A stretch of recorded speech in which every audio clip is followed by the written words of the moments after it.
A Portrait of the Artist as a Young Man by James Joyce.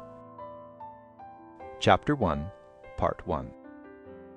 Once upon a time, and a very good time it was, there was a moo-cow coming down along the road, and this moo-cow that was coming down along the road met a nice-uns little boy named Baby Tuckoo. His father told him that story. His father looked at him through a glass. He had a hairy face. He was Baby Tuckoo. The moo-cow came down the road where Betty Byrne lived. She sold lemon platt. "Oh, the wild rose blossoms on the little green place." He sang that song. That was his song. "Oh, the green woth botheth." When you wet the bed, first it is warm, then it gets cold. His mother put on the oil sheet. That had the queer smell. His mother had a nicer smell than his father. She played on the piano the sailor's hornpipe for him to dance. He danced. Tra-la-la-la-la, tra-la-la, tra-la-laddy, tra-la-la-la-la, tra-la-la-la-la. Uncle Charles and Dante clapped. They were older than his father and mother, but Uncle Charles was older than Dante. Dante had 2 brushes in her press. The brush with the maroon velvet back was for Michael Davitt, and the brush with the green velvet back was for Parnell. Dante gave him a cachou every time he brought her a piece of tissue paper. The Vances lived in number 7. They had a different father and mother. They were Eileen's father and mother. When they were grown up, he was going to marry Eileen. He hid under the table. His mother said, "Oh, Stephen will apologize." Dante said, "Oh, if not, the eagles will come and pull out his eyes. Pull out his eyes, apologize, apologize, pull out his eyes, apologize, pull out his eyes, pull out his eyes, apologize." The wide playgrounds were swarming with boys. All were shouting, and the prefects urged them on with strong cries. The evening air was pale and chilly, and after every charge and thud of the footballers the greasy leather orb flew like a heavy bird through the grey light. He kept on the fringe of his line, out of sight of his prefect, out of the reach of the rude feet, feigning to run now and then. He felt his body small and weak amid the throng of players, and his eyes were weak and watery. Rody Kickham was not like that. He would be captain of the 3rd line, all the fellows said. Rody Kickham was a decent fellow, but Nasty Roach was a stink. Rody Kickham had Greaves in his number, and a hamper in the refectory. Nasty Roach had big hands. He called the Friday pudding dog in the blanket, and one day he had asked, "What is your name?" Stephen had answered, "Stephen Dedalus." Then Nasty Roach had said, "What kind of a name is that?" And when Stephen had not been able to answer, Nasty Roach had asked, "What is your father?" Stephen had answered, "A gentleman." Then Nasty Roach had asked, "Is he a magistrate?" He crept about from point to point on the fringe of his line, making little runs now and then, but his hands were bluish with cold. He kept his hands in the side pockets of his belted grey suit. That was a belt round his pocket, and belt was also to give a fellow a belt. One day a fellow had said to Cantwell, "I'd give you such a belt in a second." Cantwell had answered, "Go and fight your match. Give Cecil Thunder a belt. I'd like to see you. He'd give you a toe in the rump for yourself." That was not a nice expression. His mother had told him not to speak with the rough boys in the college. Nice mother. The first day in the hall of the castle, when she had said good-bye, she had put up her veil double to her nose to kiss him, and her nose and eyes were red. But he had pretended not to see that she was going to cry. She was a nice mother, but she was not so nice when she cried. And his father had given him 2 5-shilling pieces for pocket-money, and his father had told him that if he wanted anything to write home to him, and whatever he did, never to peach on a fellow. Then at the door of the castle the rector had shaken hands with his father and mother, his soutane fluttering in the breeze, and the car had driven off with his father and mother on it. They had cried to him from the car, waving their hands, "Good-bye, Stephen, good-bye! Good-bye, Stephen, good-bye!" He was caught in the whirl of a scrimmage, and, fearful of the flashing eyes and muddy boots, bent down to look through the legs. The fellows were struggling and groaning, and their legs were rubbing and kicking and stamping. Then Jack Lawton's yellow boots dodged out the ball, and all the other boots and legs ran after. He ran after them a little way, and then stopped. It was useless to run on. Soon they would be going home for the holidays. After supper in the study hall he would change the number pasted up inside his desk from 77 to 76. It would be better to be in the study hall than out there in the cold. The sky was pale and cold, but there were lights in the castle. He wondered from which window Hamilton Rowan had thrown his hat on the ha-ha, and had there been flower-beds at that time under the windows?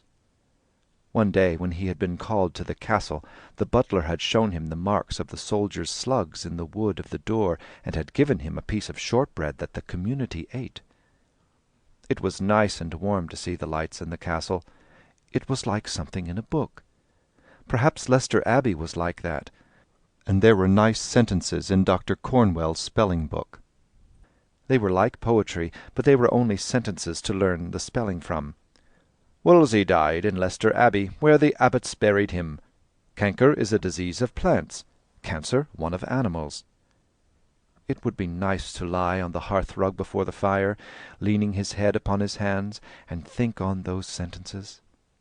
He shivered as if he had cold, slimy water next his skin. That was mean of Wells to shoulder him into the square ditch because he would not swap his little snuff-box for Wells's seasoned hacking chestnut, the conqueror of 40. How cold and slimy the water had been! A fellow had once seen a big rat jump into the scum. Mother was sitting at the fire with Dante, waiting for Bridget to bring in the tea. She had her feet on the fender, and her jewelly slippers were so hot, and they had such a lovely warm smell. Dante knew a lot of things. She had taught him where the Mozambique Channel was, and what was the longest river in America, and what was the name of the highest mountain in the moon. Father Arnall knew more than Dante because he was a priest, but both his father and Uncle Charles said that Dante was a clever woman and a well-read woman. And when Dante made that noise after dinner and then put up her hand to her mouth, that was heartburn. A voice cried far out on the playground, "All in!" Then other voices cried from the lower and third lines, "All in! All in!" The players closed around, flushed and muddy, and he went among them, glad to go in. Rhodey Kickham held the ball by its greasy lace. A fellow asked him to give it one last, but he walked on without even answering the fellow. Simon Moonan told him not to, because the prefect was looking. The fellow turned to Simon Moonan and said, "We all know why you speak. You are McGlade's suck." Suck was a queer word. The fellow called Simon Moonan that name because Simon Moonan used to tie the prefect's false sleeves behind his back, and the prefect used to let on to be angry. But the sound was ugly. Once he had washed his hands in the lavatory of the Wicklow Hotel, and his father pulled the stopper up by the chain after, and the dirty water went down through the hole in the basin. And when it had all gone down slowly, the hole in the basin had made a sound like that, suck, only louder.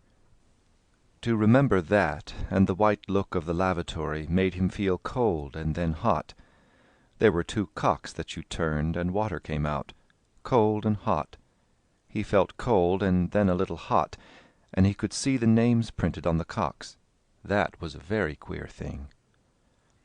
And the air in the corridor chilled him too. It was queer and wettish.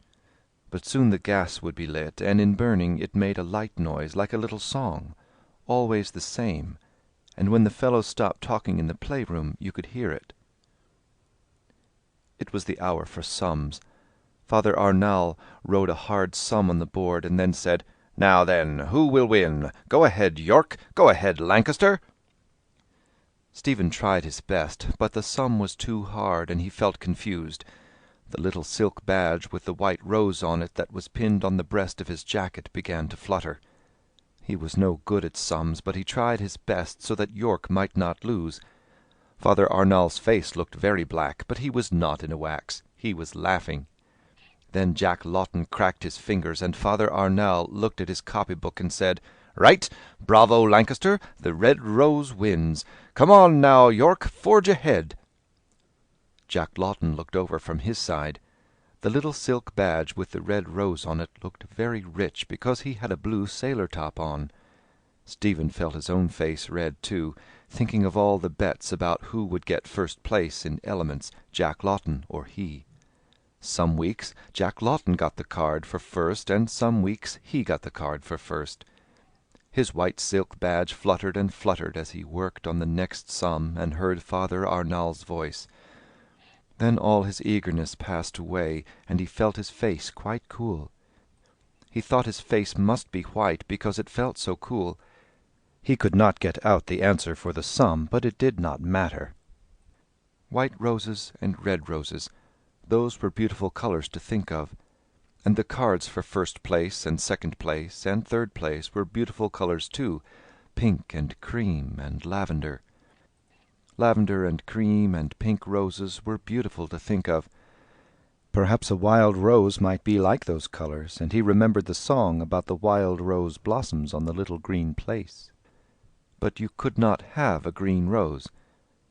But perhaps somewhere in the world you could. The bell rang, and then the classes began to file out of the rooms and along the corridors toward the refectory. He sat looking at the 2 prints of butter on his plate, but could not eat the damp bread. The tablecloth was damp and limp, but he drank off the hot, weak tea which the clumsy scullion, girt with a white apron, poured into his cup. He wondered whether the scullion's apron was damp too, or whether all white things were cold and damp. Nasty Roach and Sorin drank cocoa that their people sent them in tins. They said they could not drink the tea, that it was hogwash. Their fathers were magistrates, the fellows said. All the boys seemed to him very strange. They had all fathers and mothers, and different clothes and voices. He longed to be at home and lay his head on his mother's lap, but he could not. And so he longed for the play and study and prayers to be over and to be in bed. He drank another cup of hot tea, and Fleming said, "What's up? Have you a pain, or what's up with you?" "I don't know," Stephen said. "Sick in your bread-basket," Fleming said, "because your face looks white. It will go away." "Oh, yes," Stephen said. But he was not sick there. He thought that he was sick in his heart if you could be sick in that place. Fleming was very decent to ask him. He wanted to cry. He leaned his elbows on the table and shut and opened the flaps of his ears. Then he heard the noise of the refectory every time he opened the flaps of his ears. It made a roar like a train at night, and when he closed the flaps the roar was shut off like a train going into a tunnel.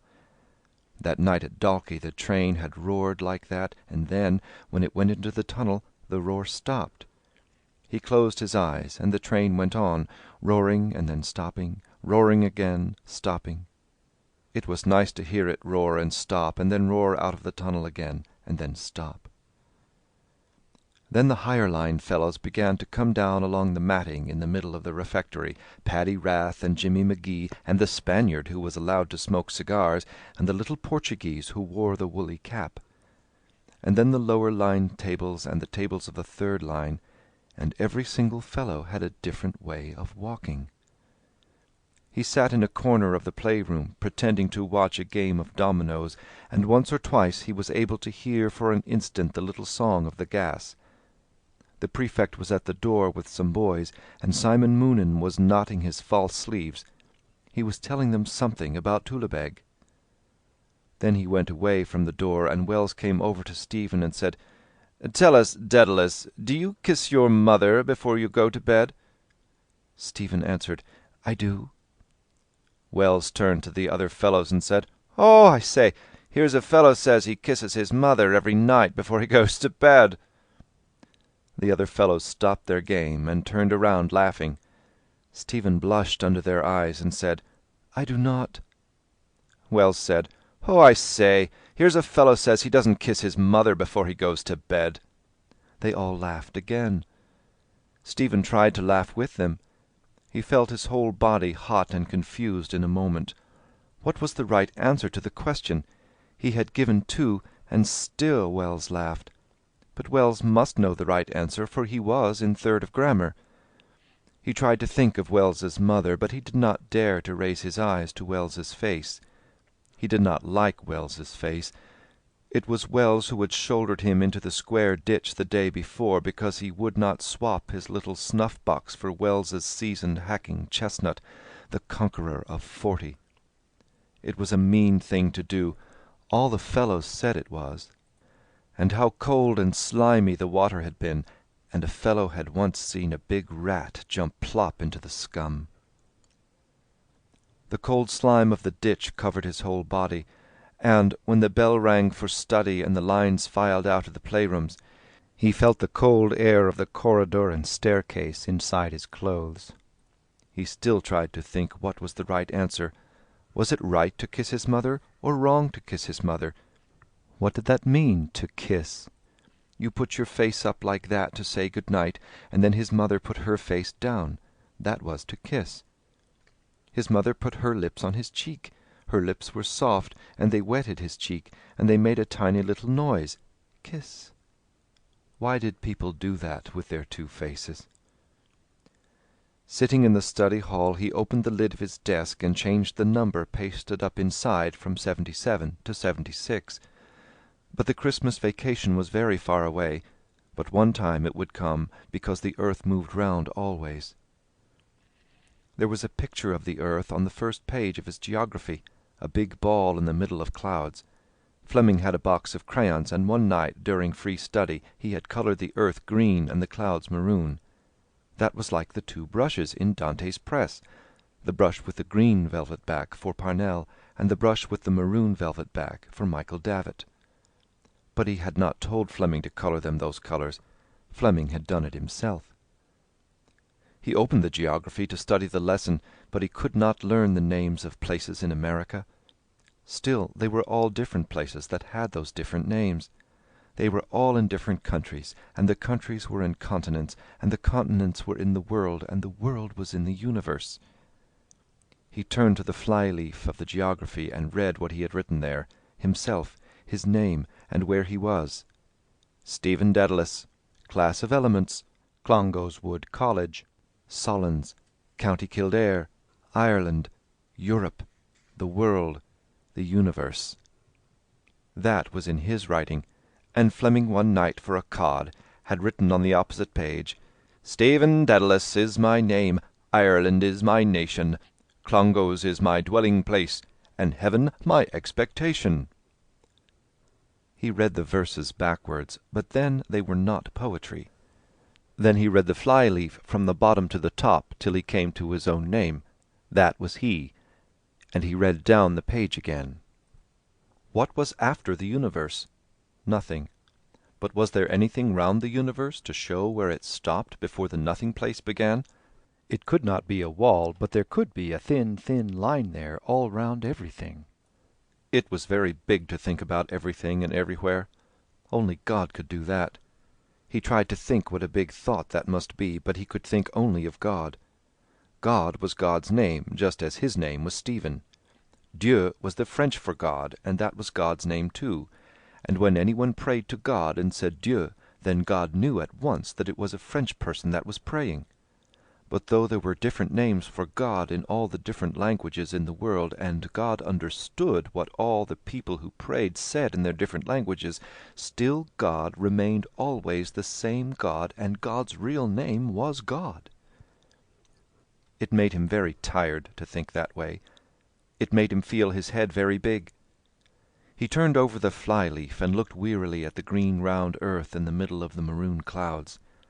He wondered which was right, to be for the green or for the maroon, because Dante had ripped the green velvet back off the brush that was for Parnell one day with her scissors, and had told him that Parnell was a bad man. He wondered if they were arguing at home about that. That was called politics. There were two sides in it. Dante was on one side, and his father and Mr. Casey were on the other side, but his mother and Uncle Charles were on no side. Every day there was something in the paper about it. It pained him that he did not know well what politics mean, and that he did not know where the universe ended. He felt small and weak. When would he be like the fellows in poetry and rhetoric?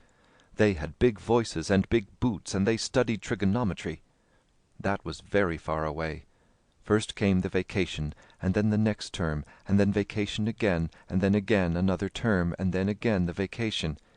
It was like a train going in and out of tunnels, and that was like the noise of the boys eating in the refectory when you opened and closed the flaps of the ears.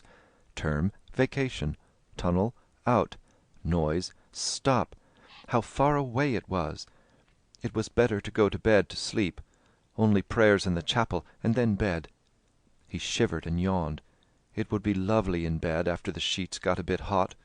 First they were so cold to get into. He shivered to think how cold they were first. But then they got hot, and then he could sleep. It was lovely to be tired. He yawned again. Night prayers and then bed. He shivered and wanted to yawn. It would be lovely in a few minutes. He felt a warm glow creeping up from the cold shivering sheets, warmer and warmer till he felt warm all over, ever so warm, and yet he shivered a little and still wanted to yawn. The bell rang for night prayers, and he filed out of the study hall after the others and down the staircase and along the corridors to the chapel. The corridors were darkly lit, and the chapel was darkly lit. Soon all would be dark and sleeping.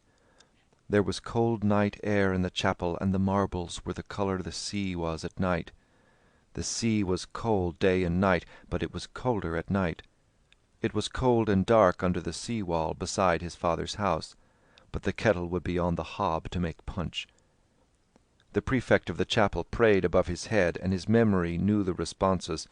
O Lord, open our lips, and our mouth shall announce thy praise. Incline unto our aid, O God. O Lord, make haste to help us. There was a cold night smell in the chapel, but it was a holy smell. It was not like the smell of the old peasants who knelt at the back of the chapel at Sunday Mass. That was a smell of air and rain and turf and corduroy. But they were very holy peasants. They breathed behind him on his neck and sighed as they prayed. They lived in Clane, a fellow said. There were little cottages there, and he had seen a woman standing at the half-door of a cottage with a child in her arms as the cars had come past from Salins. It would be lovely to sleep for one night in that cottage before the fire of smoking turf, in the dark lit by the fire, in the warm dark, breathing the smell of the peasants, air and rain and turf and corduroy. But oh, the road there between the trees was dark. You would be lost in the dark. It made him afraid to think of how it was. He heard the voice of the prefect of the chapel saying the last prayer. He prayed it too against the dark outside under the trees. Visit, we beseech thee, O Lord, this habitation, and drive away from it all the snares of the enemy. May thy holy angels dwell herein to preserve us in peace, and may thy blessing be always upon us through Christ our Lord. Amen. His fingers trembled as he undressed himself in the dormitory. He told his fingers to hurry up. He had to undress and then kneel and say his own prayers and be in bed before the gas was lowered, so that he might not go to hell when he died. He rolled his stockings off and put on his nightshirt quickly, and knelt trembling at his bedside and repeated his prayers quickly, fearing that the gas would go down. He felt his shoulders shaking as he murmured, God bless my father and my mother, and spare them to me. God bless my little brothers and sisters, and spare them to me. God bless Dante and Uncle Charles, and spare them to me. He blessed himself and climbed quickly into bed, and, tucking the end of the nightshirt under his feet, curled himself together under the cold white sheets, shaking and trembling. But he would not go to hell when he died, and the shaking would stop. A voice bade the boys in the dormitory good night. He peered out for an instant over the coverlet, and saw the yellow curtains round and before his bed that shut him off on all sides. The light was lowered quietly. The prefect's shoes went away. Where? Down the staircase and along the corridors, or to his room at the end? He saw the dark. Was it true about the black dog that walked there at night with eyes as big as carriage lamps? They said it was the ghost of a murderer. A long shiver of fear flowed over his body. He saw the dark entrance hall of the castle. Old servants in old dress were in the ironing room above the staircase. It was long ago. The old servants were quiet. There was a fire there, but the hall was still dark. A figure came up the staircase from the hall. He wore the white cloak of a marshal. His face was pale and strange. He held his hand pressed to his side. He looked out of strange eyes at the old servants. They looked at him and saw their master's face and cloak and knew that he had received his death wound. But only the dark was where they looked, only dark silent air. Their master had received his death wound on the battlefield of Prague, far away over the sea. He was standing on the field. His hand was pressed to his side. His face was pale and strange, and he wore the white cloak of a marshal. Oh, how cold and strange it was to think of that! All the dark was cold and strange. There were pale, strange faces there, great eyes like carriage lamps. They were the ghosts of murderers, the figures of marshals who had received their death wound on battlefields far away over the sea. What did they wish to say, that their faces were so strange? Visit, we beseech thee, O Lord, this habitation, and drive away from it all. Going home for the holidays! That would be lovely. The fellows had told him. Getting up on the cars in the early wintry morning outside the door of the castle. The cars were rolling on the gravel. Cheers for the rector! Hooray! Hooray! Hooray! The cars drove past the chapel, and all caps were raised. They drove merrily along the country roads. The drivers pointed with their whips to Bodenstown. The fellows cheered. They passed the farmhouse of the jolly farmer. Cheer after cheer after cheer. Through Clane they drove, cheering and cheered. The peasant women stood at the half-doors. The men stood here and there. The lovely smell there was in the wintry air, the smell of Clane, rain and wintry air, and turf smouldering and corduroy. The train was full of fellows, a long, long chocolate train with cream facings. The guards went to and fro, opening, closing, locking, unlocking the doors. They were men in dark blue and silver. They had silvery whistles, and their keys made a quick music, click, click, click, click. And the train raced on over the flat lands and past the hill of Allen. The telegraph poles were passing, passing. The train went on and on. It knew. There were coloured lanterns in the hall of his father's house, and ropes of green branches. There were holly and ivy round the pier-glass, and holly and ivy, green and red, twined round the chandeliers. There were red holly and green ivy round the old portraits on the walls, holly and ivy for him and for Christmas. Lovely. All the people, "Welcome home, Stephen!" Noises of welcome. His mother kissed him. Was that right? His father was a marshal now, higher than a magistrate. "Welcome home, Stephen!" Noises. There was a noise of curtain rings running back along the rods, of water being splashed in the basins. There was a noise of rising and dressing and washing in the dormitory, a noise of clapping of hands as the prefect went up and down telling the fellows to look sharp. A pale sunlight showed the yellow curtains drawn back, the tossed beds. His bed was very hot, and his face and body were very hot. He got up and sat on the side of his bed. He was weak. He tried to pull on his stocking. It had a horrid, rough feel. The sunlight was queer and cold. Fleming said, "Are you not well?" He did not know, and Fleming said, "Get back into bed. I'll tell McGlade you're not well." "He's sick." "Who is?" "Tell McGlade. Get back into bed." "Is he sick?" A fellow held his arms while he loosened the stocking clinging to his foot and climbed back into the hot bed. He crouched down between the sheets, glad of their tepid glow. He heard the fellows talk among themselves about him as they dressed for Mass. It was a mean thing to do, to shoulder him into the square ditch, they were saying. Then their voices ceased. They had gone. A voice at his bed said, "Dedalus, don't spy on us. Sure you won't?" Wells's face was there. He looked at it and saw that Wells was afraid. "I didn't mean to. Sure you won't?" His father had told him, whatever he did, never to peach on a fellow. He shook his head and answered no, and felt glad. Wells said, "I didn't mean to. Honour bright. It was only for cod. I'm sorry." The face and the voice went away. Sorry because he was afraid. afraid that it was some disease. Canker was a disease of plants, and cancer one of animals, or another different. That was a long time ago, and then out on the playgrounds in the evening light, creeping from point to point on the fringe of his line, a heavy bird flying low through the grey light. Leicester Abbey lit up. Wolsey died there. The abbots buried him themselves. It was not Wells's face. It was the prefect's. He was not foxing. No, no, he was sick, really. He was not foxing. And he felt the prefect's hand on his forehead, and he felt his forehead warm and damp against the prefect's cold, damp hand. That was the way a rat felt, slimy and damp and cold. Every rat had 2 eyes to look out of, sleek slimy coats, little feet tucked up to jump, black shiny eyes to look out of. They could understand how to jump, but the minds of rats could not understand trigonometry. When they were dead they lay on their sides. Their coats dried then. They were only dead things. The prefect was there again, and it was his voice that was saying that he was to get up, that Father Minister had said he was to get up and dress and go to the infirmary. And while he was dressing himself as quickly as he could, the prefect said, "We must pack off to Brother Michael, because we have the collywobbles. Terrible thing to have the collywobbles. How we wobble when we have the collywobbles." He was very decent to say that.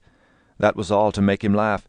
But he could not laugh, because his cheeks and lips were all shivery. And then the prefect had to laugh by himself. The prefect cried, "Quick march, Hayfoot, Strawfoot." They went together down the staircase and along the corridor and past the bath. As he passed the door he remembered with a vague fear the warm, turf-coloured bog-water, the warm, moist air, the noise of plunges, the smell of the towels, like medicine. Brother Michael was standing at the door of the infirmary, and from the door of the dark cabinet on his right came a smell like medicine. That came from the bottles on the shelves. The prefect spoke to Brother Michael, and Brother Michael answered and called the prefect sir. He had reddish hair mixed with grey, and a queer look. It was queer that he would always be a brother. It was queer, too, that you could not call him sir, because he was a brother and had a different kind of look. Was he not holy enough, or why could he not catch up on the others? There were 2 beds in the room, and in one bed there was a fellow, and when they went in he called out, "Hello, it's young Dedalus. What's up?" "The sky is up," Brother Michael said. He was a fellow out of the 3rd of grammar, and, while Stephen was undressing, he asked Brother Michael to bring him a round of buttered toast. "Ah, do," he said. "Butter you up," said Brother Michael. "You'll get your walking papers in the morning when the doctor comes." "Will I?" the fellow said. "I'm not well yet." Brother Michael repeated, "You'll get your walking papers, I tell you." He bent down to rake the fire. He had a long back like the long back of a tram-horse. He shook the poker gravely and nodded his head at the fellow out of the 3rd of grammar. Then Brother Michael went away, and after a while the fellow out of the 3rd of grammar turned in towards the wall and fell asleep. That was the infirmary. He was sick then. Had they written home to tell his mother and father? But it would be quicker for one of the priests to go himself and tell them. Or he would write a letter for the priest to bring. "Dear mother, I am sick. I want to go home. Please come and take me home. I am in the infirmary. Your fond son, Stephen." How far away they were! There was cold sunlight outside the window. He wondered if he would die. You could die just the same on a sunny day. He might die before his mother came. Then he would have a dead mass in the chapel, like the way the fellows had told him it was when Little had died. All the fellows would be at the mass, dressed in black, all with sad faces. Wells, too, would be there, but no fellow would look at him. The rector would be there in a cope of black and gold, and there would be tall yellow candles on the altar and round the catafalque. And they would carry the coffin out of the chapel slowly, and he would be buried in the little graveyard of the community off the main avenue of limes. And Wells would be sorry then for what he had done, and the bell would toll slowly. He could hear the tolling. He said over to himself the song that Bridget had taught him. "Ding-dong, the castle bell, farewell, my mother. Bury me in the old churchyard beside my eldest brother. My coffin shall be black, 6 angels at my back. two to sing and two to pray, and two to carry my soul away." How beautiful and sad that was! How beautiful the words were where they said, "Bury me in the old churchyard." A tremor passed over his body. How sad and how beautiful! He wanted to cry quietly, but not for himself, for the words, so beautiful and sad, like music. The bell, farewell, oh, farewell. The cold sunlight was weaker, and Brother Michael was standing at his bedside with a bowl of beef tea. He was glad, for his mouth was hot and dry. He could hear them playing on the playgrounds, and the day was going on in the college just as if he were there. Then Brother Michael was going away, and the fellow out of the third of grammar told him to be sure and come back and tell him all the news in the paper. He told Stephen that his name was Athai, and that his father kept a lot of race-horses that were spiffing jumpers, and that his father would give a good tip to Brother Michael any time he wanted it, because Brother Michael was very decent, and always told him the news out of the paper they got every day up in the castle. And there was every kind of news in the paper, accidents, shipwrecks, sports, and politics. "Now it is all about politics in the paper," he said. "Do your people talk about that too?" "Yes," Stephen said. "Mine too," he said. Then he thought for a moment and said, "You have a queer name, Dedalus, and I have a queer name too, Athai. My name is the name of a town. Your name is like Latin." Then he asked, "Are you good at riddles?" Stephen answered, "Not very good." Then he said, "Can you answer me this one? Why is the County Kildare like the leg of a fellow's breeches?" Stephen thought what could be the answer, and then said, "I give it up." "Because there is a thigh in it," he said. "Do you see the joke? A thigh is the town in the County Kildare, and a thigh is the other thigh." "Oh, I see," Stephen said. "That's an old riddle," he said. After a moment he said, "I say." "What?" asked Stephen. "You know," he said, "you can ask that riddle another way." "Can you?" said Stephen. "The same riddle," he said. "Do you know the other way to ask it?" "No," said Stephen. "Can you not think of the other way?" he said. He looked at Stephen over the bedclothes as he spoke. Then he lay back on the pillow and said, "There is another way, but I won't tell you what it is." Why did he not tell it? His father, who kept the race-horses, must be a magistrate too, like Soren's father and Nasty Roach's father. He thought of his own father, of how he sang songs while his mother played, and of how he always gave him a shilling when he asked for sixpence, and he felt sorry for him that he was not a magistrate like the other boys' fathers. Then why was he sent to that place with them? But his father had told him that he would be no stranger there, because his granduncle had presented an address to the Liberator there 50 years before. You could know the people of that time by their old dress. It seemed to him a solemn time, and he wondered if that was the time when the fellows in Clongowes wore blue coats with brass buttons, and yellow waistcoats, and caps of rabbit-skin, and drank beer like grown-up people, and kept greyhounds of their own to course the hares with. He looked at the window and saw that the daylight had grown weaker. There would be cloudy grey light over the playgrounds. There was no noise on the playgrounds. The class must be doing the themes, or perhaps Father Arnall was reading a legend out of the book. It was queer that they had not given him any medicine. Perhaps Brother Michael would bring it back when he came. They said you got stinking stuff to drink when you were in the infirmary. But he felt better now than before. It would be nice getting better slowly. You could get a book then. There was a book in the library about Holland. There were lovely foreign names in it, and pictures of strange-looking cities and ships. It made you feel so happy. How pale the light was at the window! But that was nice. The fire rose and fell on the wall. It was like waves. Someone had put coal on, and he heard voices. They were talking. It was the noise of the waves, or the waves were talking among themselves as they rose and fell. He saw the sea of waves, long dark waves, rising and falling, dark under the moonless night. A tiny light twinkled at the pier-head where the ship was entering, and he saw a multitude of people gathered by the water's edge to see the ship that was entering their harbour. A tall man stood on the deck, looking out towards the flat, dark land, and by the light at the pier-head he saw his face, the sorrowful face of Brother Michael. He saw him lift his hand toward the people, and heard him say in a loud voice of sorrow over the waters, "He is dead! We saw him lying upon the catafalque." A wave of sorrow went up from the people. "Parnell! Parnell! He is dead!" They fell upon their knees, moaning in sorrow. And he saw Dante in a maroon velvet dress, and with a green velvet mantle hanging from her shoulders, walking proudly and silently past the people who knelt by the water's edge. End of Chapter 1, Part 1. Chapter 1, Part 2. A great fire, banked high and red, flamed in the grate, and under the ivy-twined branches of the chandelier the Christmas table was spread. They had come home a little late, and still dinner was not ready, but it would be ready in a jiffy, his mother had said.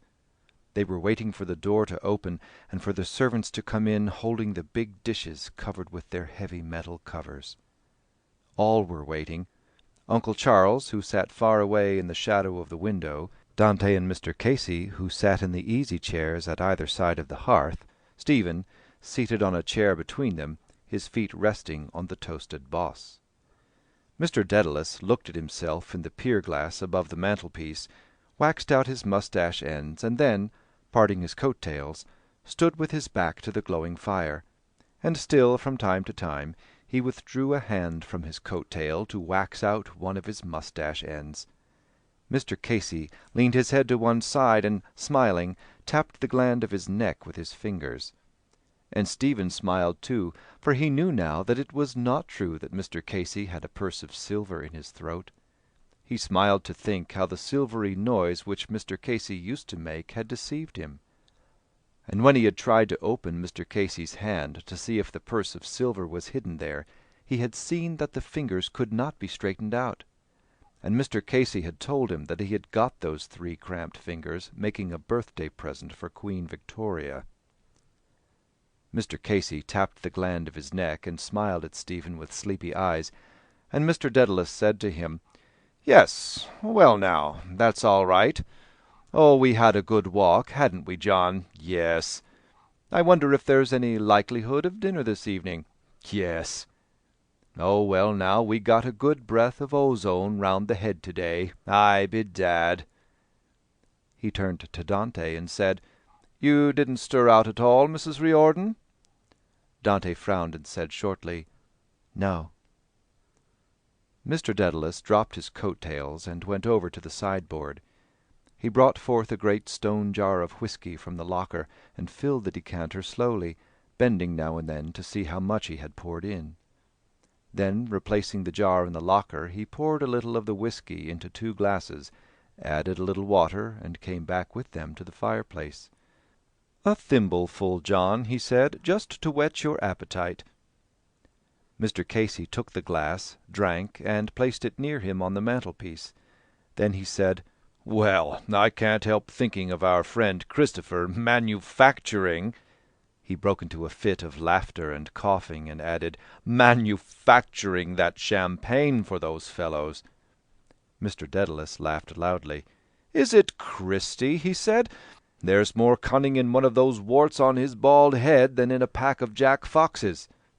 He inclined his head, closed his eyes, and, licking his lips profusely, began to speak with the voice of the hotel-keeper.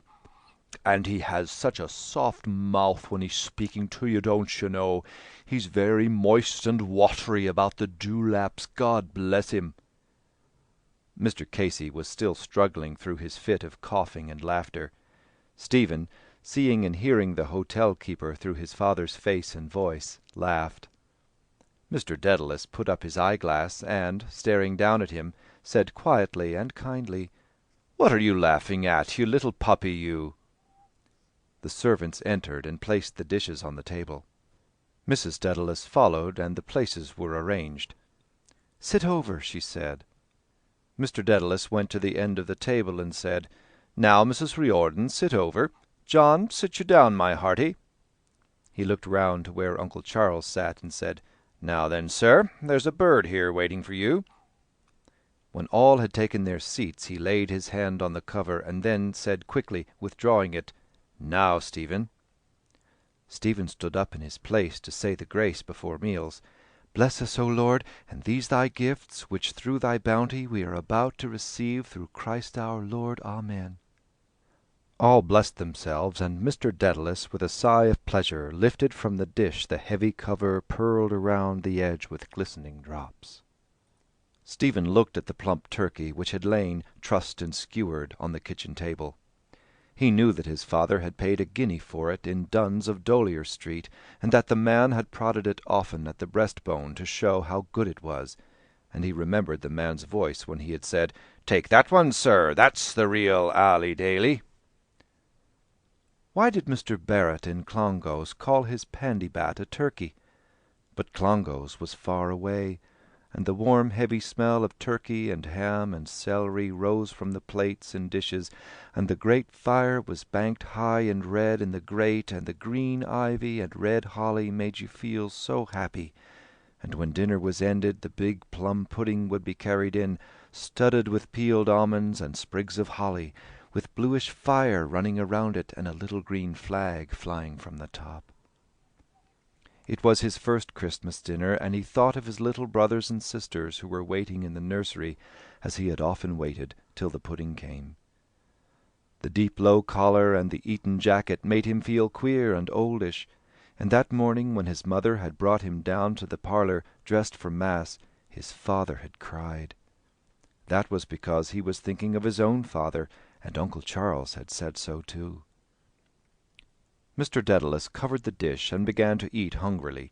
Then he said, "Poor old Christy! He's nearly lopsided now with roguery." "Simon," said Mrs. Dedalus, "you haven't given Mrs. Riordan any sauce." Mr. Dedalus seized the sauce-boat. "Haven't I?" he cried. "Mrs. Riordan, pity the poor blind." Dante covered her plate with her hands and said, "No, thanks." Mr. Dedalus turned to Uncle Charles. "How are you off, sir?" "Right as the mail, Simon." "You, John?" "I'm all right. Go on yourself." "Mary, here, Stephen, here's something to make your hair curl." He poured sauce freely over Stephen's plate and set the boat again on the table. Then he asked Uncle Charles was it tender. Uncle Charles could not speak because his mouth was full, but he nodded that it was. "That was a good answer our friend made to the canon, what?" said Mr. Dedalus. "I didn't think he had that much in him," said Mr. Casey. "I'll pay you your dues, father, when you cease turning the house of God into a polling booth." "A nice answer," said Dante, "for any man calling himself a Catholic to give to his priest." "They have only themselves to blame," said Mr. Dedalus suavely. "If they took a fool's advice, they would confine their attention to religion." "It is religion," Dante said. "They are doing their duty in warning the people." "We go to the house of God," Mr. Casey said, "in all humility to pray to our Maker, and not to hear election addresses." "It is religion," Dante said again. "They are right. They must direct their flocks." "And preach politics from the altar, is it?" asked Mr. Dedalus. "Certainly," said Dante. "It is a question of public morality. A priest would not be a priest if he did not tell his flock what is right and what is wrong." Mrs. Dedalus laid down her knife and fork, saying, "For pity's sake, and for pity's sake, let us have no political discussion on this day of all days in the year." "Quite right, ma'am," said Uncle Charles. "Now, Simon, that's quite enough now. Not another word now." "Yes, yes," said Mr. Dedalus quickly. He uncovered the dish boldly and said, "Now then, who's for more turkey?" Nobody answered. Dante said, "Nice language for any Catholic to use." "Mrs. Riordan, I appeal to you," said Mrs. Dedalus, "to let the matter drop now." Dante turned on her and said, "Am I to sit here and listen to the pastors of my church being flouted?" "Nobody is saying a word against them," said Mr. Dedalus, "so long as they don't meddle in politics." "The bishops and priests of Ireland have spoken," said Dante, "and they must be obeyed." "Let them leave politics alone," said Mr. Casey, "or the people may leave their church alone." "You hear," said Dante, turning to Mrs. Dedalus. "Mr. Casey! Simon!" said Mrs. Dedalus. "Let it end now." "Too bad, too bad," said Uncle Charles. "What!" cried Mr. Dedalus. "Were we to desert him at the bidding of the English people?" "He was no longer worthy to lead," said Dante. "He was a public sinner." "We are all sinners, and black sinners," said Mr. Casey coldly. "Woe be to the man by whom the scandal cometh," said Mrs. Riordan. "It would be better for him that a millstone were tied about his neck, and that he were cast into the depth of the sea, rather than that he should scandalize one of these, my least little ones. That is the language of the Holy Ghost." "And very bad language, if you ask me," said Mr. Dedalus coolly. "Simon, Simon," said Uncle Charles. "The boy." Yes, said Mr. Dedalus. "I meant about I was thinking about the bad language of that railway porter. Well, now, that's all right. Here, Stephen, show me your plate, old chap. Eat away now. Here." He heaped up the food on Stephen's plate and served Uncle Charles and Mr. Casey to large pieces of turkey and splashes of sauce. Mrs. Dedalus was eating little, and Dante sat with her hands in her lap. She was red in the face. Mr. Dedalus rooted with the carvers at the end of the dish and said, "There's a tasty bit here we call the Pope's nose. If any lady or gentleman—" He held a piece of fowl up on the prong of the carving fork. Nobody spoke. He put it on his own plate, saying, "Well, you can't say but you were asked. I think I'd better eat it myself, because I'm not well in my health lately." He winked at Stephen, and, replacing the dish-cover, began to eat again. There was silence while he ate. Then he said, "Well, now, the day kept up fine after all. There were plenty of strangers down, too." Nobody spoke. He said again, "I think there were more strangers down than last Christmas." He looked round at the others, whose faces were bent towards their plates, and, receiving no reply, waited for a moment and said bitterly, "Well, my Christmas dinner has been spoiled anyhow." "There could be neither luck nor grace," Dante said, "in a house where there is no respect for the pastors of the church." Mr. Dedalus threw his knife and fork noisily on his plate. "Respect!" he said. "Is it for Billy with the lip, or for the tub of guts up in Armagh? Respect!" "Princes of the church," said Mr. Casey with slow scorn. "Lord Lightram's coachman, yes," said Mr. Dedalus. "They are the Lord's anointed," Dante said. "They are an honour to their country." "Tub of guts," said Mr. Dedalus coarsely. "He has a handsome face, mind you, in repose. You should see that fellow lapping up his bacon and cabbage of a cold winter's day. Oh, Johnny!" He twisted his features into a grimace of heavy bestiality, and made a lapping noise with his lips. "Really, Simon," said Mrs. Dedalus, "you should not speak that way before Stephen. It's not right." "Oh, he'll remember all this when he grows up," said Dante hotly. "The language he heard against God and religion and priests in his own home." "Let him remember, too," cried Mr. Casey to her from across the table, "the language with which the priests and the priests' pawns broke Parnell's heart and hounded him into his grave. Let him remember that, too, when he grows up. Sons of bitches!" cried Mr. Dedalus. "When he was down they turned on him to betray him and rend him like rats in a sewer. Low-lived dogs! And they look it! By Christ, they look it!" "They behaved rightly," cried Dante. "They obeyed their bishops and their priests. Honour to them." "Well, it is perfectly dreadful to say that not even for one day in the year," said Mrs. Dedalus, "can we be free from these dreadful disputes." Uncle Charles raised his hands mildly and said, "Come now, come now, come now, can we not have our opinions, whatever they are, without this bad temper and this bad language? It is too bad, surely." Mrs. Dedalus spoke to Dante in a low voice, but Dante said loudly, "I will not say nothing. I will defend my church and my religion when it is insulted and spit on by renegade Catholics." Mr. Casey pushed his plate rudely into the middle of the table, and, resting his elbows before him, said in a hoarse voice to his host, "Tell me, did I tell you that story about a very famous spit?" "You did not, John," said Mr. Dedalus. "Why, then," said Mr. Casey, "it is a most instructive story. It happened not long ago in the county Wicklow, where we are now."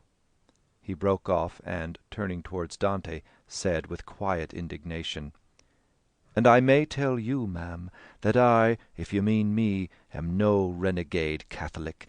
I am a Catholic as my father was, and his father before him, and his father before him again, when we gave up our lives rather than sell our faith." "The more shame to you now," Dante said, "to speak as you do." "The story, John," said Mr. Dedalus, smiling. "Let us have the story, anyhow." "Catholic indeed!" repeated Dante ironically. "The blackest Protestant in the land would not speak the language I have heard this evening." Mr. Dedalus began to sway his head to and fro, crooning like a country singer. "I am no Protestant, I tell you again," said Mr. Casey, flushing. Mr. Dedalus, still crooning and swaying his head, began to sing in a grunting nasal tone, "O come all ye Roman Catholics that never went to Mass." He took up his knife and fork again in good humour and set to eating, saying to Mr. Casey, "Let us have the story, John. It will help us to digest." Stephen looked with affection at Mr. Casey's face, which stared across the table over his joined hands. He liked to sit near him at the fire, looking up at his dark, fierce face. But his dark eyes were never fierce, and his slow voice was good to listen to. But why was he then against the priests? Because Dante must be right then. But he had heard his father say that she was a spoiled nun, and that she had come out of the convent in the Alleghanies when her brother had got the money from the savages for the trinkets and the cheneys. Perhaps that made her severe against Parnell. And she did not like him to play with Eileen, because Eileen was a Protestant, and when she was young she knew children that used to play with Protestants, and the Protestants used to make fun of the litany of the Blessed Virgin. "Tower of Ivory," they used to say, "House of Gold." How could a woman be a tower of ivory or a house of gold? Who was right then? And he remembered the evening in the infirmary in Clongowes, the dark waters, the light at the pier-head, and the moan of sorrow from the people when they had heard. Eileen had long white hands. One evening, when playing Tig, she had put her hands over his eyes, long and white and thin and cold and soft. That was ivory, a cold white thing. That was the meaning of Tower of Ivory. "The story is very short and sweet," Mr. Casey said. "It was one day down in Arklow, a cold bitter day, not long before the chief died. May God have mercy on him." He closed his eyes wearily and paused. Mr. Dedalus took a bone from his plate and tore some meat from it with his teeth, saying, "Before he was killed, you mean?" Mr. Casey opened his eyes, sighed, and went on. "It was down in Arklow one day. We were down there at a meeting, and after the meeting was over we had to make our way to the railway station through the crowd. Such booing and baaing, man, you never heard. They called us all the names in the world. Well, there was one old lady, and a drunken old harridan she was surely, that paid all her attention to me. She kept dancing along beside me in the mud, bawling and screaming into my face, 'Priest Hunter, the Paris funds, Mr. Fox, Kitty O'Shea.'" "And what did you do, John?" asked Mr. Dedalus. "I let her bawl away," said Mr. Casey. "It was a cold day, and to keep up my heart I had, saving your presence, ma'am, a quid of Tullamore in my mouth, and sure I couldn't say a word in any case, because my mouth was full of tobacco juice." "Well, John?" "Well, I let her bawl away to her heart's content, Kitty O'Shea and all the rest of it, till at last she called that lady a name that I won't sully this Christmas board, nor your ears, ma'am, nor my own lips, by repeating." He paused. Mr. Dedalus, lifting his head from the bone, asked, "And what did you do, John?" "Do?" said Mr. Casey. "She stuck her ugly old face up at me when she said it, and I had my mouth full of tobacco juice. I bent down to her, and 'Psst!' says I to her like that." He turned aside and made the act of spitting. "Psst!" says I to her like that, right into her eye." He clapped a hand to his eye and gave a hoarse scream of pain. "Oh, Jesus, Mary, and Joseph," says she, I'm blinded and drownded." He stopped in a fit of coughing and laughter, repeating, "I'm blinded entirely." Mr. Dedalus laughed loudly and lay back in his chair while Uncle Charles swayed his head to and fro. Dante looked terribly angry and repeated while they laughed, "Very nice! Ha! Very nice!" It was not nice about the spit in the woman's eye, but what was the name the woman had called Kitty O'Shea that Mr. Casey would not repeat? He thought of Mr. Casey walking through the crowds of people and making speeches from a wagonette. That was what he had been in prison for, and he remembered that one night Sergeant O'Neill had come to the house and had stood in the hall, talking in a low voice with his father and chewing nervously at the chin-strap of his cap. And that night Mr. Casey had not gone to Dublin by train, but a car had come to the door, and he had heard his father say something about the Cabinteely road. He was for Ireland and Parnell, and so was his father, and so was Dante too, for one night at the band on the esplanade she had hit a gentleman on the head with her umbrella because he had taken off his hat when the band played God Save the Queen at the end. Mr. Dedalus gave a snort of contempt. "Ah, John," he said, "it's true for them. We are an unfortunate priest-ridden race, and always were and always will be till the end of the chapter." Uncle Charles shook his head, saying, "A bad business, a bad business." Mr. Dedalus repeated, "A priest-ridden, God-forsaken race." He pointed to the portrait of his grandfather on the wall to his right. "D'ye see that old chap up there, John?" he said. "He was a good Irishman when there was no money in the job. He was condemned to death as a white boy. But he had a saying about our clerical friends, that he would never let one of them put his 2 feet under his mahogany." Dante broke in angrily, "If we are a priest-ridden race, we ought to be proud of it. They are the apple of God's eye. 'Touch them not,' says Christ, 'for they are the apple of my eye.'" "And can we not love our country, then?" asked Mr. Casey. "Are we not to follow the man that was born to lead us?" "A traitor to his country," replied Dante, "a traitor, an adulterer. The priests were right to abandon him. The priests were always the true friends of Ireland." "Were they, faith?" said Mr. Casey.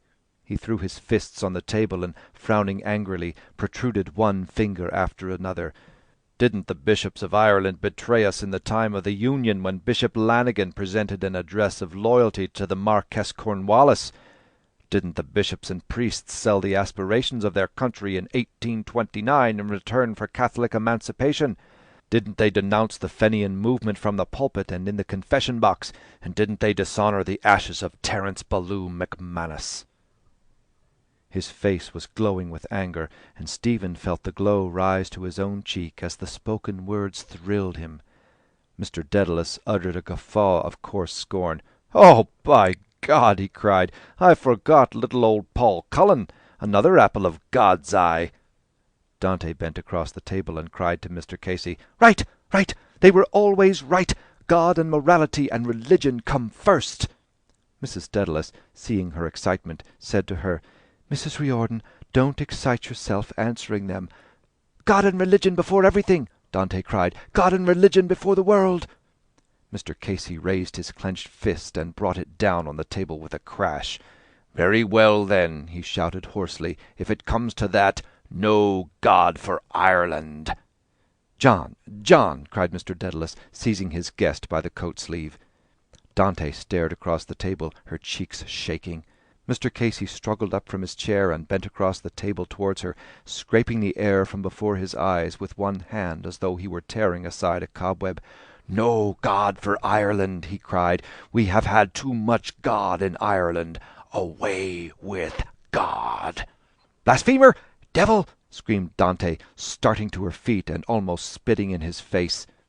Uncle Charles and Mr. Dedalus pulled Mr. Casey back into his chair again, talking to him from both sides reasonably. He stared before him out of his dark flaming eyes, repeating, "Away with God, I say!"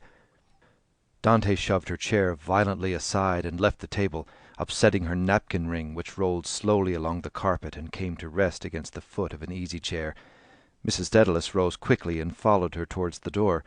At the door Dante turned round violently and shouted down the room, her cheeks flushed and quivering with rage. "Devil out of hell! We won! We crushed him to death! Fiend!" The door slammed behind her. Mr. Casey, freeing his arms from his holders, suddenly bowed his head on his hands with a sob of pain. "Poor Parnell!" he cried loudly. "My dead king!" He sobbed loudly and bitterly. Stephen, raising his terror-stricken face, saw that his father's eyes were full of tears. End of Chapter 1, Part 2. Chapter 1, Part 3. The fellows talked together in little groups. One fellow said, "They were caught near the Hill of Lions." "Who caught them?" "Mr. Gleeson and the minister. They were on a car." The same fellow added, "A fellow in the higher line told me." Fleming asked, "But why did they run away? Tell us." "I know why," Cecil Thunder said. "Because they had fecked cash out of the rector's room." "Who fecked it?" "Kickham's brother, and they all went shares in it." "But that was stealing. How could they have done that?" "A fat lot you know about it, Thunder," Wells said. "I know why they scut." "Tell us why." "I was told not to," Wells said. "Oh, go on, Wells," all said. "You might tell us. We won't let it out." Stephen bent forward his head to hear. Wells looked round to see if anyone was coming. Then he said secretly, "You know the altar wine they keep in the press in the sacristy?" "Yes." "Well, they drank that, and it was found out who did it by the smell, and that's why they ran away, if you want to know." And the fellow who had spoken first said, "Yes, that's what I heard too, from the fellow in the higher line." The fellows were all silent. Stephen stood among them, afraid to speak, listening. A faint sickness of awe made him feel weak. How could they have done that? He thought of the dark silent sacristy. There were dark wooden presses there, where the crimped surplices lay quietly folded. It was not the chapel, but still you had to speak under your breath. It was a holy place. He remembered the summer evening he had been there to be dressed as a boat-bearer, the evening of the procession to the little altar in the wood. A strange and holy place. The boy that held the censer had swung it gently to and fro near the door with the silvery cap lifted by the middle chain to keep the coals lighting. That was called charcoal, and it had burned quietly as the fellow had swung it gently and had given off a weak, sour smell. And then, when all were vested, he had stood holding out the boat to the rector, and the rector had put a spoonful of incense in it, and it had hissed on the red coals. The fellows were talking together in little groups here and there on the playground. The fellows seemed to him to have grown smaller. That was because a sprinter had knocked him down the day before, a fellow out of second of grammar. He had been thrown by the fellow's machine lightly on the cinder path, and his spectacles had been broken in 3 pieces, and some of the grit of the cinders had gone into his mouth. That was why the fellows seemed to him smaller and farther away, and the goal-posts so thin and far, and the soft grey sky so high up. But there was no play on the football grounds, for cricket was coming, and some said that Barnes would be the prof, and some said it would be Flowers. And all over the playgrounds they were playing rounders and bowling twisters and lobs. And from here and from there came the sound of the cricket bats through the soft grey air. They said, "Pick, pack, pock, puck," like drops of water in a fountain slowly falling in the brimming bowl. Athai, who had been silent, said quietly, "You are all wrong." All turned towards him eagerly. "Why? Do you know? Who told you? Tell us, Athai." Athai pointed across the playground to where Simon Moonan was walking by himself, kicking a stone before him. "Ask him," he said. The fellows looked there and then said, "Why him? Is he in it? Tell us, Athai, go on. You might if you know." Athai lowered his voice and said, "Do you know why those fellows scut? I will tell you, but you must not let on you know." He paused for a moment, and then said mysteriously, "They were caught with Simon Moonan and Tusker Boyle in the square one night." The fellows looked at him and asked, "Caught? What doing?" Athai said, "Smugging." All the fellows were silent, and Athai said, "And that's why." Stephen looked at the faces of the fellows, but they were all looking across the playground. He wanted to ask somebody about it. What did that mean about the smugging in the square? Why did the 5 fellows out of the higher line run away for that? It was a joke, he thought.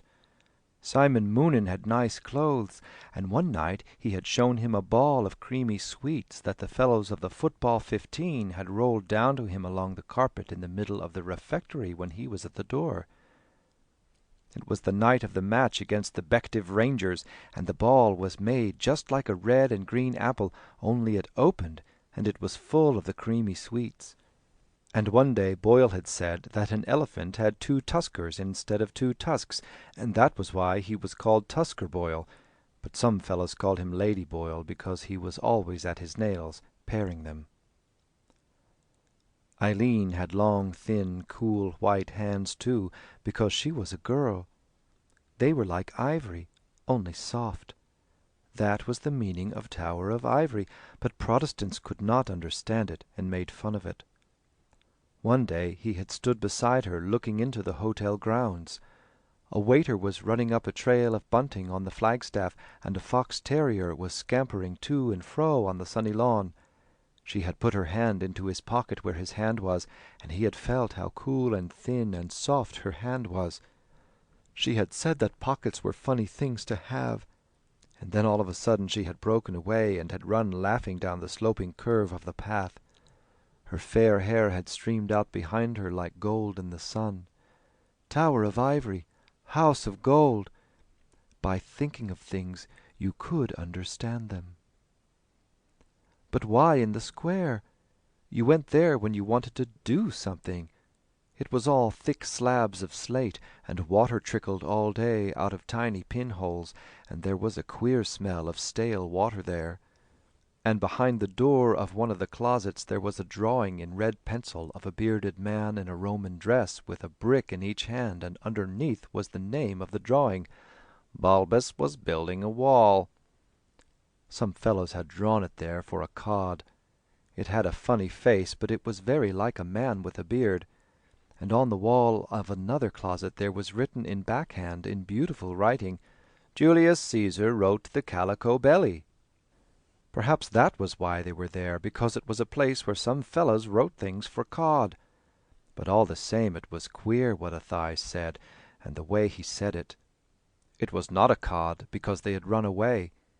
He looked with the others in silence across the playground and began to feel afraid. At last Fleming said, "And we are all to be punished for what other fellows did?" "I won't come back, see if I do," Cecil Thunder said. 3 days' silence in the refectory, and sending us up for 6 and 8 every minute. "Yes," said Wells, "and old Barrett has a new way of twisting the note so that you can't open it and fold it again to see how many ferulae you are to get. I won't come back too." "Yes," said Cecil Thunder, "and the prefect of studies was in second of grammar this morning." "Let us get up a rebellion," Fleming said. "Will we?" All the fellows were silent. The air was very silent, and you could hear the cricket bats, but more slowly than before. Pick, pock. Wells asked, "What is going to be done to them?" "Simon Moonan and Tusker are going to be flogged," Athai said, "and the fellows in the higher line got their choice of flogging or being expelled." "And which are they taking?" asked the fellow who had spoken first. "All are taking expulsion except Corrigan," Athai answered. "He's going to be flogged by Mr. Gleeson." "Is it Corrigan, that big fellow?" said Fleming. "Why, he'd be able for 2 of Gleeson." "I know why," Cecil Thunder said. He is right, and the other fellows are wrong, because a flogging wears off after a bit, but a fellow that has been expelled from college is known all his life on account of it. Besides, Gleeson won't flog him hard." "It's best of his play not to," Fleming said. "I wouldn't like to be Simon Moonan and Tusker," Cecil Thunder said, "but I don't believe they will be flogged. Perhaps they will be sent up for twice 9.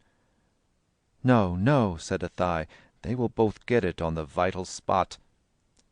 Wells rubbed himself and said in a crying voice, "Please, sir, let me off."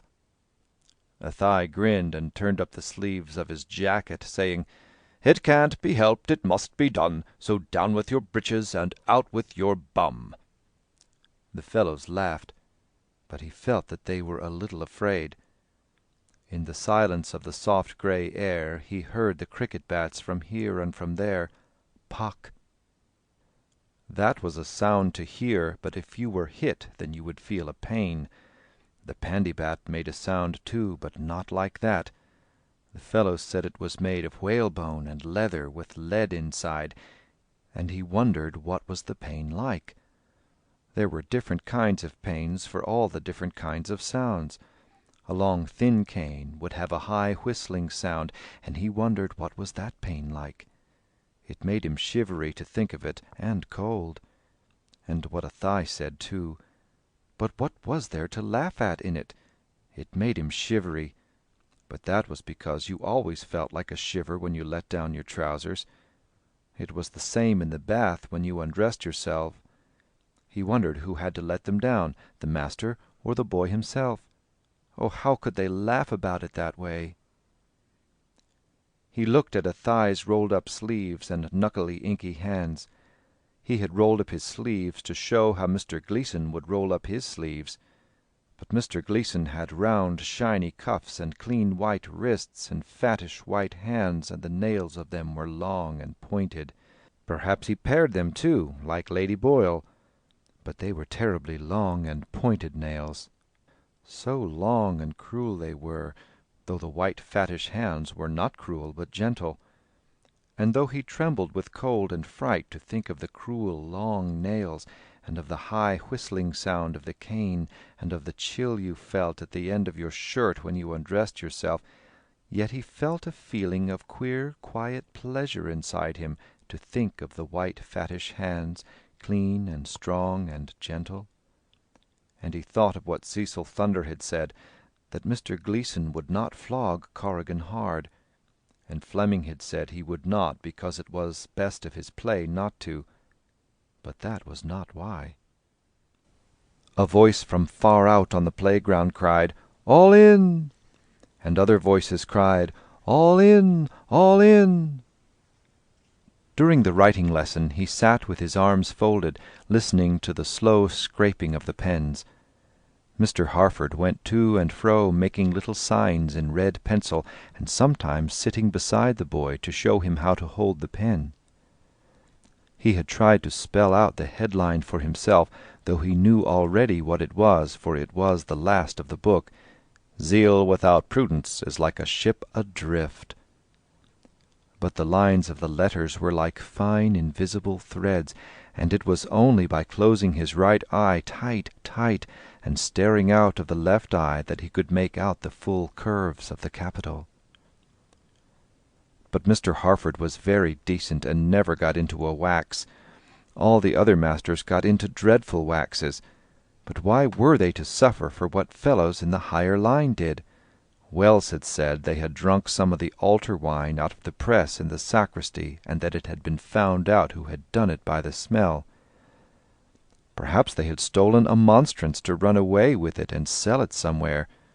That must have been a terrible sin, to go in there quietly at night, to open the dark press and steal the flashing gold thing into which God was put on the altar in the middle of flowers and candles at benediction, while the incense went up in clouds at both sides as the fellow swung the censer, and Dominic Kelly sang the first part by himself in the choir.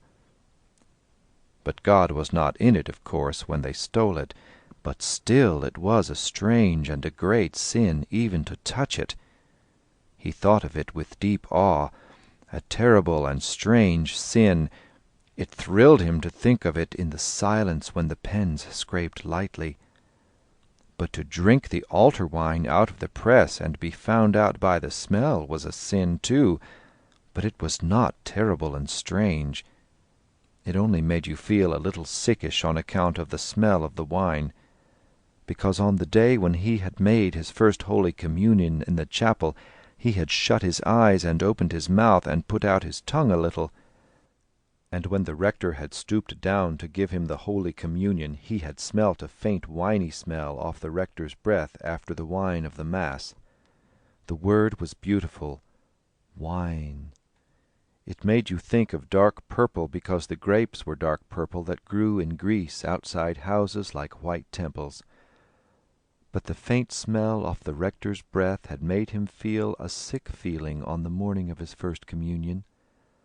The day of your first communion was the happiest day of your life, and once a lot of generals had asked Napoleon what was the happiest day of his life. They thought he would say the day he won some great battle or the day he was made an emperor, but he said, "Gentlemen, the happiest day of my life was the day on which I made my first Holy Communion." Father Arnal came in, and the Latin lesson began, and he remained still, leaning on the desk with his arms folded. Father Arnal gave out the theme books, and he said that they were scandalous, and that they were all to be written out again with the corrections at once. But the worst of all was Fleming's theme, because the pages were stuck together by a blot, and Father Arnal held it up by a corner and said it was an insult to any master to send him up such a theme. Then he asked Jack Lawton to decline the noun mare, and Jack Lawton stopped at the ablative singular and could not go on with the plural. "You should be ashamed of yourself," said Father Arnal sternly. "You, the leader of the class." Then he asked the next boy, and the next, and the next. Nobody knew. Father Arnal became very quiet, more and more quiet as each boy tried to answer and could not. But his face was black-looking, and his eyes were staring, though his voice was so quiet. Then he asked Fleming, and Fleming said that the word had no plural. Father Arnal suddenly shut the book and shouted at him, "Kneel out there in the middle of the class! You are one of the idlest boys I ever met! Copy out your themes again, the rest of you!" Fleming moved heavily out of his place and knelt between the two last benches. The other boys bent over their theme books and began to write.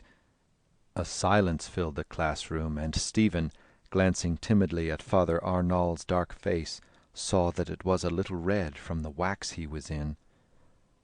Was that a sin for Father Arnal to be in a wax, or was he allowed to get into a wax when the boys were idle because that made them study better, or was he only letting on to be in a wax?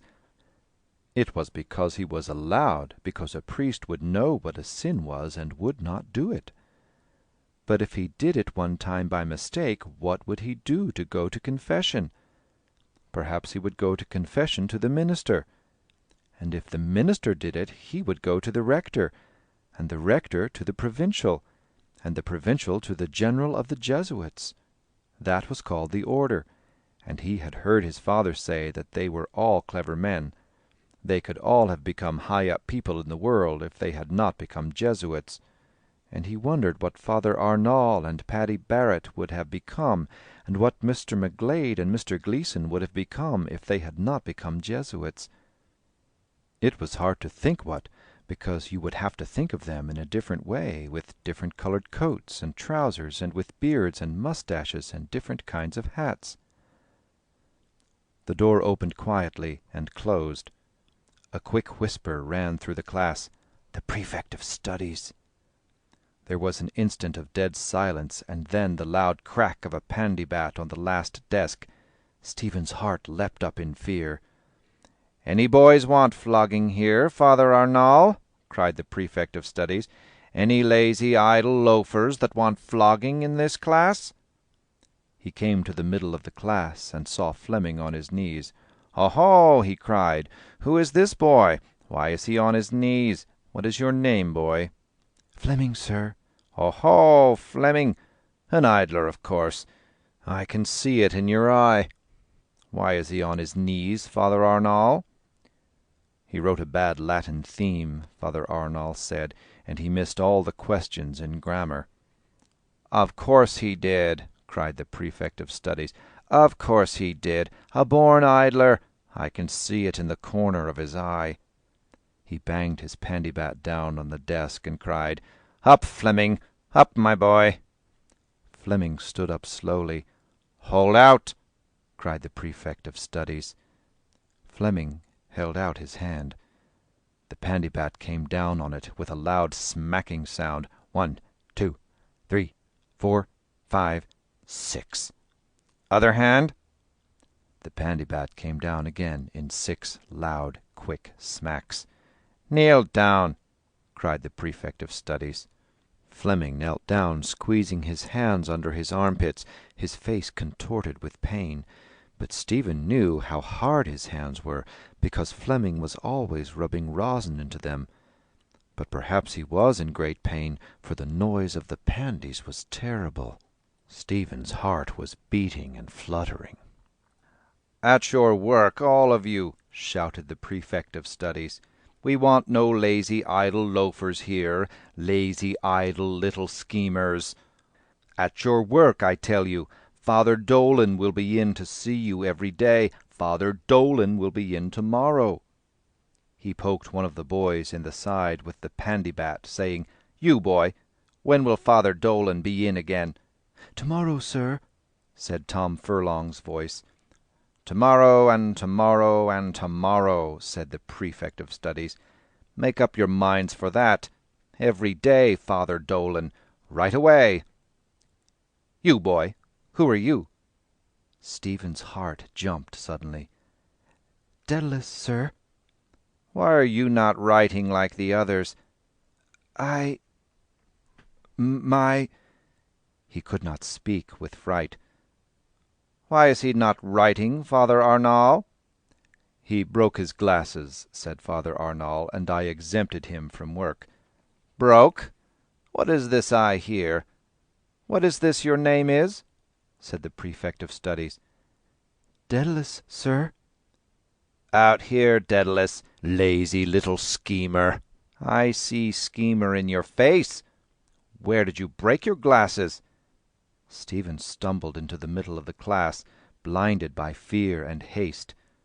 "Where did you break your glasses?" repeated the prefect of studies. "The cinder path, sir." "Ho, ho! The cinder path!" cried the prefect of studies. "I know that trick." Stephen lifted his eyes in wonder, and saw for a moment Father Dolan's white-grey, not young face, his baldy white-grey head with fluff at the sides of it, the steel rims of his spectacles, and his no-coloured eyes looking through the glasses. Why did he say he knew that trick? "Lazy, idle little loafer!" cried the prefect of studies. "Broke my glasses! An old schoolboy trick! Out with your hand this moment!"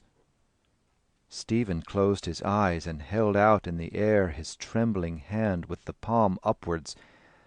He felt the prefect of studies touch it for a moment at the fingers to straighten it, and then the swish of the sleeve of the soutane as the pandybat was lifted to strike.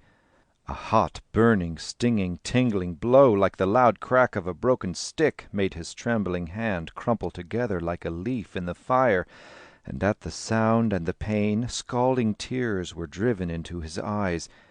His whole body was shaking with fright, his arm was shaking, and his crumpled, burning, livid hand shook like a loose leaf in the air. A cry sprang to his lips, a prayer to be let off. But though the tears scalded his eyes and his limbs quivered with pain and fright, he held back the hot tears and the cry that scalded his throat. "Other hand!" shouted the prefect of studies. Stephen drew back his maimed and quivering right arm and held out his left hand. The soutane sleeve swished again as the pandybat was lifted, and a loud crashing sound and a fierce, maddening, tingling, burning pain made his hand shrink together with the palms and fingers in a livid, quivering mass. The scalding water burst forth from his eyes, and, burning with shame and agony and fear, he drew back his shaking arm in terror and burst out into a whine of pain. His body shook with a palsy of fright, and in shame and rage he felt the scalding cry come from his throat, and the scalding tears falling out of his eyes and down his flaming cheeks. "Kneel down," cried the prefect of studies. Stephen knelt down quickly, pressing his beaten hands to his sides. To think of them beaten and swollen with pain all in a moment made him feel so sorry for them, as if they were not his own but someone else's that he felt sorry for. And as he knelt, calming the last sobs in his throat and feeling the burning, tingling pain pressed into his sides, he thought of the hands which he had held out in the air with the palms up, and of the firm touch of the prefect of studies when he had steadied the shaking fingers, and of the beaten, swollen, reddened mass of palm and fingers that shook helplessly in the air. "Get at your work, all of you," cried the prefect of studies from the door. "Father Dolan will be in every day to see if any boy, any lazy, idle little loafer, wants flogging. Every day, every day." The door closed behind him. The hushed class continued to copy out the themes. Father Arnall rose from his seat and went among them, helping the boys with gentle words and telling them the mistakes they had made. His voice was very gentle and soft. Then he returned to his seat and said to Fleming and Stephen, "You may return to your places, you two." Fleming and Stephen rose and, walking to their seats, sat down. Stephen, scarlet with shame, opened a book quickly with one weak hand and bent down upon it, his face close to the page. It was unfair and cruel, because the doctor had told him not to read without glasses, and he had written home to his father that morning to send him a new pair. And Father Arnall had said that he need not study till the new glasses came. Then to be called a schemer before the class, and to be pandied when he always got the card for first or second, and was the leader of the Yorkists. How could the prefect of studies know that it was a trick? He felt the touch of the prefect's fingers as they had steadied his hand, and at first he had thought he was going to shake hands with him, because the fingers were soft and firm. But then in an instant he had heard the swish of the soutane sleeve and the crash. It was cruel and unfair to make him kneel in the middle of the class then, and Father Arnall had told them both that they might return to their places without making any difference between them. He listened to Father Arnall's low and gentle voice as he corrected the themes. Perhaps he was sorry now and wanted to be decent, but it was unfair and cruel. The prefect of studies was a priest, but that was cruel and unfair. And his white-grey face and the no-coloured eyes behind the steel-rimmed spectacles were cruel-looking, because he had steadied the hand first with his firm, soft fingers, and that was to hit it better and louder. "It's a stinking mean thing, that's what it is," said Fleming in the corridor as the classes were passing out in file to the refectory, "to pandy a fellow for what is not his fault." "You really broke your glasses by accident, didn't you?" Nasty Roach asked. Stephen felt his heart filled by Fleming's words and did not answer. "Of course he did," said Fleming. "I wouldn't stand it. I'd go up and tell the rector on him." "Yes," said Cecil Thunder eagerly, "and I saw him lift the pandybat over his shoulder, and he's not allowed to do that." "Did they hurt much?" Nasty Roach asked. "Very much," Stephen said. "I wouldn't stand it," Fleming repeated, "from Bally Head or any other Bally Head. It's a stinking mean low trick, that's what it is. I'd go straight up to the rector and tell him about it after dinner." "Yes, do, said Cecil Thunder. "Yes, do. Yes, go up and tell the rector on him, Dedalus," said Nasty Roach, "because he said that he'd come in tomorrow again to pandy you." "Yes, tell the rector," all said. and there were some fellows out of second of grammar listening, and one of them said, "The Senate and the Roman people declared that Dedalus had been wrongly punished." It was wrong. It was unfair and cruel. And as he sat in the refectory, he suffered time after time in memory the same humiliation, until he began to wonder whether it might not really be that there was something in his face which made him look like a schemer, and he wished he had a little mirror to see. But there could not be, and it was unjust and cruel and unfair. He could not eat the blackish fish fritters they got on Wednesdays in Lent, and one of his potatoes had the mark of the spade in it. Yes, he would do what the fellows had told him. He would go up and tell the rector that he had been wrongly punished. A thing like that had been done before by somebody in history, by some great person whose head was in the books of history. And the rector would declare that he had been wrongly punished because the Senate and the Roman people always declared that the man who did that had been wrongly punished. Those were the great men whose names were in Richmal Magnall's questions. History was all about those men and what they did, and that was what Peter Parley's tales about Greece and Rome were all about. Peter Parley himself was on the first page in a picture. There was a road over a heath with grass at the side and little bushes, and Peter Parley had a broad hat like a Protestant minister, and a big stick, and he was walking fast along the road to Greece and Rome. It was easy what he had to do. All he had to do was when the dinner was over and he came out in his turn to go on walking, but not out to the corridor, but up the staircase on the right that led to the castle. He had nothing to do but that, to turn to the right and walk fast up the staircase, and in half a minute he would be in the low, dark, narrow corridor that led through the castle to the rector's room.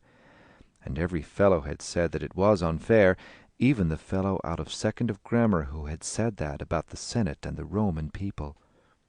What would happen?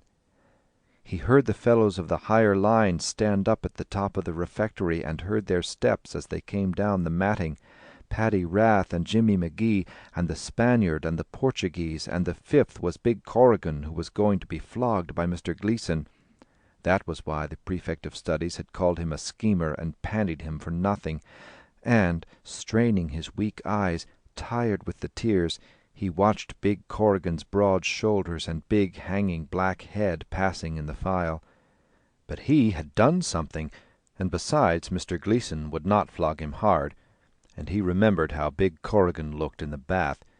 He had skin the same colour as the turf-coloured bog water in the shallow end of the bath, and when he walked along the side his feet slapped loudly on the wet tiles, and at every step his thighs shook a little, because he was fat.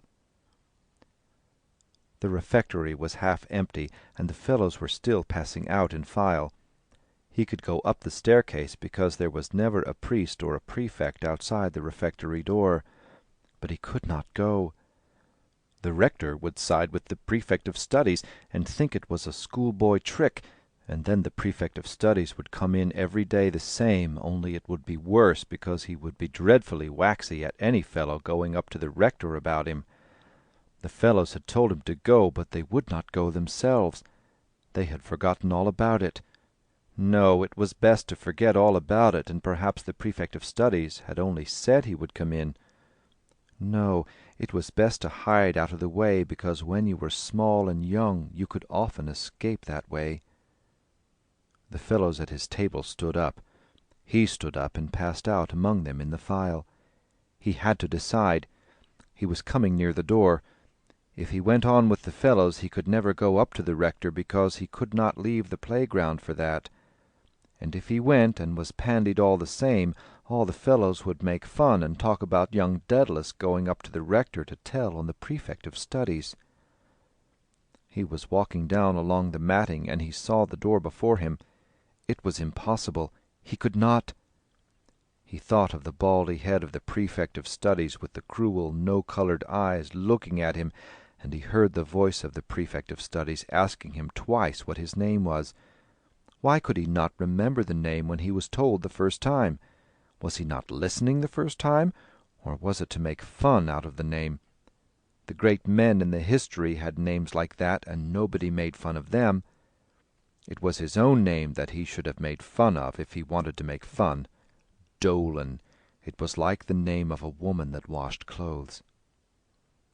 He had reached the door and, turning quickly up to the right, walked up the stairs and, before he could make up his mind to come back, he had entered the low, dark, narrow corridor that led to the castle.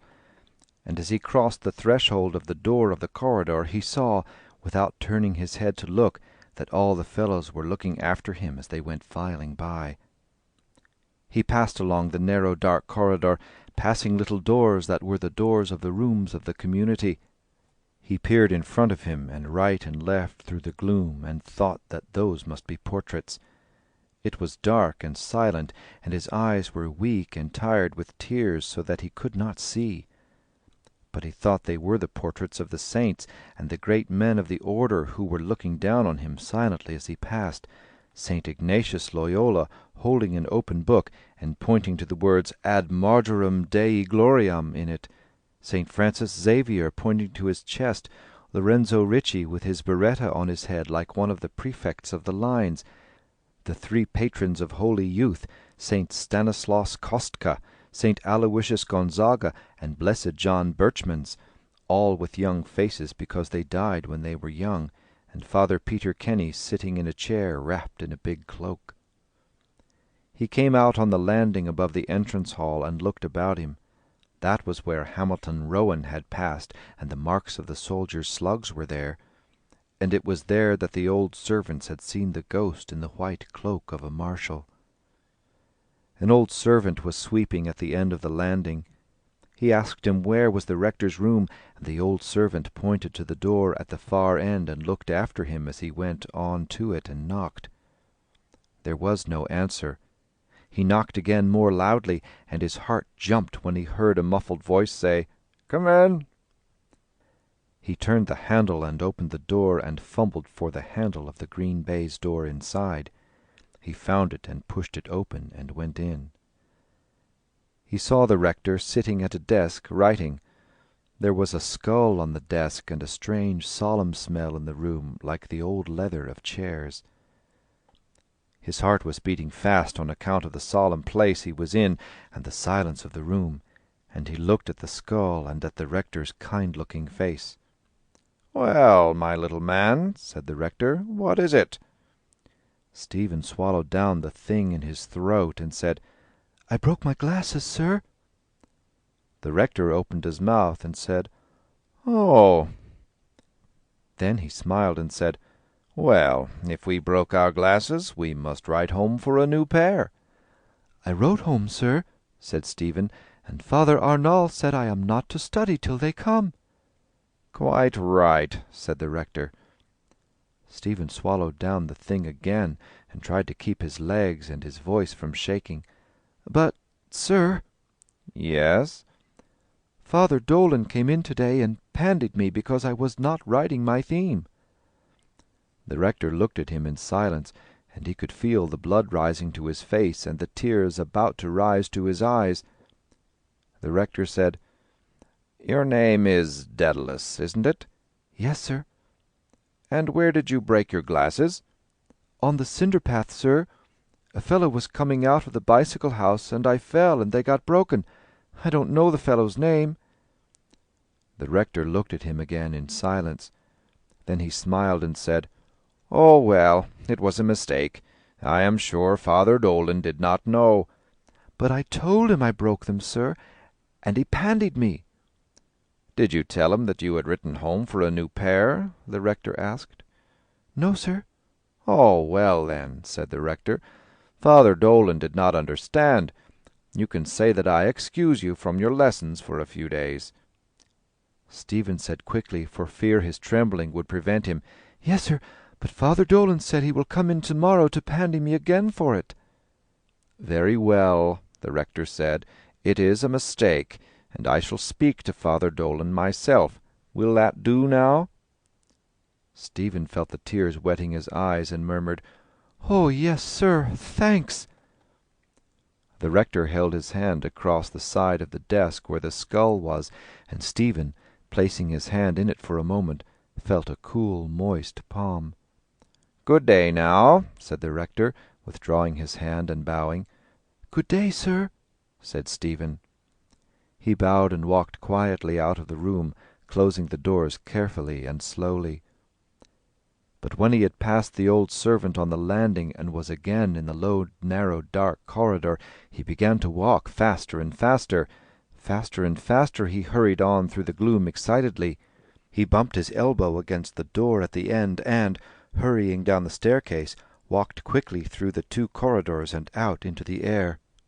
He could hear the cries of the fellows on the playgrounds. He broke into a run and, running quicker and quicker, ran across the cinder path and reached the 3rd-line playground, panting.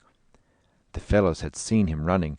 They closed round him in a ring, pushing one against another to hear. "Tell us! Tell us! What did he say? Did you go in? What did he say? Tell us! Tell us!" He told them what he had said and what the rector had said, and, when he had told them, all the fellows flung their caps spinning up into the air and cried, "Hurroo!" They caught their caps and sent them up again, spinning sky-high, and cried again, "Hurroo! Hurroo!"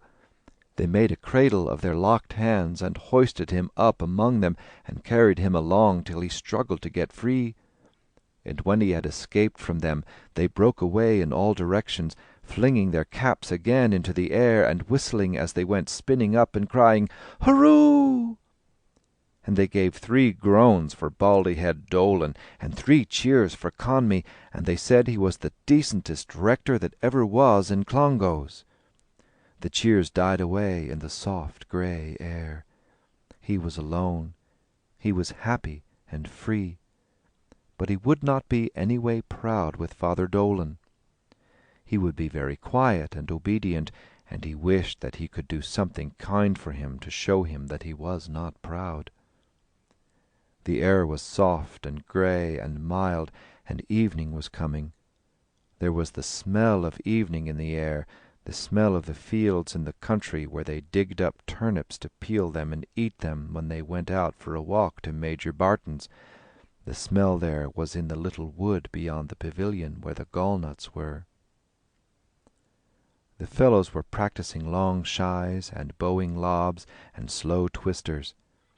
In the soft grey silence he could hear the bump of the balls, and from here and from there through the quiet air the sound of the cricket bats, pick, pack, pock, puck, like drops of water in a fountain falling softly in the brimming bowl.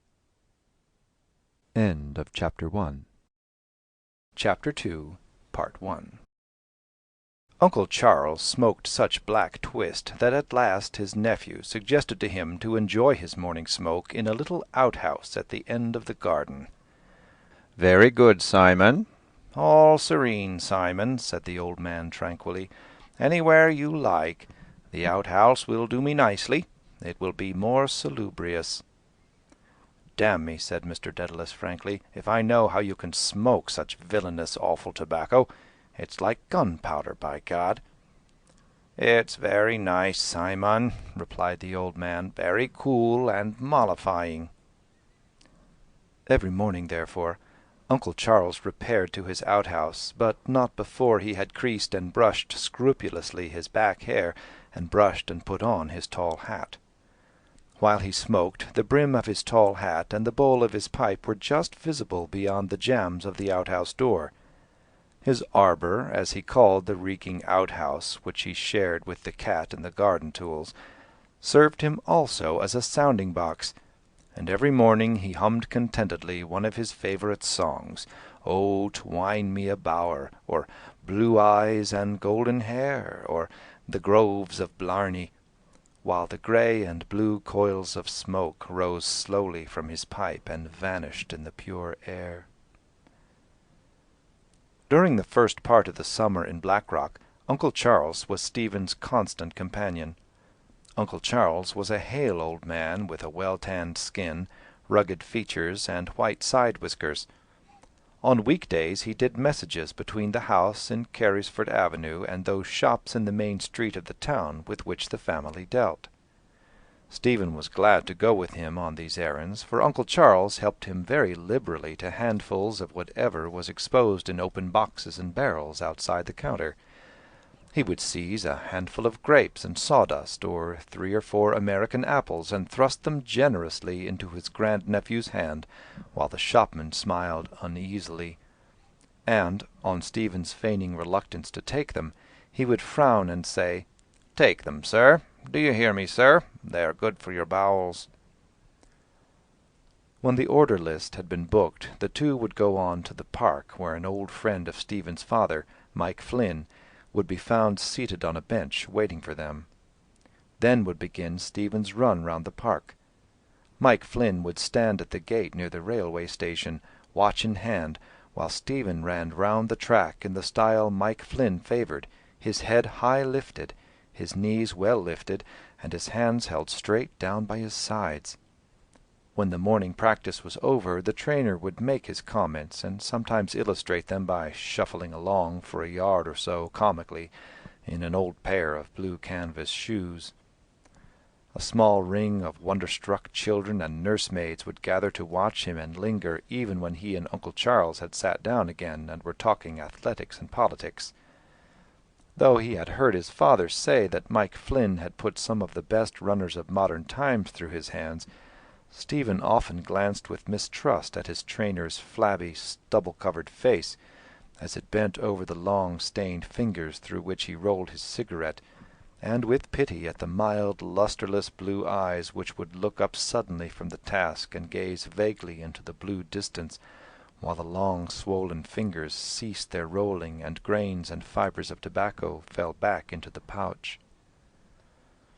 On the way home, Uncle Charles would often pay a visit to the chapel, and, as the font was above Stephen's reach, the old man would dip his hand and then sprinkle the water briskly about Stephen's clothes and on the floor of the porch.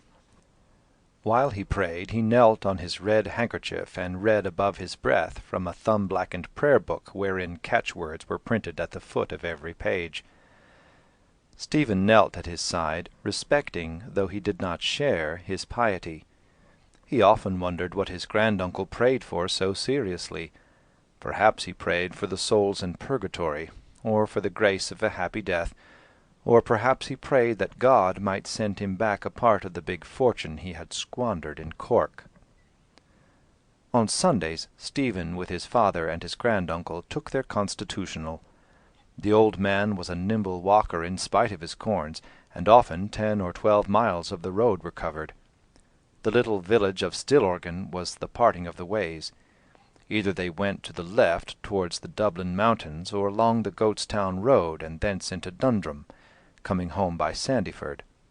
Trudging along the road, or standing in some grimy wayside public-house, his elders spoke constantly of the subjects nearer their hearts, of Irish politics, of Munster, and of the legends of their own family, to all of which Stephen lent an avid ear. Words which he did not understand he said over and over to himself till he had learned them by heart, and through them he had glimpses of the real world about him. The hour when he too would take part in the life of that world seemed drawing near, and in secret he began to make ready for the great part which he felt awaited him, the nature of which he only dimly apprehended. His evenings were his own, and he pored over a ragged translation of the Count of Monte Cristo. The figure of that dark avenger stood forth in his mind for whatever he had heard or divined in childhood of the strange and terrible. At night he built up on the parlour table an image of the wonderful island cave out of transfers and paper flowers and coloured tissue paper and strips of the silver and golden paper in which chocolate is wrapped.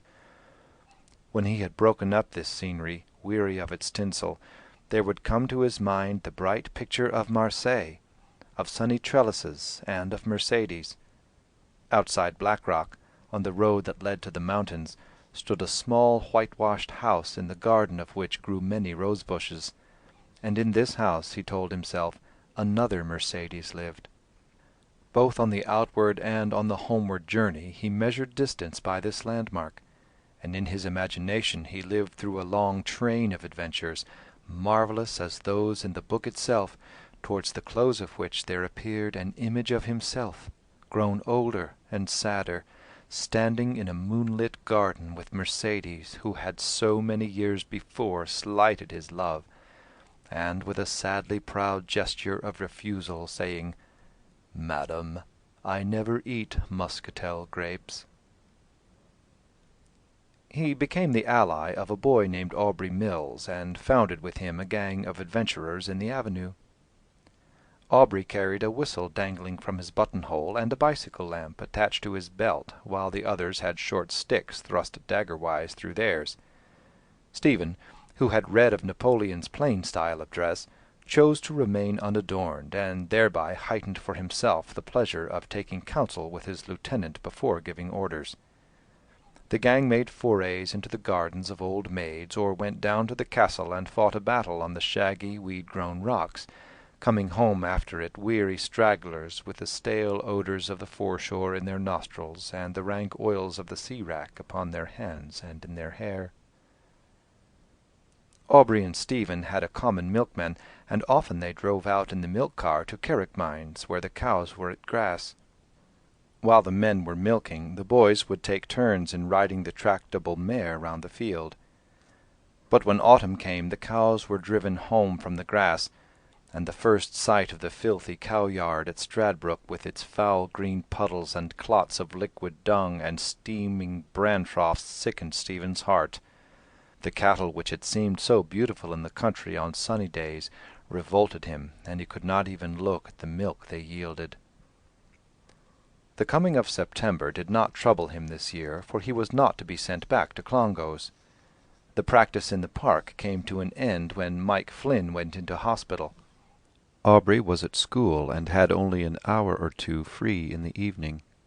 The gang fell asunder, and there were no more nightly forays or battles on the rocks. Stephen sometimes went round with the car which delivered the evening milk, and these chilly drives blew away his memory of the filth of the cow-yard, and he felt no repugnance at seeing the cow-hairs and hayseeds on the milkman's coat. Whenever the car drew up before a house, he waited to catch a glimpse of a well-scrubbed kitchen, or of a softly lighted hall, and to see how the servant would hold the jug and how she would close the door. He thought it should be a pleasant life enough, driving along the roads every evening to deliver milk, if he had warm gloves and a fat bag of ginger-nuts in his pocket to eat from.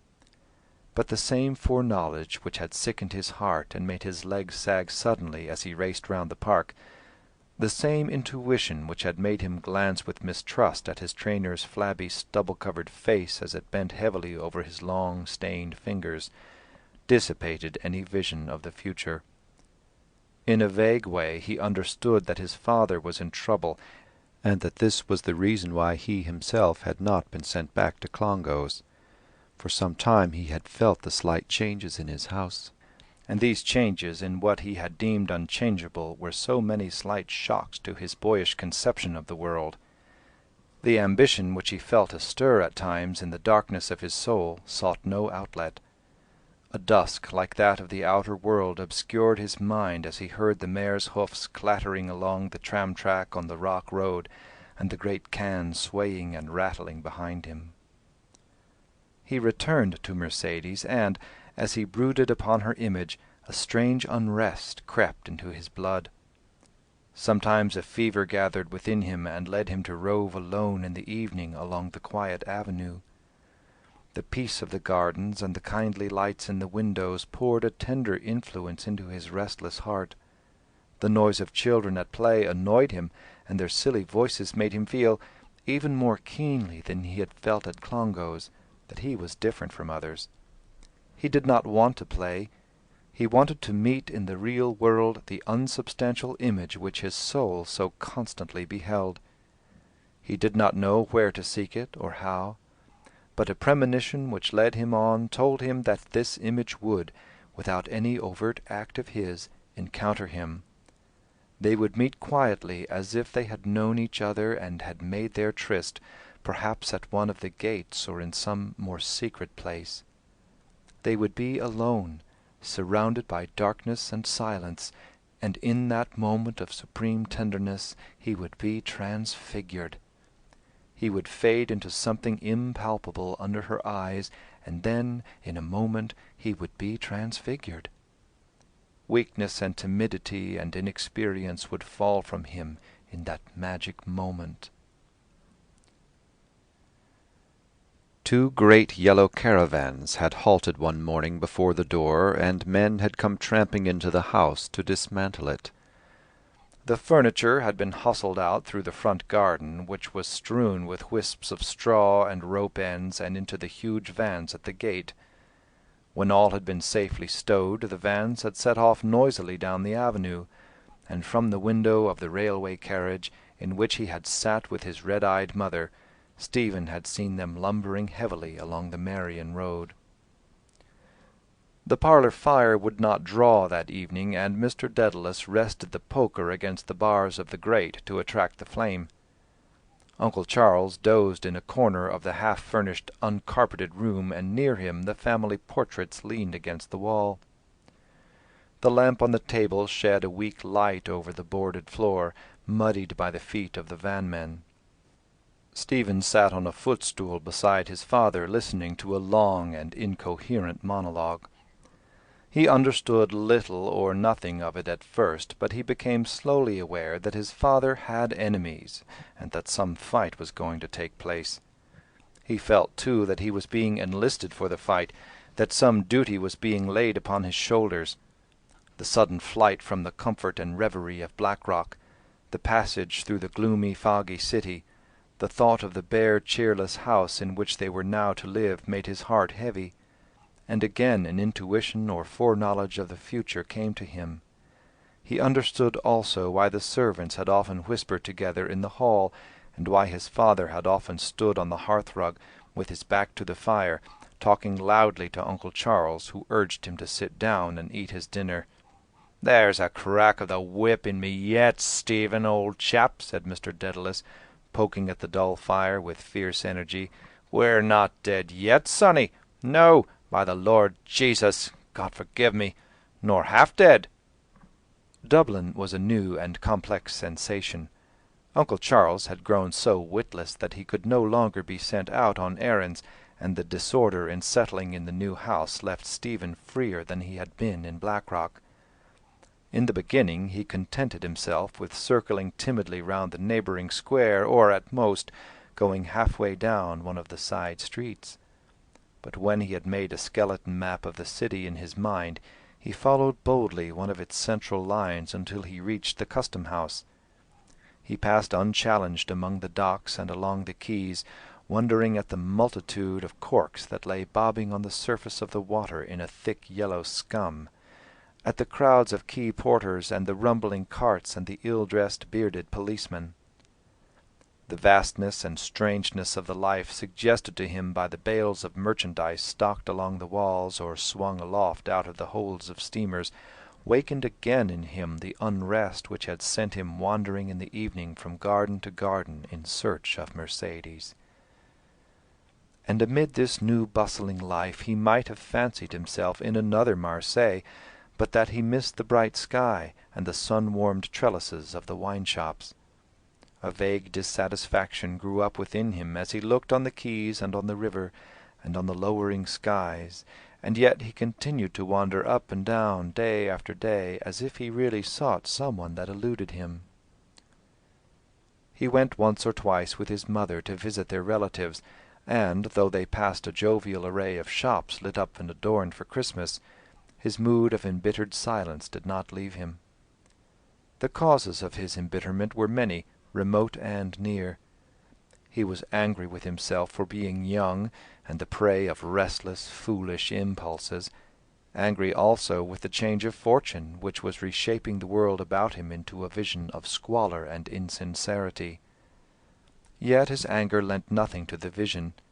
He chronicled with patience what he saw, detaching himself from it and testing its mortifying flavour in secret. He was sitting on the backless chair in his aunt's kitchen. A lamp with a reflector hung on the japanned wall of the fireplace, and by its light his aunt was reading the evening paper that lay on her knees. She looked a long time at a smiling picture that was set in it, and said musingly, The beautiful Mabel Hunter.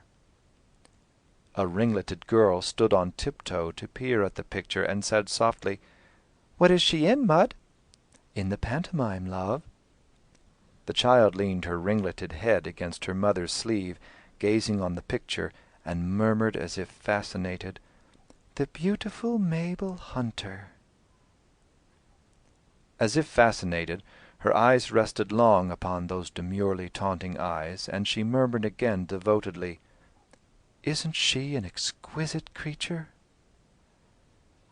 And the boy who came in from the street, stamping crookedly under his stone of coal, heard her words.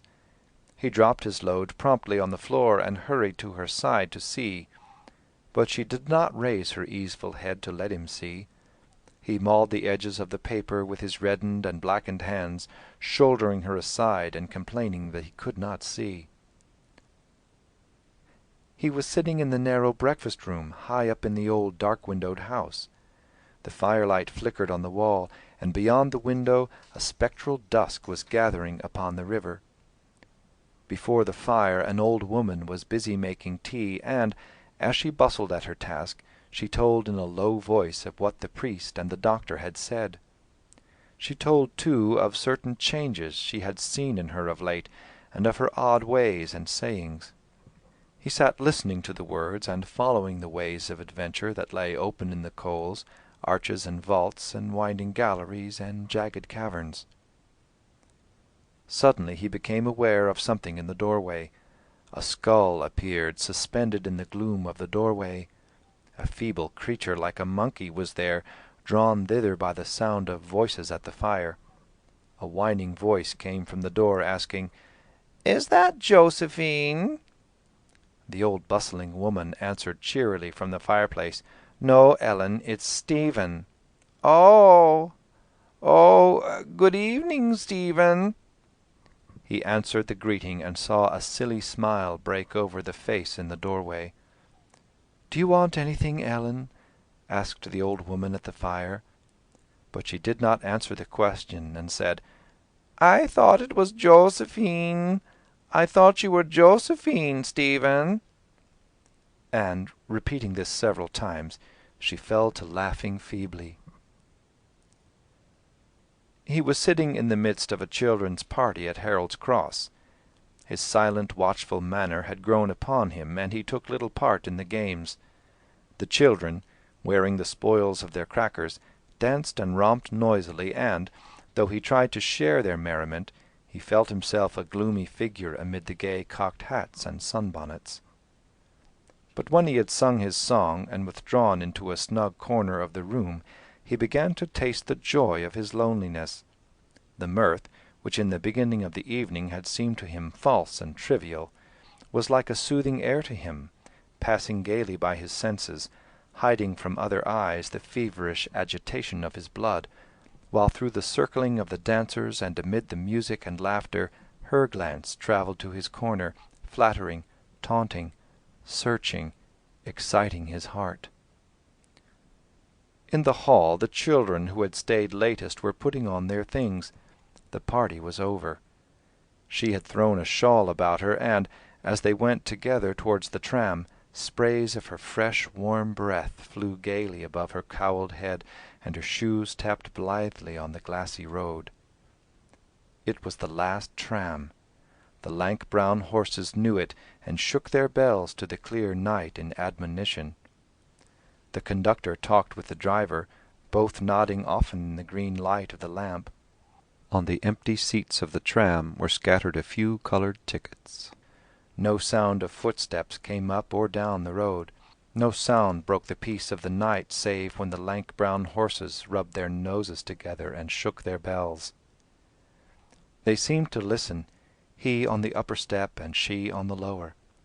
She came up to his step many times and went down to hers again between their phrases, and once or twice stood close beside him for some moments on the upper step, forgetting to go down, and then went down. His heart danced upon her movements like a cork upon a tide. He heard what her eyes said to him from beneath their cowl, and knew that in some dim past, whether in life or in reverie, he had heard their tale before. He saw her urge her vanities, her fine dress and sash and long black stockings, and knew that he had yielded to them 1,000 times. Yet a voice within him spoke above the noise of his dancing heart, asking him would he take her gift to which he had only to stretch out his hand. And he remembered the day when he and Eileen had stood looking into the hotel grounds, watching the waiters running up a trail of bunting on the flagstaff, and the fox terrier scampering to and fro on the sunny lawn, and how, all of a sudden, she had broken out into a peal of laughter and had run down the sloping curve of the path. Now, as then, he stood listlessly in his place, seemingly a tranquil watcher of the scene before him. She too wants me to catch hold of her, he thought. That's why she came with me to the tram. I could easily catch hold of her when she comes up to my step. Nobody is looking. I could hold her and kiss her. But he did neither, and when he was sitting alone in the deserted tram, he tore his ticket into shreds and stared gloomily at the corrugated footboard. The next day he sat at his table in the bare upper room for many hours. Before him lay a new pen, a new bottle of ink, and a new emerald exercise. From force of habit he had written at the top of the first page the initial letters of the Jesuit motto, A.M.D.G. On the first line of the page appeared the title of the verses he was trying to write, To E.C. He knew it was right to begin so, for he had seen similar titles in the collected poems of Lord Byron. When he had written this title and drawn an ornamental line underneath, he fell into a daydream and began to draw diagrams on the cover of the book. He saw himself sitting at his table in Bray the morning after the discussion at the Christmas dinner-table, trying to write a poem about Parnell on the back of one of his father's second moiety notices. But his brain had then refused to grapple with the theme, and, desisting, he had covered the page with the names and addresses of certain of his classmates. Roderick Kickham, John Lawton, Anthony McSwiney, Simon Moonan. Now it seemed as if he would fail again, but, by dint of brooding on the incident, he thought himself into confidence. During this process all these elements which he deemed common and insignificant fell out of the scene. There remained no trace of the tram itself, nor of the tram-men, nor of the horses, nor did he and she appear vividly. The verses told only of the night and the balmy breeze and the maiden lustre of the moon. Some undefined sorrow was hidden in the hearts of the protagonists as they stood in silence beneath the leafless trees, and when the moment of farewell had come, the kiss, which had been withheld by one, was given by both. After this the letters L.D.S. were written at the foot of the page, and, having hidden the book, he went into his mother's bedroom and gazed at his face for a long time in the mirror of her dressing-table. But his long spell of leisure and liberty was drawing to its end. One evening his father came home full of news which kept his tongue busy all through dinner. Stephen had been awaiting his father's return, for there had been mutton hash that day, and he knew that his father would make him dip his bread in the gravy. But he did not relish the hash, for the mention of Clongowes had coated his palate with a scum of disgust. "I walked bang into him," said Mr. Dedalus for the 4th time, "just at the corner of the square." "Then I suppose," said Mrs. Dedalus, "he will be able to arrange it? I mean, about Belvedere?" "Of course he will," said Mr. Dedalus. "Don't I tell you he's provincial of the order now?" "I never liked the idea of sending him to the Christian Brothers myself," said Mrs. Dedalus. "Christian Brothers be damned," said Mr. Dedalus. "Is it with Paddy Stink and Mickey Mudd? No, let him stick to the Jesuits in God's name, since he began with them. They'll be of service to him in after years. Those are the fellows that can get you a position." "And they're a very rich order, aren't they, Simon?" "Rather. They live well, I tell you. You saw their table at Clongowes. Fed up, by God, like gamecocks." Mr. Dedalus pushed his plate over to Stephen and bade him finish what was on it. "Now then, Stephen," he said, "you must put your shoulder to the wheel, old chap. You've had a fine long holiday." "Oh, I'm sure he'll work very hard now," said Mrs. Dedalus, "especially when he has Maurice with him." "Oh, holy Paul, I forgot about Maurice," said Mr. Dedalus. "Here, Maurice, come here, you thick-headed ruffian. Do you know I'm going to send you to a college where they'll teach you how to spell C-A-T, cat? And I'll buy you a nice little penny handkerchief to keep your nose dry. Won't that be grand fun?" Maurice grinned at his father and then at his brother. Mr. Dedalus screwed his glass into his eye and stared hard at both his sons. Stephen mumbled his bread without answering his father's gaze. "By the by," said Mr. Dedalus at length, "the rector, or provincial rather, was telling me that story about you and Father Dolan. You're an impudent thief, he said." "Oh, he didn't, Simon." "Not he," said Mr. Dedalus, "but he gave me a great account of the whole affair. We were chatting, you know, and one word borrowed another. And, by the way, who do you think he told me will get that job in the corporation? But I'll tell you that after. Well, as I was saying, we were chatting away quite friendly, and he asked me did our friend here wear glasses still, and then he told me the whole story." "And was he annoyed, Simon?" "Annoyed? Not he! Manly little chap," he said. Mr. Dedalus imitated the mincing nasal tone of the provincial. "Father Dolan and I, when I told them all at dinner about it, Father Dolan and I had a great laugh over it. 'You better mind yourself, Father Dolan,' said I, 'or young Dedalus will send you up for twice 9. We had a famous laugh together over it. Ha, ha, ha!"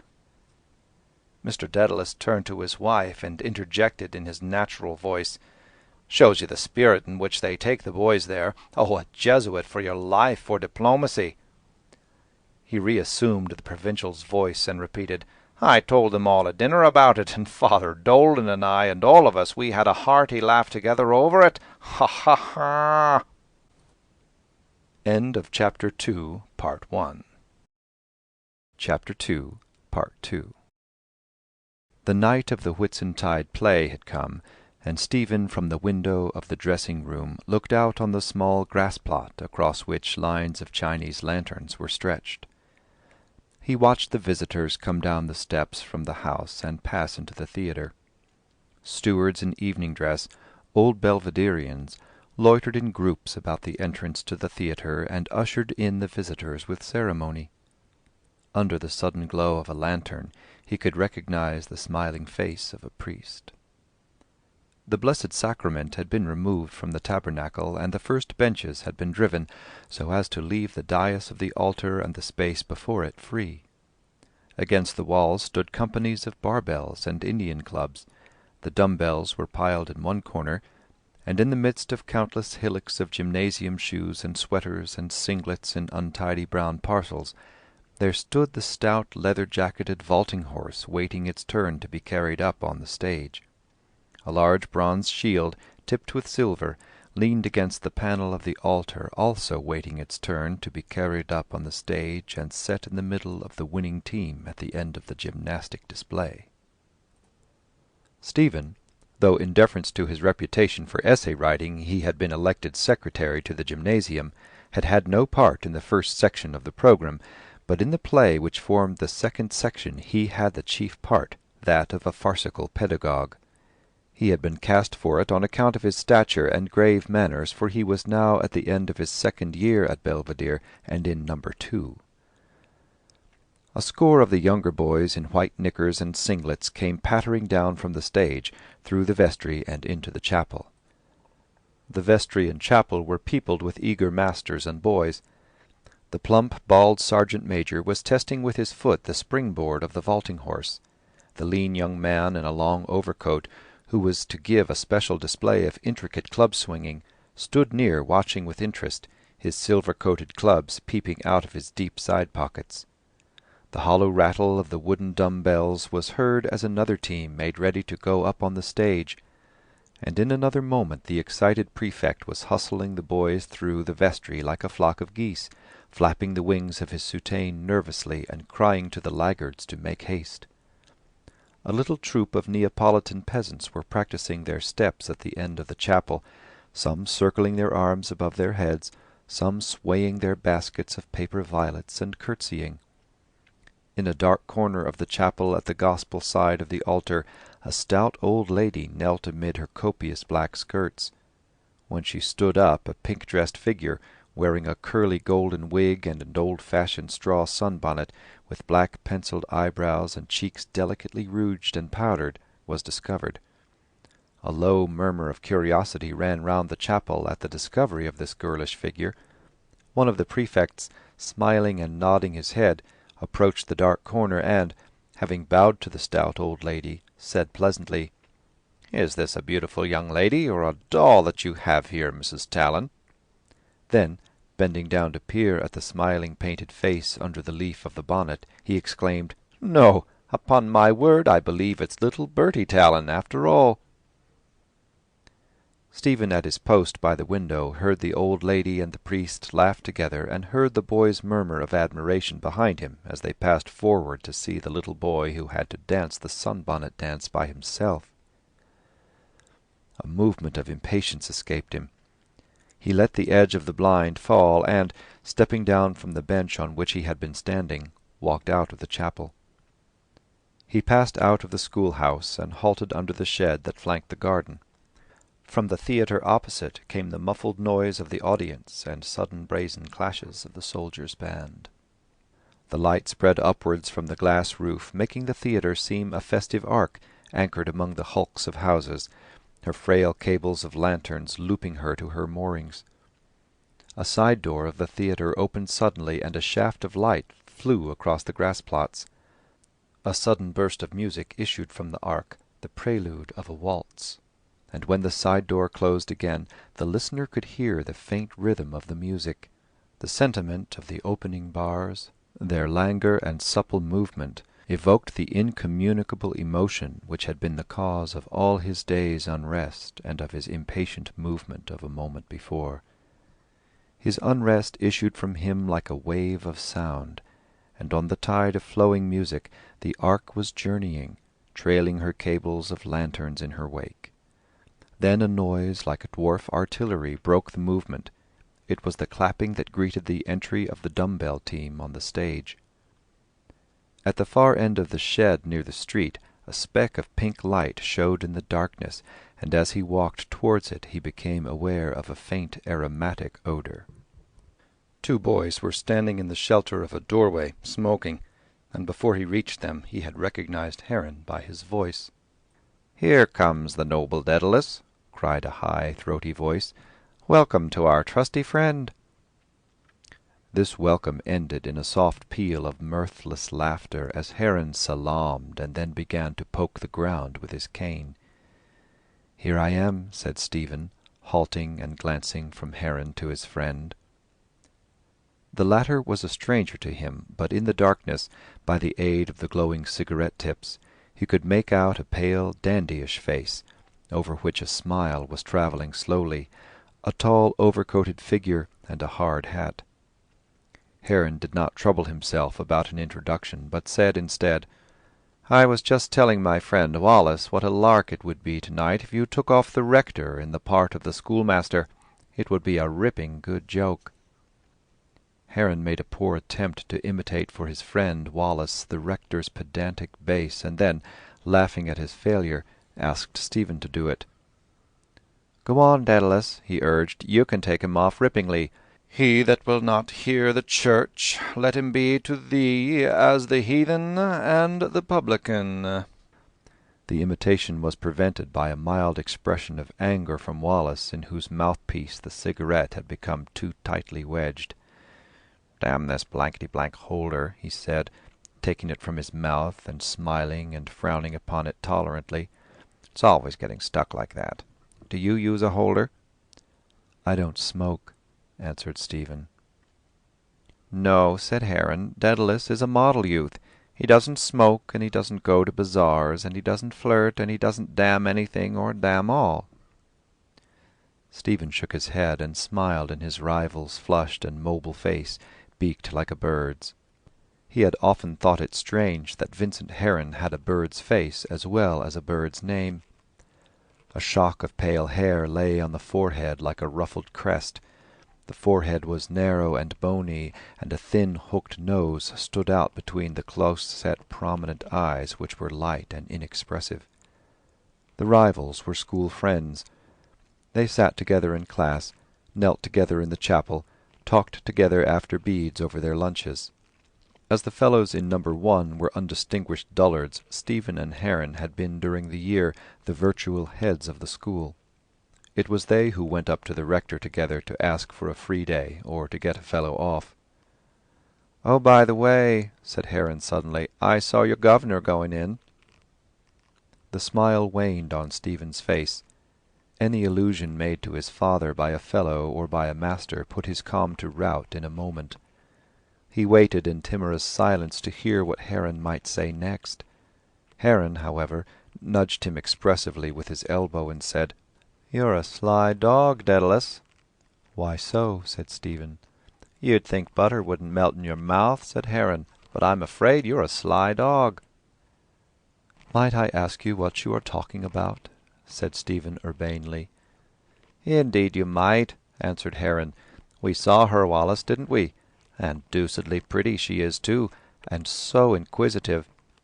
"And what part does Stephen take, Mr. Dedalus? And will Stephen not sing, Mr. Dedalus?"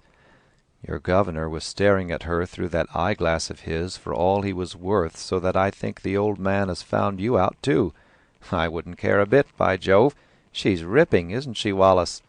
"Not half bad," answered Wallace quietly, as he placed his holder once more in the corner of his mouth. A shaft of momentary anger flew through Stephen's mind at these indelicate allusions in the hearing of a stranger. For him there was nothing amusing in a girl's interest and regard. All day he had thought of nothing but their leave-taking on the steps of the tram at Harold's Cross, the stream of moody emotions it had made to course through him, and the poem he had written about it. All day he had imagined a new meeting with her, for he knew that she was to come to the play. The old restless moodiness had again filled his breast, as it had done on the night of the party, but had not found an outlet in verse. The growth and knowledge of 2 years of boyhood stood between then and now, forbidding such an outlet, and all day the stream of gloomy tenderness within him had started forth and returned upon itself in dark courses and eddies, wearying him in the end, until the pleasantry of the prefect and the painted little boy had drawn from him a movement of impatience. "So you may as well admit," Heron went on, "that we've fairly found you out this time. You can't play the saint on me any more. That's one sure 5. A soft peal of mirthless laughter escaped from his lips, and, bending down as before, he struck Stephen lightly across the calf of the leg with his cane, as if in jesting reproof. Stephen's movement of anger had already passed. He was neither flattered nor confused, but simply wished the banter to end. He scarcely resented what had seemed to him at first a silly indelicateness, for he knew that the adventure in his mind stood in no danger from their words, and his face mirrored his rival's false smile. "Admit," repeated Heron, striking him again with his cane across the calf of the leg. The stroke was playful, but not so lightly given as the first one had been. Stephen felt the skin tingle and glow slightly and almost painlessly, and bowing submissively, as if to meet his companion's jesting mood, began to recite the Confiteor. The episode ended well, for both Heron and Wallace laughed indulgently at the irreverence. The confession came only from Stephen's lips, and, while they spoke the words, a sudden memory had carried him to another scene called up, as if by magic, at the moment when he had noted the faint cruel dimples at the corners of Heron's smiling lips, and had felt the familiar stroke of the cane against his calf, and had heard the familiar word of admonition, "Admit." It was towards the close of his first term in the college, when he was in number 6. His sensitive nature was still smarting under the lashes of an undivined and squalid way of life. His soul was still disquieted and cast down by the dull phenomenon of Dublin. He had emerged from a 2 years' spell of reverie to find himself in the midst of a new scene, every event and figure of which affected him intimately, disheartened him or allured, and, whether alluring or disheartening, filled him always with unrest and bitter thoughts. All the leisure which his school life left him was passed in the company of subversive writers whose gibes and violence of speech set up a ferment in his brain before they passed out of it into his crude writings.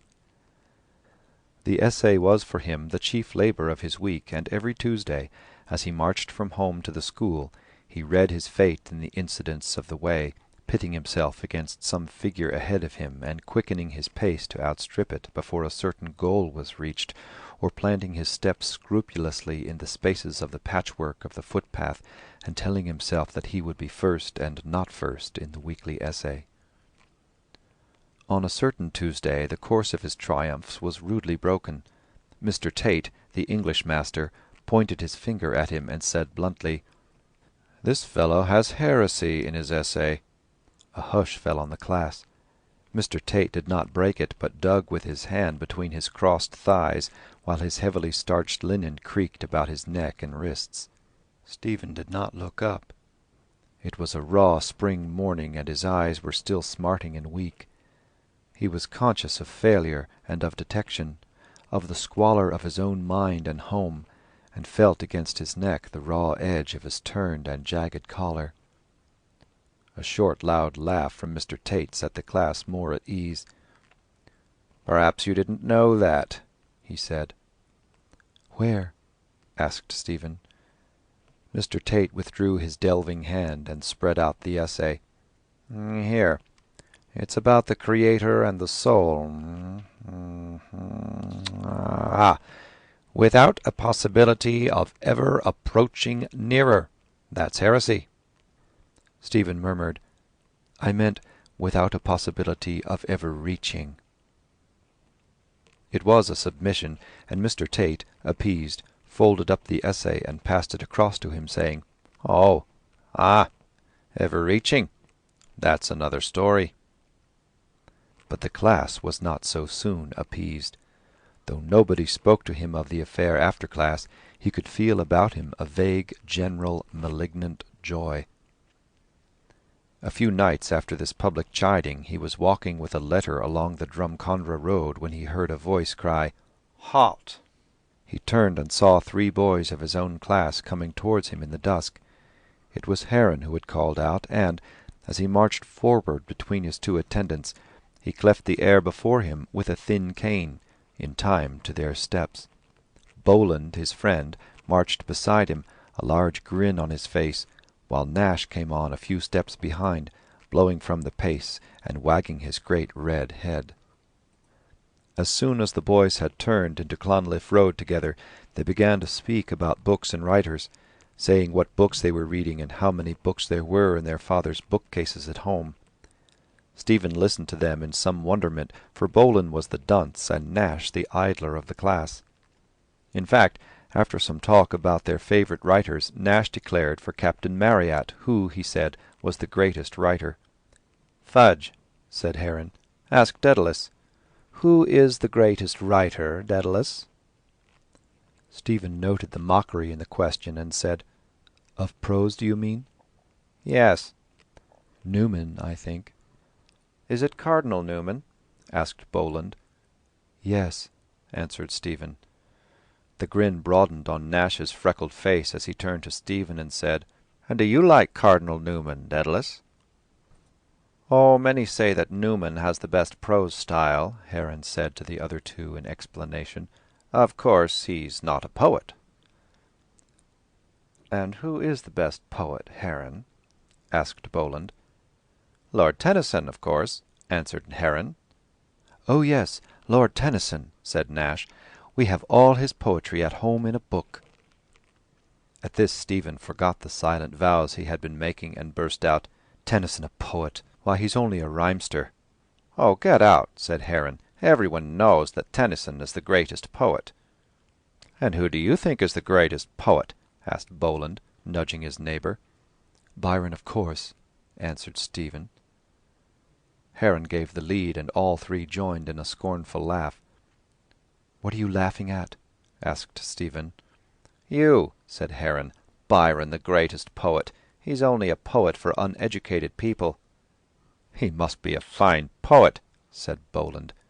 "You may keep your mouth shut," said Stephen, turning on him boldly. "All you know about poetry is what you wrote up on the slates in the yard and were going to be sent to the loft for." Boland, in fact, was said to have written on the slates in the yard a couplet about a classmate of his who often rode home from the college on a pony. "As Tyson was riding into Jerusalem, he fell and hurt his Alec Kafuzalem." This thrust put the two lieutenants to silence, but Heron went on. "In any case, Byron was a heretic, and immoral too."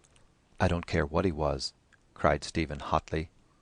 "You don't care whether he was a heretic or not?" said Nash. "What do you know about it?" shouted Stephen. "You never read a line of anything in your life except a trans, or Boland either." "I know that Byron was a bad man," said Boland. "Here, catch hold of this heretic," Heron called out. In a moment Stephen was a prisoner. "Tate made you buck up the other day," Heron went on, "about the heresy in your essay." "I'll tell him tomorrow," said Boland. "Will you?" said Stephen. "You'd be afraid to open your lips." "Afraid? Aye, Afraid of your life." behave yourself," cried Heron, cutting at Stephen's legs with his cane. It was the signal for their onset. Nash pinioned his arms behind, while Boland seized a long cabbage stump which was lying in the gutter. Struggling and kicking under the cuts of the cane and the blows of the knotty stump, Stephen was borne back against a barbed wire fence. "Admit that Byron was no good." "No." "Admit."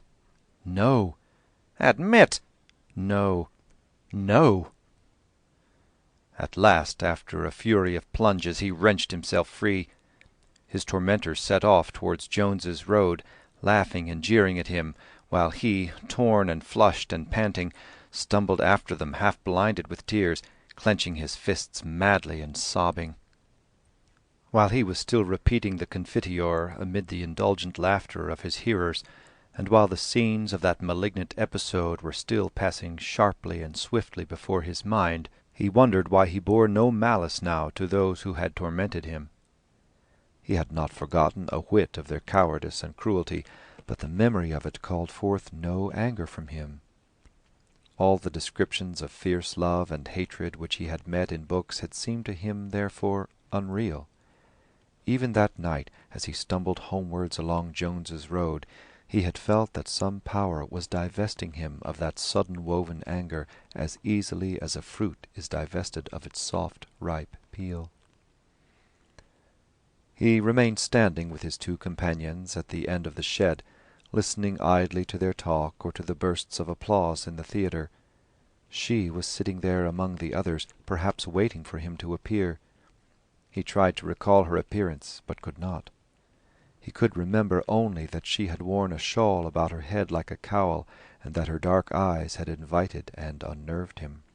He wondered, had he been in her thoughts as she had been in his? Then, in the dark and unseen by the other two, he rested the tips of the fingers of one hand upon the palm of the other hand, scarcely touching it, and yet pressing upon it lightly. But the pressure of her fingers had been lighter and steadier, and suddenly the memory of their touch traversed his brain and body like an invisible warm wave. A boy came towards them, running along under the shed. He was excited and breathless. "Oh, Dedalus," he cried, "Doyle is in a great bake about you. You're to go in at once and get dressed for the play. Hurry up, you'd better." "He's coming now," said Heron to the messenger with a haughty drawl, "when he wants to." The boy turned to Heron and repeated, "But Doyle is in an awful bake." "Will you tell Doyle with my best compliments that I damned his eyes?" answered Heron. "Well, I must go now," said Stephen, who cared little for such points of honour. "I wouldn't," said Heron. "Damn me if I would. That's no way to send for one of the senior boys. In a bake, indeed. I think it's quite enough that you're taking part in his bally old play." This spirit of quarrelsome comradeship which he had observed lately in his rival had not seduced Stephen from his habits of quiet obedience. He mistrusted the turbulence and doubted the sincerity of such comradeship, which seemed to him a sorry anticipation of manhood. The question of honour here raised was, like all such questions, trivial to him. While his mind had been pursuing its intangible phantoms and turning in irresolution from such pursuit, he had heard about him the constant voices of his father and of his masters, urging him to be a gentleman above all things, and urging him to be a good Catholic above all things. These voices had now come to be hollow-sounding in his ears. When the gymnasium had been opened, he had heard another voice urging him to be strong and manly and healthy, and when the movement towards national revival had begun to be felt in the college, yet another voice had bidden him to be true to his country and help to raise up her fallen language and tradition. In the profane world, as he foresaw, a worldly voice would bid him raise up his father's fallen state by his labours, and, meanwhile, the voice of his school comrades urged him to be a decent fellow, to shield others from blame, or to beg them off, and to do his best to get free days for the school. And it was the din of all these hollow-sounding voices that made him halt irresolutely in the pursuit of phantoms. He gave them ear only for a time, but he was happy only when he was far from them, beyond their call, alone or in the company of phantasmal comrades. In the vestry a plump, fresh-faced Jesuit and an elderly man, in shabby blue clothes, were dabbling in a case of paints and chalks. The boys who had been painted walked about or stood still awkwardly, touching their faces in a gingerly fashion with their furtive finger-tips. In the middle of the vestry a young Jesuit, who was then on a visit to the college, stood rocking himself rhythmically from the tips of his toes to his heels and back again, his hands thrust well forward into his side pockets. His small head set off with glossy red curls, and his newly shaven face agreed well with the spotless decency of his soutane and with his spotless shoes. As he watched this swaying form, and tried to read for himself the legend of the priest's mocking smile, there came into Stephen's memory a saying which he had heard from his father before he had been sent to Clongowes, that you could always tell a Jesuit by the style of his clothes. At the same moment he thought he saw a likeness between his father's mind and that of this smiling, well-dressed priest, and he was aware of some desecration of the priest's office, or of the vestry itself, whose silence was now routed by loud talk and joking, and its air pungent with the smells of the gas-jets and the grease. While his forehead was being wrinkled and his jaws painted black and blue by the elderly man, he listened distractedly to the voice of the plump young Jesuit, which bade him speak up and make his points clearly. He could hear the band playing "The Lily of Killarney," and knew that in a few moments the curtain would go up. He felt no stage fright, but the thought of the part he had to play humiliated him. A remembrance of some of his lines made a sudden flush rise to his painted cheeks. He saw her serious, alluring eyes watching him from among the audience, and their image at once swept away his scruples, leaving his will compact. Another nature seemed to have been lent him. The infection of the excitement and youth about him entered into and transformed his moody mistrustfulness. For one rare moment he seemed to be clothed in the real apparel of boyhood, and, as he stood in the wings among the other players, he shared the common mirth amid which the drop scene was hauled upwards by two able-bodied priests with violent jerks and all awry. A few moments after he found himself on the stage amid the garish gas and the dim scenery, acting before the innumerable faces of the void. It surprised him to see that the play which he had known at rehearsals for a disjointed, lifeless thing had suddenly assumed a life of its own. It seemed now to play itself, he and his fellow actors aiding it with their parts. When the curtain fell on the last scene, he heard the void filled with applause, and, through a rift in the side scene, saw the simple body before which he had acted magically deformed, the void of faces breaking at all points and falling asunder into busy groups. He left the stage quickly and rid himself of his mummery, and passed out through the chapel into the college garden. Now that the play was over, his nerves cried for some further adventure. He hurried onwards as if to overtake it. The doors of the theatre were all open, and the audience had emptied out. On the lines which he had fancied the moorings of an ark, a few lanterns swung in the night breeze, flickering cheerlessly. He mounted the steps from the garden in haste, eager that some prey should not elude him. and forced his way through the crowd in the hall and past the 2 Jesuits who stood watching the exodus and bowing and shaking hands with the visitors. He pushed onward nervously, feigning a still greater haste and faintly conscious of the smiles and stares and nudges which his powdered head left in its wake. When he came out on the steps he saw his family waiting for him at the first lamp. In a glance he noted that every figure of the group was familiar, and ran down the steps angrily. "I have to leave a message down in George's Street," he said to his father quickly. "I'll be home after you." Without waiting for his father's questions, he ran across the road and began to walk at breakneck speed down the hill. He hardly knew where he was walking. Pride and hope and desire, like crushed herbs in his heart, sent up vapours of maddening incense before the eyes of his mind. He strode down the hill amid the tumult of sudden-risen vapours of wounded pride and fallen hope and baffled desire. They streamed upwards before his anguished eyes in dense and maddening fumes, and passed away above him till at last the air was clear and cold again. A film still veiled his eyes, but they burned no longer. A power, akin to that which had often made anger or resentment fall from him, brought his steps to rest. He stood still and gazed up at the sombre porch of the morgue, and from that to the dark cobbled laneway at its side. He saw the word "Lots" on the wall of the lane, and breathed slowly the rank, heavy air. "That is horse-piss and rotted straw," he thought. "It is a good odour to breathe. It will calm my heart. My heart is quite calm now. I will go back." End of Chapter 2, Part 2. Chapter 2, Part 3. Stephen was once again seated beside his father in the corner of a railway carriage at Kingsbridge. He was travelling with his father by the night mail to Cork. As the train steamed out of the station, he recalled his childish wonder of years before and every event of his first day at Clongowes. But he felt no wonder now. He saw the darkening lands slipping past him, the silent telegraph poles passing his window swiftly every 4 seconds, the little glimmering stations, manned by a few silent sentries, flung by the mail behind her and twinkling for a moment in the darkness like fiery grains flung backwards by a runner.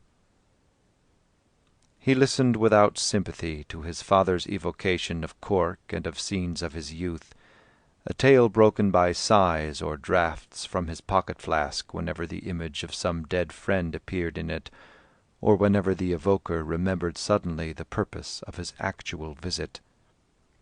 Stephen heard, but could feel no pity. The images of the dead were all strange to him, save that of Uncle Charles, an image which had lately been fading out of memory. He knew, however, that his father's property was going to be sold by auction, and, in the manner of his own dispossession, he felt the world give the lie rudely to his fantasy. At Maryborough he fell asleep. When he awoke, the train had passed out of Mallow, and his father was stretched asleep on the other seat. The cold light of the dawn lay over the country, over the unpeopled fields and the closed cottages. The terror of sleep fascinated his mind as he watched the silent country, or heard from time to time his father's deep breath or sudden sleepy movement. The neighbourhood of unseen sleepers filled him with strange dread, as though they could harm him, and he prayed that the day might come quickly. His prayer, addressed neither to God nor saint, began with a shiver, as the chilly morning breeze crept through the chink of the carriage door to his feet, and ended in a trail of foolish words which he made to fit the insistent rhythm of the train, and silently, at intervals of 4 seconds, the telegraph poles held the galloping notes of the music between punctual bars. This furious music allayed his dread, and, leaning against the window-ledge, he let his eyelids close again. They drove in a jingle across Cork while it was still early morning, and Stephen finished his sleep in a bedroom of the Victoria Hotel. The bright warm sunlight was streaming through the window, and he could hear the din of traffic. His father was standing before the dressing-table, examining his hair and face and moustache with great care, craning his neck across the water-jug and drawing it back sideways to see the better.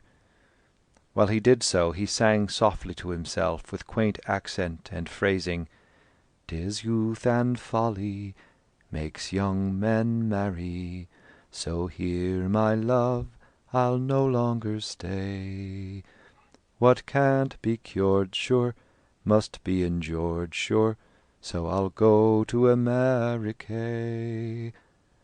My love, she's handsome, my love, she's bonny, she's like good whiskey when it is new, but when 'tis old and growing cold, it fades and dies like the mountain dew."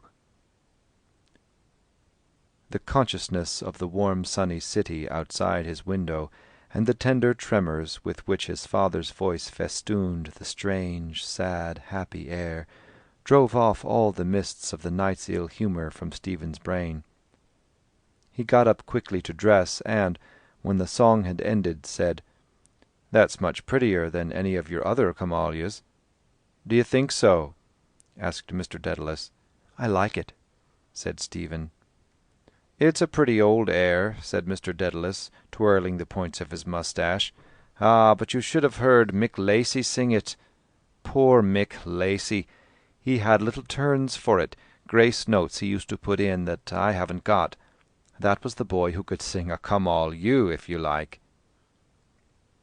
Mr. Dedalus had ordered drisheens for breakfast, and during the meal he cross-examined the waiter for local news. For the most part they spoke at cross-purposes when a name was mentioned, the waiter having in mind the present holder, and Mr. Dedalus his father, or perhaps his grandfather. "Well, I hope they haven't moved the Queen's College, anyhow," said Mr. Dedalus, "for I want to show it to this youngster of mine." Along the Mardyke the trees were in bloom. They entered the grounds of the college, and were led by the garrulous porter across the quadrangle. But their progress across the gravel was brought to a halt after every dozen or so paces by some reply of the porter's. "Ah, do you tell me so? And is poor Pottlebelly dead?" "Yes, sir, dead, sir." During these halts Stephen stood awkwardly behind the two men, weary of the subject, and waiting restlessly for the slow march to begin again. By the time they had crossed the quadrangle his restlessness had risen to fever. He wondered how his father, whom he knew for a shrewd, suspicious man, could be duped by the servile manners of the porter, and the lively southern speech which had entertained him all the morning now irritated his ears. They passed into the anatomy theatre, where Mr. Dedalus, the porter aiding him, searched the desks for his initials. Stephen remained in the background, depressed more than ever by the darkness and silence of the theatre, and by the air it wore of jaded and formal study. On the desk before him he read the word fetus, cut several times in the dark stained wood. The sudden legend startled his blood. He seemed to feel the absent students of the college about him, and to shrink from their company. A vision of their life, which his father's words had been powerless to evoke, sprang up before him out of the word cut in the desk. A broad-shouldered student with a moustache was cutting in the letters with his jackknife, seriously. Other students stood or sat near him, laughing at his handiwork. One jogged his elbow. The big student turned on him, frowning. He was dressed in loose grey clothes, and had tan boots. Stephen's name was called.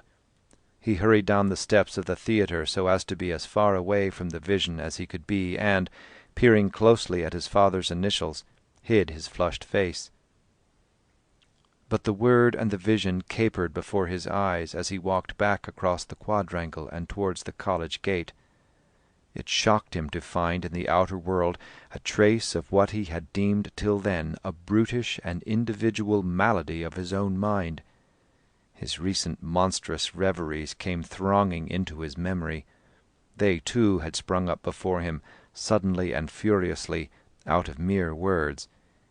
he had soon given in to them and allowed them to sweep across and debase his intellect, wondering always where they came from what den of monstrous images, and always weak and humble towards others, restless and sickened of himself when they had swept over him.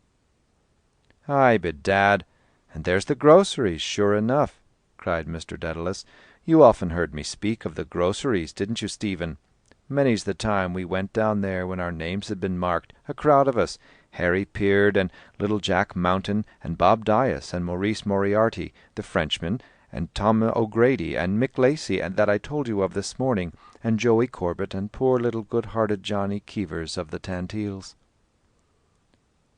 The leaves of the trees along the Mardyke were astir and whispering in the sunlight.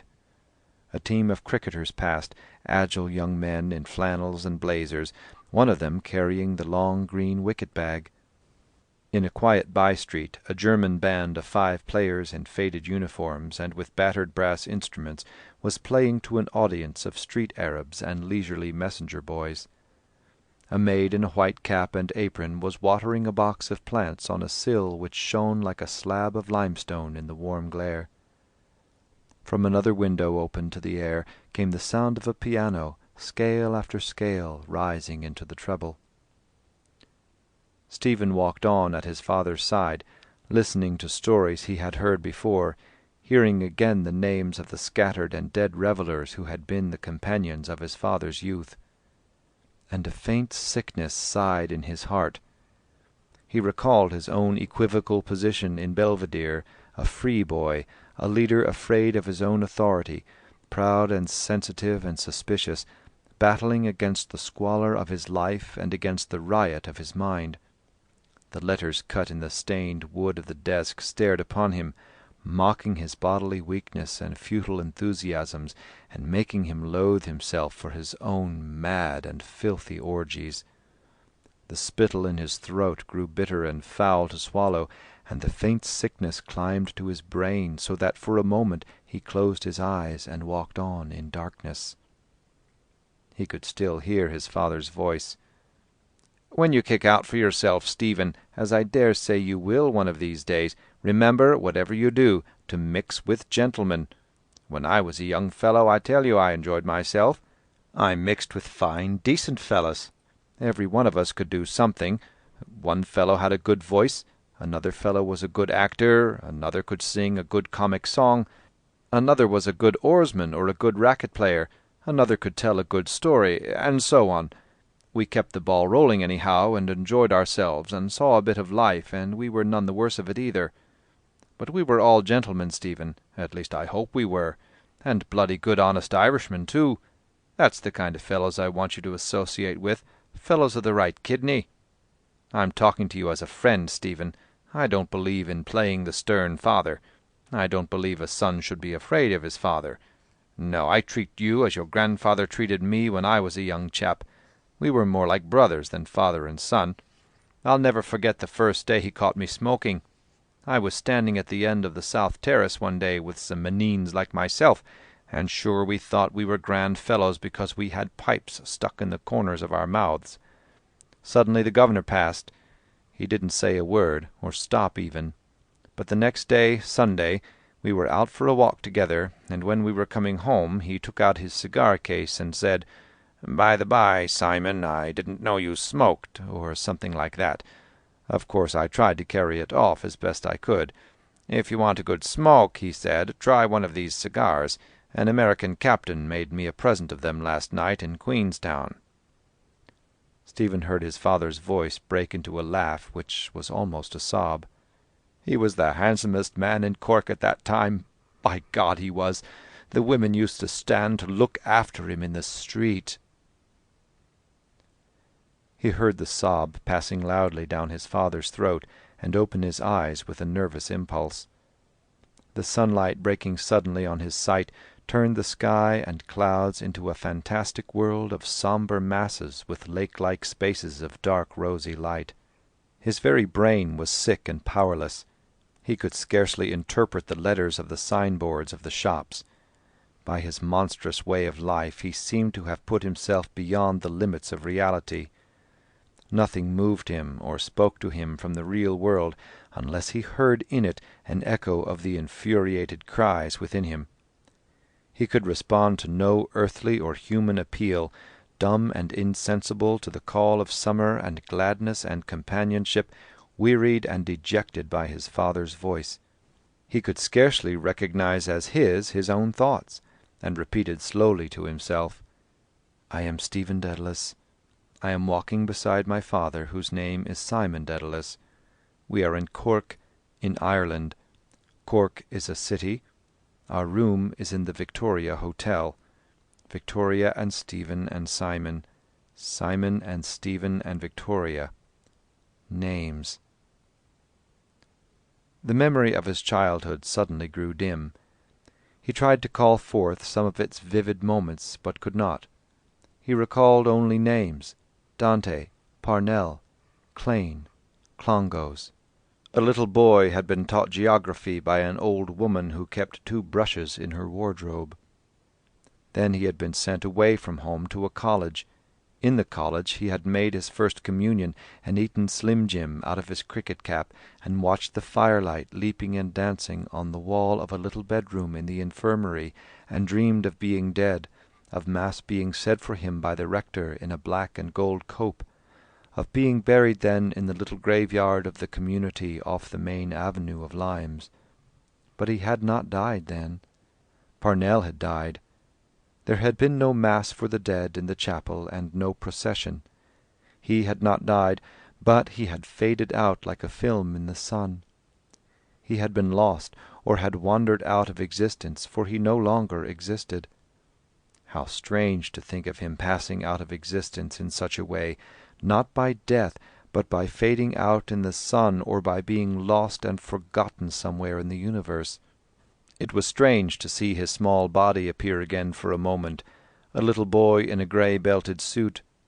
His hands were in his side pockets, and his trousers were tucked in at the knees by elastic bands. On the evening of the day on which the property was sold, Stephen followed his father meekly about the city from bar to bar. To the sellers in the market, to the barmen and barmaids, to the beggars who importuned him for a lob, Mr. Dedalus told the same tale, that he was an old Corkonian, that he had been trying for 30 years to get rid of his Cork accent up in Dublin, and that Peter Picacafax beside him was his eldest son, but that he was only a Dublin jackeen. They had set out early in the morning from Newcombe's coffee-house, where Mr. Dedalus's cup had rattled noisily against its saucer, and Stephen had tried to cover that shameful sign of his father's drinking bout of the night before by moving his chair and coughing. One humiliation had succeeded another: the false smiles of the market sellers, the curvettings and oglings of the barmaids with whom his father flirted, the compliments and encouraging words of his father's friends. They had told him that he had a great look of his grandfather, and Mr. Dedalus had agreed that he was an ugly likeness. They had unearthed traces of a Cork accent in his speech, and made him admit that the Lee was a much finer river than the Liffey. One of them, in order to put his Latin to the proof, had made him translate short passages from Delectus, and asked him whether it was correct to say tempora mutantur nos et mutamur in illis, or tempora mutantur et nos mutantur in illis. Another, a brisk old man, whom Mr. Dedalus called Johnny Cashman, had covered him with a confusion by asking him to say which were prettier, the Dublin girls or the Cork girls. "He's not that way built," said Mr. Dedalus. "Leave him alone. He's a level-headed thinking boy who doesn't bother his head about that kind of nonsense." "Then he's not his father's son," said the little old man. "I don't know, I'm sure," said Mr. Dedalus, smiling complacently. "Your father," said the little old man to Stephen, "was the boldest flirt in the city of Cork in his day. Do you know that?" Stephen looked down and studied the tiled floor of the bar into which they had drifted. "Now, don't be putting ideas into his head," said Mr. Dedalus. "Leave him to his Maker." "Yarra, sure. I wouldn't put any ideas into his head. I'm old enough to be his grandfather, and I am a grandfather," said the little old man to Stephen. "Do you know that?" "Are you?" asked Stephen. "Bedad I am," said the little old man. "I have 2 bouncing grandchildren out at Sundays. Well, now then, what age do you think I am? And I remember seeing your grandfather in his red coat riding out to hounds. That was before you were born." "Aye, or thought of," said Mr. Dedalus. "Bedad I did," repeated the little old man. "And more than that, I can remember even your great-grandfather, old John Stephen Dedalus, and a fierce old fire-eater he was. Now then, there's a memory for you." "That's 3 generations, 4 generations," said another of the company. "Why, Johnny Cashman, you must be nearing the century." "Well, I'll tell you the truth," said the little old man. "I'm just 27 years of age." "We're as old as we feel, Johnny," said Mr. Dedalus. "And just finish what you have there, and we'll have another. Here, Tim, or Tom, or whatever your name is, give us the same again here. By God, I don't feel more than 18 myself. There's that son of mine there, not half my age, and I'm a better man than he is any day of the week. Draw it mild now, Dedalus. I think it's time for you to take a back seat," said the gentleman who had spoken before. "No, by God," asserted Mr. Dedalus. "I'll sing a tenor song against him, or I'll vault a 5-barred gate against him, or I'll run with him after the hounds across the country as I did 30 years ago along with the Kerry boy and the best man for it." "But he'll beat you here," said the little old man, tapping his forehead and raising his glass to drain it. "Well, I hope he'll be as good a man as his father. That's all I can say," said Mr. Dedalus. "If he is, he'll do," said the little old man. "And thanks be to God, Johnny," said Mr. Dedalus, "that we lived so long and did so little harm." "But did so much good, Simon," said the little old man gravely. "Thanks be to God we lived so long and did so much good." Stephen watched the 3 glasses being raised from the counter as his father and his 2 cronies drank to the memory of their past. An abyss of fortune or of temperament sundered him from them. His mind seemed older than theirs. It shone coldly on their strifes and happiness and regrets like a moon upon a younger earth. No life or youth stirred in him as it had stirred in them. He had known neither the pleasure of companionship with others, nor the vigour of rude male health, nor filial piety. Nothing stirred within his soul but a cold and cruel and loveless lust. His childhood was dead or lost, and with it his soul capable of simple joys, and he was drifting amid life like the barren shell of the moon. "Art thou pale for weariness of climbing heaven and gazing on the earth, wandering companionless?" He repeated to himself the lines of Shelley's fragment. Its alternation of sad human ineffectualness with vast inhuman cycles of activity chilled him, and he forgot his own human and ineffectual grieving. Stephen's mother and his brother and one of his cousins waited at the corner of quiet Foster Place, while he and his father went up the steps and along the colonnade where the Highland sentry was parading. When they had passed into the great hall and stood at the counter, Stephen drew forth his orders on the governor of the Bank of Ireland for 30 and £3, and these sums, the moneys of his exhibition and essay prize, were paid over to him rapidly by the teller in notes and in coin respectively. He bestowed them in his pockets with feigned composure, and suffered the friendly teller, to whom his father chatted, to take his hand across the broad counter and wish him a brilliant career in after life. He was impatient of their voices, and could not keep his feet at rest. But the teller still deferred the serving of others to say he was living in changed times, and that there was nothing like giving a boy the best education that money could buy. Mr. Dedalus lingered in the hall, gazing about him and up at the roof, and telling Stephen, who urged him to come out, that they were standing in the House of Commons of the old Irish Parliament. "God help us," he said piously, To think of the men of those times, Stephen, Healy Hutchinson and Flood and Henry Grattan and Charles Kendall Bush, and the noblemen we have now, leaders of the Irish people at home and abroad. Why, by God, they wouldn't be seen dead in a 10-acre field with them. No, Stephen, old chap, I'm sorry to say that they are only as I roved out one fine May morning in the merry month of sweet July." A keen October wind was blowing round the bank. The three figures standing at the edge of the muddy path had pinched cheeks and watery eyes. Stephen looked at his thinly clad mother, and remembered that a few days before he had seen a mantle priced at 20 guineas in the windows of Bernardo's. "Well, that's done," said Mr. Dedalus. "We had better go to dinner," said Stephen. "Where?" "Dinner," said Mr. Dedalus. "Well, I suppose we had better, what?" "Some place that's not too dear," said Mrs. Dedalus. "Underdone's?"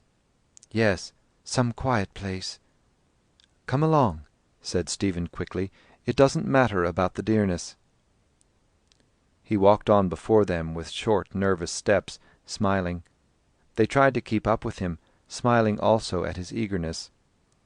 "Take it easy like a good young fellow," said his father. "We're not out for the half-mile, are we?" For a swift season of merrymaking, the money of his prizes ran through Stephen's fingers. Great parcels of groceries and delicacies and dried fruits arrived from the city. Every day he drew up a bill of fare for the family, and every night led a party of 3 or 4 to the theatre to see Ingomar or the Lady of Lyons.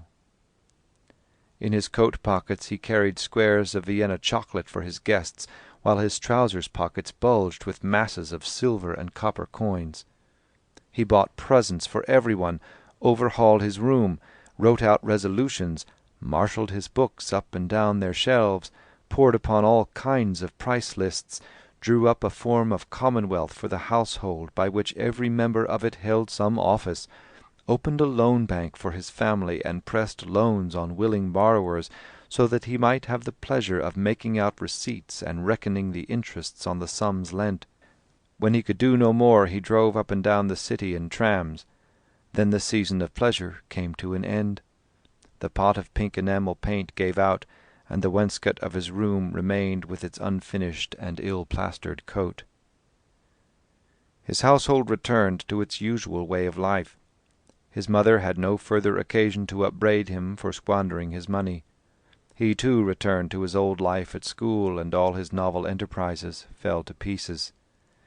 The Commonwealth fell, the loan bank closed its coffers and its books on a sensible loss. The rules of life which he had drawn about himself fell into desuetude. How foolish his aim had been! He had tried to build a breakwater of order and elegance against the sordid tide of life without him, and to dam up, by rules of conduct and active interests and new filial relations, the powerful recurrence of the tides within him. Useless. From without, as from within, the water had flowed over his barriers. Their tides began once more to jostle fiercely above the crumbled mole. He saw clearly, too, his own futile isolation. He had not gone one step nearer the lives he had sought to approach, nor bridged the restless shame and rancour that divided him from mother and brother and sister. He felt that he was hardly of the one blood with them, but stood to them rather in the mystical kinship of fosterage, foster-child and foster-brother. He burned to appease the fierce longings of his heart before which everything else was idle and alien. He cared little that he was in mortal sin, that his life had grown to be a tissue of subterfuge and falsehood. Beside the savage desire within him to realize the enormities which he brooded on, nothing was sacred. He bore cynically with the shameful details of his secret riots, in which he exulted to defile with patience whatever image had attracted his eyes. By day and by night he moved among distorted images of the outer world. A figure that had seemed to him by day demure and innocent came towards him by night through the winding darkness of sleep, her face transfigured by a lecherous cunning, her eyes bright with brutish joy.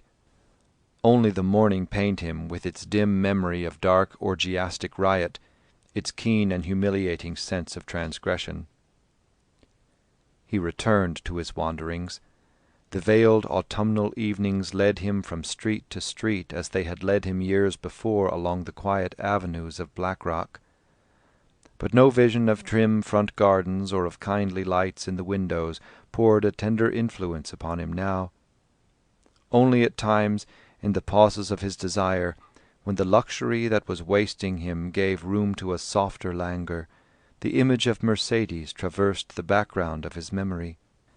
He saw again the small white house and the garden of rose bushes on the road that led to the mountains, and he remembered the sadly proud gesture of refusal which he was to make there, standing with her in the moonlit garden after years of estrangement and adventure. At those moments the soft speeches of Claude Melnotte rose to his lips and eased his unrest.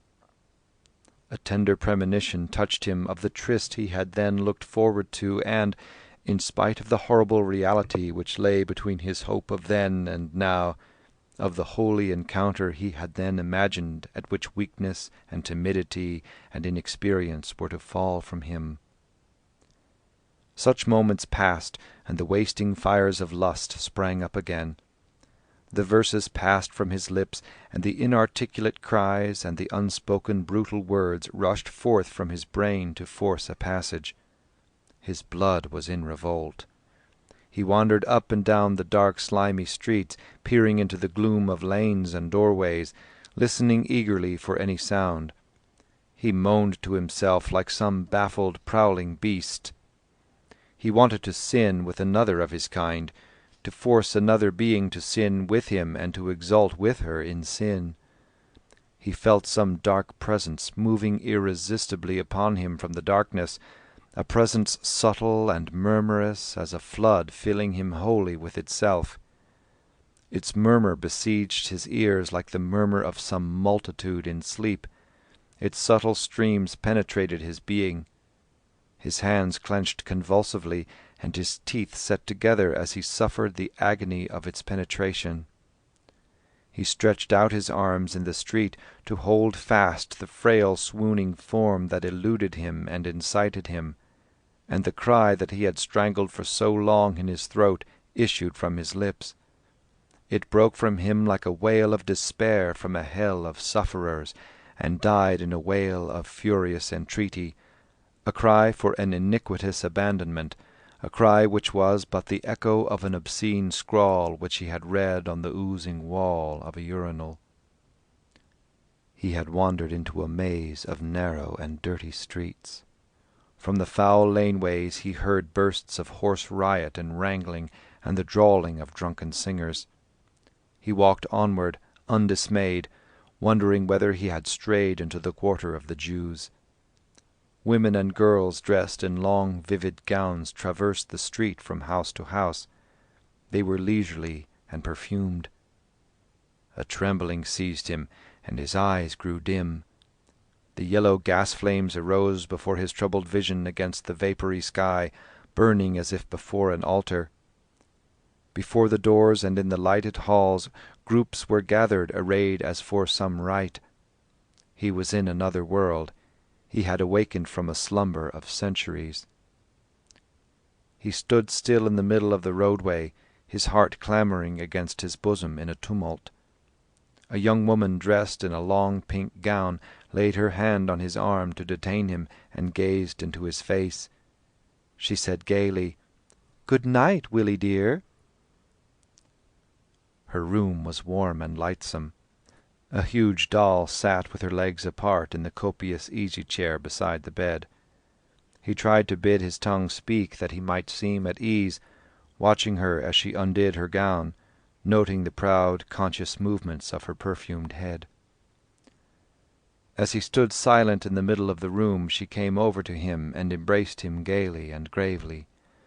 Her round arms held him firmly to her, and he, seeing her face lifted to him in serious calm, and feeling the warm calm rise and fall of her breast, all but burst into hysterical weeping.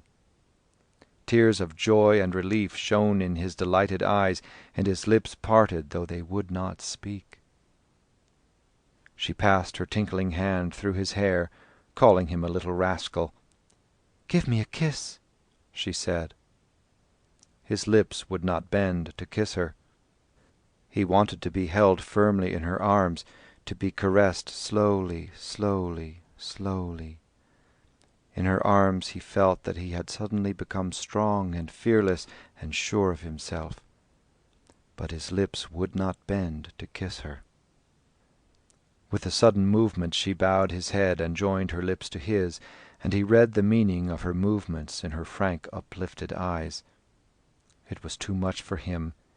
He closed his eyes, surrendering himself to her, body and mind, conscious of nothing in the world but the dark pressure of her softly parting lips. They pressed upon his brain as upon his lips, as though they were the vehicle of a vague speech. And between them he felt an unknown and timid pressure, darker than the swoon of sin, softer than sound or odor. End of Chapter 2. Chapter 3, Part 1. The swift December dusk had come tumbling clownishly after its dull day, and, as he stared through the dull square of the window of the schoolroom, he felt his belly crave for its food. He hoped there would be stew for dinner, turnips and carrots and bruised potatoes and fat mutton pieces to be ladled out in thick, peppered, flour-fattened sauce. Stuff it into you, his belly counselled him. It would be a gloomy, secret night. After early nightfall the yellow lamps would light up here and there the squalid quarter of the brothels. He would follow a devious course up and down the streets, circling always nearer and nearer in a tremor of fear and joy, until his feet led him suddenly round a dark corner. The whores would be just coming out of their houses, making ready for the night, yawning lazily after their sleep and settling the hairpins in their clusters of hair. He would pass by them calmly, waiting for a sudden movement of his own will, or a sudden call to his sin-loving soul from their soft, perfumed flesh. Yet, as he prowled in quest of that call, his senses, stultified only by his desire, would note keenly all that wounded or shamed them. His eyes, a ring of porter froth on a clothless table, or a photograph of two soldiers standing to attention, or a gaudy playbill. His ears, the drawling jargon of greeting. "Hello, Bertie, any good in your mind? Is that you, Pigeon? Number 10, fresh Nelly is waiting on you. Good night, husband. Coming in to have a short time?" The equation on the page of his scribbler began to spread out a widening tail, eyed and starred like a peacock's, and, when the eyes and stars of its indices had been eliminated, began slowly to fold itself together again. The indices appearing and disappearing were eyes opening and closing. The eyes opening and closing were stars being born and being quenched. The vast cycle of starry life bore his weary mind outward to its verge and inward to its centre, a distant music accompanying him outward and inward. What music? The music came nearer, and he recalled the words of Shelley's fragment upon the moon wandering companionless, pale for weariness. The stars began to crumble, and a cloud of fine stardust fell through space. The dull light fell more faintly upon the page whereon another equation began to unfold itself slowly and to spread abroad its widening tail. It was his own soul going forth to experience, unfolding itself sin by sin, spreading abroad the bale fire of its burning stars, and folding back upon itself, fading slowly, quenching its own lights and fires. They were quenched, and the cold darkness filled chaos. A cold, lucid indifference reigned in his soul. At his first violent sin he had felt a wave of vitality pass out of him, and had feared to find his body or his soul maimed by the excess. Instead, the vital wave had carried him on its bosom out of himself and back again when it receded, and no part of body or soul had been maimed, but a dark peace had been established between them. The chaos in which his ardour extinguished itself was a cold, indifferent knowledge of himself. He had sinned mortally, not once but many times, and he knew that, while he stood in danger of eternal damnation for the first sin alone, by every succeeding sin he multiplied his guilt and his punishment. His days and works and thoughts could make no atonement for him, the fountains of sanctifying grace having ceased to refresh his soul. At most, by an alms given to a beggar whose blessing he fled from, he might hope wearily to win for himself some measure of actual grace. Devotion had gone by the board. What did it avail to pray when he knew that his soul lusted after its own destruction? A certain pride, a certain awe, withheld him from offering to God even one prayer at night, though he knew it was in God's power to take away his life while he slept, and hurl his soul hellward ere he could beg for mercy. His pride in his own sin, his loveless awe of God, told him that his offence was too grievous to be atoned for in whole or in part by a false homage to the all-seeing and all-knowing.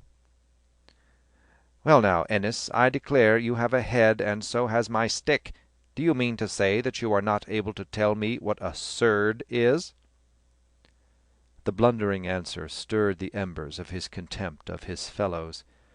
Towards others he felt neither shame nor fear.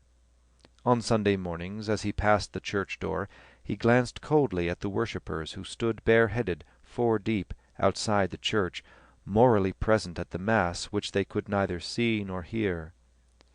Their dull piety, and the sickly smell of the cheap hair-oil with which they had anointed their heads, repelled him from the altar they prayed at. He stooped to the evil of hypocrisy with others, sceptical of their innocence which he could cajole so easily. On the wall of his bedroom hung an illuminated scroll, the certificate of his prefecture in the College of the Sodality of the Blessed Virgin Mary. On Saturday mornings, when the Sodality met in the chapel to recite the little office, his place was a cushioned kneeling desk at the right of the altar, from which he led his wing of boys through the responses. The falsehood of his position did not pain him. If at moments he felt an impulse to rise from his post of honour and, confessing before them all his unworthiness, to leave the chapel, a glance at their faces restrained him. The imagery of the psalms of prophecy soothed his barren pride. The glories of Mary held his soul captive, spikenard and myrrh and frankincense, symbolizing the preciousness of God's gifts to her soul, rich garments, symbolizing her royal lineage, her emblems, the late flowering plant and late blossoming tree, symbolizing the age-long gradual growth of her cultus among men. When it fell to him to read the lesson towards the close of the office, he read it in a veiled voice, lulling his conscience to its music.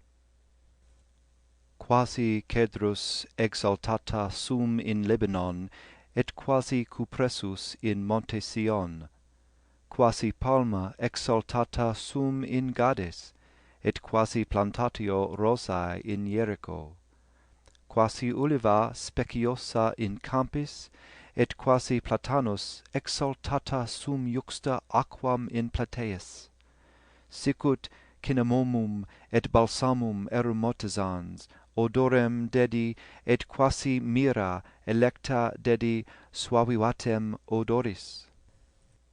His sin, which had covered him from the sight of God, had led him nearer to the refuge of sinners. Her eyes seemed to regard him with mild pity. Her holiness, a strange light glowing faintly upon her frail flesh, did not humiliate the sinner who approached her. If ever he was impelled to cast sin from him and to repent, the impulse that moved him was the wish to be her knight.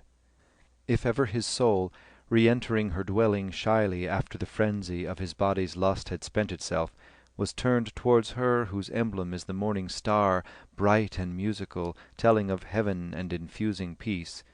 It was when her names were murmured softly by lips whereon there still lingered foul and shameful words, the savour itself of a lewd kiss. That was strange. He tried to think how it could be, but the dusk, deepening in the schoolroom, covered over his thoughts. The bell rang. The master marked the sums and cuts to be done for the next lesson and went out. Heron, beside Stephen, began to hum tunelessly, "My excellent friend Bombados." Ennis, who had gone to the yard, came back, saying, "The boy from the house is coming up for the rector." A tall boy behind Stephen rubbed his hands and said, "That's game ball. We can scut the whole hour. He won't be in till 2:30. Then you can ask him questions on the catechism, Dedalus." Stephen, leaning back and drawing idly on his scribbler, listened to the talk about him, which Heron checked from time to time by saying, "Shut up, will you? Don't make such a bally racket." It was strange, too, that he found an arid pleasure in following up to the end the rigid lines of the doctrines of the Church, and penetrating into obscure silences only to hear and feel the more deeply his own condemnation. The sentence of St. James, which says that he who offends against one commandment becomes guilty of all, had seemed to him first a swollen phrase, until he had begun to grope in the darkness of his own state. From the evil seed of lust all other deadly sins had sprung forth: pride in himself and contempt of others, covetousness in using money for the purchase of unlawful pleasure, envy of those whose vices he could not reach to, and calumnious murmuring against the pious, gluttonous enjoyment of food, the dull glowering anger amid which he brooded upon his longing, the swamp of spiritual and bodily sloth in which his whole being had sunk. As he sat in his bench gazing calmly at the rector's shrewd, harsh face, his mind wound itself in and out of the curious questions proposed to it. If a man had stolen £1 in his youth, and had used that £1 to amass a huge fortune, how much was he obliged to give back? The £1 he had stolen only, or the £1 together with the compound interest accruing upon it, or all his huge fortune? If a layman, in giving baptism, pour the water before saying the words, is the child baptized? Is baptism with mineral water valid? How comes it that while the first beatitude promises the kingdom of heaven to the poor of heart, the second beatitude promises also to the meek that they shall possess the land? Why was the sacrament of the Eucharist instituted under the two species of bread and wine, if Jesus Christ be present body and blood, soul and divinity, in the bread alone and in the wine alone?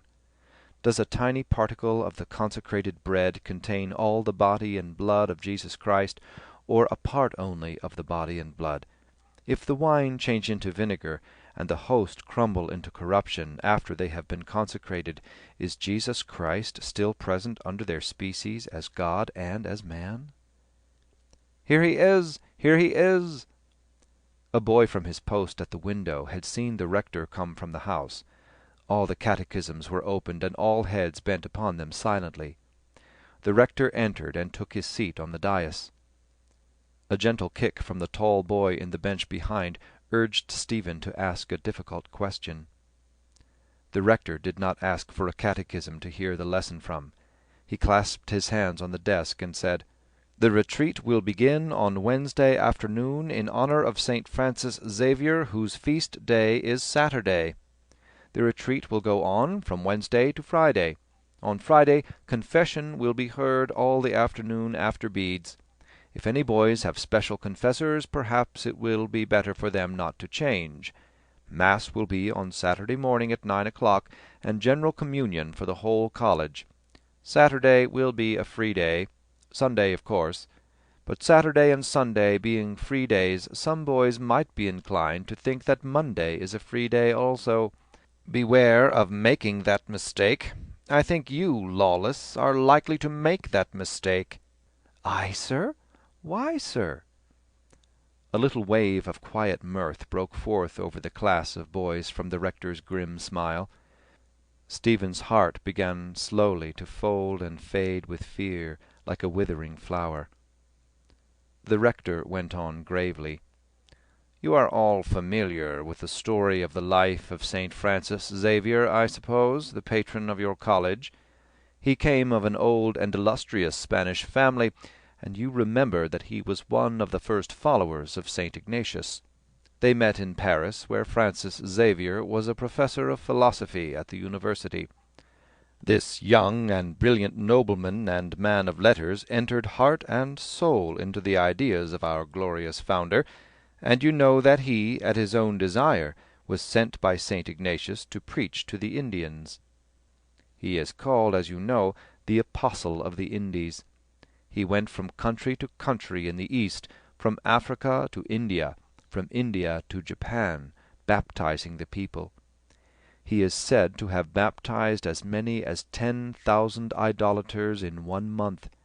It is said that his right arm had grown powerless from having been raised so often over the heads of those whom he baptized. He wished then to go to China to win still more souls for God, but he died of fever on the island of Sancian. A great saint, St. Francis Xavier, a great soldier of God." The rector paused, and then, shaking his clasped hands before him, went on. "He had the faith in him that moves mountains. 10,000 souls won for God in a single month. That is a true conqueror, true to the motto of our order, ad majorem Dei gloriam. A saint who has great power in heaven, remember, power to intercede for us in our grief, power to obtain whatever we pray for, if it be for the good of our souls, power above all to obtain for us the grace to repent if we be in sin. A great saint, St. Francis Xavier, a great fisher of souls." He ceased to shake his clasped hands, and, resting them against his forehead, looked right and left of them keenly at his listeners out of his dark stern eyes. In the silence their dark fire kindled the dusk into a tawny glow. Stephen's heart had withered up like a flower of the desert that feels the simoom coming from afar. End of Chapter 3, Part 1. Chapter 3, Part 2. "Remember only thy last things, and thou shalt not sin for ever." Words taken, my dear little brothers in Christ, from the book of Ecclesiastes, 7th chapter, 40th verse. In the name of the Father, and of the Son, and of the Holy Ghost. Amen. Stephen sat in the front bench of the chapel. Father Arnall sat at a table to the left of the altar. He wore about his shoulders a heavy cloak. His pale face was drawn, and his voice broken with rheum. The figure of his old master, so strangely re-arisen, brought back to Stephen's mind his life at Clongowes, the wide playgrounds swarming with boys, the square ditch, the little cemetery off the main avenue of limes where he had dreamed of being buried, the firelight on the wall of the infirmary where he lay sick, the sorrowful face of brother Michael. His soul, as these memories came back to him, became again a child's soul. "We are assembled here today, my dear little brothers in Christ, for one brief moment, far away from the busy bustle of the outer world, to celebrate and to honour one of the greatest of saints, the Apostle of the Indies, the patron saint also of your college, St. Francis Xavier. Year after year, for much longer than any of you, my dear little boys, can remember, or than I can remember, the boys of this college have met in this very chapel to make their annual retreat before the feast day of their patron saint. Time has gone on and brought with it its changes. Even in the last few years, what changes can most of you not remember? Many of the boys who sat in those front benches a few years ago are perhaps now in distant lands, in the burning tropics, or immersed in professional duties, or in seminaries, or voyaging over the vast expanse of the deep, or, it may be, already called by the great God to another life and to the rendering up of their stewardship. And still, as the years roll by, bringing with them changes for good and bad, the memory of the great saint is honoured by the boys of his college, who make every year their annual retreat on the days preceding the feast day set apart by our Holy Mother the Church, to transmit to all the ages the name and fame of one of the greatest sons of Catholic Spain. Now, what is the meaning of this word retreat? And why is it allowed on all hands to be a most salutary practice for all who desire to lead before God and in the eyes of men a truly Christian life? A retreat, my dear boys, signifies a withdrawal for a while from the cares of our life, the cares of this workaday world, in order to examine the state of our conscience, to reflect on the mysteries of holy religion, and to understand better why we are here in this world. During these few days I intend to put before you some thoughts concerning the 4 last things. They are, as you know from your catechism, death, judgment, hell, and heaven. We shall try to understand them fully during these few days, so that we may derive from the understanding of them a lasting benefit to our souls. And remember, my dear boys, that we have been sent into this world for one thing and for one thing alone, to do God's holy will and to save our immortal souls. All else is worthless. One thing alone is needful, the salvation of one's soul. What doth it profit a man to gain the whole world, if he suffer the loss of his immortal soul? Ah, my dear boys, believe me, there is nothing in this wretched world that can make up for such a loss.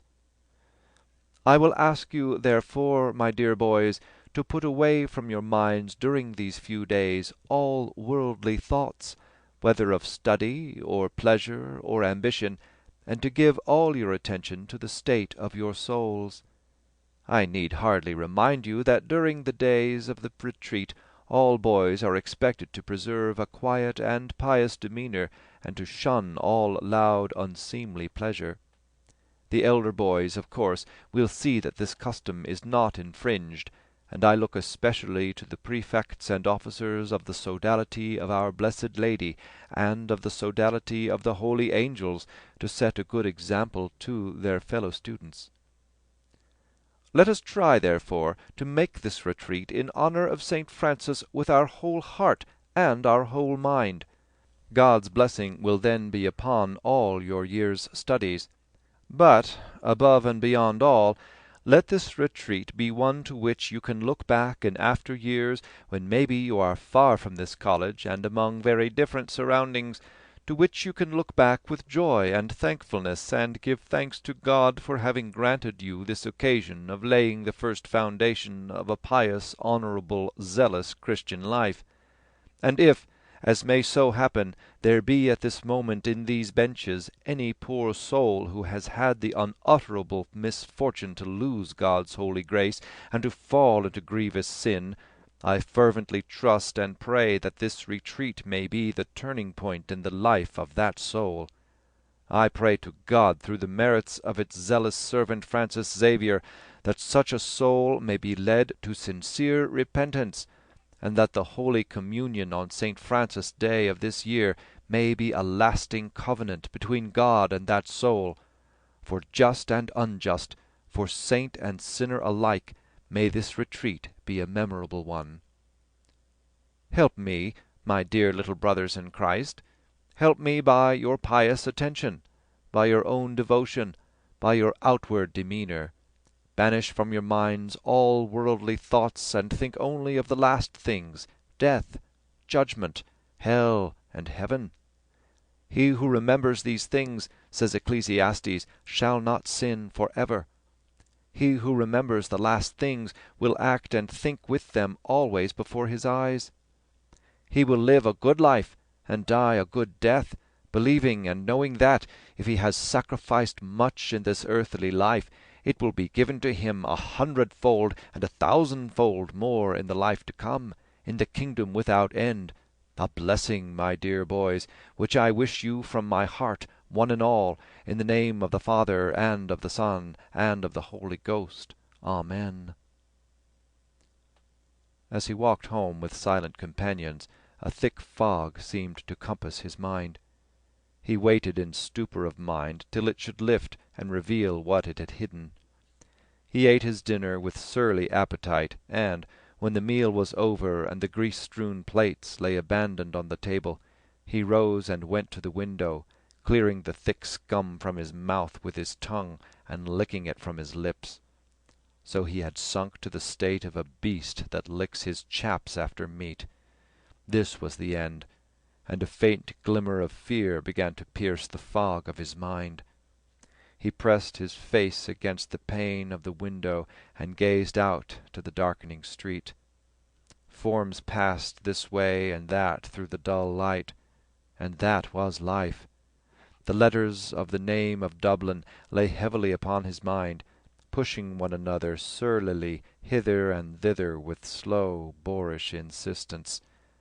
His soul was fattening and congealing into a gross grease, plunging ever deeper in its dull fear into a sombre, threatening dusk, while the body that was his stood, listless and dishonoured, gazing out of darkened eyes, helpless, perturbed and human for a bovine god to stare upon. The next day brought death and judgment, stirring his soul slowly from its listless despair. The faint glimmer of fear became a terror of spirit as the hoarse voice of the preacher blew death into his soul. He suffered its agony. He felt the death-chill touch the extremities and creep onward towards the heart, the film of death veiling the eyes, the bright centres of the brain extinguished one by one like lamps, the last sweat oozing upon the skin, the powerlessness of the dying limbs, the speech thickening and wandering and failing, the heart throbbing faintly and more faintly, all but vanquished, the breath, the poor helpless human spirit, sobbing and sighing, gurgling and rattling in the throat. No help! No help! He himself, his body to which he had yielded, was dying. Into the grave with it, nail it down into a wooden box, the corpse, carry it out of the house on the shoulders of hirelings, thrust it out of men's sight into a long hole in the ground, into the grave, to rot, to feed the mass of its creeping worms, and to be devoured by scuttling, plump-bellied rats. And while the friends were still standing in tears by the bedside, the soul of the sinner was judged. At the last moment of consciousness the whole earthly life passed before the vision of the soul, and, ere it had time to reflect, the body had died and the soul stood terrified before the judgment seat. God, who had long been merciful, would then be just. He had long been patient, pleading with the sinful soul, giving it time to repent, sparing it yet a while. But that time had gone. Time was to sin and to enjoy. Time was to scoff at God and at the warnings of his holy church.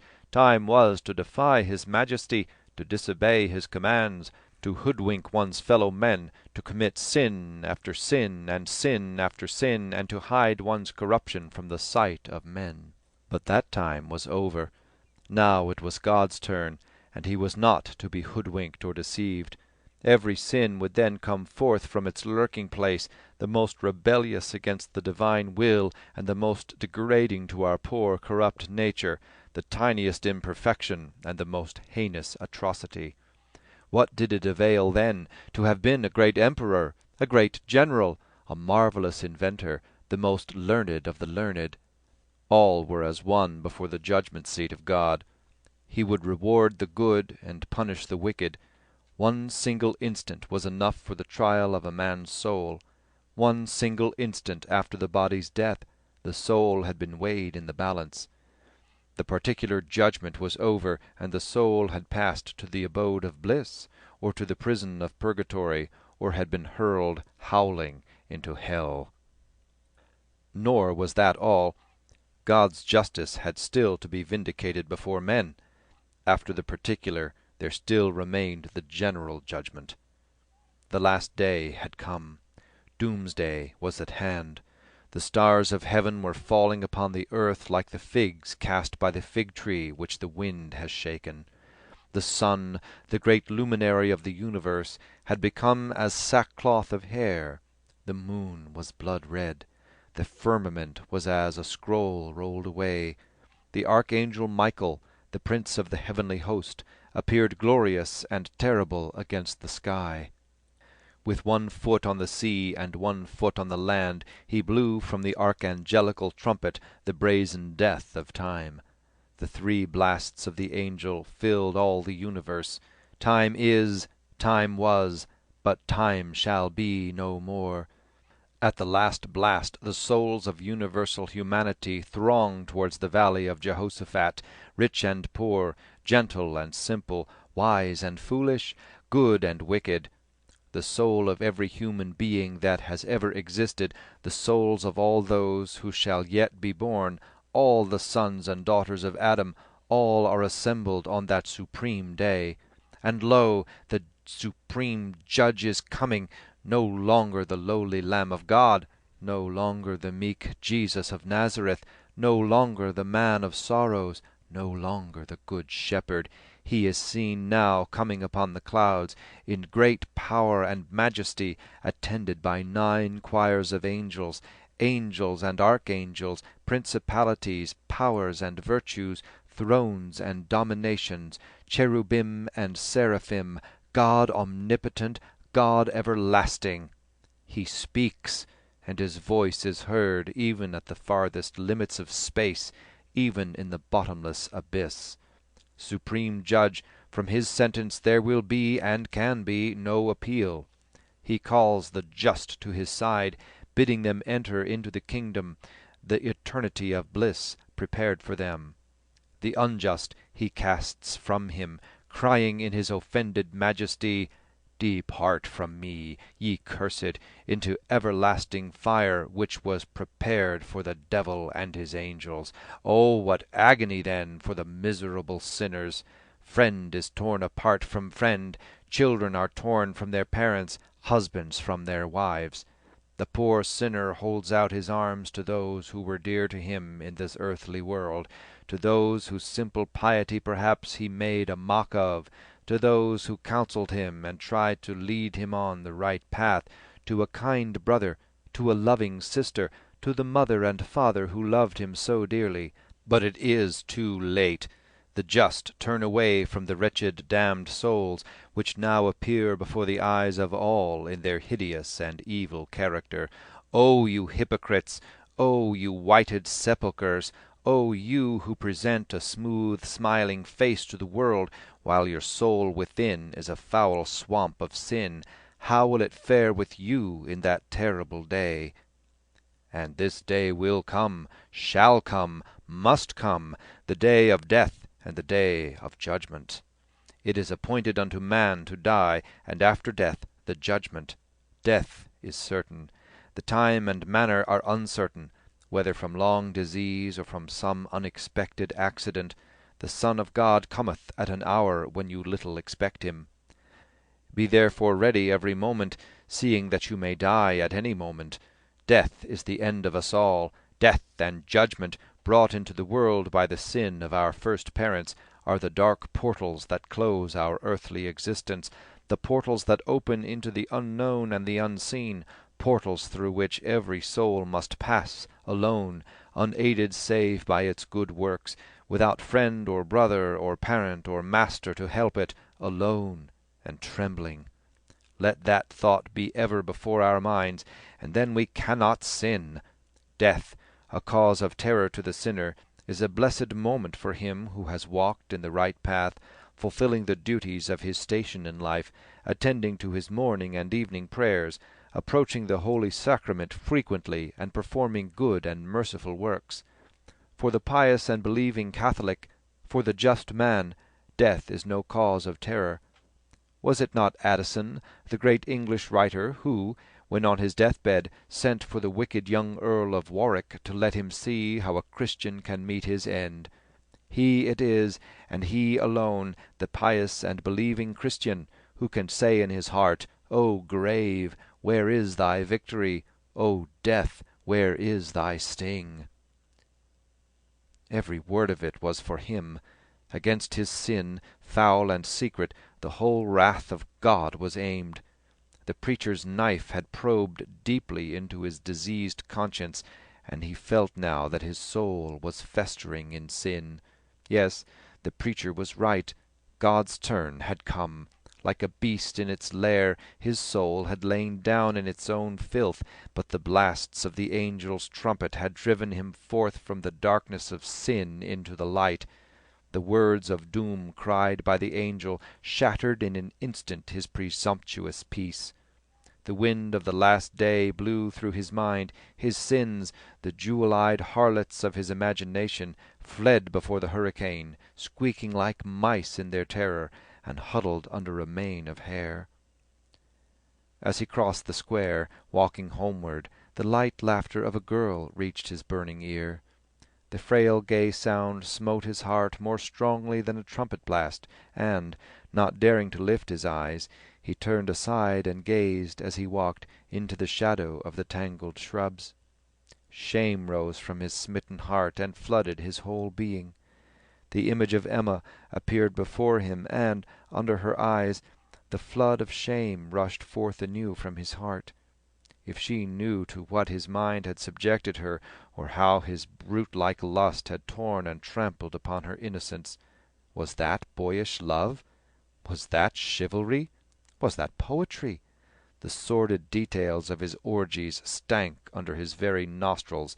The soot-coated packet of pictures which he had hidden in the flue of the fireplace, and in the presence of whose shameless or bashful wantonness he lay for hours, sinning in thought and deed. His monstrous dreams, peopled by ape-like creatures and by harlots with gleaming jewel eyes. The foul long letters he had written in the joy of guilty confession, and carried secretly for days and days, only to throw them under cover of night among the grass in the corner of a field, or beneath some hingeless door, or in some niche in the hedges where a girl might come upon them as she walked by and read them secretly. Mad! Mad! Was it possible he had done these things? A cold sweat broke out upon his forehead as the foul memories condensed within his brain. When the agony of shame had passed from him, he tried to raise his soul from its abject powerlessness. God and the Blessed Virgin were too far from him. God was too great and stern, and the Blessed Virgin too pure and holy. But he imagined that he stood near Emma in a wide land, and, humbly and in tears, bent and kissed the elbow of her sleeve. In the wide land, under a tender, lucid evening sky, a cloud drifting westward amid a pale green sea of heaven, they stood together, children that had erred. Their error had offended deeply God's majesty, though it was the error of two children. But it had not offended her, whose beauty is not like earthly beauty, dangerous to look upon, but like the morning star, which is its emblem, bright and musical. The eyes were not offended, which she turned upon them, nor reproachful. She placed their hands together, hand in hand, and said, speaking to their hearts, "Take hands, Stephen and Emma. It is a beautiful evening now in heaven. You have erred, but you are always my children. It is one heart that loves another heart. Take hands together, my dear children, and you will be happy together, and your hearts will love each other." The chapel was flooded by the dull scarlet light that filtered through the lowered blinds, and through the fissure between the last blind and the sash a shaft of wan light entered like a spear, and touched the embossed brasses of the candlesticks upon the altar that gleamed like the battle-worn mail armour of angels. Rain was falling on the chapel, on the garden, on the college. It would rain for ever, noiselessly. The water would rise inch by inch, covering the grass and shrubs, covering the trees and houses, covering the monuments on the mountain tops. All life would be choked off noiselessly, birds, men, elephants, pigs, children, noiselessly floating corpses amid the litter of the wreckage of the world. 40 days and 40 nights the rain would fall, till the waters covered the face of the earth. It might be. Why not? Hell has enlarged its soul and opened its mouth without any limits. Words taken, my dear little brothers in Christ Jesus, from the book of Isaiah, 5th chapter, 14th verse. In the name of the Father, and of the Son, and of the Holy Ghost. Amen. The preacher took a chainless watch from a pocket within his soutane, and, having considered its dial for a moment in silence, placed it silently before him on the table. He began to speak in a quiet tone. Adam and Eve, my dear boys, were, as you know, our first parents, and you will remember that they were created by God in order that the seats in heaven left vacant by the fall of Lucifer and his rebellious angels might be filled again. Lucifer, we are told, was a son of the morning, a radiant and mighty angel. Yet he fell. He fell, and there fell with him a third part of the host of heaven. He fell, and was hurled with his rebellious angels into hell. What his sin was, we cannot say. Theologians consider that it was the sin of pride, the sinful thought conceived in an instant, non seriam, I will not serve. That instant was his ruin. He offended the majesty of God by the sinful thought of one instant, and God cast him out of heaven into hell forever. Adam and Eve were then created by God and placed in Eden, in the plain of Damascus, that lovely garden resplendent with sunlight and colour, teeming with luxuriant vegetation. The fruitful earth gave them her bounty. Beasts and birds were their willing servants. They knew not the ills our flesh is heir to, disease and poverty and death. All that a great and generous God could do for them was done. But there was one condition imposed on them by God, obedience to his word. They were not to eat of the fruit of the forbidden tree. Alas, my dear little boys, they too fell. The devil, once a shining angel, a son of the morning, now a foul fiend, came in the shape of a serpent, the subtlest of all the beasts of the field. He envied them. He, the fallen great one, could not bear to think that man, a being of clay, should possess the inheritance which he by his sin had forfeited for ever.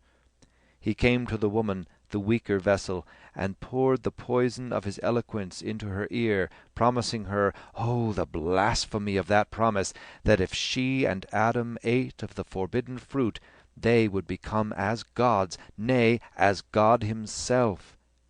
Eve yielded to the wiles of the arch-tempter. She ate the apple and gave it also to Adam, who had not the moral courage to resist her. The poisoned tongue of Satan had done its work. They fell. And then the voice of God was heard in that garden, calling his creature man to account. And Michael, prince of the heavenly host, with a sword of flame in his hand, appeared before the guilty pair, and drove them forth from Eden into the world of sickness and striving, of cruelty and disappointment, of labor and hardship, to earn their bread in the sweat of their brow. But even then how merciful was God! He took pity on our poor degraded parents, and promised that in the fullness of time he would send down from heaven one who would redeem them, make them once more children of God and heirs to the kingdom of heaven. And that one, that Redeemer of fallen man, was to be God's only begotten Son, the second person of the most blessed Trinity, the eternal Word.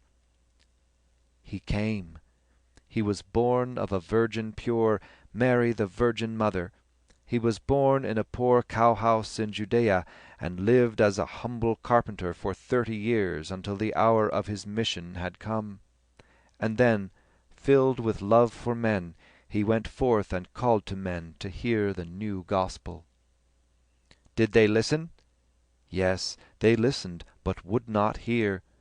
He was seized and bound like a common criminal, mocked at as a fool, set aside to give place to a public robber, scourged with 5,000 lashes, crowned with a crown of thorns, hustled through the streets by the Jewish rabble and the Roman soldiery, stripped of his garments and hanged upon a gibbet, and his side was pierced with a lance, and from the wounded body of our Lord water and blood issued continually.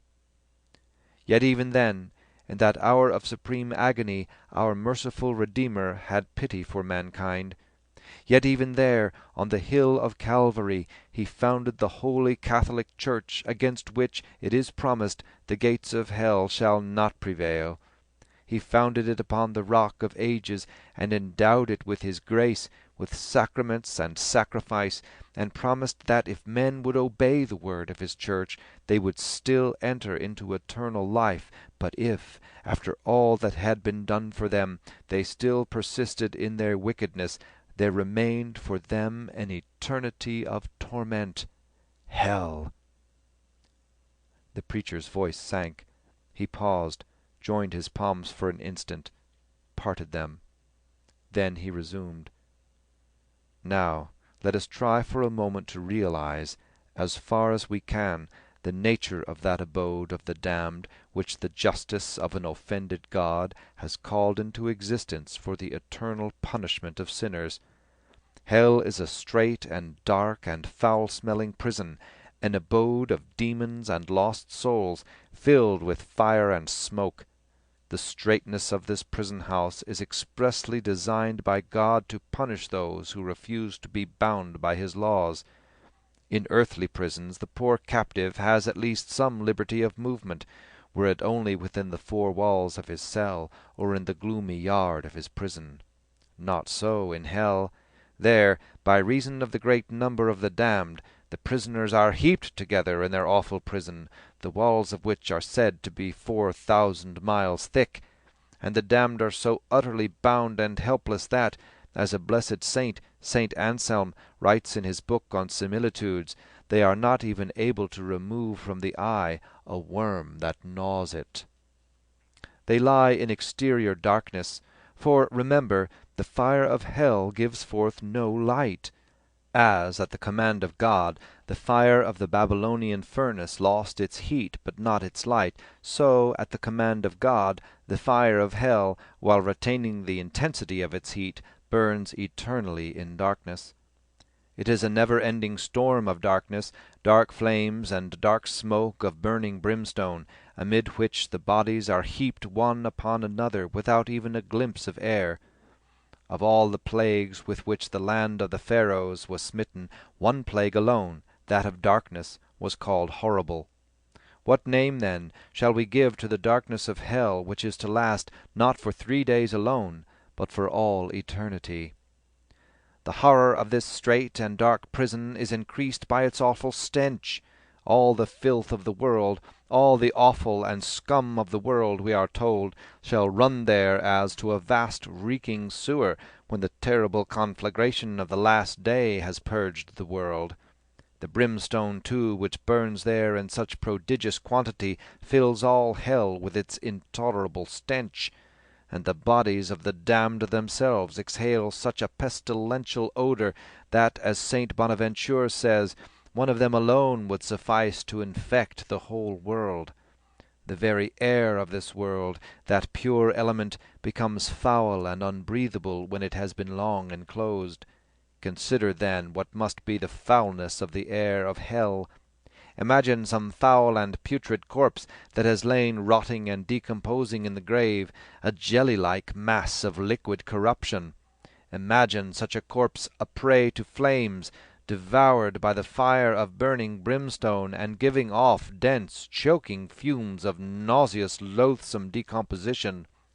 And then imagine this sickening stench multiplied 1,000,000-fold and 1,000,000-fold again from the millions upon millions of fetid carcasses massed together in the reeking darkness, a huge and rotting human fungus. Imagine all this, and you will have some idea of the horror of the stench of hell. But this stench is not, horrible though it is, the greatest physical torment to which the damned are subjected. The torment of fire is the greatest torment to which the tyrant has ever subjected his fellow creatures. Place your finger for a moment in the flame of a candle, and you will feel the pain of fire. But our earthly fire was created by God for the benefit of man, to maintain in him the spark of life, and to help him in the useful arts, whereas the fire of hell is of another quality, and was created by God to torture and punish the unrepentant sinner. Our earthly fire also consumes more or less rapidly according as the object which it attacks is more or less combustible, so that human ingenuity has even succeeded in inventing chemical preparations to check or frustrate its action. But the sulphurous brimstone which burns in hell is a substance which is specially designed to burn for ever and for ever with unspeakable fury. Moreover, our earthly fire destroys at the same time as it burns, so that the more intense it is, the shorter is its duration. But the fire of hell has this property, that it preserves that which it burns, and though it rages with incredible intensity, it rages for ever. Our earthly fire, again, no matter how fierce or widespread it may be, is always of a limited extent. But the lake of fire in hell is boundless, shoreless, and bottomless. It is on record that the devil himself, when asked the question by a certain soldier, was obliged to confess that if a whole mountain were thrown into the burning ocean of hell, it would be burned up in an instant like a piece of wax. And this terrible fire will not afflict the bodies of the damned only from without, but each lost soul will be a hell unto itself, the boundless fire raging in its very vitals. Oh, how terrible is the lot of those wretched beings! The blood seethes and boils in the veins, the brains are boiling in the skull, the heart in the breast glowing and bursting, the bowels a red-hot mass of burning pulp, the tender eyes flaming like molten balls. And yet what I have said as to the strength and quality and boundlessness of this fire is as nothing when compared to its intensity, an intensity which it has as being the instrument chosen by divine design for the punishment of soul and body alike. It is a fire which proceeds directly from the ire of God, working not of its own activity, but as an instrument of divine vengeance. As the waters of baptism cleanse the soul with the body, so do the fires of punishment torture the spirit with the flesh. Every sense of the flesh is tortured, and every faculty of the soul therewith, the eyes with impenetrable utter darkness, the nose with noisome odours, the ears with yells and howls and execrations, the taste with foul matter, leprous corruption, nameless suffocating filth, the touch with red-hot goads and spikes, with cruel tongues of flame. And through the several torments of the senses, the immortal soul is tortured eternally in its very essence amid the leagues upon leagues of glowing fires kindled in the abyss by the offended majesty of the omnipotent God, and fanned into everlasting and ever-increasing fury by the breath of the anger of the Godhead. Consider finally that the torment of this infernal prison is increased by the company of the damned themselves. Evil company on earth is so noxious that even the plants, as if by instinct, withdraw from the company of whatsoever is deadly or hurtful to them. In hell all laws are overturned. There is no thought of family or country, of ties, of relationships. The damned howl and scream at one another, their torture and rage intensified by the presence of beings tortured and raging like themselves. All sense of humanity is forgotten. The yells of the suffering sinners fill the remotest corners of the vast abyss. The mouths of the damned are full of blasphemies against God, and of hatred for their fellow sufferers, and of curses against those souls which were their accomplices in sin. In olden times it was the custom to punish the parricide, the man who had raised his murderous hand against his father, by casting him into the depths of the sea in a sack in which were placed a cock, a monkey, and a serpent. The intention of those lawgivers who framed such a law, which seems cruel in our times, was to punish the criminal by the company of hateful and hurtful beasts. But what is the fury of those dumb beasts compared with the fury of execration which bursts from the parched lips and aching throats of the damned in hell, when they behold in their companions in misery those who aided and abetted them in sin, those whose words sowed the first seeds of evil thinking and evil living in their minds, those whose immodest suggestions led them on to sin, those whose eyes tempted and allured them from the path of virtue. They turn upon those accomplices and upbraid them and curse them, but they are helpless and hopeless. It is too late now for repentance. Last of all, consider the frightful torment to those damned souls, tempters and tempted alike, of the company of the devils. These devils will afflict the damned in two ways, by their presence and by their reproaches. We can have no idea of how horrible these devils are. Saint Catherine of Siena once saw a devil, and she has written that, rather than look again for one single instant on such a frightful monster, she would prefer to walk until the end of her life along a track of red coals. These devils, who were once beautiful angels, have become as hideous and ugly as they once were beautiful. They mock and jeer at the lost souls whom they drag down to ruin. It is they, the foul demons, who are made in hell the voices of conscience. Why did you sin? Why did you lend an ear to the temptings of fiends? Why did you turn aside from your pious practices and good works? Why did you not shun the occasions of sin? Why did you not leave that evil companion? Why did you not give up that lewd habit, that impure habit? Why did you not listen to the counsels of your confessor? Why did you not, even after you had fallen the first or the second or the third or the fourth or the 100th time, repent of your evil ways and turn to God, who only waited for your repentance to absolve you of your sins? Now the time for repentance has gone by. Time is, time was, but time shall be no more. Time was to sin in secrecy, to indulge in that sloth and pride, to covet the unlawful, to yield to the promptings of your lower nature, to live like the beasts of the field, nay, worse than the beasts of the field, for they, at least, are but brutes and have not reason to guide them. Time was, but time shall be no more. God spoke to you by so many voices, but you would not hear. You would not crush out that pride and anger in your heart. You would not restore those ill-gotten goods. You would not obey the precepts of your holy church, nor attend to your religious duties. You would not abandon those wicked companions. You would not avoid those dangerous temptations. Such is the language of those fiendish tormentors, words of taunting and of reproach, of hatred and of disgust. Of disgust, yes, for even they, the very devils, when they sinned, sinned by such a sin as alone was compatible with such angelical natures, a rebellion of the intellect. And they, even they, the foul devils, must turn away, revolted and disgusted, from the contemplation of those unspeakable sins by which degraded man outrages and defiles the temple of the Holy Ghost, defiles and pollutes himself. Oh, my dear little brothers in Christ, may it never be our lot to hear that language. May it never be our lot, I say.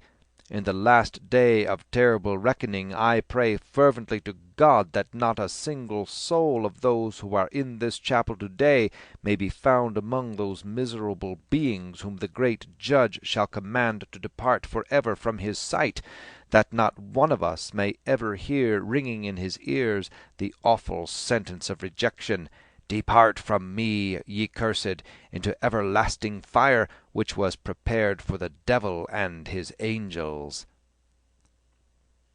He came down the aisle of the chapel, his legs shaking and the scalp of his head trembling as though it had been touched by ghostly fingers. He passed up the staircase and into the corridor, along the walls of which the overcoats and waterproofs hung like gibbeted malefactors, headless and dripping and shapeless. And at every step he feared that he had already died, that his soul had been wrenched forth of the sheath of his body, that he was plunging headlong through space. He could not grip the floor with his feet, and sat heavily at his desk, opening one of his books at random and poring over it. Every word for him, It was true. God was almighty. God could call him now, call him as he sat at his desk, before he had time to be conscious of the summons. God had called him. Yes. What? Yes. His flesh shrank together as if it felt the approach of the ravenous tongues of flames, dried up as it felt about it the swirl of stifling air. He had died. Yes, he was judged. A wave of fire swept through his body, the first. Again a wave. His brain began to glow. Another. His brain was simmering and bubbling within the cracking tenement of the skull. Flames burst forth from his skull like a corolla, shrieking like voices. Hell! Hell! Hell! Hell! Hell! End of Chapter 3, Part 2. Chapter 3, Part 3. Voices spoke near him. On hell. I suppose he rubbed it into you well. You bet he did. He put us all into a blue funk. That's what you fellows want, and plenty of it to make you work. He leaned back weakly in his desk. He had not died.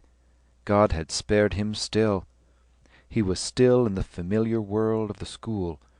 Mr. Tate and Vincent Heron stood at the window, talking, jesting, gazing out at the bleak rain, moving their heads. I wish it would clear up. I had arranged to go for a spin on the bike with some fellows out by Malahide, but the roads must be knee-deep. It might clear up, sir. The voices that he knew so well, the common words, the quiet of the classroom when the voices paused and the silence was filled by the sound of softly browsing cattle as the other boys munched their lunches tranquilly, lulled his aching soul. There was still time. O Mary, refuge of sinners, intercede for him. O Virgin undefiled, save him from the gulf of death. The English lesson began with the hearing of the history. Royal persons, favourites, intriguers, bishops, passed like mute phantoms behind their veil of names. All had died. All had been judged. What did it profit a man to gain the whole world if he lost his soul? At last he had understood, and human life lay around him, a plain of peace, whereon ant-like men laboured in brotherhood, their dead sleeping under quiet mounds. The elbow of his companion touched him, and his heart was touched, and when he spoke to answer a question of his master, he heard his own voice full of the quietude of humility and contrition. His soul sank back deeper into depths of contrite peace, no longer able to suffer the pain of dread, and sending forth, as she sank, a faint prayer. Ah, yes, he would still be spared. He would repent in his heart and be forgiven, and then those above, those in heaven, would see what he would do to make up for the past, a whole life, every hour of life. Only wait. All, God, all, all. A messenger came to the door to say that confessions were being heard in the chapel. 4 boys left the room, and he heard others passing down the corridor. A tremulous chill blew round his heart, no stronger than a little wind, and yet, listening and suffering silently, he seemed to have laid an ear against the muscle of his own heart, feeling it close and quail, listening to the flutter of its ventricles. No escape. He had to confess, to speak out in words what he had done and thought, sin after sin. How? How? Father, I... The thought slid like a cold shining rapier into his tender flesh. Confession. But not there in the chapel of the college. He would confess all, every sin of deed and thought sincerely, but not there among his school companions. Far away from there, in some dark place, he would murmur out his own shame, and he besought God humbly not to be offended with him if he did not dare to confess in the college chapel, and in utter abjection of spirit he craved forgiveness mutely of the boyish hearts about him. time passed. He sat again in the front bench of the chapel. The daylight without was already failing, and, as it fell slowly through the dull red blinds, it seemed that the sun of the last day was going down, and that all souls were being gathered for the judgment. "I am cast away from the sight of thine eyes." Words taken, my dear little brothers in Christ, from the book of Psalms, 30th chapter, 23rd verse. In the name of the Father, and of the Son, and of the Holy Ghost. Amen. The preacher began to speak in a quiet, friendly tone. His face was kind, and he joined gently the fingers of each hand, forming a frail cage by the union of their tips. This morning we endeavoured, in our reflection upon hell, to make what our holy founder calls in his book of spiritual exercises the composition of place. We endeavoured, that is, to imagine with the senses of the mind in our imagination the material character of that awful place, and of the physical torments which all who are in hell endure. This evening we shall consider for a few moments the nature of the spiritual torments of hell. Sin, remember, is a twofold enormity. It is a base consent to the promptings of our corrupt nature to the lower instincts, to that which is gross and beast-like, and it is also a turning away from the counsel of our higher nature, from all that is pure and holy, from the holy God himself. For this reason mortal sin is punished in hell by two different forms of punishment, physical and spiritual. Now of all these spiritual pains, by far the greatest is the pain of loss, so great, in fact, that in itself it is a torment greater than all the others. St. Thomas, the greatest doctor of the Church, the angelic doctor as he is called, says that the worst damnation consists in this, that the understanding of man is totally deprived of divine light, and his affection obstinately turned away from the goodness of God. God, remember, is a being infinitely good, and therefore the loss of such a being must be a loss infinitely painful. In this life we have not a very clear idea of what such a loss must be, but the damned in hell, for their greater torment, have a full understanding of that which they have lost, and understand that they have lost it through their own sins, and have lost it for ever. At the very instant of death the bonds of the flesh are broken asunder, and the soul at once flies towards God. The soul tends towards God as towards the centre of her existence. Remember, my dear little boys, our souls long to be with God. We come from God, we live by God, and we belong to God. We are His, inalienably His. God loves with a divine love every human soul, and every human soul lives in that love. How could it be otherwise?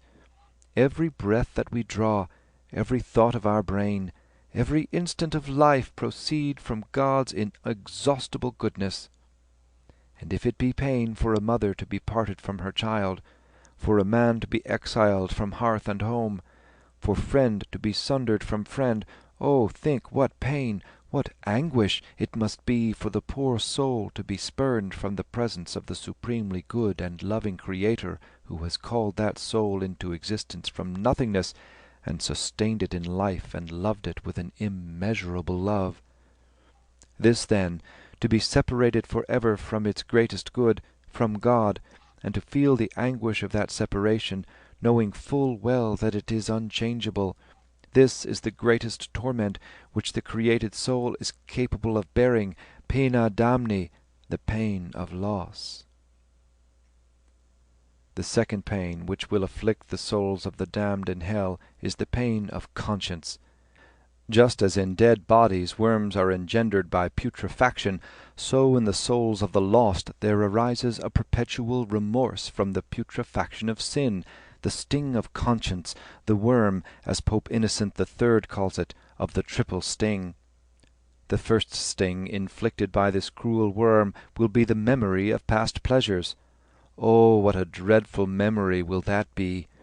In the lake of all-devouring flame the proud king will remember the pomps of his court, the wise but wicked man his libraries and instruments of research, the lover of artistic pleasures his marbles and pictures and other art treasures, he who delighted in the pleasures of the table, his gorgeous feasts, his dishes prepared with such delicacy, his choice wines. The miser will remember his hoard of gold, the robber his ill-gotten wealth, the angry and revengeful and merciless murderers their deeds of blood and violence in which they revelled, the impure and adulterous the unspeakable and filthy pleasures in which they delighted. They will remember all this, and loathe themselves and their sins. For how miserable will all those pleasures seem to the soul condemned to suffer in hell-fire for ages and ages! How they will rage and fume to think that they have lost the bliss of heaven for the dross of earth, for a few pieces of metal, for vain honours, for bodily comforts, for a tingling of the nerves. They will repent indeed, and this is the second sting of the worm of conscience, a late and fruitless sorrow for sins committed. Divine justice insists that the understanding of those miserable wretches be fixed continually on the sins of which they were guilty, and moreover, as St. Augustine points out, God will impart to them his own knowledge of sin, so that sin will appear to them in all its hideous malice, as it appears to the eyes of God himself. They will behold their sins in all their foulness, and repent, but it will be too late, and they will bewail the good occasions which they neglected. This is the last and deepest and most cruel sting of the worm of conscience. The conscience will say, "You had time and opportunity to repent, and would not. You were brought up religiously by your parents. You had the sacraments and graces and indulgences of the Church to aid you. You had the minister of God to preach to you, to call you back when you had strayed, to forgive you your sins, no matter how many, how abominable, if only you had confessed and repented. No, you would not. You flouted the ministers of holy religion. You turned your back on the confessional.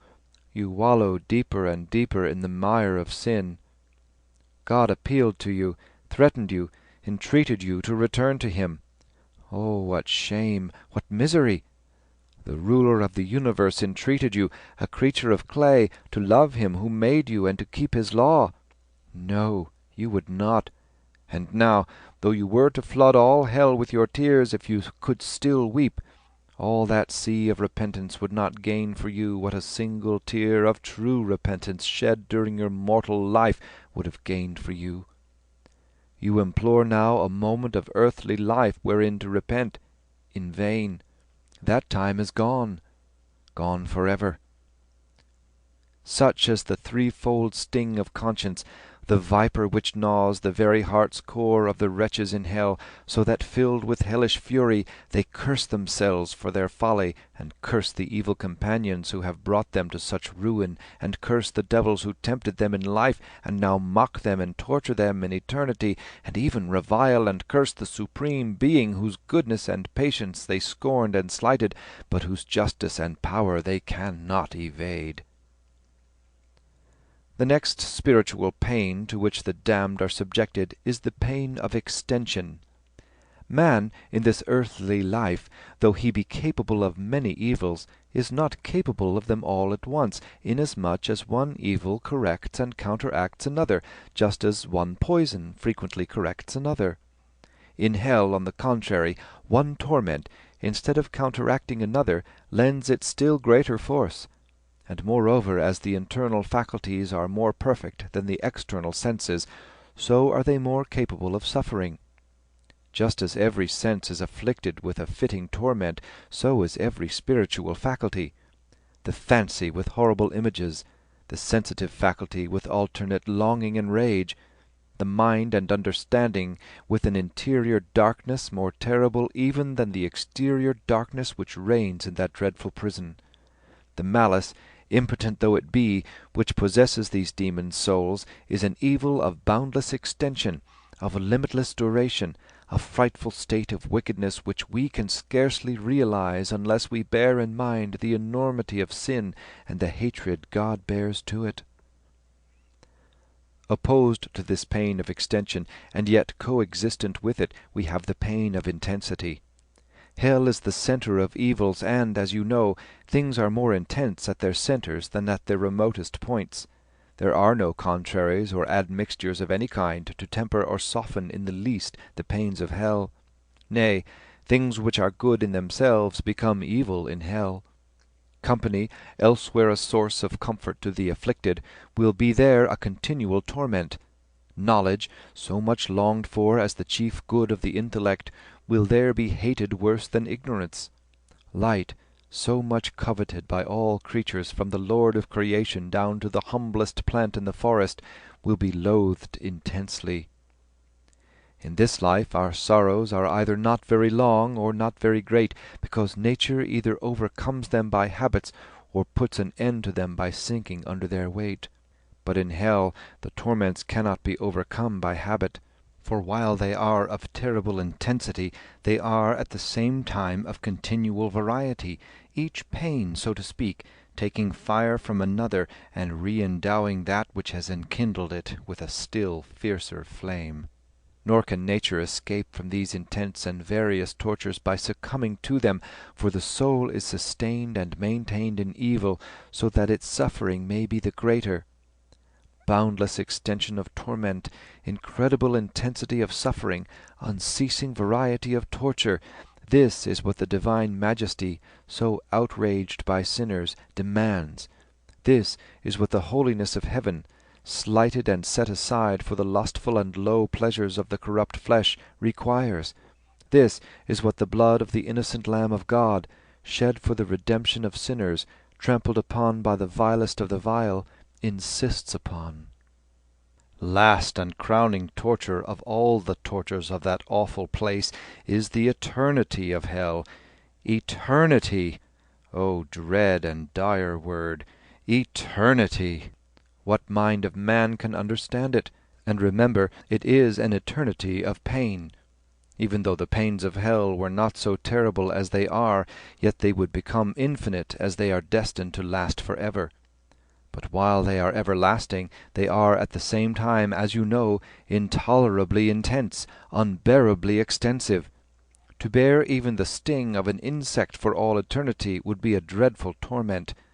What must it be, then, to bear the manifold tortures of hell for ever, for all eternity, not for a year or for an age, but for ever? Try to imagine the awful meaning of this. You have often seen the sand on the seashore. How fine are its tiny grains! And how many of those tiny little grains go to make up the small handfuls which a child grasps in its play?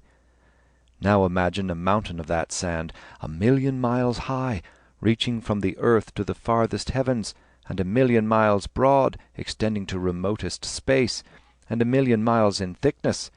And imagine such an enormous mass of countless particles of sand multiplied as often as there are leaves in the forest, drops of water in the mighty ocean, feathers on birds, scales on fish, hairs on animals, atoms in the vast expanse of the air. And imagine that at the end of every 1,000,000 years a little bird came to that mountain and carried away in its beak a tiny grain of that sand.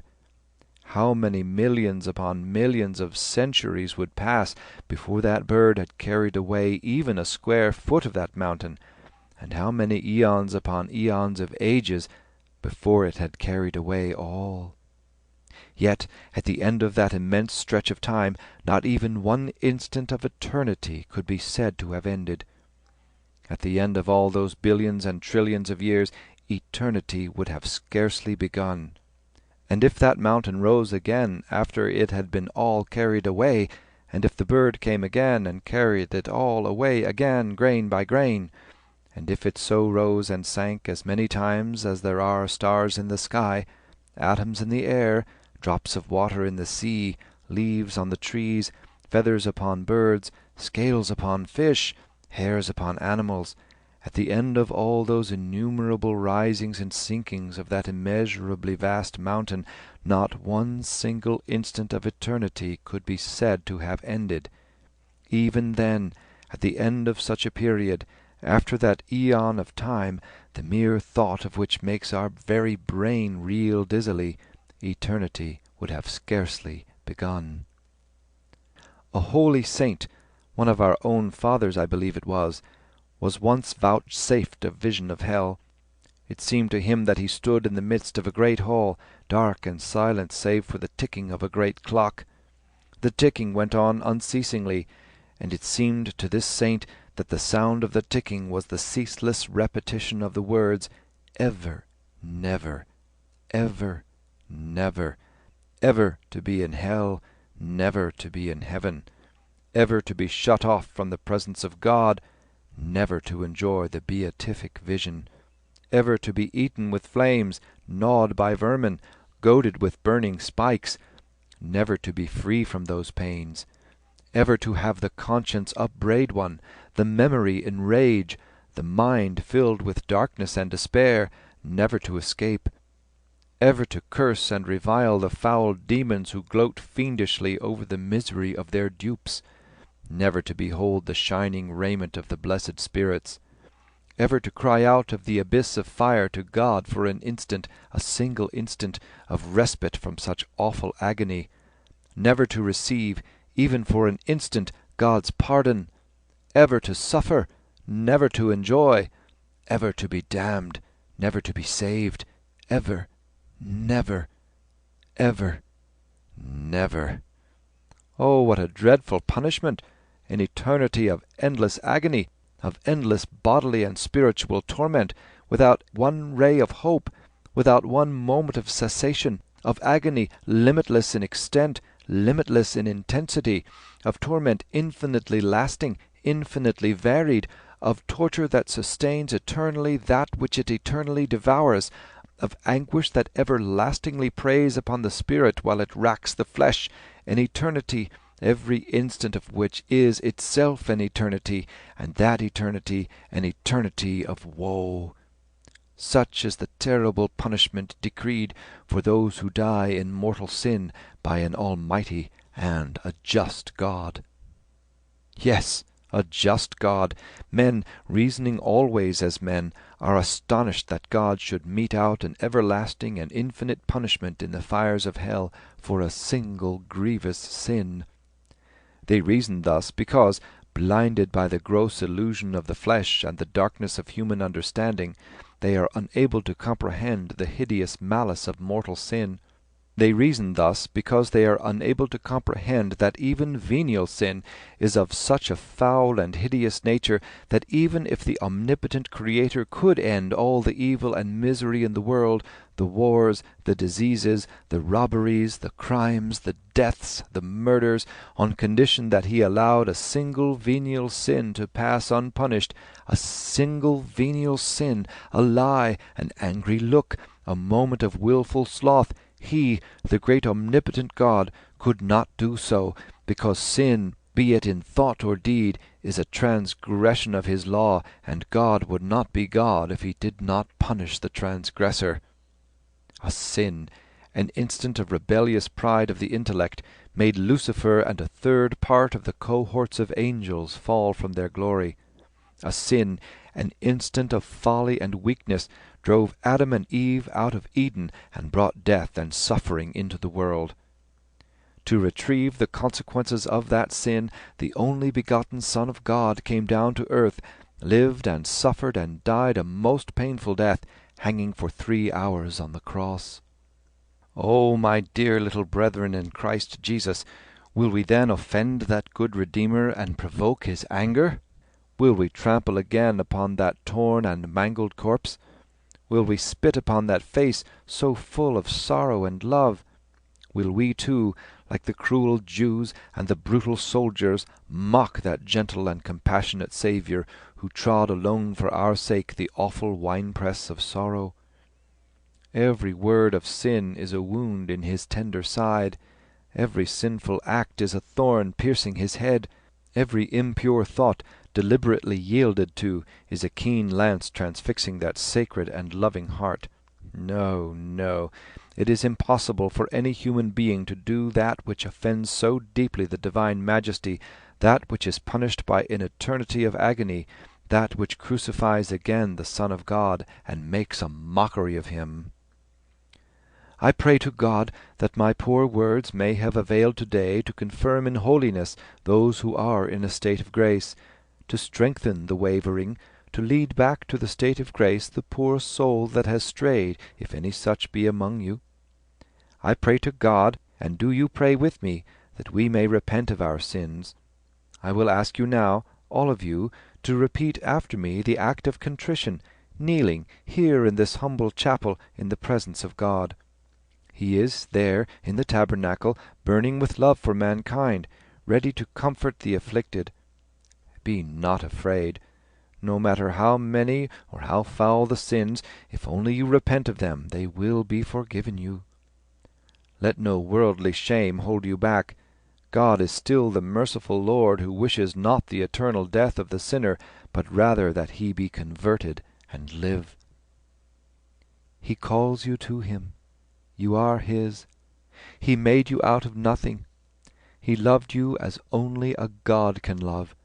His arms are open to receive you, even though you have sinned against him. Come to him, poor sinner, poor vain and erring sinner. Now is the acceptable time. Now is the hour. The priest rose, and, turning towards the altar, knelt upon the step before the tabernacle in the fallen gloom. He waited till all in the chapel had knelt, and every least noise was still. Then, raising his head, he repeated the act of contrition, phrase by phrase, with fervour. The boys answered him phrase by phrase. Stephen, his tongue cleaving to his palate, bowed his head, praying with his heart. O my God, O my God, I am heartily sorry, I am heartily sorry, for having offended thee, and I detest my sins, above every other evil, because they displease thee, my God, who art so deserving, of all my love, and I firmly purpose, by thy holy grace, never more to offend thee, and to amend my life, End of Chapter 3, Part 3. Chapter 3, Part 4. He went up to his room after dinner in order to be alone with his soul, and at every step his soul seemed to sigh. At every step his soul mounted with his feet, sighing in the ascent, through a region of viscid gloom. He halted on the landing before the door, and then, grasping the porcelain knob, opened the door quickly. He waited in fear, his soul pining within him, praying silently that death might not touch his brow as he passed over the threshold, that the fiends that inhabit darkness might not be given power over him. He waited still at the threshold as at the entrance to some dark cave. Faces were there, eyes. They waited and watched. We knew perfectly well, of course, that although it was bound to come to the light, he would find considerable difficulty in endeavouring to try to induce himself to try to endeavour to ascertain the spiritual plenipotentiary, and so we knew, of course, perfectly well. Murmuring faces waited and watched. Murmurous voices filled the dark shell of the cave. He feared intensely in spirit and in flesh, but, raising his head bravely, he strode into the room firmly. A doorway, a room, the same window. He told himself calmly that those words had absolutely no sense which had seemed to rise murmurously from the dark. He told himself that it was simply his room with the door open. He closed the door and, walking swiftly to the bed, knelt beside it and covered his face with his hands. His hands were cold and damp, and his limbs ached with chill. Bodily unrest and chill and weariness beset him, routing his thoughts. Why was he kneeling there like a child saying his evening prayers? To be alone with his soul, to examine his conscience, to meet his sins face to face, to recall their times and manners and circumstances, to weep over them. He could not weep. He could not summon them to his memory. He felt only an ache of soul and body, his whole being, memory, will, understanding, flesh, benumbed and weary. That was the work of devils, to scatter his thoughts and overcloud his conscience, assailing him at the gates of the cowardly and sin-corrupted flesh. And, praying God timidly to forgive him his weakness, he crawled up onto the bed and, wrapping the blankets closely about him, covered his face again with his hands. He had sinned. He had sinned so deeply against heaven and before God that he was not worthy to be called God's child. Could it be that he, Stephen Dedalus, had done those things? His conscience sighed in answer. Yes, he had done them, secretly, filthily, time after time, and, hardened in sinful impenitence, he had dared to wear the mask of holiness before the tabernacle itself, while his soul within was a living mass of corruption. How came it that God had not struck him dead? The leprous company of his sins closed about him, breathing upon him, bending over him from all sides. He strove to forget them in an act of prayer, huddling his limbs closer together and binding down his eyelids. But the senses of his soul would not be bound, and, though his eyes were shut fast, he saw the places where he had sinned, and, though his ears were tightly covered, he heard. He desired with all his will not to hear or see. He desired till his frame shook under the strain of his desire, and until the senses of his soul closed. They closed for an instant and then opened. He saw. A field of stiff weeds and thistles and tufted nettle bunches. Thick among the tufts of rank stiff growth lay battered canisters and clots and coils of solid excrement. A faint marshlight struggled upwards from all the ordure through the bristling grey-green weeds. An evil smell, faint and foul as the light, curled upward sluggishly out of the canisters and from the stale crusted dung. Creatures were in the field. 1, 3, 6. Creatures were moving in the field, hither and thither. Goatish creatures with human faces, horny-browed, lightly bearded and grey as India rubber. The malice of evil glittered in their hard eyes as they moved hither and thither, trailing their long tails behind them. A rictus of cruel malignity lit up greyly their old bony faces. One was clasping about his ribs a torn flannel waistcoat. Another complained monotonously as his beard stuck in the tufted weeds. Soft language issued from their spittleless lips as they swished in slow circles round and round the field, winding hither and thither through the weeds, dragging their long tails amid the rattling canisters. They moved in slow circles, circling closer and closer to enclose, soft language issuing from their lips, their long swishing tails besmeared with stale shite, thrusting upwards their terrific faces. Help! He flung the blankets from him madly to free his face and neck. That was his hell. God had allowed him to see the hell reserved for his sins, stinking, bestial, malignant, a hell of lecherous, goatish fiends, for him, for him. He sprang from the bed, the reeking odour pouring down his throat, clogging and revolting his entrails. Air! The air of heaven! He stumbled towards the window, groaning and almost fainting with sickness. At the washstand a convulsion seized him within, and, clasping his cold forehead wildly, he vomited profusely in agony. When the fit had spent itself, he walked weakly to the window, and, lifting the sash, sat in a corner of the embrasure and leaned his elbow upon the sill. The rain had drawn off, and amid the moving vapours from point to point of light the city was spinning about herself a soft cocoon of yellowish haze. Heaven was still and faintly luminous, and the air sweet to breathe, as in a thicket drenched with showers. And amid peace and shimmering lights and quiet fragrance he made a covenant with his heart.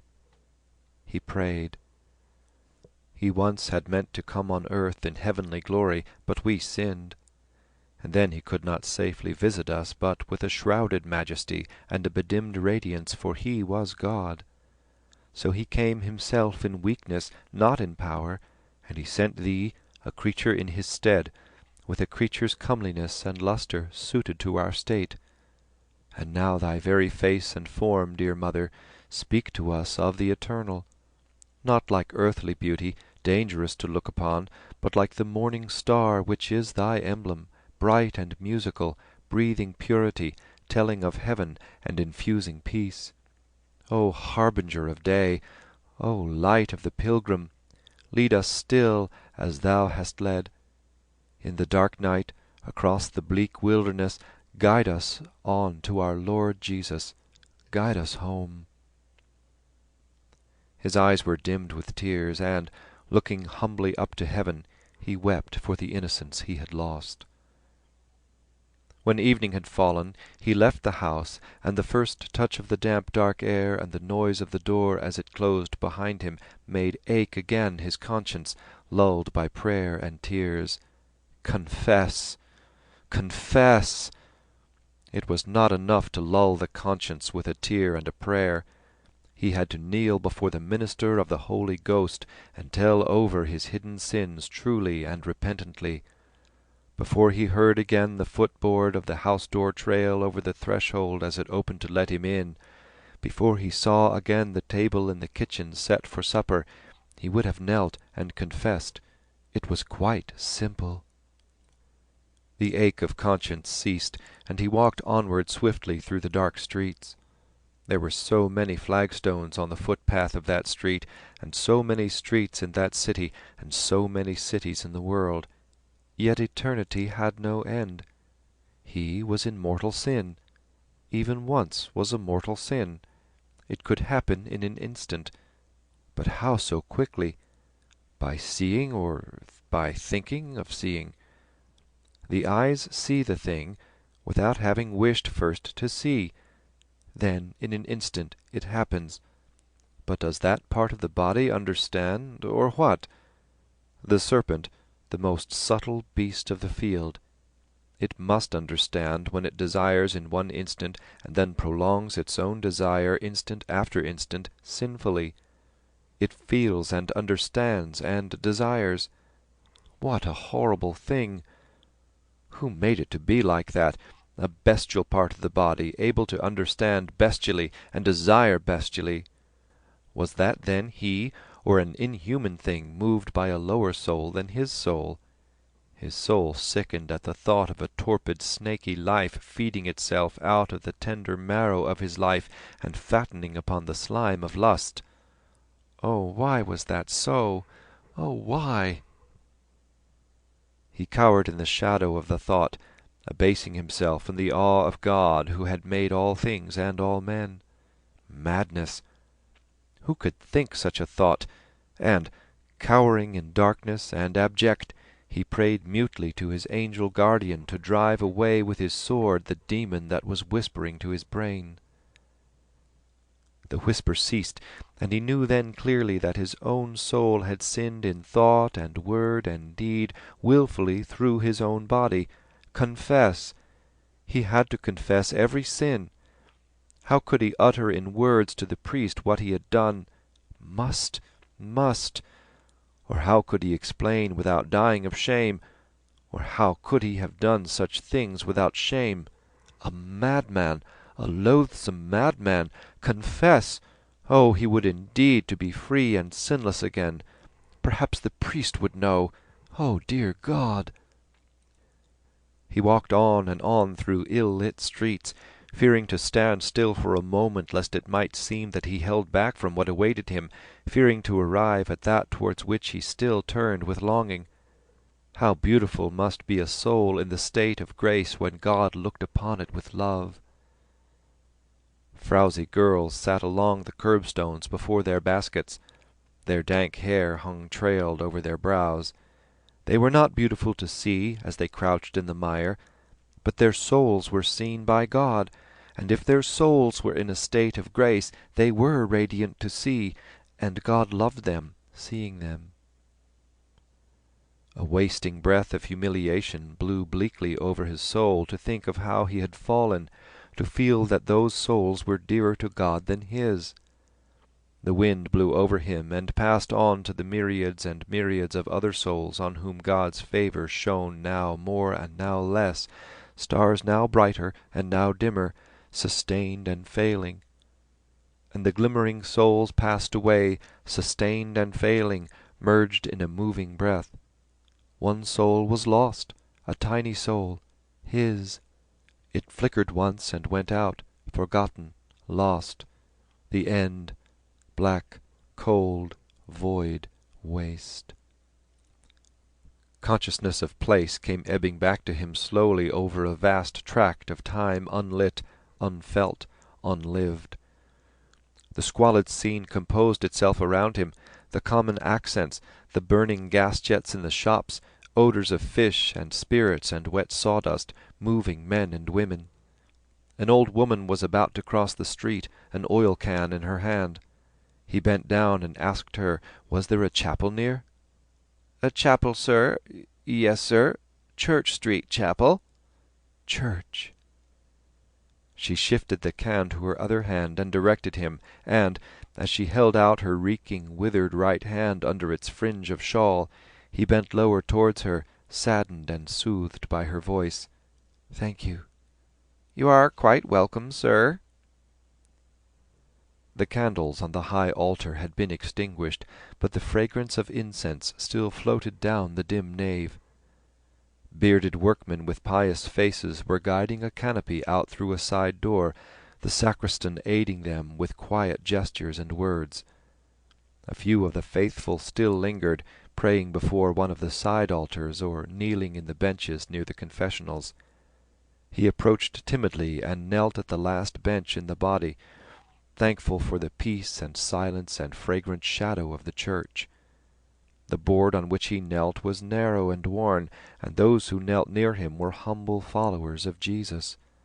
Jesus, too, had been born in poverty, and had worked in the shop of a carpenter, cutting boards and planing them, and had first spoken of the kingdom of God to poor fishermen, teaching all men to be meek and humble of heart. He bowed his head upon his hands, bidding his heart be meek and humble, that he might be like those who knelt beside him, and his prayer as acceptable as theirs. He prayed beside them, but it was hard. His soul was foul with sin, and he dared not ask forgiveness with the simple trust of those whom Jesus, in the mysterious ways of God, had called first to his side, the carpenters, the fishermen, poor and simple people following a lowly trade, handling and shaping the wood of trees, mending their nets with patience. A tall figure came down the aisle, and the penitent stirred, and at the last moment, glancing up swiftly, he saw a long grey beard and the brown habit of a Capuchin. The priest entered the box and was hidden. Two penitents rose and entered the confessional at either side. The wooden slide was drawn back, and the faint murmur of a voice troubled the silence. His blood began to murmur in his veins, murmuring like a sinful city summoned from its sleep to hear its doom. Little flakes of fire fell, and powdery ashes fell softly, alighting on the houses of men. They stirred, waking from sleep, troubled by the heated air. The slide was shot back. The penitent emerged from the side of the box. The farther slide was drawn. A woman entered quietly and deftly where the first penitent had knelt. The faint murmur began again. He could still leave the chapel. He could stand up, put one foot before the other, and walk out softly, and then run swiftly through the dark streets. He could still escape from the shame. Had it been any terrible crime but that one sin? Had it been murder? Little fiery flakes fell and touched him at all points, shameful thoughts, shameful words, shameful acts. Shame covered him wholly like fine glowing ashes falling continually. To say it in words, his soul, stifling and helpless, would cease to be. The slide was shot back. A penitent emerged from the farther side of the box. The near slide was drawn. A penitent entered where the other penitent had come out. A soft whispering noise floated in vaporous cloudlets out of the box. It was the woman. Soft whispering cloudlets, soft whispering vapour, whispering and vanishing. He beat his breast with his fist humbly, secretly under cover of the wooden armrest. He would be at one with others and with God. He would love his neighbour. He would love God who had made and loved him. He would kneel and pray with others and be happy. God would look down on him and on them and would love them all. It was easy to be good. God's yoke was sweet and light. It was better never to have sinned, to have remained always a child, for God loved little children and suffered them to come to him. It was a terrible and a sad thing to sin. But God was merciful to poor sinners who were truly sorry. How true that was! That was indeed goodness. The slide was shot to suddenly. The penitent came out. He was next. He stood up in terror and walked blindly into the box. At last it had come. He knelt in the silent gloom and raised his eyes to the white crucifix suspended above him. God could see that he was sorry. He would tell all his sins. His confession would be long, long. Everybody in the chapel would know then what a sinner he had been. Let them know. It was true. But God had promised to forgive him if he was sorry. He was sorry. He clasped his hands and raised them towards the white form, praying with his darkened eyes, praying with all his trembling body, swaying his head to and fro like a lost creature, praying with whimpering lips, "Sorry, sorry, oh, sorry." The slide clicked back, and his heart bounded in his breast. The face of an old priest was at the grating, averted from him, leaning upon a hand. He made the sign of the cross and prayed of the priest to bless him, for he had sinned. Then, bowing his head, he repeated the Confiteor in fright. At the words, "my most grievous fault," he ceased, breathless. "How long is it since your last confession, my child?" "A long time, Father." "A month, my child?" "Longer, Father." 3 months, my child?" "Longer, Father." 6 months? 8 months, Father." He had begun. The priest asked, "And what do you remember since that time?" He began to confess his sins, masses missed, prayers not said, lies. "Anything else, my child?" Sins of anger, envy of others, gluttony, vanity, disobedience. "Anything else, my child?" Sloth. "Anything else, my child?" There was no help. He murmured, "I committed sins of impurity, Father." The priest did not turn his head. "With yourself, my child?" "And with others." "With women, my child?" "Yes, Father." "Were they married women, my child?" He did not know. His sins trickled from his lips, one by one, trickled in shameful drops from his soul, festering and oozing like a sore, a squalid stream of vice. The last sins oozed forth, sluggish, filthy. There was no more to tell. He bowed his head, overcome. The priest was silent. Then he asked, "How old are you, my child?" 16, Father." The priest passed his hand several times over his face. Then, resting his forehead against his hand, He leaned towards the grating and, with eyes still averted, spoke slowly. His voice was weary and old.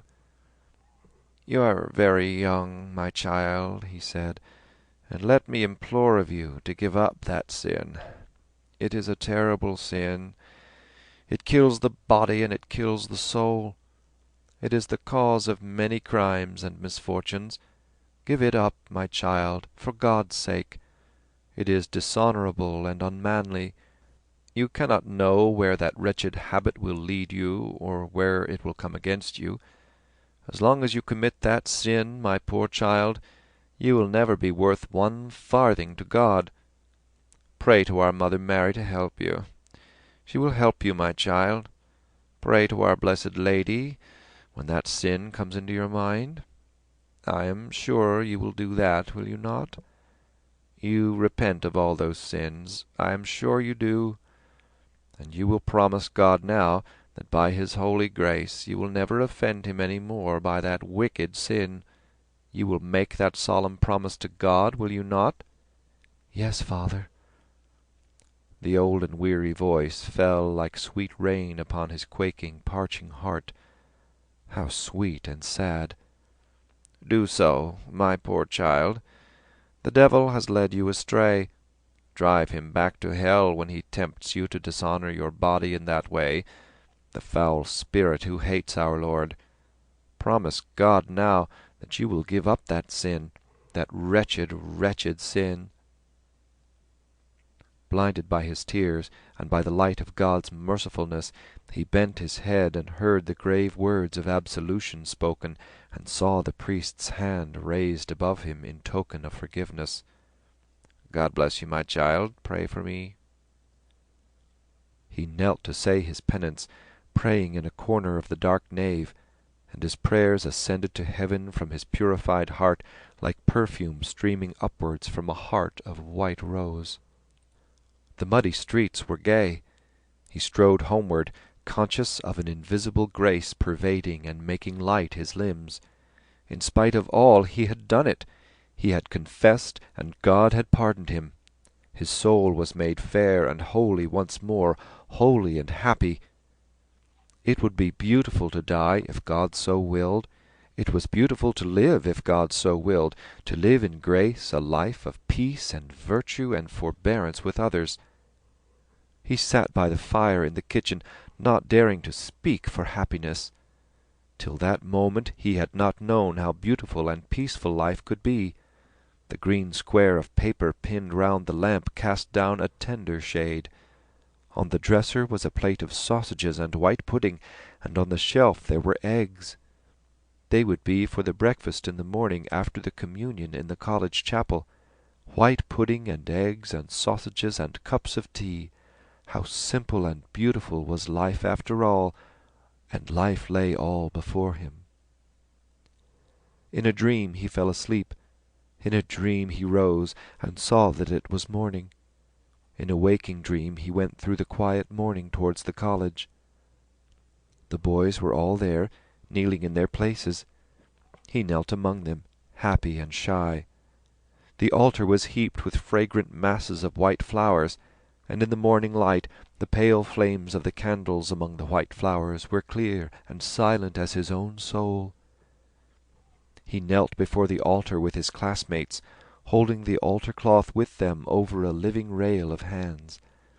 His hands were trembling, and his soul trembled as he heard the priest pass with the ciborium from communicant to communicant.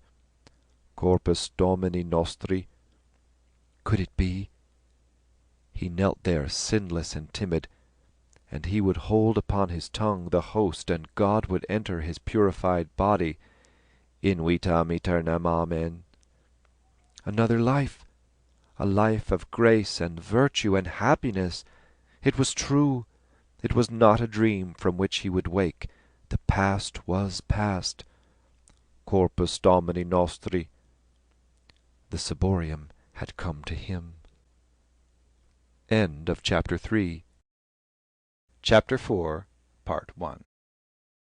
Sunday was dedicated to the mystery of the Holy Trinity, Monday to the Holy Ghost, Tuesday to the guardian angels, Wednesday to Saint Joseph, Thursday to the Most Blessed Sacrament of the Altar, Friday to the Suffering Jesus, Saturday to the Blessed Virgin Mary. Every morning he hallowed himself anew in the presence of some holy image or mystery. His day began with an heroic offering of its every moment of thought or action for the intentions of the Sovereign Pontiff, and with an early Mass. The raw morning air whetted his resolute piety, and often as he knelt among the few worshippers at the side altar, following with his interleaved prayer-book the murmur of the priest, he glanced up for an instant towards the vested figure standing in the gloom between the two candles, which were the Old and the New Testaments, and imagined that he was kneeling at Mass in the catacombs. His daily life was laid out in devotional areas. By means of ejaculations and prayers he stored up ungrudgingly for the souls in purgatory centuries of days, and quarantines and years. Yet the spiritual triumph which he felt in achieving with ease so many fabulous ages of canonical penances did not wholly reward his zeal of prayer, since he could never know how much temporal punishment he had remitted by way of suffrage for the agonizing souls, and, fearful lest in the midst of the purgatorial fire, which differed from the infernal only in that it was not everlasting, his penance might avail no more than a drop of moisture, he drove his soul daily through an increasing circle of works of supererogation. Every part of his day, divided by what he regarded now as the duties of his station in life, circled about its own centre of spiritual energy. His life seemed to have drawn near to eternity. Every thought, word, and deed, every instance of consciousness could be made to revibrate radiantly in heaven. And at times his sense of such immediate repercussion was so lively that he seemed to feel his soul in devotion pressing like fingers the keyboard of a great cash register, and to see the amount of his purchase start forth immediately in heaven, not as a number, but as a frail column of incense, or as a slender flower. The rosaries, too, which he said constantly, for he carried his beads loose in his trousers pockets that he might tell them as he walked the streets, transformed themselves into coronals of flowers of such vague, unearthly texture that they seemed to him as hueless and odorless as they were nameless. He offered up each of his 3 daily chaplets that his soul might grow strong in each of the 3 theological virtues, in faith in the Father who had created him, in hope in the Son who had redeemed him, and in love of the Holy Ghost who had sanctified him, and this thrice triple prayer he offered to the 3 persons through Mary, in the name of her joyful and sorrowful and glorious mysteries. On each of the 7 days of the week he further prayed that one of the 7 gifts of the Holy Ghost might descend upon his soul, and drive out of it day by day the 7 deadly sins which had defiled it in the past. And he prayed for each gift on its appointed day, confident that it would descend upon him, though it seemed strange to him at times that wisdom and understanding and knowledge were so distinct in their nature that each should be prayed for apart from the others. Yet he believed that at some future stage of his spiritual progress this difficulty would be removed when his sinful soul had been raised up from its weakness and enlightened by the 3rd person of the most blessed Trinity. He believed this all the more, and with trepidation, because of the divine gloom and silence wherein dwelt the unseen Paraclete, whose symbols were a dove and a mighty wind, to sin against whom was a sin beyond forgiveness, the eternal, mysterious, secret being to whom, as God, the priests offered up Mass once a year, robed in the scarlet of the tongues of fire.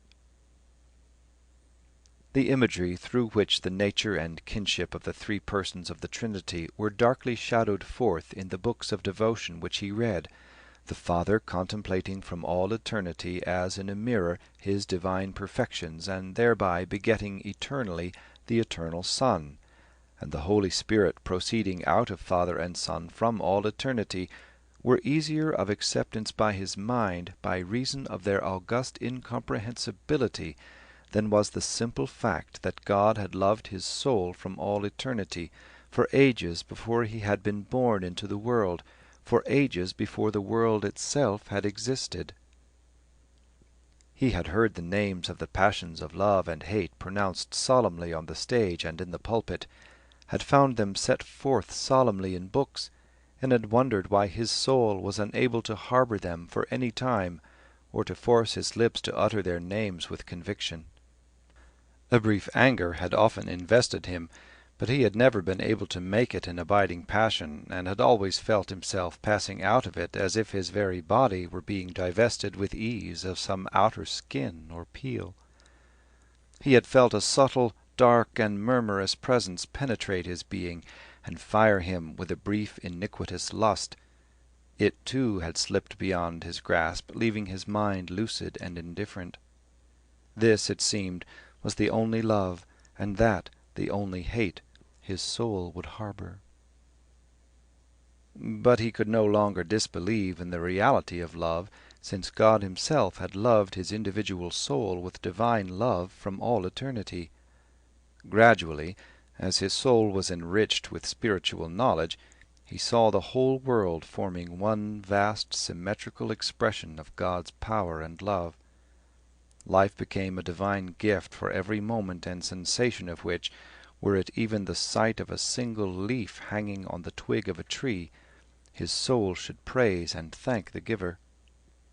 The world, for all its solid substance and complexity, no longer existed for his soul save as a theorem of divine power and love and universality. So entire and unquestionable was this sense of the divine meaning in all nature granted to his soul, that he could scarcely understand why it was in any way necessary that he should continue to live. Yet that was part of the divine purpose, and he dared not question its use, he above all others who had sinned so deeply and so foully against the divine purpose. Meek and abased by this consciousness of the one eternal, omnipresent, perfect reality, his soul took up again her burden of pieties, masses and prayers and sacraments and mortifications, and only then, for the first time since he had brooded on the great mystery of love, did he feel within him a warm movement, like that of some newly born life or virtue of the soul itself. The attitude of rapture in sacred art, the raised and parted hands, the parted lips and eyes as of one about to swoon, became for him an image of the soul in prayer, humiliated and faint before her Creator. But he had been forewarned of the dangers of spiritual exaltation, and did not allow himself to desist from even the least or lowliest devotion, striving also by constant mortification to undo the sinful past rather than to achieve a saintliness fraught with peril. Each of his senses was brought under a rigorous discipline. In order to mortify the sense of sight, he made it his rule to walk in the street with downcast eyes, glancing neither to right nor left, and never behind him. His eyes shunned every encounter with the eyes of women. From time to time he also balked them by a sudden effort of the will, as by lifting them suddenly in the middle of an unfinished sentence and closing the book. To mortify his hearing he exerted no control over his voice, which was then breaking, neither sang nor whistled, and made no attempt to flee from noises which caused him painful nervous irritation, such as the sharpening of knives on the knife-board, the gathering of cinders on the fire-shovel, and the twigging of the carpet. To mortify his smell was more difficult, as he found in himself no instinctive repugnance to bad odours, whether they were the odours of the outdoor world, such as those of dung and tar, or the odours of his own person, among which he had made many curious comparisons and experiments. He found in the end that the only odour against which his sense of smell revolted was a certain stale fishy stink, like that of long-standing urine, and whenever it was possible he subjected himself to this unpleasant odour. To mortify the taste he practised strict habits at table, observed to the letter all the fasts of the Church, and sought by distraction to divert his mind from the savours of different foods.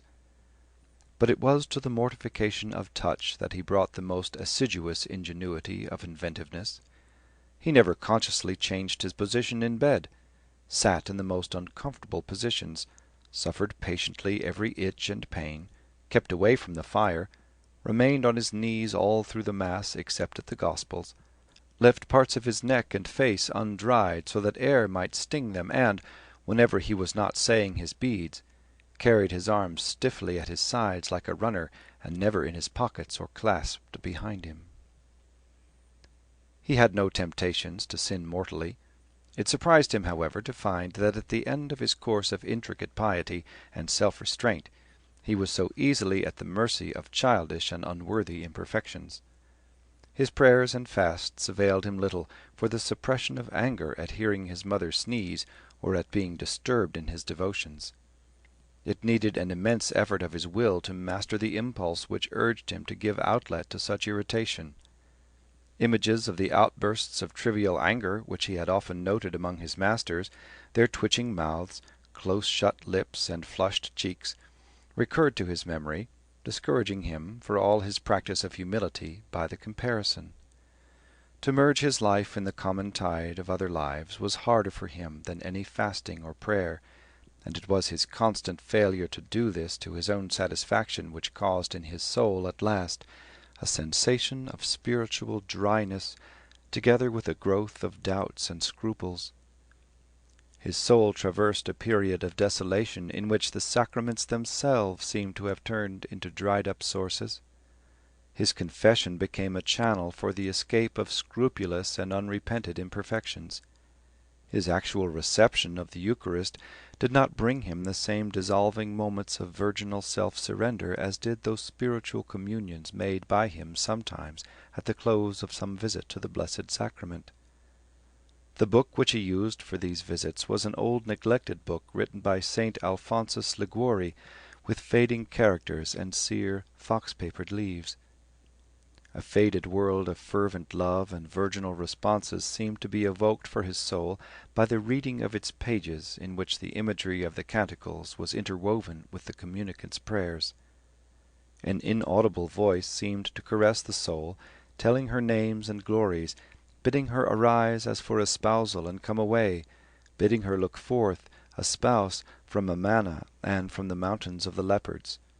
And the soul seemed to answer with the same inaudible voice, surrendering herself, inter ubera mea commorabitur. This idea of surrender had a perilous attraction for his mind, now that he felt his soul beset once again by the insistent voices of the flesh, which began to murmur to him again during his prayers and meditations. It gave him an intense sense of power to know that he could, by a single act of consent, in a moment of thought, undo all that he had done. He seemed to feel a flood slowly advancing towards his naked feet, and to be waiting for the first faint, timid, noiseless wavelet to touch his fevered skin. Then, almost at the instant of that touch, almost at the verge of sinful consent, he found himself standing far away from the flood upon a dry shore, saved by a sudden act of the will or a sudden ejaculation, and, seeing the silver line of the flood far away, and beginning again its slow advance towards his feet, a new thrill of power and satisfaction shook his soul to know that he had not yielded nor undone all. When he had eluded the flood of temptation many times in this way, he grew troubled, and wondered whether the grace which he had refused to lose was not being filched from him little by little.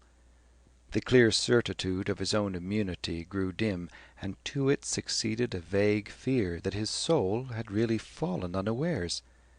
It was with difficulty that he won back his old consciousness of his state of grace, by telling himself that he had prayed to God at every temptation, and that the grace which he had prayed for must have been given to him inasmuch as God was obliged to give it.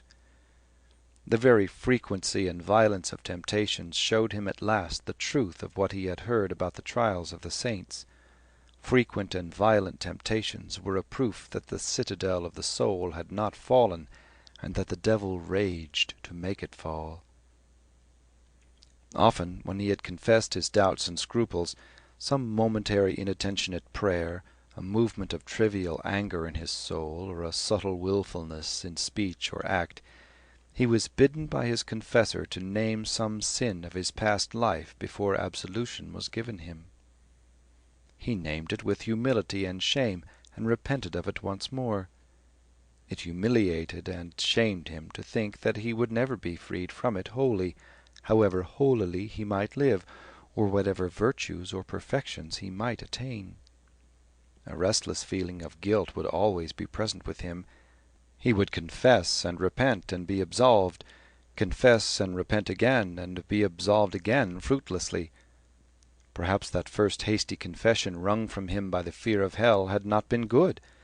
Perhaps, concerned only for his imminent doom, he had not had sincere sorrow for his sin. But the surest sign that his confession had been good, and that he had had sincere sorrow for his sin, was, he knew, the amendment of his life. "I have amended my life, have I not?" he asked himself.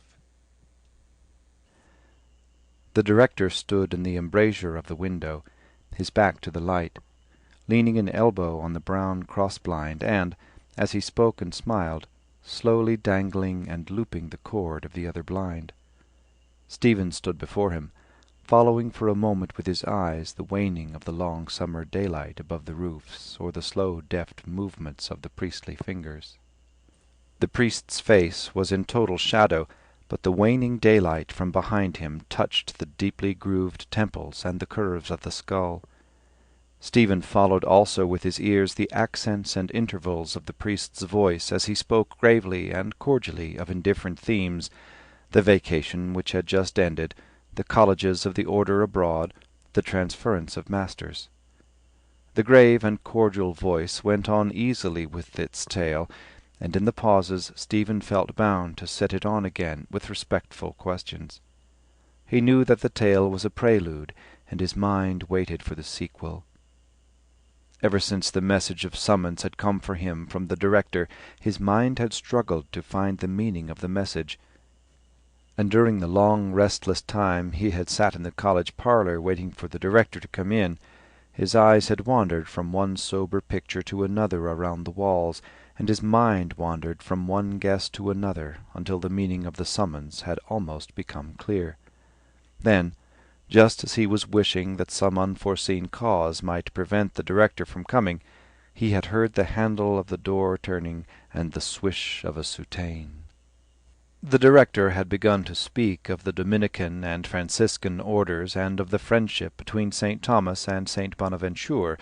The Capuchin dress, he thought, was rather too— Stephen's face gave back the priest's indulgent smile, and, not being anxious to give an opinion, he made a slight dubitative movement with his lips.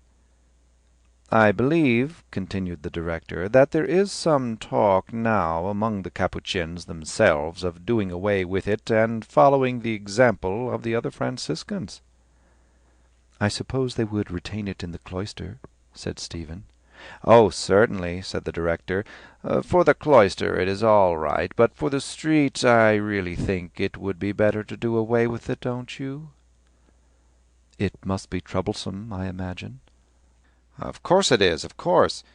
Just imagine, when I was in Belgium I used to see them out cycling in all kinds of weather, with this thing up about their knees. It was really ridiculous. Les jupes, they call them in Belgium." The vowel was so modified as to be indistinct. "What do they call them?" "Les jupes." "Oh." Stephen smiled again in answer to the smile which he could not see on the priest's shadowed face, its image or spectre only passing rapidly across his mind as the low, discreet accent fell upon his ear. He gazed calmly before him at the waning sky, glad of the cool of the evening and the faint yellow glow which hid the tiny flame kindling upon his cheek. The names of articles of dress worn by women, or of certain soft and delicate stuffs used in their making, brought always to his mind a delicate and sinful perfume. As a boy he had imagined the reins by which horses are driven as slender silken bands, and it shocked him to feel at Stradbrook the greasy leather of harness. It had shocked him, too, when he had felt for the first time beneath his tremulous fingers the brittle texture of a woman's stocking, for, retaining nothing of all he read save that which seemed to him an echo or a prophecy of his own state, it was only amid soft-worded phrases or within rose-soft stuffs that he dared to conceive of the soul or body of a woman moving with tender life. But the phrase on the priest's lips was disingenuous, for he knew that a priest should not speak lightly on that theme. The phrase had been spoken lightly with design, and he felt that his face was being searched by the eyes in the shadow. Whatever he had heard or read of the craft of Jesuits he had put aside frankly as not borne out by his own experience. His masters, even when they had not attracted him, had seemed to him always intelligent and serious priests, athletic and high-spirited prefects. He thought of them as men who washed their bodies briskly with cold water and wore clean cold linen.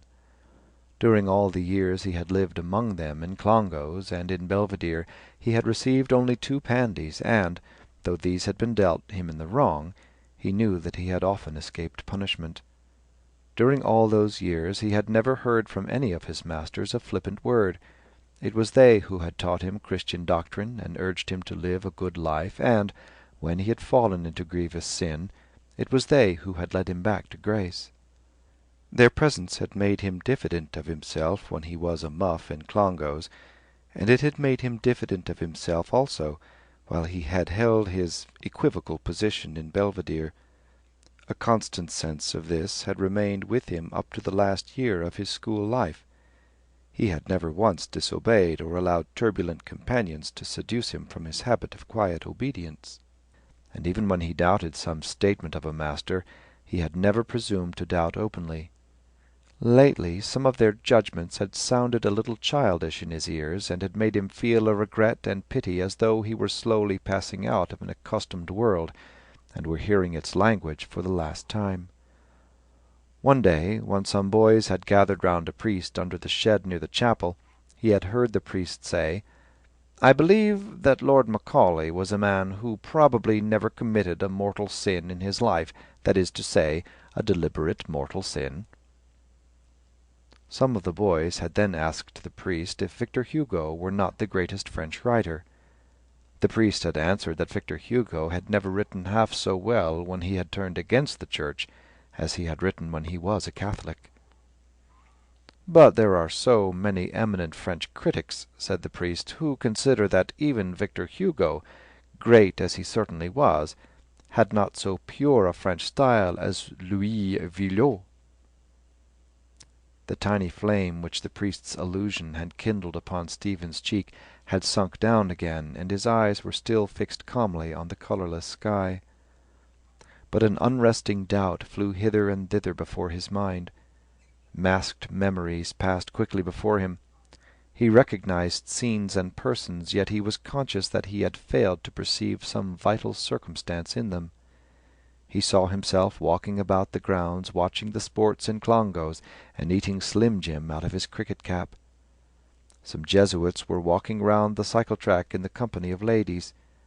The echoes of certain expressions used in Clongowes sounded in remote caves of his mind. His ears were listening to these distant echoes amid the silence of the parlour, when he became aware that the priest was addressing him in a different voice.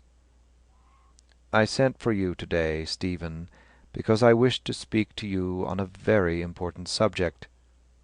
"Yes, sir." "Have you ever felt that you had a vocation?" Stephen parted his lips to answer yes, and then withheld the word suddenly. The priest waited for the answer, and added, "I mean, have you ever felt within yourself, in your soul, a desire to join the order? Think." "I have sometimes thought of it," said Stephen. The priest let the blind cord fall to one side, and, uniting his hands, leaned his chin gravely upon them, communing with himself. "In a college like this," he said at length, "there is one boy, or perhaps 2 or 3 boys, whom God calls to the religious life. Such a boy is marked off from his companions by his piety, by the good example he shows to others. He is looked up to by them. He is chosen perhaps as prefect by his fellow sodalists. And you, Stephen, have been such a boy in this college, prefect of our Blessed Lady's sodality. Perhaps you are the boy in this college whom God designs to call to himself." A strong note of pride reinforcing the gravity of the priest's voice made Stephen's heart quicken in response. "To receive that call, Stephen," said the priest, "is the greatest honour that the Almighty God can bestow upon a man. No king or emperor on this earth has the power of the priest of God. No angel or archangel in heaven, no saint, not even the Blessed Virgin herself has the power of a priest of God, the power of the keys, the power to bind and to loose from sin, the power of exorcism, the power to cast out from the creatures of God the evil spirits that have power over them, the power, the authority, to make the great God of heaven come down upon the altar and take the form of bread and wine. What an awful power, Stephen!" A flame began to flutter again on Stephen's cheek as he heard in this proud address an echo of his own proud musings. How often had he seen himself as a priest wielding calmly and humbly the awful power of which angels and saints stood in reverence! His soul had loved to muse in secret on this desire. He had seen himself, a young and silent-mannered priest, entering a confessional swiftly, ascending the altar steps, incensing, genuflecting, accomplishing the vague acts of the priesthood which pleased him by reason of their semblance of reality and of their distance from it. In that dim life which he had lived through in his musings, he had assumed the voices and gestures which he had noted with various priests. He had bent his knee sideways like such a one. He had shaken the thurible only slightly like such a one. His chasuble had swung open like that of such another, as he had turned to the altar again after having blessed the people. And above all it had pleased him to fill the second place in those dim scenes of his imagining. He shrank from the dignity of celebrant because it displeased him to imagine that all the vague pomp should end in his own person, or that the ritual should assign to him so clear and final an office. He longed for the minor sacred offices, to be vested with the tunicle of subdeacon at high mass, to stand aloof from the altar, forgotten by the people, his shoulders covered with a humeral veil, holding the paten within its folds, or, when the sacrifice had been accomplished, to stand as deacon in a dalmatic of cloth of gold on the step below the celebrant, his hands joined and his face towards the people, and sing the chant, Ite missa est. If ever he had seen himself celebrant, it was as in the pictures of the Mass in his child's Mass book, in a church without worshippers, save for the angel of the sacrifice, at a bare altar, and served by an acolyte scarcely more boyish than himself. In vague sacrificial or sacramental acts alone, his will seemed drawn to go forth to encounter reality, and it was partly the absence of an appointed rite which had always constrained him to inaction, whether he had allowed silence to cover his anger or pride, or had suffered only an embrace he longed to give. He listened in reverent silence now to the priest's appeal, and through the words he heard even more distinctly a voice bidding him approach, offering him secret knowledge and secret power. He would know then what was the sin of Simon Magus, and what the sin against the Holy Ghost for which there was no forgiveness. He would know obscure things, hidden from others, from those who were conceived and born children of wrath. He would know the sins, the sinful longings and sinful thoughts and sinful acts of others, hearing them murmured into his ears in the confessional under the shame of a darkened chapel by the lips of women and of girls. but rendered immune mysteriously at his ordination by the imposition of hands, his soul would pass again uncontaminated to the white peace of the altar. No touch of sin would linger upon the hands with which he would elevate and break the host. No touch of sin would linger on his lips in prayer to make him eat and drink damnation to himself, not discerning the body of the Lord. He would hold his secret knowledge and secret power, being as sinless as the innocent, and he would be a priest forever, according to the order of Melchizedek. "I will offer up my Mass tomorrow morning," said the director, "that Almighty God may reveal to you his holy will. And let you, Stephen, make a novena to your holy patron saint, the first martyr, who is very powerful with God, that God may enlighten your mind. But you must be quite sure, Stephen, that you have a vocation, because it would be terrible if you found afterwards that you had none. Once a priest, always a priest, remember. Your catechism tells you that the sacrament of holy orders is one of those which can be received only once, because it imprints on the soul an indelible spiritual mark which can never be effaced. It is before you must weigh well, not after. It is a solemn question, Stephen, because on it may depend the salvation of your eternal soul, but we will pray to God together." He held open the heavy hall door and gave his hand, as if already to a companion in the spiritual life. Stephen passed out on to the wide platform above the steps, and was conscious of the caress of mild evening air. Towards Findlater's church a quartet of young men were striding along with linked arms, swaying their heads and stepping to the agile melody of their leader's concertina. The music passed in an instant, as the first bars of sudden music always did, over the fantastic fabrics of his mind, dissolving them painlessly and noiselessly as a sudden wave dissolves the sand-built turrets of children. Smiling at the trivial air, he raised his eyes to the priest's face, and, seeing in it a mirthless reflection of the sunken day, detached his hand slowly, which had acquiesced faintly in that companionship. As he descended the steps, the impression which effaced his troubled self-communion was that of a mirthless mask reflecting a sunken day from the threshold of the college. The shadow, then, of the life of the college passed gravely over his consciousness. It was a grave and ordered and passionless life that awaited him, a life without material cares. He wondered how he would pass the first night in the novitiate, and with what dismay he would wake the first morning in the dormitory.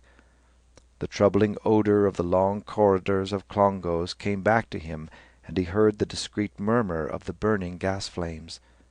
At once, from every part of his being, unrest began to irradiate. A feverish quickening of his pulses followed, and a din of meaningless words drove his reasoned thoughts hither and thither confusedly. His lungs dilated and sank as if he were inhaling a warm, moist, unsustaining air, and he smelt again the warm, moist air which hung in the bath in Clongowes above the sluggish, turf-coloured water. Some instinct, waking at these memories, stronger than education or piety, quickened within him at every near approach to that life, an instinct subtle and hostile, and armed him against acquiescence. The chill and order of the life repelled him. He saw himself rising in the cold of the morning and filing down with the others to early Mass, and trying vainly to struggle with his prayers against the fainting sickness of his stomach. He saw himself sitting at dinner with the community of a college. What, then, had become of that deep-rooted shyness of his which had made him loth to eat or drink under a strange roof? What had come of the pride of his spirit which had always made him conceive himself as a being apart in every order? The Reverend Stephen Dedalus, S.J. His name in that new life leaped into characters before his eyes, and to it there followed a mental sensation of an undefined face or colour of a face. The colour faded and became strong like a changing glow of pallid brick red. Was it the raw reddish glow he had so often seen on wintry mornings on the shaven gills of the priests? The face was eyeless and sour-favoured and devout, shot with pink tinges of suffocated anger. Was it not a mental spectre of the face of one of the Jesuits, whom some of the boys called Lantern-Jaws, and others Foxy Campbell? He was passing at that moment before the Jesuit house in Gardiner Street, and wondered vaguely which window would be his if he ever joined the order. Then he wondered at the vagueness of his wonder, at the remoteness of his soul from what he had hitherto imagined her sanctuary, at the frail hold which so many years of order and obedience had of him, when once a definite and irrevocable act of his threatened to end for ever, in time and in eternity, his freedom. The voice of the director urging upon him the proud claims of the church and the mystery and power of the priestly office repeated itself idly in his memory. His soul was not there to hear and greet it, and he knew now that the exhortation he had listened to had already fallen into an idle, formal tale. He would never swing the thurible before the tabernacle as priest. His destiny was to be elusive of social or religious orders. The wisdom of the priest's appeal did not touch him to the quick. He was destined to learn his own wisdom apart from others, or to learn the wisdom of others himself, wandering among the snares of the world. The snares of the world were its ways of sin. He would fall. He had not yet fallen, but he would fall silently in an instant. Not to fall was too hard, and he felt the silent lapse of his soul, as it would be at some instant to come, falling, but not yet fallen, still unfallen, but about to fall. He crossed the bridge over the stream of the Tolka, and turned his eyes coldly for an instant towards the faded blue shrine of the Blessed Virgin, which stood fowl-wise on a pole in the middle of a ham-shaped encampment of poor cottages. Then, bending to the left, he followed the lane which led up to his house. The faint sour stink of rotted cabbages came towards him from the kitchen gardens on the rising ground above the river. He smiled to think that it was this disorder, the misrule and confusion of his father's house, and the stagnation of vegetable life, which was to win the day in his soul. Then a short laugh broke from his lips as he thought of that solitary farm-hand in the kitchen gardens behind their house, whom they had nicknamed the man with the hat. A second laugh, taking rise from the first after a pause, broke from him involuntarily as he thought of how the man with the hat worked, considering in turn the 4 points of the sky, and then regretfully plunging his spade in the earth. He pushed open the latchless door of the porch and passed through the naked hallway into the kitchen. A group of his brothers and sisters was sitting round the table. Tea was nearly over, and only the last of the second watered tea remained in the bottoms of the small glass jars and jam-pots which did service for teacups. Discarded crusts and lumps of sugared bread, turned brown by the tea which had been poured over them, lay scattered on the table. Little wells of tea lay here and there on the board, and a knife with a broken ivory handle was stuck through the pith of a ravaged turnover. The sad, quiet, grey-blue glow of the dying day came through the window and the open door, covering over and allaying quietly a sudden instinct of remorse in Stephen's heart. All that had been denied them had been freely given to him, the eldest, but the quiet glow of evening showed him in their faces no sign of rancour. He sat near them at the table and asked where his father and mother were. One answered, "Gone bro, to bro, look bro, at bro, a bro, house bro." Still another removal. A boy named Fallon in Belvedere had often asked him with a silly laugh why they moved so often. A frown of scorn darkened quickly his forehead as he heard again the silly laughter of the questioner. He asked, "Why are we on the move again, if it's a fair question?" The same sister answered, "Because bro, though bro, land bro, lord bro, will bro, put bro, us bro, out bro." The voice of his youngest brother from the farther side of the fireplace began to sing the air "Oft in the Stilly Night." One by one the others took up the air, until a full choir of voices was singing. They would sing so for hours, melody after melody, glee after glee, till the last pale light died down on the horizon, till the first dark night clouds came forth, and night fell. He waited for some moments, listening, before he too took up the air with them. He was listening with pain of spirit to the overtone of weariness behind their pale, fresh, innocent voices. Even before they set out on life's journey, they seemed weary already of the way. He heard the choir of voices in the kitchen echoed and multiplied through an endless reverberation of the choirs of endless generations of children, and heard in all the echoes an echo also of the recurring note of weariness and pain. All seemed weary of life even before entering upon it, and he remembered that Newman had heard this note also in the broken lines of Virgil, giving utterance, like the voice of nature herself, to that pain and weariness, yet hope of better things, which has been the experience of her children in every time. End of Chapter 4, Part 1.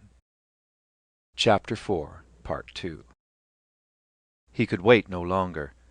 From the door of Byron's public-house to the gate of Clontarf Chapel, from the gate of Clontarf Chapel to the door of Byron's public-house, and then back again to the chapel, and then back again to the public-house, he had paced slowly at first, planting his steps scrupulously in the spaces of the patchwork of the footpath, then timing their fall to the fall of verses. A full hour had passed since his father had gone in with Dan Crosby the tutor to find out for him something about the university. For a full hour he had paced up and down, waiting, but he could wait no longer. He set off abruptly for the Bull, walking rapidly lest his father's shrill whistle might call him back, and in a few moments he had rounded the curve at the police barrack, and was safe. Yes, his mother was hostile to the idea, as he had read from her listless silence. Yet her mistrust pricked him more keenly than his father's pride, and he thought coldly how he had watched the faith which was fading down in his soul, aging and strengthening in her eyes.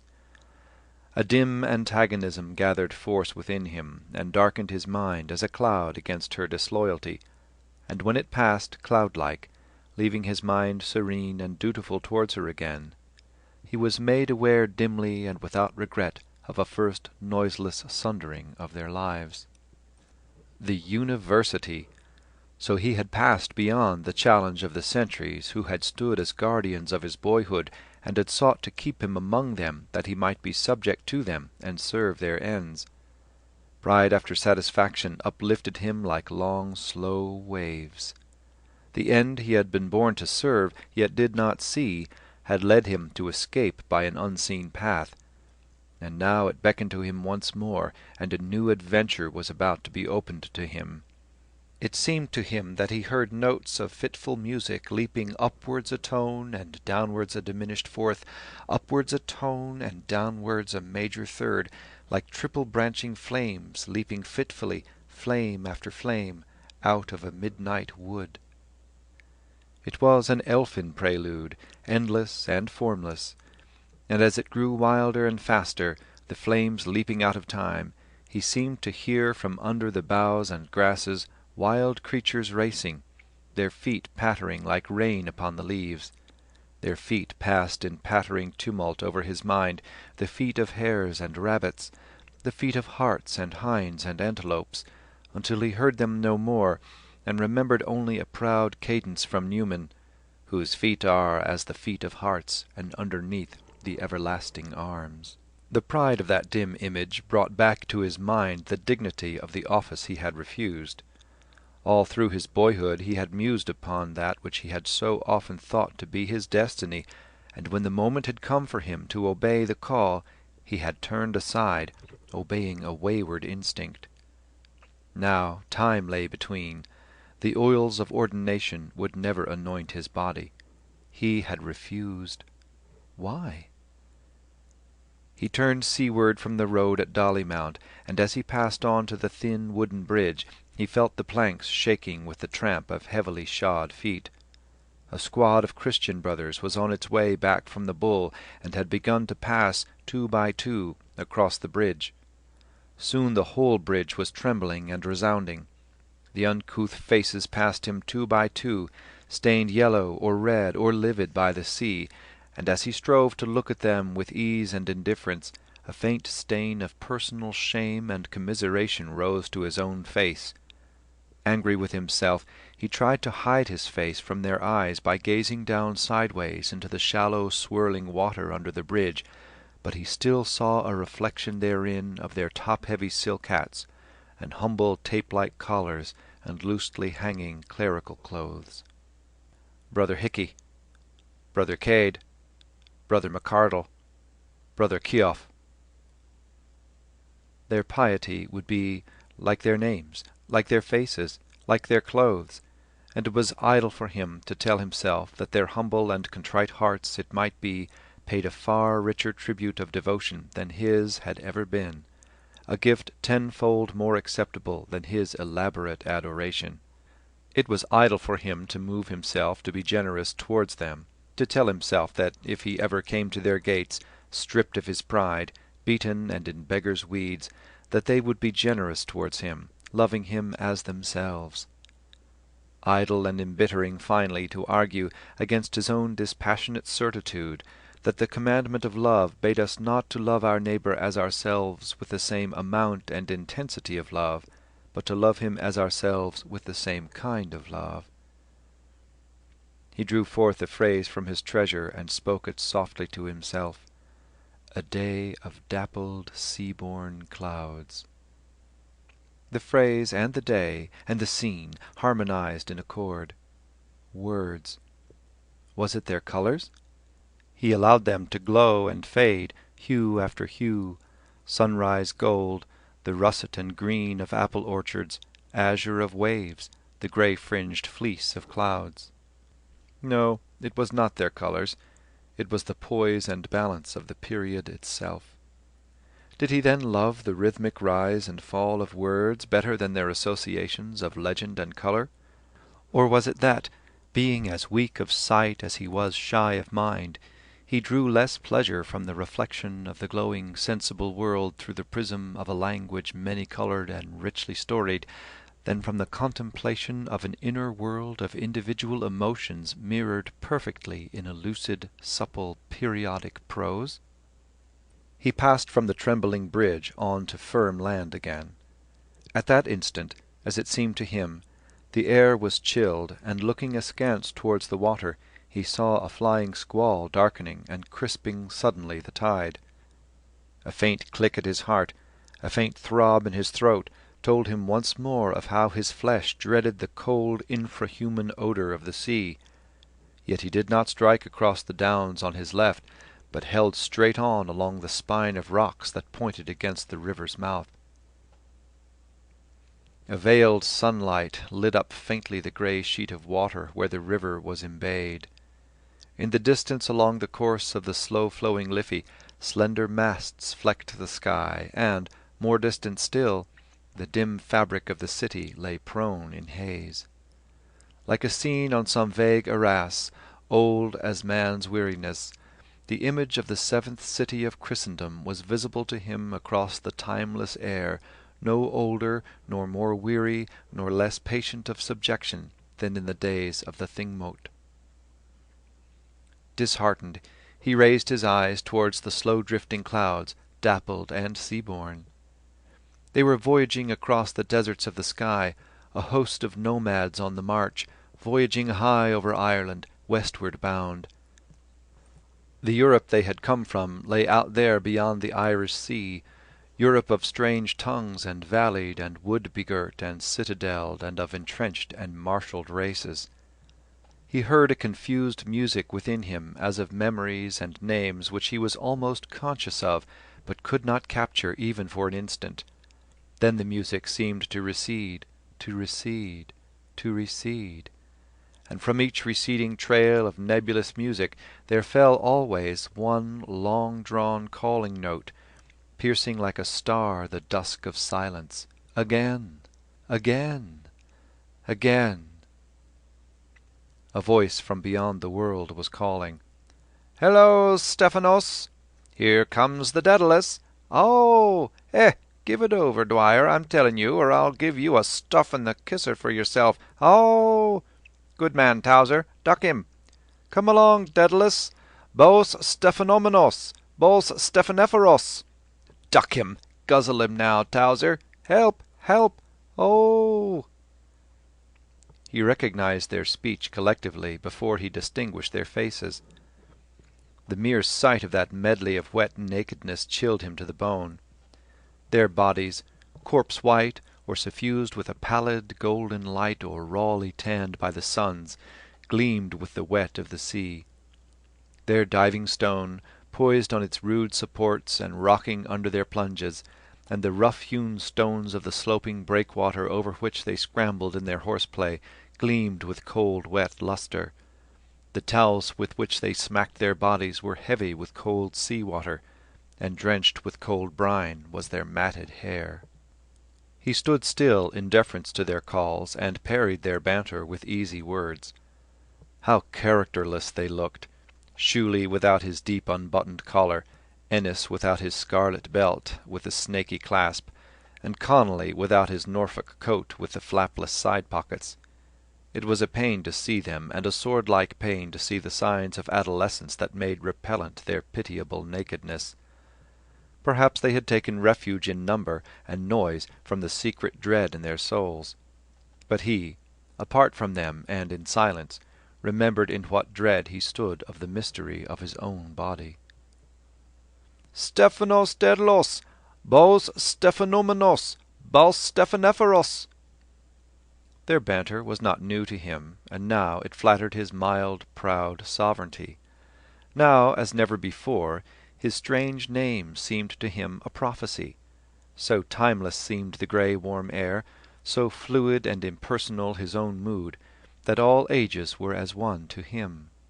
A moment before, the ghost of the ancient kingdom of the Danes had looked forth through the vesture of the haze-wrapped city.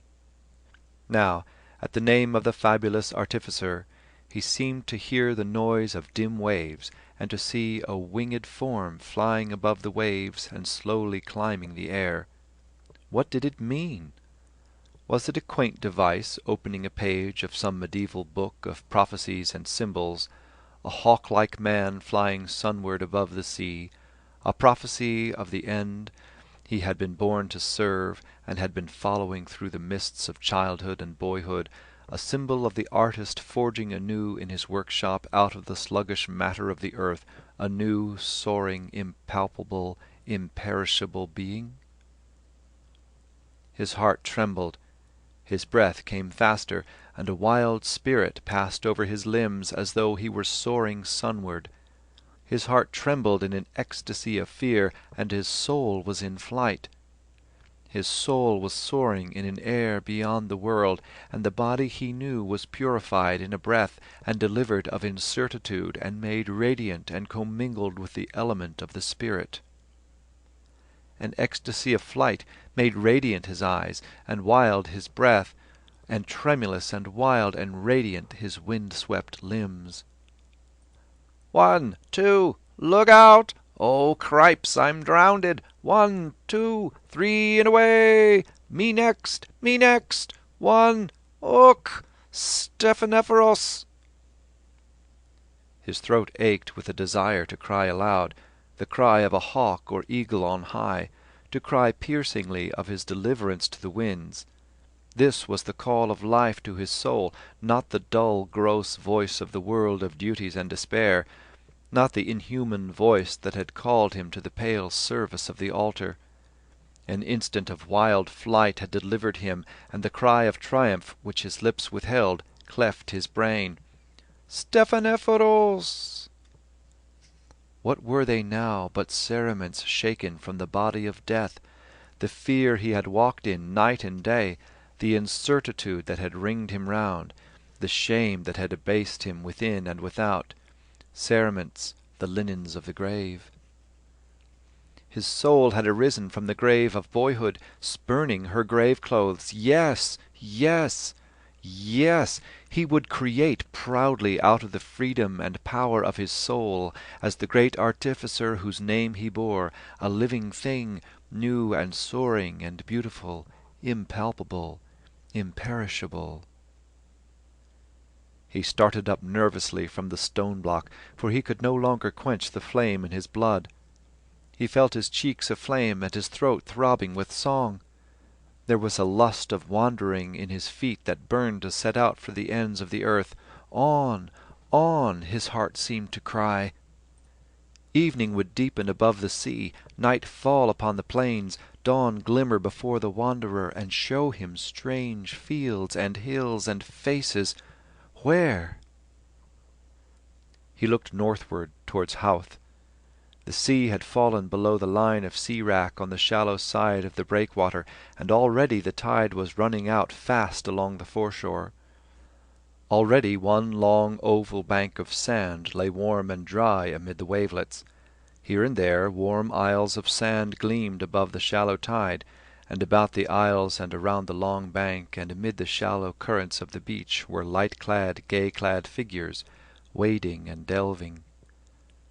In a few moments he was barefoot, his stockings folded in his pockets, and his canvas shoes dangling by their knotted laces over his shoulders, and, picking a pointed salt-eaten stick out of the jetsam among the rocks, he clambered down the slope of the breakwater. There was a long rivulet in the sand, and, as he waded slowly up its course, he wondered at the endless drift of seaweed.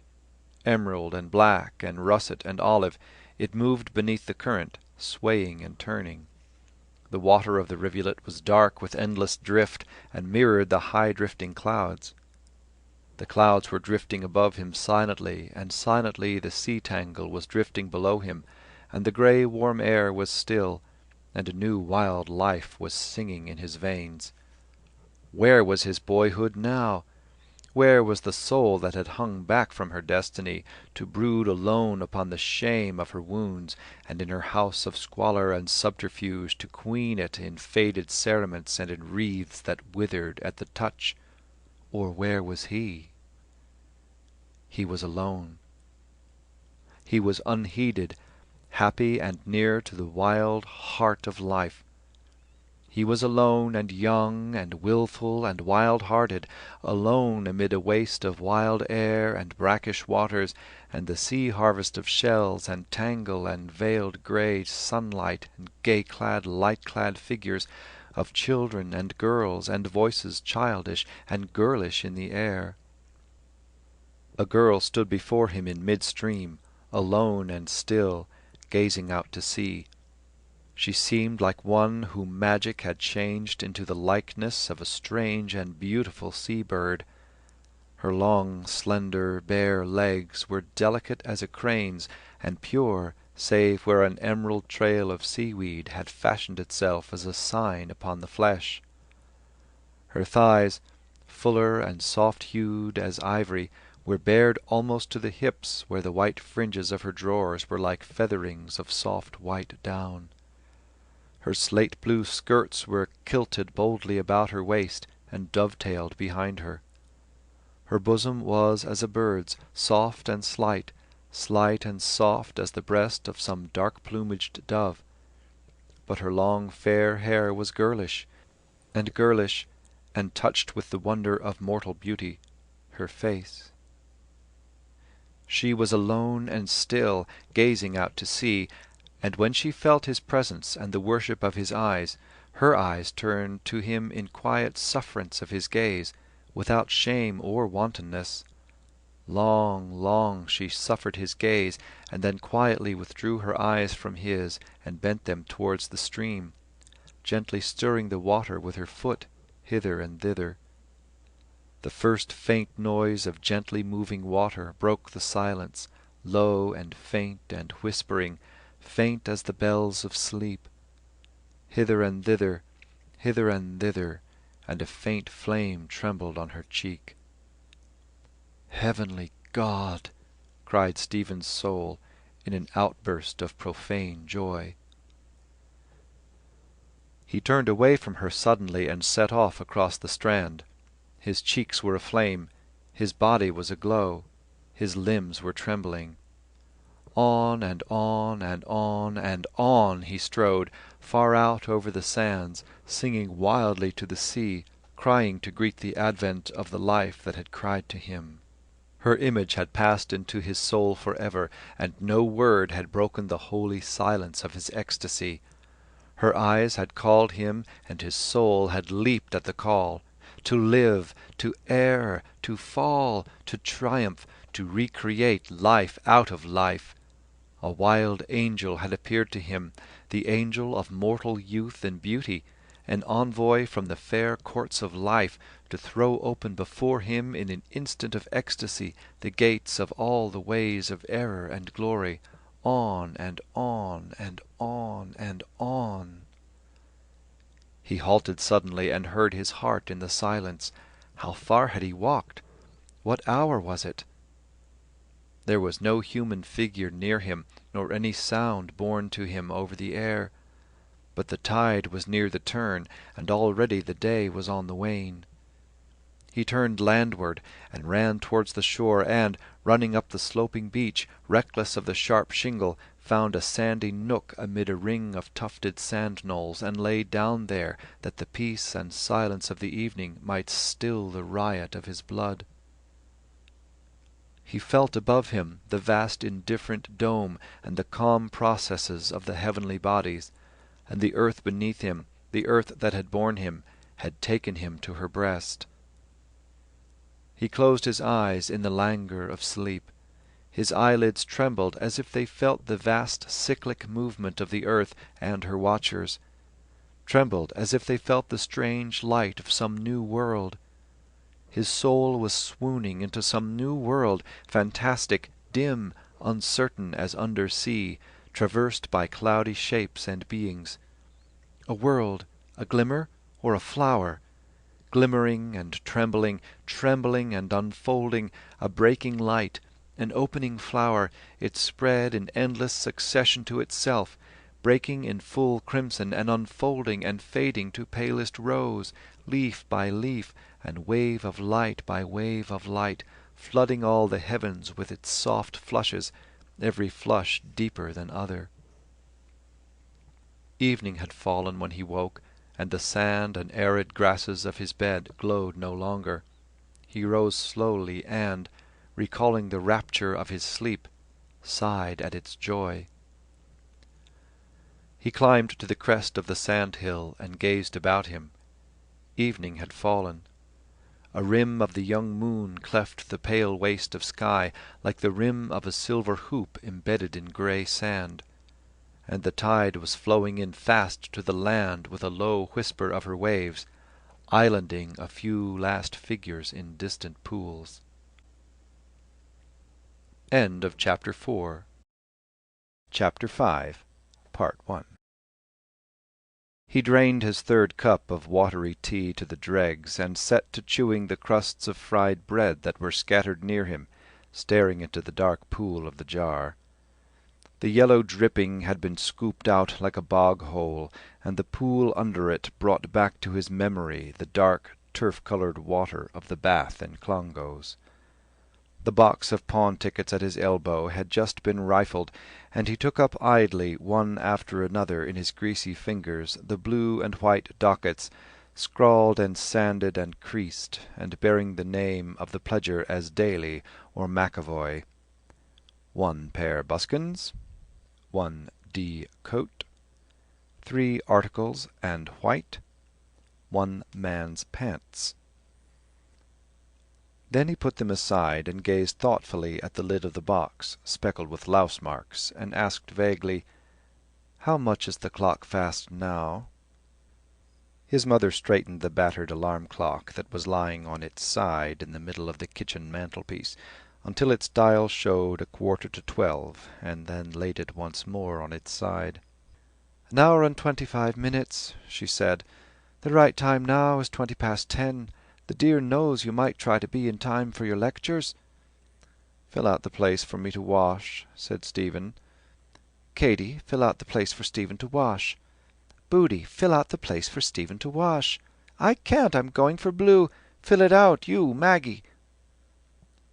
When the enamelled basin had been fitted into the well of the sink, and the old washing-glove flung on the side of it, he allowed his mother to scrub his neck and root into the folds of his ears and into the interstices at the wings of his nose.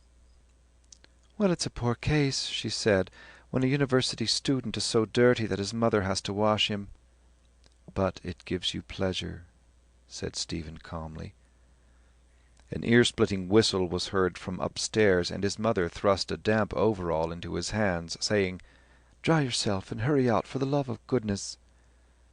A second shrill whistle, prolonged angrily, brought one of the girls to the foot of the staircase. "Yes, father." "Is your lazy bitch of a brother gone out yet?" "Yes, father." "Sure?" "Yes, father." "Hmm." The girl came back, making signs to him to be quick and go out quietly by the back. Stephen laughed and said, "He has a curious idea of genders if he thinks a bitch is masculine." "Oh, it's a scandalous shame for you, Stephen," said his mother, "and you'll live to rue the day you set your foot in that place. I know how it has changed you." "Good morning, everybody," said Stephen, smiling and kissing the tips of his fingers in adieu. The lane behind the terrace was waterlogged, and as he went down it slowly, choosing his steps amid heaps of wet rubbish, he heard a mad nun screeching in the nuns' madhouse beyond the wall, "Jesus! Oh, Jesus! Jesus!" He shook the sound out of his ears by an angry toss of his head and hurried on, stumbling through the mouldering offal, his heart already bitten by an ache of loathing and bitterness. His father's whistle, his mother's mutterings, the screech of an unseen maniac were to him now so many voices offending and threatening to humble the pride of his youth. He drove their echoes even out of his heart with an execration, but as he walked down the avenue and felt the grey morning light falling about him through the dripping trees and smelt the strange wild smell of the wet leaves and bark, his soul was loosed of her miseries. The rain-laden trees of the avenue evoked in him, as always, memories of the girls and women in the plays of Gerhard Hauptmann, and the memory of their pale sorrows and the fragrance falling from the wet branches mingled in a mood of quiet joy. His morning walk across the city had begun, and he foreknew that as he passed the sloblands of Fairview he would think of the cloistral, silver-veined prose of Newman, that as he walked along the North Strand Road, glancing idly at the windows of the provision shops, he would recall the dark humour of Guido Cavalcanti and smile, that as he went by Baird's stone-cutting works in Talbot Place the spirit of Ibsen would blow through him like a keen wind, a spirit of wayward boyish beauty, and that passing a grimy marine-dealer's shop beyond the Liffey he would repeat the song by Ben Jonson which begins, "I was not wearier where I lay." His mind, when wearied of its search for the essence of beauty amid the spectral words of Aristotle or Aquinas, turned often for its pleasure to the dainty songs of the Elizabethans. His mind, in the vesture of a doubting monk, stood often in shadow under the windows of that age, to hear the grave and mocking music of the lutanists or the frank laughter of wesketeers, until a laugh too low, a phrase, tarnished by time, of chambering and false honour, stung his monkish pride and drove him on from his lurking-place.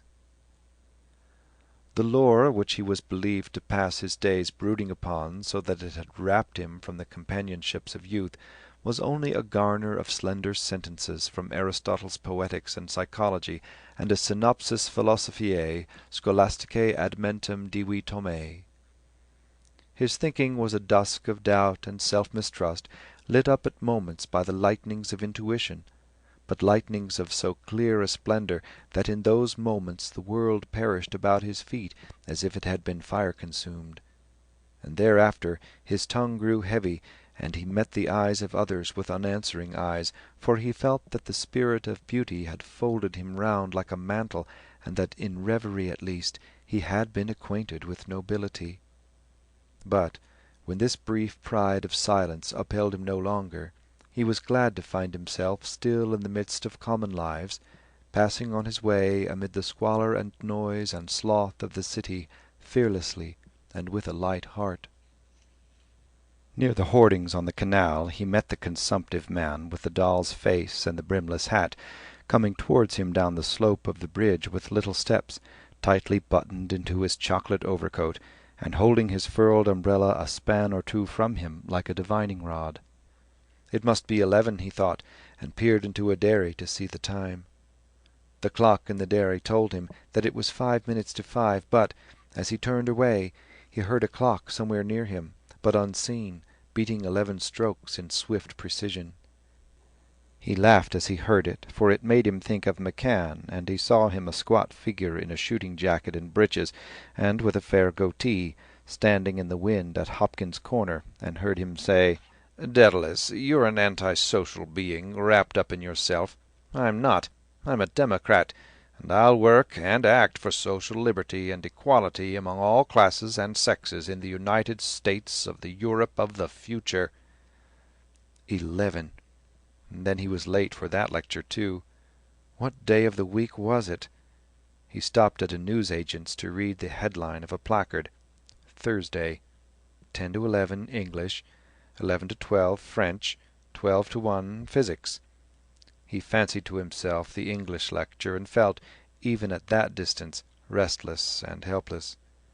He saw the heads of his classmates meekly bent as they wrote in their notebooks the points they were bidden to note, nominal definitions, essential definitions, and examples or dates of birth or death, chief works, a favourable and an unfavourable criticism side by side.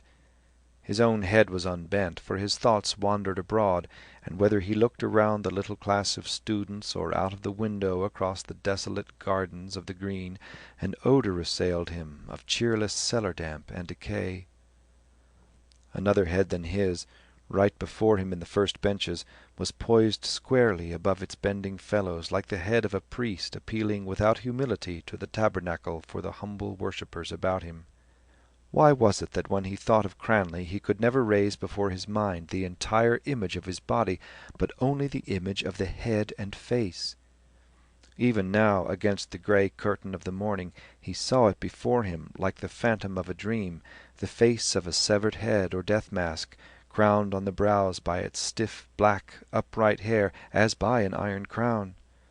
It was a priest-like face, priest-like in its pallor, in the wide-winged nose, in the shadowings below the eyes and along the jaws, priest-like in the lips that were long and bloodless and faintly smiling. And Stephen, remembering swiftly how he had told Cranley of all the tumults and unrest and longings in his soul, day after day and night by night, only to be answered by his friend's listening silence, would have told himself that it was the face of a guilty priest who heard confessions of those whom he had not power to absolve, but that he felt again in memory the gaze of its dark, womanish eyes. Through this image he had a glimpse of a strange, dark cavern of speculation, but at once turned away from it, feeling that it was not yet the hour to enter it. But the nightshade of his friend's listlessness seemed to be diffusing in the air around him a tenuous and deadly exhalation, and he found himself glancing from one casual word to another on his right or left in stolid wonder that they had been so silently emptied of instantaneous sense, until every mean shop legend bound his mind like the words of a spell, and his soul shrivelled up, sighing with age as he walked on in a lane among heaps of dead language. His own consciousness of language was ebbing from his brain, and trickling into the very words themselves, which set to band and disband themselves in wayward rhythms. The ivy winds upon the wall, and winds and twines upon the wall. The ivy winds upon the wall, the yellow ivy on the wall. Ivy, ivy, up the wall. Did anyone ever hear such drivel? Lord Almighty!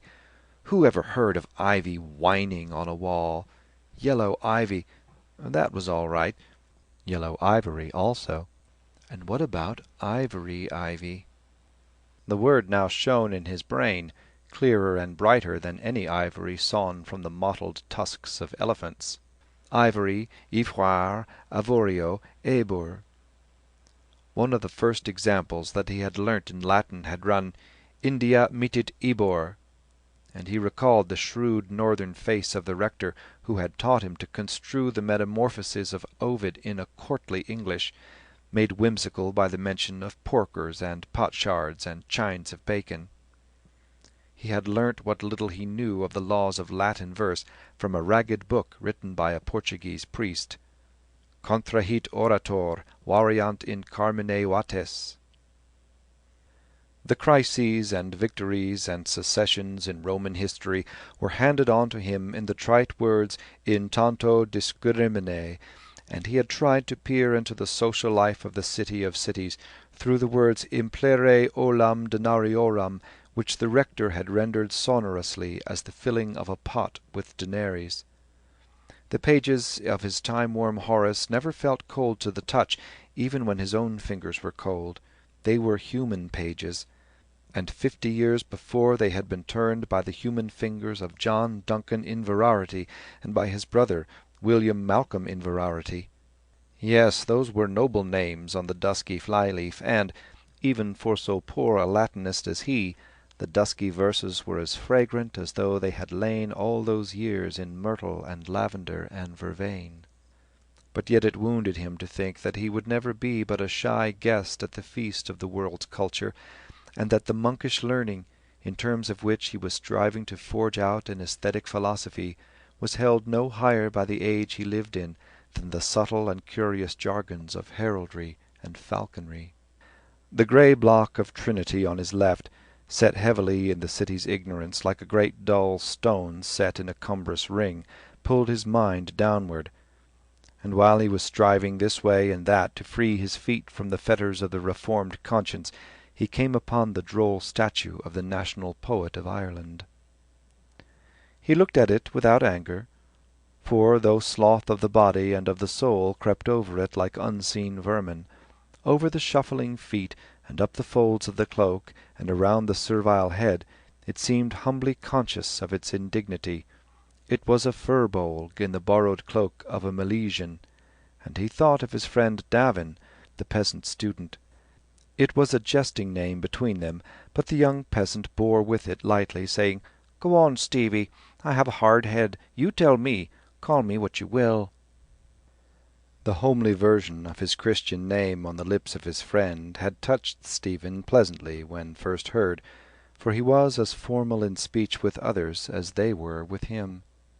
Often, as he sat in Davin's rooms in Grantham Street, wondering at his friend's well-made boots that flanked the wall pair by pair, and repeating for his friend's simple ear the verses and cadences of others, which were the veils of his own longing and dejection, the rude furbolg mind of his listener had drawn his mind towards it and flung it back again, drawing it by a quiet, inbred courtesy of attention, or by a quaint turn of old English speech, or by the force of its delight in rude bodily skill, for Davin had sat at the feet of Michael Cusack the Gael, repelling swiftly and suddenly by a grossness of intelligence or by a bluntness of feeling, or by a dull stare of terror in the eyes, the terror of soul of a starving Irish village in which the curfew was still a nightly fear. Side by side with his memory of the deeds of prowess of his uncle Matt Davin, the athlete, the young peasant worshipped the sorrowful legend of Ireland.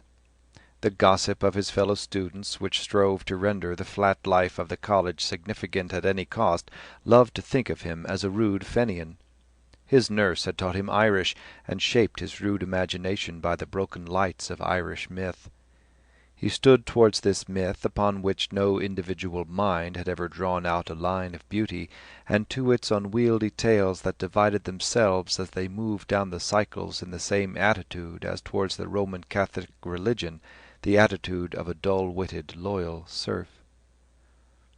Whatsoever of thought or of feeling came to him from England or by way of English culture, his mind stood armed against in obedience to a password, and of the world that lay beyond England he knew only the Foreign Legion of France in which he spoke of serving. Coupling this ambition with the young man's humour, Stephen had often called him one of the tame geese, and there was even a point of irritation in the name pointed against that very reluctance of speech and deed in his friend which seemed so often to stand between Stephen's mind, eager of speculation, and the hidden ways of Irish life. One night the young peasant, his spirit stung by the violent or luxurious language in which Stephen escaped from the cold silence of intellectual revolt, had called up before Stephen's mind a strange vision. The two were walking slowly towards Davin's rooms through the dark narrow streets of the poorer Jews. "A thing happened to myself, Stevie, last autumn, coming on winter, and I never told it to a living soul, and you are the first person now I ever told it to. I disremember if it was October or November. It was October, because it was before I came up here to join the matriculation class." Stephen had turned his smiling eyes towards his friend's face, flattered by his confidence and won over to sympathy by the speaker's simple accent. "I was away all that day from my own place over in Buttevant. I don't know if you know where that is. And a hurling match between the Croke's own boys and the fearless Thurles, and by God, Stevie, that was the hard fight. My first cousin, Fonsy Davin, was stripped to his buff that day, minding cool for the Limericks, but he was up with the forwards half the time and shouting like mad. I never will forget that day. One of the Crokes made a woeful wipe at him one time with his cammon, and I declare to God he was within an aim's ace of getting it at the side of the temple. Oh, honest to God, if the crook of it caught him that time, he was done for." "I am glad he escaped," Stephen had said with a laugh, "but surely that's not the strange thing that happened to you." "Well, I suppose that doesn't interest you, but leastways there was such noise after the match that I missed the train home, and I couldn't get any kind of yoke to give me a lift, for, as luck would have it, there was a mass meeting that same day over in Castletownrush, and all the cars in the country were there. So there was nothing for it only to stay the night or to foot it out. Well, I started to walk, and on I went, and it was coming on night when I got to the Ballahura Hills. That's better than 10 miles from Kilmallock, and there's a long, lonely road after that. You wouldn't see the sign of a Christian house along that road, or hear a sound. It was pitch dark almost.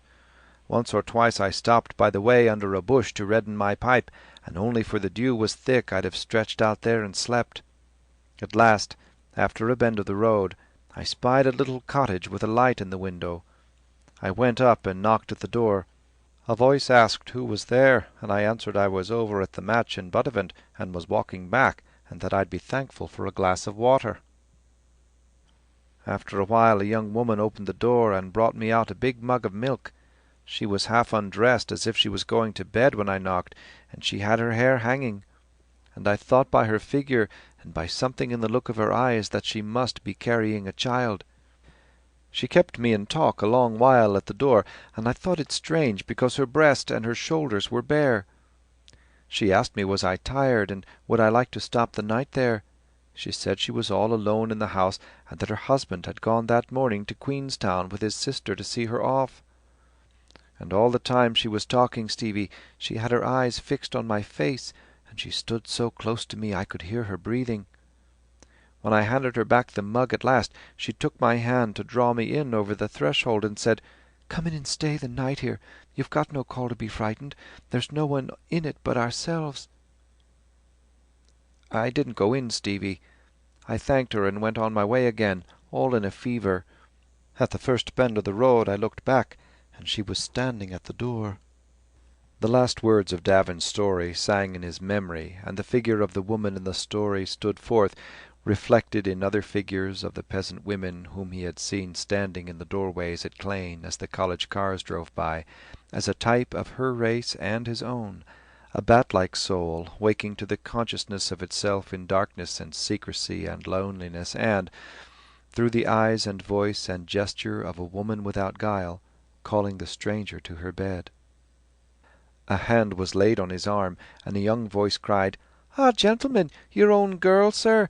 The first handsel to-day, gentlemen. Buy that lovely bunch. Will you, gentlemen?"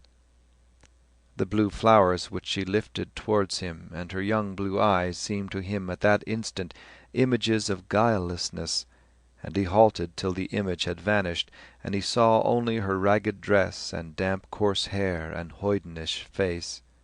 "Do, gentlemen, don't forget your own girl, sir."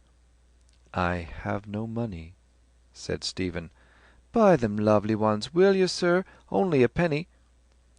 "Did you hear what I said?" asked Stephen, bending towards her. "I told you I had no money. I tell you again now."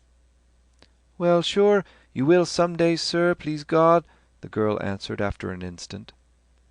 "Possibly," said Stephen, "but I don't think it likely." He left her quickly, fearing that her intimacy might turn into gibing, and wishing to be out of the way before she offered her ware to another, a tourist from England or a student of Trinity. Grafton Street, along which he walked, prolonged that moment of discouraged poverty.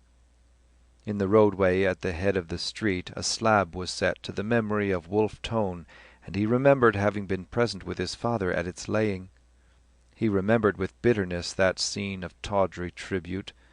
There were 4 French delegates in a brake, and one, a plump smiling young man, held, wedged on a stick, a card on which were printed the words, "Vive l'Irlande." But the trees in Stephen's Green were fragrant of rain, and the rain-sodden earth gave forth its mortal odour, a faint incense rising upward through the mould from many hearts. The soul of the gallant venal city which his elders had told him of had shrunk with time to a faint mortal odour rising from the earth, and he knew that in a moment, when he entered the sombre college, he would be conscious of a corruption other than that of Buck Egan and Burnchapel Whaley. It was too late to go upstairs to the French class. He crossed the hall and took the corridor to the left which led to the physics theatre. The corridor was dark and silent, but not unwatchful. Why did he feel that it was not unwatchful? Was it because he had heard that in Buck Whaley's time there was a secret staircase there? Or was the Jesuit house extraterritorial, and was he walking among aliens? The Ireland of Tone and of Parnell seemed to have receded in space. He opened the door of the theatre and halted in the chilly grey light that struggled through the dusty windows. A figure was crouching before the large grate, and by its leanness and greyness he knew that it was the Dean of Studies lighting the fire. Stephen closed the door quietly and approached the fireplace. "Good morning, sir. Can I help you?" The priest looked up quickly and said, "One moment now, Mr. Dedalus, and you will see. There is an art in lighting a fire. We have the liberal arts, and we have the useful arts. This is one of the useful arts." "I will try to learn it," said Stephen. "Not too much coal," said the Dean, working briskly at his task. "That is one of the secrets." He produced 4 candle butts from the side pockets of his soutane and placed them deftly among the coals and twisted papers. Stephen watched him in silence. Kneeling thus on the flagstone to kindle the fire, and busied with the disposition of his wisps of paper and candle butts, he seemed more than ever a humble server making ready the place of sacrifice in an empty temple, a Levite of the Lord. Like a Levite's robe of plain linen, the faded worn soutane draped the kneeling figure of one whom the canonicals or the bell-bordered ephod would irk and trouble. His very body had waxed old in lowly service of the Lord, in tending the fire upon the altar, in bearing tidings secretly, in waiting upon worldlings, in striking swiftly when bidden, and yet had remained ungraced by aught of saintly or of prelatic beauty. Nay, his very soul had waxed old in that service, without growing towards light and beauty, or spreading abroad a sweet odour of her sanctity. A mortified will, no more responsive to the thrill of its obedience than was to the thrill of love or combat his aging body, spare and sinewy, greyed with a silver-pointed down. The Dean rested back on his hunkers and watched the sticks catch. Stephen, to fill the silence, said, "I am sure I could not light a fire." "You are an artist, are you not, Mr. Dedalus?" said the Dean, glancing up and blinking his pale eyes. "The object of the artist is the creation of the beautiful. What the beautiful is another question." He rubbed his hands slowly and dryly over the difficulty. "Can you solve that question now?" he asked. "Aquinas," answered Stephen, "says pulchra sunt quae visa placent." "This fire before us," said the Dean, "will be pleasing to the eye. Will it therefore be beautiful?"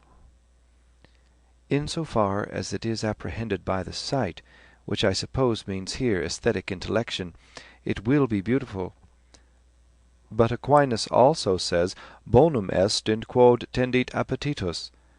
In so far as it satisfies the animal craving for warmth, fire is a good. In hell, however, it is an evil." "Quite so," said the Dean. "You have certainly hit the nail on the head." He rose nimbly and went towards the door, set it ajar, and said, "A draught is said to be a help in these matters." As he came back to the hearth, limping slightly but with a brisk step, Stephen saw the silent soul of a Jesuit look out at him from the pale, loveless eyes. Like Ignatius, he was lame, but in his eyes burned no spark of Ignatius enthusiasm. Even the legendary craft of the company, a craft subtler and more secret than its fabled books of secret subtle wisdom, had not fired his soul with the energy of apostleship. It seemed as if he used the shifts and lore and cunning of the world, as bidden to do, for the greater glory of God, without joy in their handling, or hatred of that in them which was evil, but turning them, with a firm gesture of obedience, back upon themselves. And for all this silent service it seemed as if he loved not at all the Master, and little, if at all, the ends he served. Similiter atque senis abaculus, he was, as the founder would have had him, like a staff in an old man's hand, to be left in a corner, to be leaned on in the road at nightfall or in stress of weather, to lie with a lady's nosegay on a garden seat, to be raised in menace. The Dean returned to the hearth and began to stroke his chin. "When may we expect to have something from you on the aesthetic question?" he asked. "From me?" said Stephen in astonishment. "I stumble on an idea once a fortnight, if I'm lucky." "These questions are very profound, Mr. Dedalus," said the Dean. "It is like looking down from the cliffs of Moher into the depths. Many go down into the depths and never come up. Only the trained diver can go down into those depths and explore them and come to the surface again." "If you mean speculation, sir," said Stephen, "I also am sure that there is no such thing as free thinking, inasmuch as all thinking must be bound by its own laws." "Ah!" "For my purpose I can work on at present by the light of one or two ideas of Aristotle and Aquinas." "I see. I quite see your point." "I need them only for my own use and guidance until I have done something for myself by their light. If the lamp smokes or smells, I shall try to trim it. If it does not give light enough, I shall sell it and buy another." "Epictetus also had a lamp," said the Dean, "which was sold for a fancy price after his death. It was the lamp he wrote his philosophical dissertations by. You know Epictetus." "An old gentleman," said Stephen coarsely, "who said that the soul is very like a bucketful of water." "He tells us in his homely way," the Dean went on, "that he put an iron lamp before a statue of one of the gods, and that a thief stole the lamp. What did the philosopher do? He reflected that it was in the character of a thief to steal, and determined to buy an earthen lamp next day instead of the iron lamp." A smell of molten tallow came up from the Dean's candle-butts and fused itself in Stephen's consciousness with the jingle of the words, bucket and lamp and bucket. The priest's voice, too, had a hard, jingling tone. Stephen's mind, halted by instinct, checked by the strange tone and the imagery, and by the priest's face, which seemed like an unlit lamp or a reflector hung in a false focus. What lay behind it or within it? A dull torpor of the soul, or the dullness of the thundercloud, charged with intellection and capable of the gloom of God? "I meant a different kind of lamp, sir," said Stephen. "Undoubtedly," said the Dean. "One difficulty," said Stephen, in aesthetic discussion is to know whether words are being used according to the literary tradition or according to the tradition of the marketplace. I remember a sentence of Newman's in which he says of the Blessed Virgin that she was detained in the full company of the saints. The use of the word in the marketplace is quite different. I hope I am not detaining you." "Not in the least," said the Dean politely. "No, no," said Stephen, smiling. "I mean—" "Yes, yes, I see," said the Dean quickly. "I quite catch the point. Detain." He thrust forward his under jaw and uttered a dry, short cough. "To return to the lamp," he said, "the feeding of it is also a nice problem. You must choose the pure oil, and you must be careful when you pour it in not to overflow it, not to pour in more than the funnel can hold." "What funnel?" asked Stephen. "The funnel through which you pour the oil into your lamp." "That?" said Stephen. "Is that called a funnel? Is it not a tundish?" "What is a tundish?" "That. The funnel." "Is that called a tundish in Ireland?" asked the Dean. "I never heard the word in my life." "It is called a tundish in Lower Drumcondra," said Stephen, laughing, "where they speak the best English." "A tundish," said the Dean reflectively. "That is a most interesting word. I must look that word up. Upon my word I must." His courtesy of manner rang a little false, and Stephen looked at the English convert with the same eyes as the elder brother in the parable may have turned on the prodigal. A humble follower in the wake of clamorous conversions, a poor Englishman in Ireland, he seemed to have entered on the stage of Jesuit history when that strange play of intrigue and suffering and envy and struggle and indignity had been all but given through, a late comer, a tardy spirit. From what had he set out?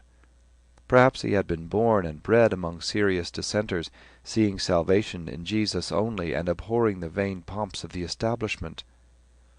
Had he felt the need of an implicit faith amid the welter of sectarianism and the jargon of its turbulent schisms, 6 principal men, peculiar people, seed and snake Baptists, supralapsarian dogmatists? Had he found the true church all of a sudden in winding up to the end like a reel of cotton some fine-spun line of reasoning upon insufflation, or the imposition of hands, or the procession of the Holy Ghost? Or had Lord Christ touched him and bidden him follow, like the disciple who had sat at the receipt of custom, as he sat by the door of some zinc-roofed chapel, yawning and telling over his church pence? The Dean repeated the word yet again. "Tundish. Well, now, that is interesting." "The question you asked me a moment ago seems to me more interesting.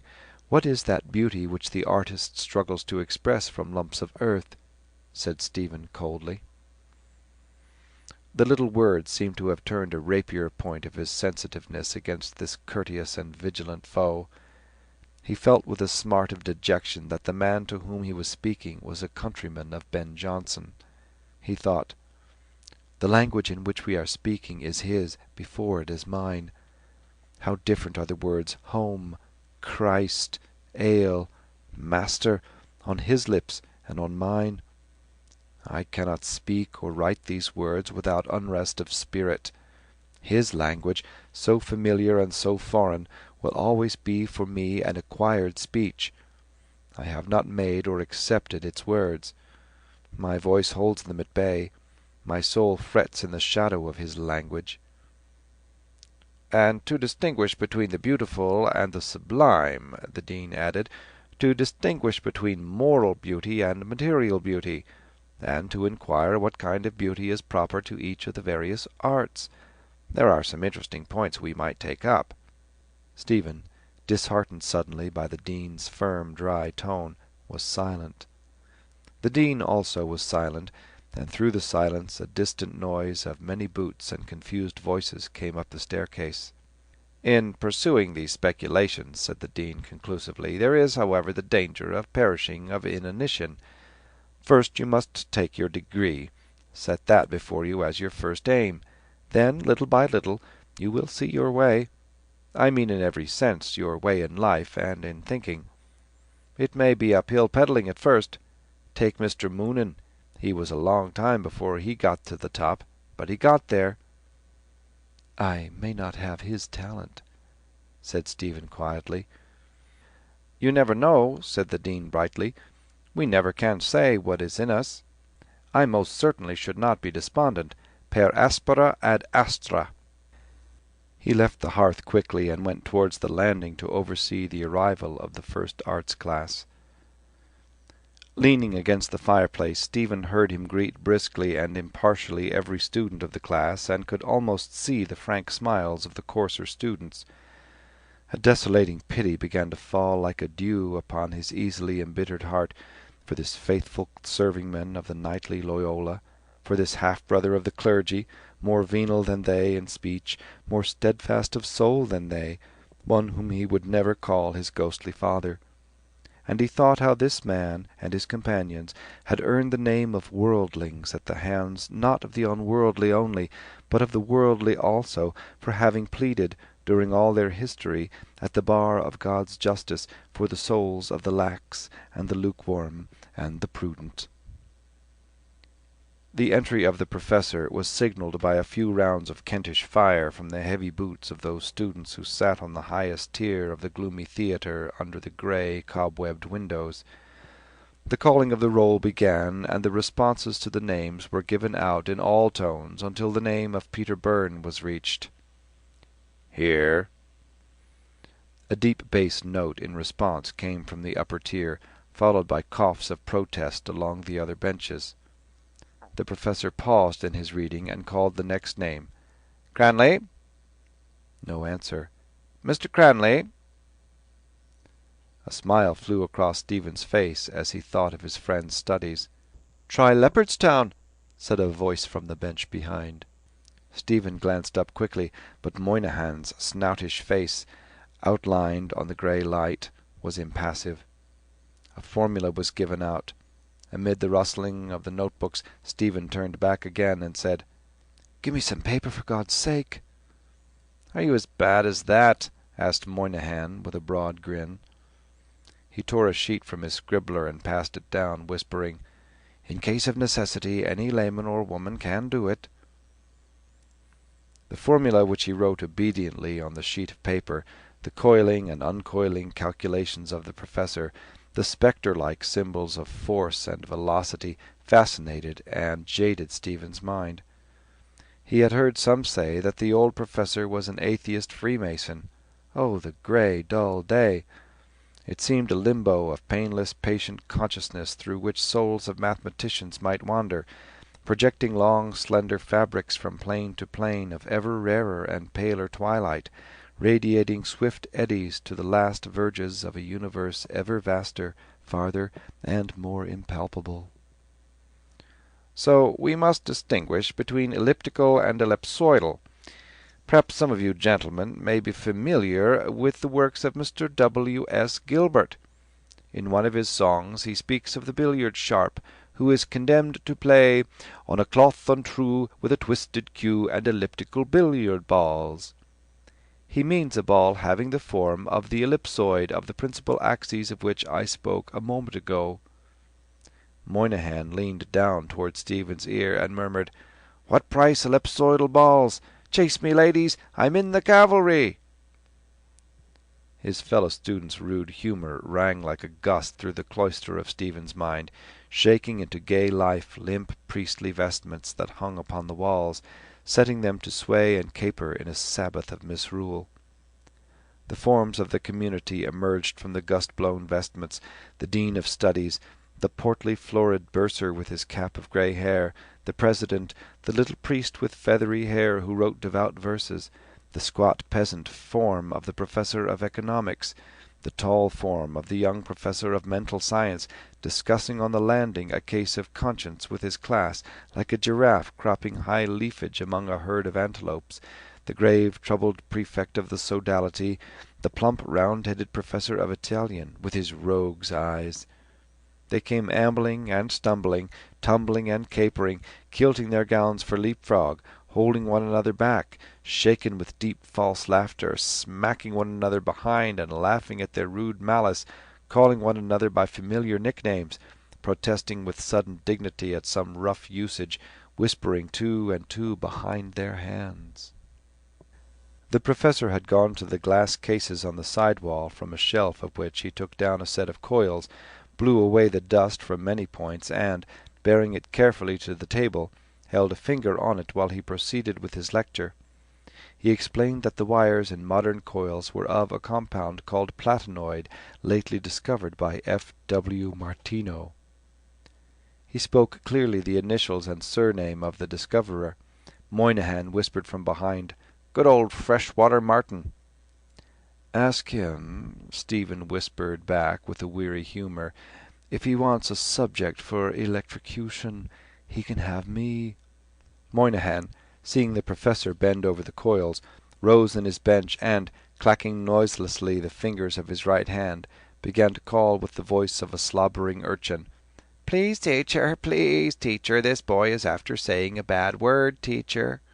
Platinoid, the professor said solemnly, is preferred to German silver because it has a lower coefficient of resistance variation by changes of temperature. The platinoid wire is insulated, and the covering of silk that insulates it is wound on the ebonite bobbins just where my finger is. If it were wound single, an extra current would be induced in the coils. The bobbins are saturated in hot paraffin wax. A sharp Ulster voice said from the bench below Stephen, "Are we likely to be asked questions on applied science?" The professor began to juggle gravely with the terms pure science and applied science. A heavy-built student wearing gold spectacles stared with some wonder at the questioner. Moynihan murmured from behind in his natural voice, "Isn't McAllister a devil for his pound of flesh?" Stephen looked down coldly on the oblong skull beneath him, overgrown with tangled twine-coloured hair. The voice, the accent, the mind of the questioner offended him, and he allowed the offence to carry him towards wilful unkindness, bidding his mind think that the student's father would have done better had he sent his son to Belfast to study, and have saved something on the train fares by so doing. The oblong skull beneath did not turn to meet this shaft of thought, and yet the shaft came back to its bowstring, for he saw in a moment the student's way-pale face. "That thought is not mine," he said to himself quickly. "It came from the comic Irishman in the bench behind. Patience. Can you say with certitude by whom the soul of your race was bartered and its elect betrayed? By the questioner or by the mocker? Patience. Remember Epictetus. It is probably in his character to ask such a question at such a moment in such a tone, and to pronounce the word science as a monosyllable." The droning voice of the professor continued to wind itself slowly round and round the coils it spoke of, doubling, trebling, quadrupling its somnolent energy as the coil multiplied its ohms of resistance. Moynihan's voice called from behind in echo to a distant bell, "Closing time, gents." End of Chapter 5, Part 1. Chapter 5, Part 2. The entrance hall was crowded and loud with talk. On a table near the door were 2 photographs in frames, and between them a long roll of paper bearing an irregular tail of signatures. McCann went briskly to and fro among the students, talking rapidly, answering rebuffs, and leading one after another to the table. In the inner hall the Dean of Studies stood talking to a young professor, stroking his chin gravely and nodding his head. Stephen, checked by the crowd at the door, halted irresolutely. From under the wide falling leaf of a soft hat, Cranley's dark eyes were watching him. "Have you signed?" Stephen asked. Cranley closed his long, thin-lipped mouth, communed with himself an instant, and answered, "Ego habeo." "What is it for?" "Quod?" "What is it for?" Cranley turned his pale face to Stephen, and said blandly and bitterly, "Per pax universalis." Stephen pointed to the Tsar's photograph and said, "He has the face of a besotted Christ." The scorn and anger in his voice brought Cranley's eyes back from a calm survey of the walls of the hall. "Are you annoyed?" he asked. "No," answered Stephen. "Are you in a bad humour?"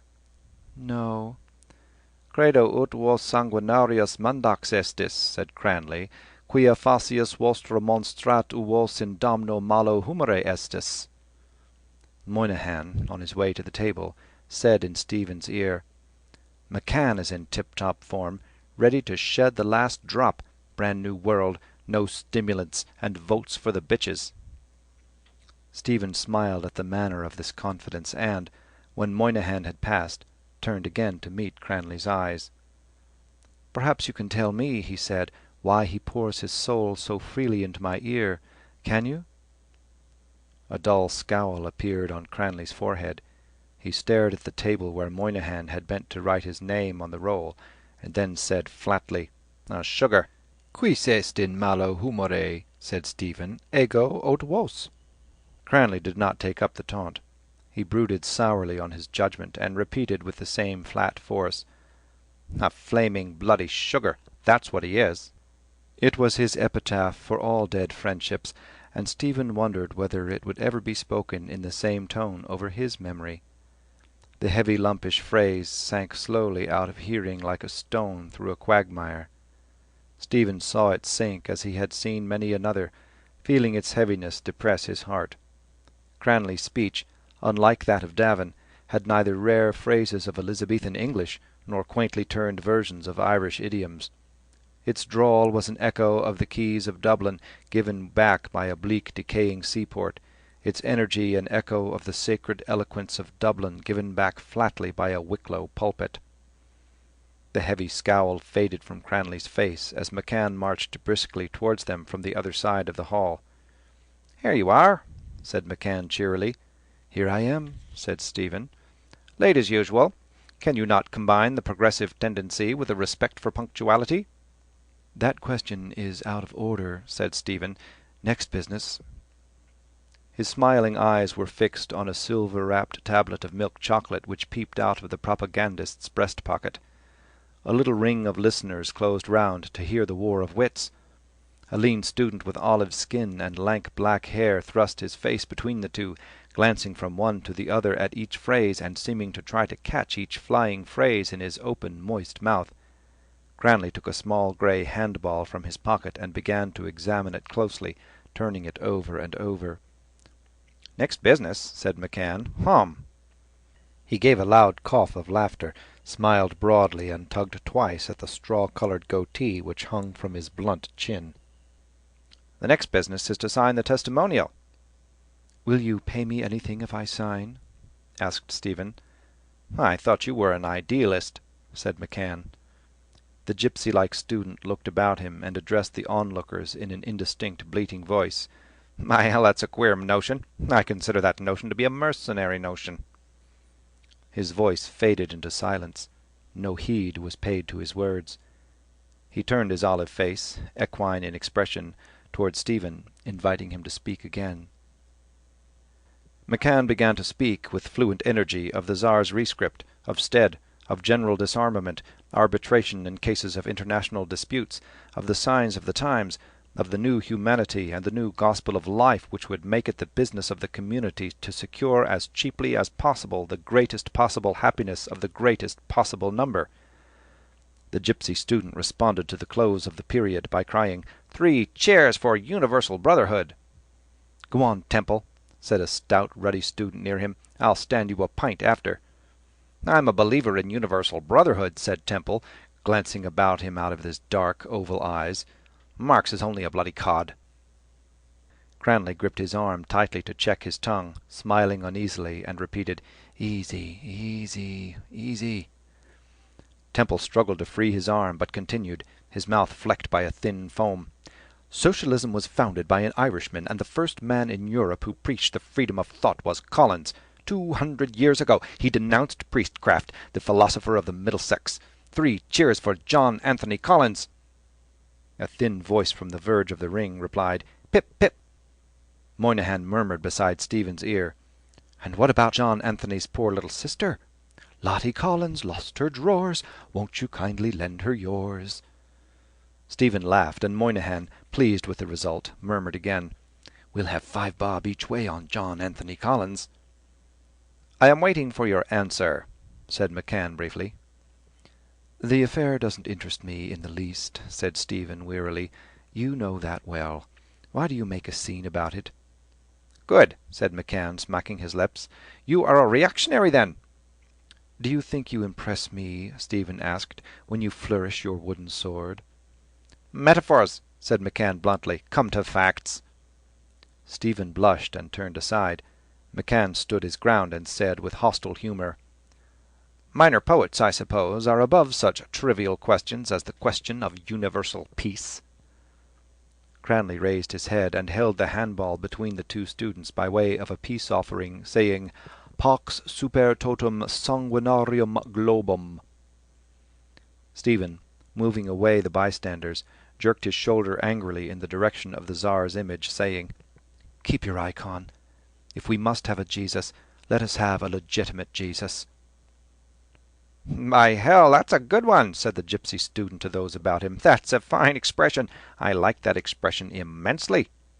He gulped down the spittle in his throat as if he were gulping down the phrase, and, fumbling at the peak of his tweed cap, turned to Stephen, saying, "Excuse me, sir, what do you mean by that expression you uttered just now?" Feeling himself jostled by the students near him, he said to them, "I am curious to know now what he meant by that expression." He turned again to Stephen and said in a whisper, "Do you believe in Jesus? I believe in man. Of course, I don't know if you believe in man. I admire you, sir. I admire the mind of man, independent of all religions. Is that your opinion about the mind of Jesus?" "Go on, Temple," said the stout, ruddy student, returning, as was his wont, to his first idea. "That pint is waiting for you." "He thinks I'm an imbecile," Temple explained to Stephen, "because I'm a believer in the power of mind." Cranley linked his arms into those of Stephen and his admirer, and said, "Nos ad manum ballum jocabimus." Stephen, in the act of being led away, caught sight of McCann's flushed, blunt-featured face. "My signature is of no account," he said politely. "You are right to go your way. Leave me to go mine." "Dedalus," said McCann crisply, "I believe you're a good fellow, but you have yet to learn the dignity of altruism and the responsibility of the human individual." A voice said, "Intellectual crankery is better out of this movement than in it." Stephen, recognizing the harsh tone of McAllister's voice, did not turn in the direction of the voice. Cranley pushed solemnly through the throng of students, linking Stephen and Temple like a celebrant attended by his ministers on his way to the altar. Temple bent eagerly across Cranley's breast and said, "Did you hear McAllister, what he said? That youth is jealous of you. Did you see that? I bet Cranley didn't see that. By hell, I saw that at once." As they crossed the inner hall, the Dean of Studies was in the act of escaping from the student with whom he had been conversing. He stood at the foot of the staircase, a foot on the lowest step, his threadbare soutane gathered about him for the ascent with womanish care, nodding his head often and repeating, "Not a doubt of it, Mr. Hackett. Very fine. Not a doubt of it." In the middle of the hall, the prefect of the college sodality was speaking earnestly in a soft, querulous voice, with a border. As he spoke, he wrinkled a little his freckled brow and bit, between his phrases, at a tiny bone pencil. "I hope the matric men will all come. The first arts men are pretty sure. Second arts too. We must make sure of the newcomers." Temple bent again across Cranley as they were passing through the doorway, and said in a swift whisper, "Do you know that he is a married man? He was a married man before they converted him. He has a wife and children somewhere. By hell, I think that's the queerest notion I ever heard, eh?" His whisper trailed off into sly, cackling laughter. The moment they were through the doorway, Cranley seized him rudely by the neck and shook him, saying, "You flaming, floundering fool! I'll take my dying Bible there isn't a bigger bloody ape, do you know, than you in the whole flaming bloody world." Temple wriggled in his grip, laughing still with sly content, while Cranley repeated flatly at every rude shake, "A flaming, flaring, bloody idiot!" They crossed the weedy garden together. The president, wrapped in a heavy loose cloak, was coming towards them along one of the walks, reading his office. At the end of the walk he halted before turning and raised his eyes. The students saluted, Temple fumbling as before at the peak of his cap. They walked forward in silence. As they neared the alley, Stephen could hear the thuds of the players' hands and the wet smacks of the ball, and Davin's voice crying out excitedly at each stroke. The 3 students halted round the box on which Davin sat to follow the game. Temple, after a few moments, sidled across to Stephen and said, "Excuse me, I wanted to ask you, do you believe that Jean-Jacques Rousseau was a sincere man?" Stephen laughed outright. Cranley, picking up the broken stave of a cask from the grass at his foot, turned swiftly and said sternly, "Temple, I declare to the living God, if you say another word, do you know, to anybody on any subject, I'll kill you super sputum." "He was like you, I fancy," said Stephen, "an emotional man." "Blast him! Curse him!" said Cranley broadly. "Don't talk to him at all. Sure, you might as well be talking, do you know, to a flaming chamber-pot as talking to Temple. Go home, Temple. For God's sake, go home." "I don't care a damn about you, Cranley," answered Temple, moving out of reach of the uplifted stave and pointing at Stephen. "He's the only man I see in this institution that has an individual mind." "Institution! Individual!" cried Cranley. "Go home, blast you, for you're a hopeless, bloody man."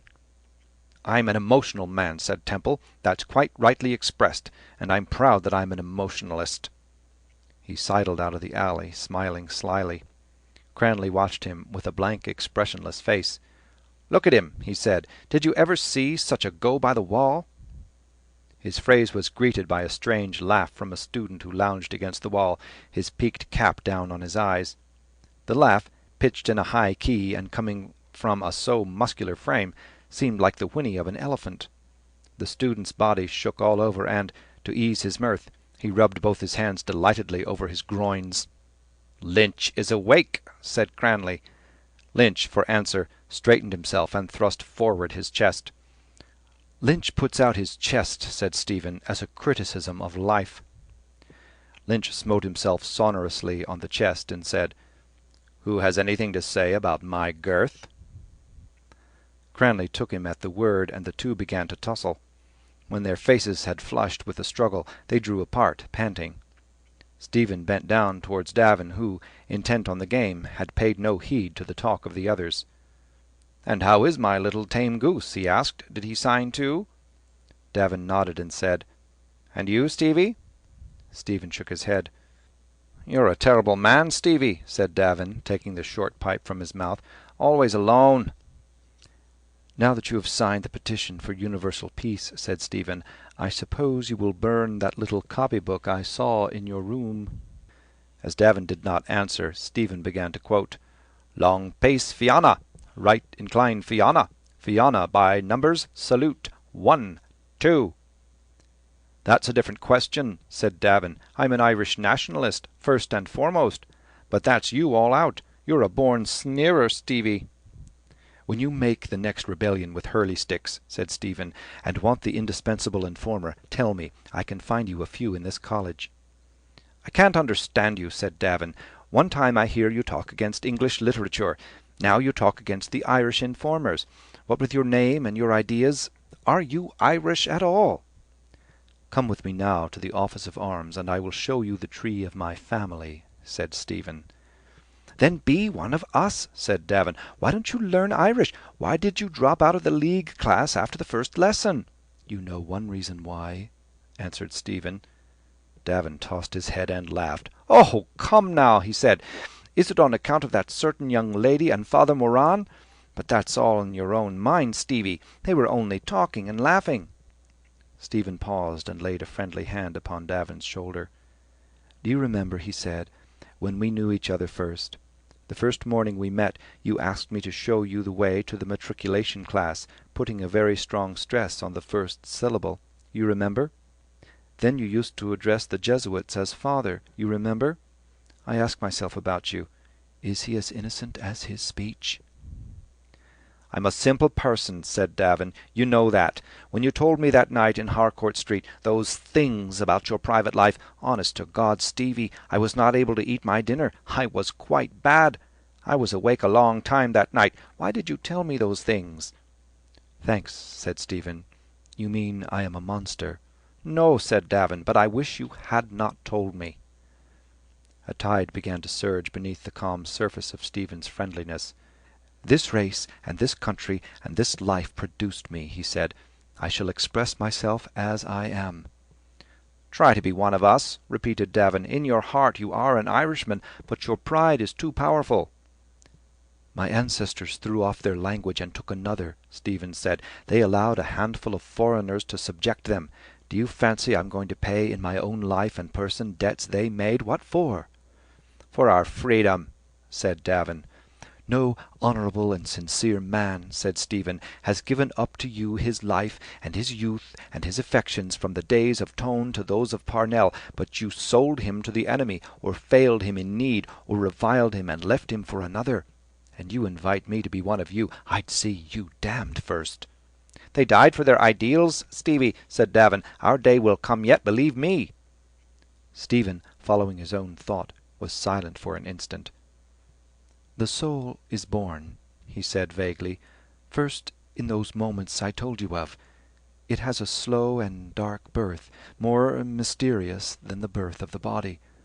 When the soul of a man is born in this country, there are nets flung at it to hold it back from flight. You talk to me of nationality, language, religion. I shall try to fly by those nets." Davin knocked the ashes from his pipe. "Too deep for me, Stevie," he said, "but a man's country comes first. Ireland first, Stevie. You can be a poet or mystic after." "Do you know what Ireland is?" asked Stephen with cold violence. "Ireland is the old sow that eats her farrow." Davin rose from his box and went towards the players, shaking his head sadly. But in a moment his sadness left him, and he was hotly disputing with Cranley and the two players who had finished their game. A match of 4 was arranged, Cranley insisting, however, that his ball should be used. He let it rebound twice or thrice to his hand, and struck it strongly and swiftly towards the base of the alley, exclaiming in answer to its thud, "Your soul!" Stephen stood with Lynch till the score began to rise. Then he plucked him by the sleeve to come away. Lynch obeyed, saying, "Let us eke go, as Cranley has it." Stephen smiled at this side thrust. They passed back through the garden and out through the hall, where the doddering porter was pinning up a notice in the frame. At the foot of the steps they halted, and Stephen took a packet of cigarettes from his pocket and offered it to his companion. "I know you are poor," he said. "Damn your yellow insolence," answered Lynch. This second proof of Lynch's culture made Stephen smile again. "It was a great day for European culture," he said, "when you made up your mind to swear in yellow." They lit their cigarettes and turned to the right. After a pause, Stephen began. "Aristotle has not defined pity and terror. I have. I say—" Lynch halted and said bluntly, "Stop! I won't listen. I am sick. I was out last night on a yellow drunk with Horan and Goggins." Stephen went on. "Pity is the feeling which arrests the mind in the presence of whatsoever is grave and constant in human sufferings, and unites it with the human sufferer. Terror is the feeling which arrests the mind in the presence of whatsoever is grave and constant in human sufferings, and unites it with the secret cause." "Repeat," said Lynch. Stephen repeated the definitions slowly. "A girl got into a hansom a few days ago," he went on, "in London. She was on her way to meet her mother, whom she had not seen for many years. At the corner of a street the shaft of a lorry shivered the window of the hansom in the shape of a star. A long fine needle of the shivered glass pierced her heart. She died on the instant. The reporter called it a tragic death. It is not. It is remote from terror and pity, according to the terms of my definitions. The tragic emotion, in fact, is a face looking two ways, towards terror and towards pity, both of which are phases of it. You see, I use the word arrest. I mean that the tragic emotion is static, or rather the dramatic emotion is. The feelings excited by improper art are kinetic, desire or loathing. Desire urges us to possess, to go to something. Loathing urges us to abandon, to go from something. These are kinetic emotions. The arts which excite them, pornographical or didactic, are therefore improper arts. The aesthetic emotion, I use the general term, is therefore static. The mind is arrested and raised above desire and loathing." "You say that art must not excite desire," said Lynch. "I told you that one day I wrote my name in pencil on the backside of the Venus of Praxiteles in the museum. Was that not desire? "I speak of normal natures," said Stephen. "You also told me that when you were a boy in that charming Carmelite school you ate pieces of dried cow-dung." Lynch broke again into a whinny of laughter, and again rubbed both his hands over his groins, but without taking them from his pockets. "Oh, I did! I did!" he cried. Stephen turned towards his companion and looked at him for a moment boldly in the eyes. Lynch, recovering from his laughter, answered his look from his humbled eyes. The long, slender, flattened skull beneath the long, pointed cap brought before Stephen's mind the image of a hooded reptile. The eyes, too, were reptile-like in glint and gaze. Yet at that instant, humbled and alert in their look, they were lit by one tiny human point, the window of a shriveled soul, poignant and self-embittered. "As for that," Stephen said in polite parenthesis, "we are all animals. I also am an animal." "You are," said Lynch. "But we are just now in a mental world," Stephen continued. "The desire and loathing excited by improper aesthetic means are really unaesthetic emotions, not only because they are kinetic in character, but also because they are not more than physical. Our flesh shrinks from what it dreads and responds to the stimulus of what it desires by a purely reflex action of the nervous system. Our eyelid closes before we are aware that the fly is about to enter our eye." "Not always," said Lynch critically. "In the same way," said Stephen, "your flesh responded to the stimulus of a naked statue, but it was, I say, simply a reflex action of the nerves. Beauty expressed by the artist cannot awaken in us an emotion which is kinetic, or a sensation which is purely physical. It awakens, or ought to awaken, or induces, or ought to induce, an aesthetic stasis, an ideal pity or an ideal terror, a stasis called forth, prolonged, and at last dissolved by what I call the rhythm of beauty." "What is that exactly?" asked Lynch. "Rhythm," said Stephen, "is the first formal aesthetic relation of part to part in any aesthetic whole, or of an aesthetic whole to its part or parts, or of any part to the aesthetic whole of which it is a part." "If that is rhythm," said Lynch, "let me hear what you call beauty. And please remember, though I did eat a cake of cow-dung once, that I admire only beauty." Stephen raised his cap as if in greeting. Then, blushing slightly, he laid his hand on Lynch's thick tweed sleeve. "We are right," he said, "and the others are wrong. To speak of these things, and to try to understand their nature, and, having understood it, to try slowly and humbly and constantly to express, to press out again, from the gross earth or what it brings forth, from sound and shape and colour, which are the prison gates of our soul, an image of the beauty we have come to understand, that is art." They had reached the canal bridge, and, turning from their course, went on by the trees. A crude grey light, mirrored in the sluggish water, and a smell of wet branches over their heads seemed to war against the course of Stephen's thought. "But you have not answered my question," said Lynch. "What is art? What is the beauty it expresses?" "That was the first definition I gave you, you sleepy-headed wretch," said Stephen, "when I began to try to think out the matter for myself. Do you remember the night? Cranley lost his temper and began to talk about Wicklow bacon." "I remember," said Lynch. "He told us about them flaming fat devils of pigs." "Art," said Stephen, "is the human disposition of sensible or intelligible matter for an aesthetic end. You remember the pigs, and forget that. You are a distressing pair, you and Cranley." Lynch made a grimace at the raw grey sky, and said, "If I am to listen to your aesthetic philosophy, give me at least another cigarette. I don't care about it. I don't even care about women. Damn you, and damn everything. I want a job of $500 a year. You can't get me one." Stephen handed him the packet of cigarettes. Lynch took the last one that remained, saying simply, "Proceed." "Aquinas," said Stephen, "says that is beautiful the apprehension of which pleases." Lynch nodded. "I remember that," he said.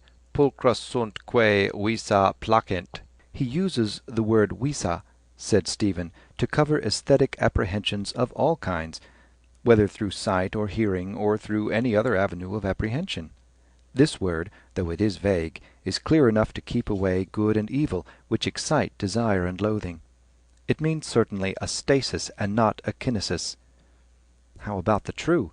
It produces also a stasis of the mind. You would not write your name in pencil across the hypotenuse of a right-angled triangle.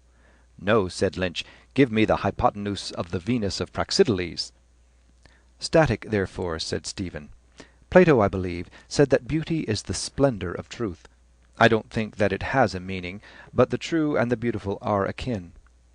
Truth is beheld by the intellect, which is appeased by the most satisfying relations of the intelligible.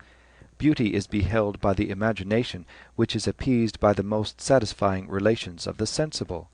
The first step in the direction of truth is to understand the frame and scope of the intellect itself, to comprehend the act itself of intellection.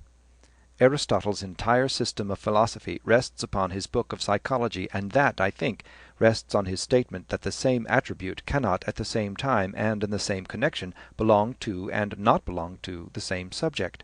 The first step in the direction of beauty is to understand the frame and scope of the imagination, to comprehend the act itself of aesthetic apprehension. Is that clear? But what is beauty? Asked Lynch impatiently. Out with another definition. Something we see and like. Is that the best you and Aquinas can do? Let us take woman, said Stephen. Let us take her, said Lynch fervently. The Greek, the Turk, the Chinese, the Copt, the Hottentot, said Stephen, all admire a different type of female beauty. That seems to be a maze out of which we cannot escape. I see, however, two ways out.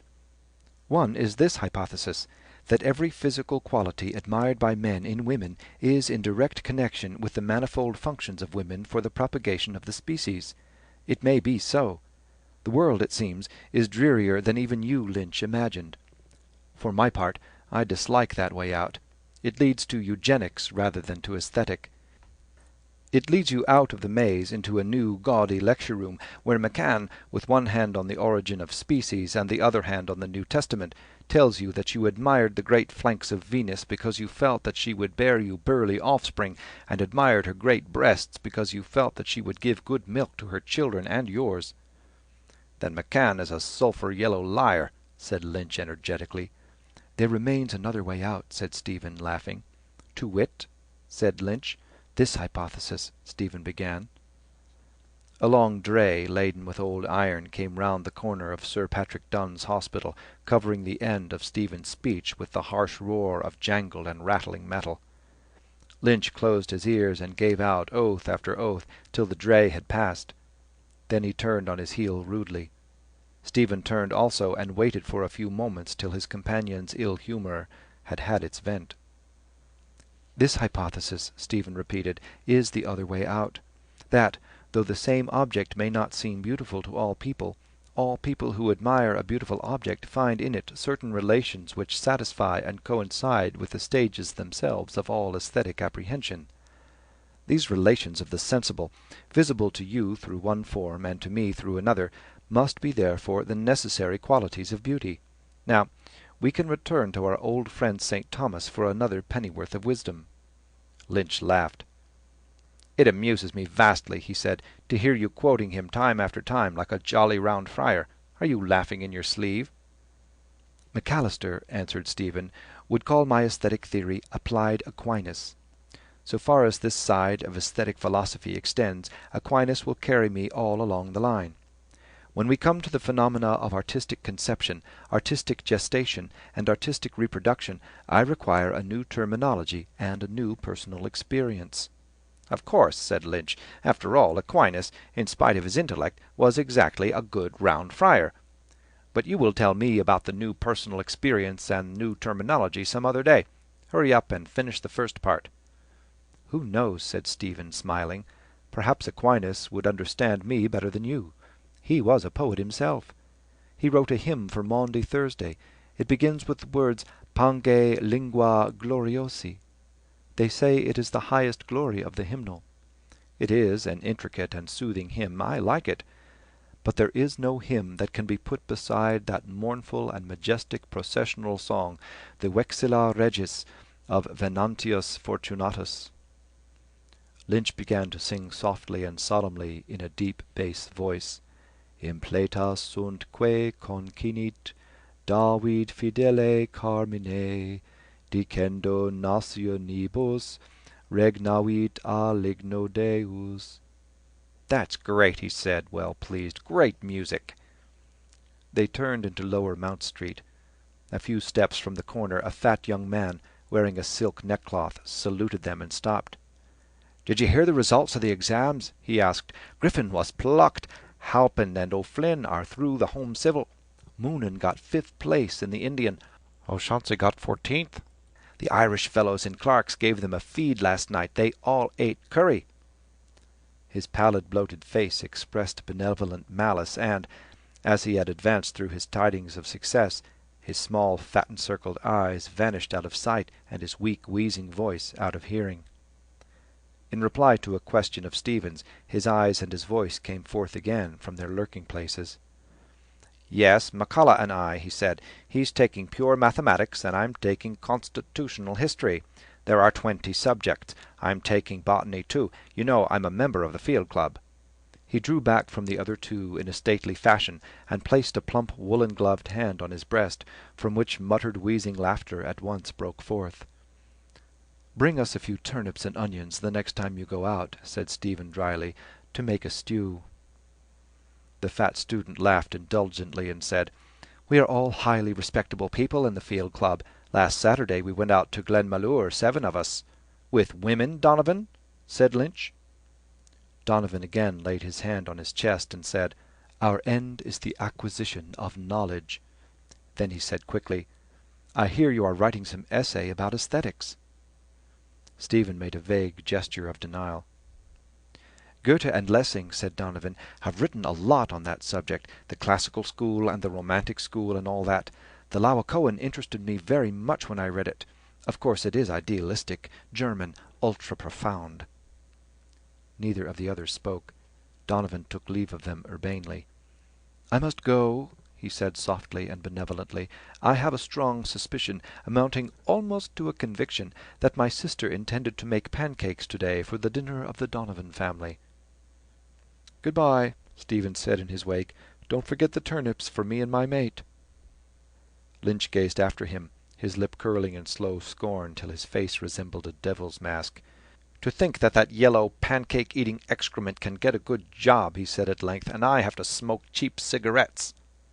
They turned their faces towards Merrion Square and went on for a little in silence.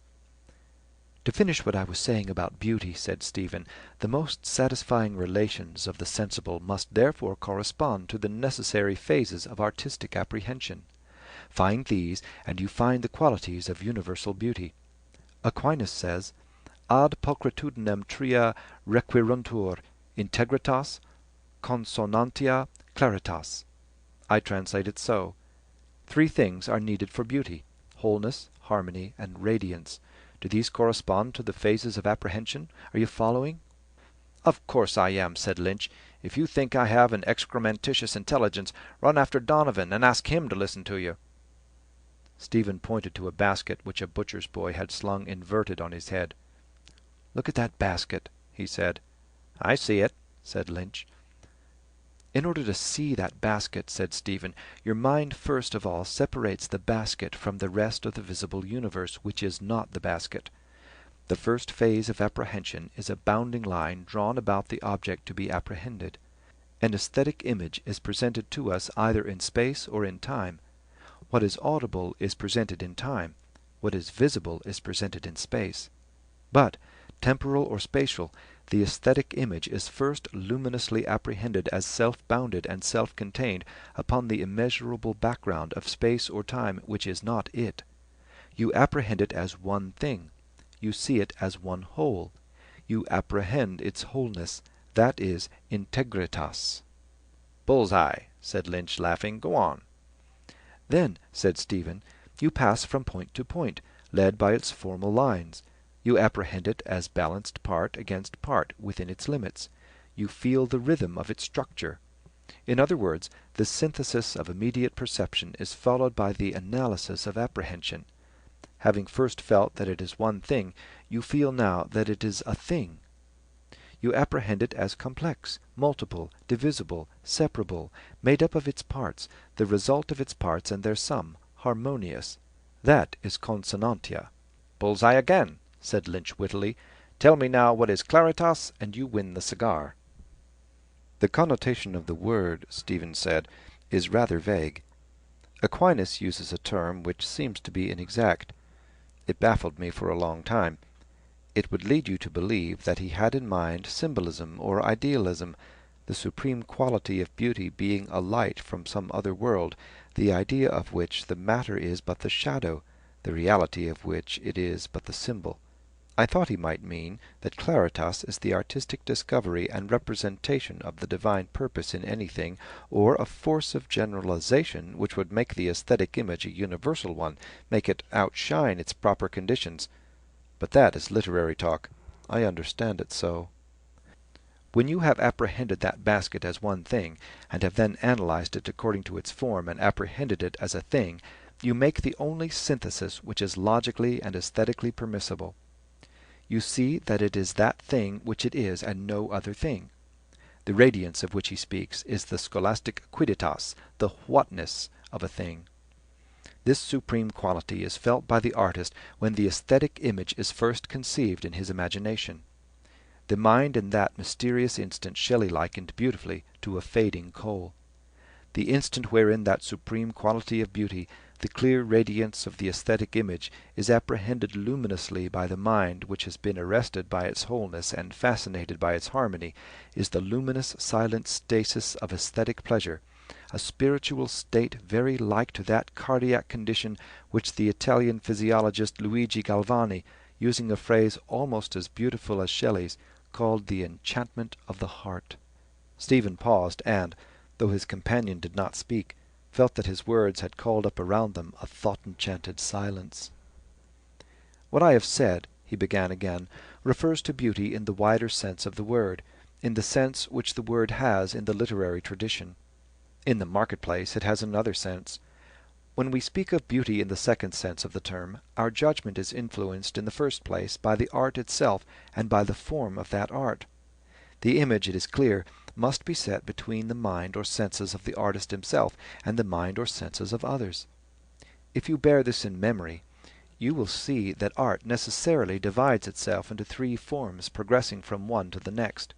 These forms are the lyrical form, the form wherein the artist presents his image in immediate relation to himself; the epical form, the form wherein he presents his image in mediate relation to himself and to others; the dramatic form, the form wherein he presents his image in immediate relation to others."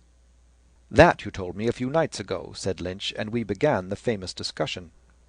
"I have a book at home," said Stephen, "in which I have written down questions which are more amusing than yours were. In finding the answers to them, I found the theory of aesthetic which I am trying to explain. Here are some questions I set myself. Is a chair finely made, tragic, or comic? Is the portrait of Mona Lisa good if I desire to see it? Is the bust of Sir Philip Crampton lyrical, epical, or dramatic? Can excrement, or a child, or a louse be a work of art? If not, why not?" "Why not indeed?" said Lynch, laughing. "If a man hacking in fury at a block of wood," Stephen continued, "make there an image of a cow, is that image a work of art? If not, why not?" "That's a lovely one," said Lynch, laughing again. "That has the true scholastic stink." "Lessing," said Stephen, "should not have taken a group of statues to write of. The art, being inferior, does not present the forms I spoke of distinguished clearly one from another. Even in literature, the highest and most spiritual art, the forms are often confused. The lyrical form is, in fact, the simplest verbal vesture of an instant of emotion, a rhythmical cry such as ages ago cheered on the man who pulled at the oar or dragged stones up a slope. He who utters it is more conscious of the instant of emotion than of himself as feeling emotion. The simplest epical form is seen emerging out of lyrical literature when the artist prolongs and broods upon himself as the centre of an epical event, and this form progresses till the centre of emotional gravity is equidistant from the artist himself and from others. The narrative is no longer purely personal. The personality of the artist passes into the narration itself, flowing round and round the persons and the action like a vital sea. This progress you will see easily in that old English ballad Turpin Hero, which begins in the first person and ends in the third person. The dramatic form is reached when the vitality which has flowed and eddied round each person fills every person with such vital force that he or she assumes a proper and intangible aesthetic life. The personality of the artist, at first a cry, or a cadence, or a mood, and then a fluid and lambent narrative, finally refines itself out of existence, impersonalizes itself, so to speak. The aesthetic image in the dramatic form is life purified in and reprojected from the human imagination. The mystery of aesthetic, like that of material creation, is accomplished. The artist, like the god of the creation, remains within or behind or beyond or above his handiwork, invisible, refined out of existence, indifferent, paring his fingernails. "Trying to refine them also out of existence," said Lynch.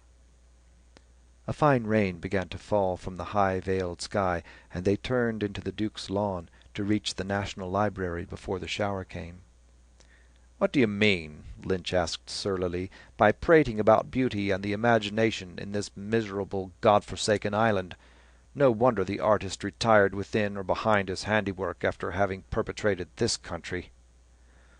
The rain fell faster. When they passed through the passage beside the Royal Irish Academy, they found many students sheltering under the arcade of the library.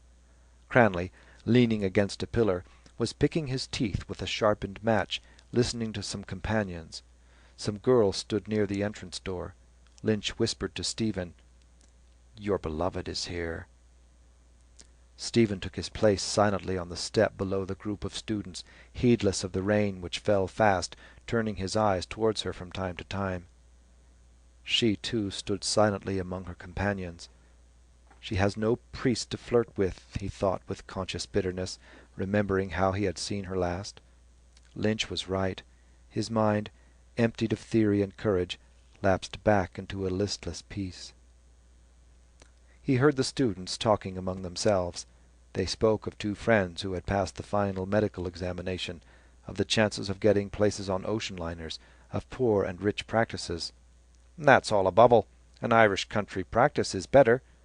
Hines was 2 years in Liverpool, and he says the same. A frightful hole, he said it was. Nothing but midwifery cases, half-a-crown cases." "Do you mean to say it is better to have a job here in the country than in a rich city like that? I know a fella—" "Hines has no brains. He got through by stewing, pure stewing. Don't mind him. There's plenty of money to be made in a big commercial city. Depends on the practice. Ego credo ut vita pauperum est simpliciter atrox, simpliciter sanguinarius atrox in Liverpoolio."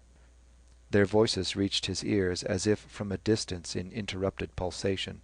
She was preparing to go away with her companions. The quick light shower had drawn off, tarrying in clusters of diamonds among the shrubs of the quadrangle where an exhalation was breathed forth by the blackened earth. Their trim boots prattled as they stood on the steps of the colonnade, talking quietly and gaily, glancing at the clouds, holding their umbrellas at cunning angles against the few last raindrops, closing them again, holding their skirts demurely. And if he had judged her harshly? If her life were a simple rosary of hours, her life simple and strange as a bird's life, gay in the morning, restless all day, tired at sundown? Her heart simple and wilful as a bird's heart? End of Chapter 5, Part 2. Chapter 5, Part 3. Towards dawn he awoke. Oh, what sweet music! His soul was all dewy wet. Over his limbs in sleep pale cool waves of light had passed. He lay still, as if his soul lay amid cool waters, conscious of faint sweet music. His mind was waking slowly to a tremulous morning knowledge, a morning inspiration.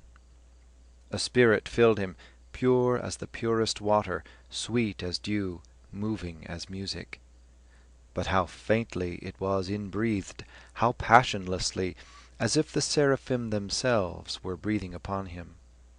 His soul was waking slowly, fearing to wake wholly.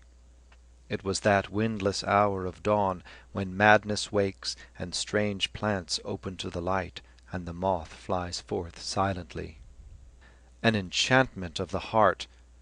The night had been enchanted. In a dream or vision he had known the ecstasy of seraphic life. Was it an instant of enchantment only, or long hours and days and years and ages? The instant of inspiration seemed now to be reflected from all sides at once, from a multitude of cloudy circumstance of what had happened or of what might have happened. The instant flashed forth like a point of light, and now from cloud on cloud of vague circumstance, confused form was veiling softly its afterglow. Oh! In the virgin womb of the imagination the Word was made flesh. Gabriel the seraph had come to the Virgin's chamber. An afterglow deepened within his spirit, whence the white flame had passed, deepening to a rose and ardent light. That rose and ardent light was her strange, wilful heart, strange that no man had known or would know, wilful from before the beginning of the world. And lured by that ardent rose-like glow, the choirs of the seraphim were falling from heaven. Are you not weary of ardent ways? Lure of the fallen seraphim, tell no more of enchanted days. The verses passed from his mind to his lips, and, murmuring them over, he felt the rhythmic movement of a villanelle pass through them. The rose-like glow sent forth its rays of rhyme, ways, days, blaze, praise, raise. Its rays burned up the world, consumed the hearts of men and angels, the rays from the rose that was her wilful heart. Your eyes have set man's heart ablaze, and you have had your will of him. Are you not weary of ardent ways? And then the rhythm died away, ceased, began again to move and beat, and then smoke, incense ascending from the altar of the world. Above the flame the smoke of praise goes up from ocean rim to rim, tell no more of enchanted days. Smoke went up from the whole earth, from the vapory oceans, smoke of her praise. The earth was like a swinging, smoking, swaying censer, a ball of incense, an ellipsoidal ball. The rhythm died out at once. The cry of his heart was broken. His lips began to murmur the first verses over and over, then went on stumbling through half-verses, stammering and baffled, then stopped. The heart's cry was broken. The veiled windless hour had passed, and behind the panes of the naked window the morning light was gathering. A bell beat faintly very far away. A bird twittered, 2 birds, 3. The bell and the bird ceased, and the dull white light spread itself east and west, covering the world, covering the rose-light in his heart. Fearing to lose all, he raised himself suddenly on his elbow to look for paper and pencil. There was neither on the table, only the soup plate he had eaten the rice from for supper, and the candlestick with its tendrils of tallow and its paper socket, singed by the last flame. He stretched his arm wearily towards the foot of the bed, groping with his hand in the pockets of the coat that hung there. His fingers found a pencil, and then a cigarette packet. He lay back and, tearing open the packet, placed the last cigarette on the window ledge, and began to write out the stanzas of the villanelle in small, neat letters on the rough cardboard surface. Having written them out, he lay back on the lumpy pillow, murmuring them again.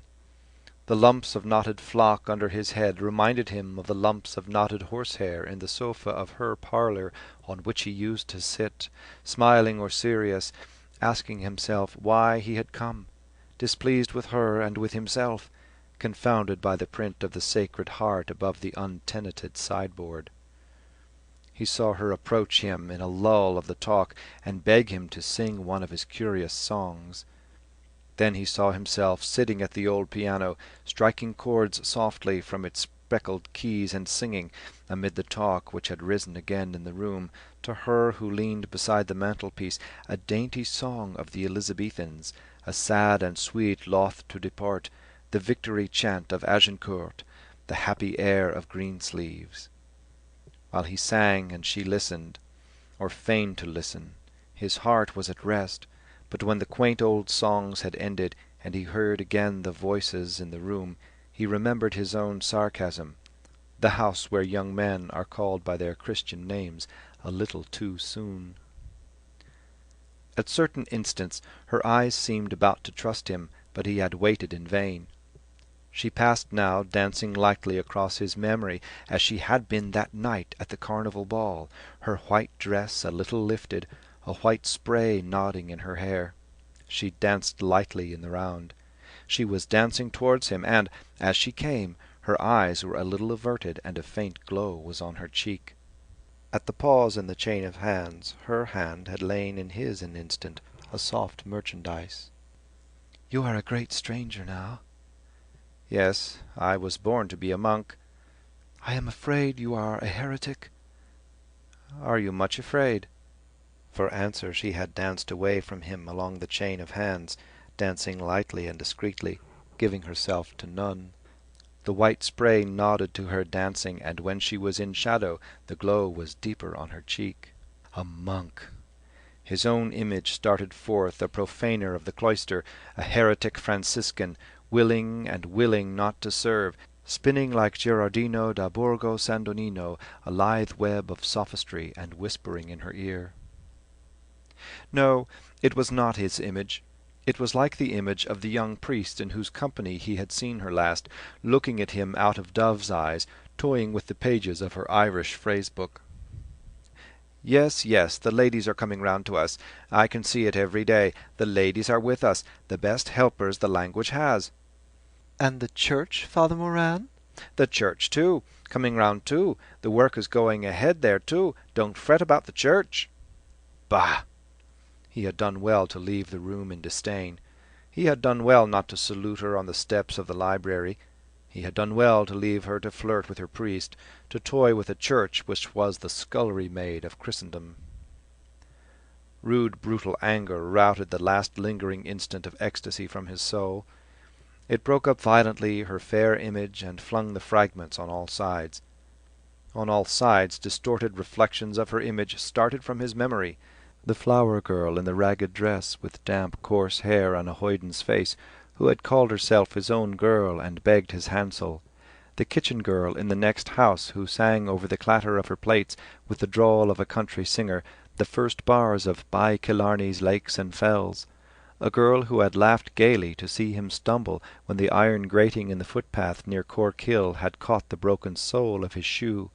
A girl he had glanced at, attracted by her small ripe mouth as she passed out of Jacob's biscuit factory, who had cried to him over her shoulder, "Do you like what you've seen of me, straight hair and curly eyebrows?"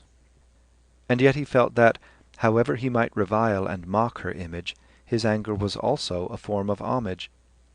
He had left the classroom in disdain that was not wholly sincere, feeling that perhaps the secret of her race lay behind those dark eyes upon which her long lashes flung a quick shadow. He had told himself bitterly as he walked through the streets that she was a figure of the womanhood of her country, a bat-like soul waking to the consciousness of itself in darkness and secrecy and loneliness, tarrying awhile, loveless and sinless, with her mild lover, and leaving him to whisper of innocent transgressions in the latticed ear of a priest. His anger against her found vent in coarse railing at her paramour, whose name and voice and features offended his baffled pride. A priested peasant, with a brother a policeman in Dublin, and a brother a potboy in Moycullen. To him she would unveil her soul's shy nakedness, to one who was but schooled in the discharging of a formal rite, rather than to him, a priest of eternal imagination, transmuting the daily bread of experience into the radiant body of ever-living life. The radiant image of the Eucharist united again in an instant his bitter and despairing thoughts, their cries arising unbroken in a hymn of thanksgiving. Our broken cries and mournful lays rise in one Eucharistic hymn. Are you not weary of ardent ways? While sacrificing hands upraise the chalice flowing to the brim, tell no more of enchanted days. He spoke the verses aloud from the first lines till the music and rhythm suffused his mind, turning it to quiet indulgence, then copied them painfully to feel them the better by seeing them, then lay back on his bolster. The full morning light had come. No sound was to be heard, but he knew that all around him life was about to awaken in common noises, hoarse voices, sleepy prayers. Shrinking from that life, he turned towards the wall, making a cowl of the blanket and staring at the great overblown scarlet flowers of the tattered wallpaper. He tried to warm his perishing joy in their scarlet glow, imagining a rose-way from where he lay upwards to heaven all strewn with scarlet flowers. Weary, weary! He too was weary of ardent ways. A gradual warmth, a languorous weariness passed over him, descending along his spine from his closely cowled head. He felt it descend, and, seeing himself as he lay, smiled. Soon he would sleep. He had written verses for her again after 10 years. 10 years before she had worn her shawl cowl-wise about her head, sending sprays of her warm breath into the night air, tapping her foot upon the glassy road. It was the last tram. The lank brown horses knew it, and shook their bells to the clear night in admonition. The conductor talked with the driver, both nodding often in the green light of the lamp. They stood on the steps of the tram, he on the upper, she on the lower. She came up to his step many times between their phrases, and went down again, and once or twice remained beside him, forgetting to go down, and then went down. Let be, let be. 10 years from that wisdom of children to his folly. If he sent her the verses, they would be read out at breakfast amid the tapping of eggshells. Folly indeed! The brothers would laugh and try to wrest the page from each other with their strong, hard fingers. The suave priest, her uncle, seated in his armchair, would hold the page at arm's length, read it smiling, and approve of the literary form. No, no, that was folly. Even if he sent her the verses, she would not show them to others. No, no, she could not. He began to feel that he had wronged her.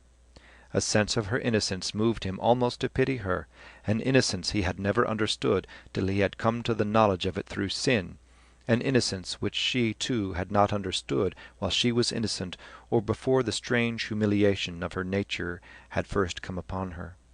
Then first her soul had begun to live as his soul had when he had first sinned, and a tender compassion filled his heart as he remembered her frail pallor and her eyes, humbled and saddened by the dark shame of womanhood. While his soul had passed from ecstasy to languor, where had she been? Might it be, in the mysterious ways of spiritual life, that her soul at those same moments had been conscious of his homage? It might be. A glow of desire kindled again his soul, and fired and fulfilled all his body. Conscious of his desire, she was waking from odorous sleep, the temptress of his villanelle. Her eyes, dark and with a look of languor, were opening to his eyes.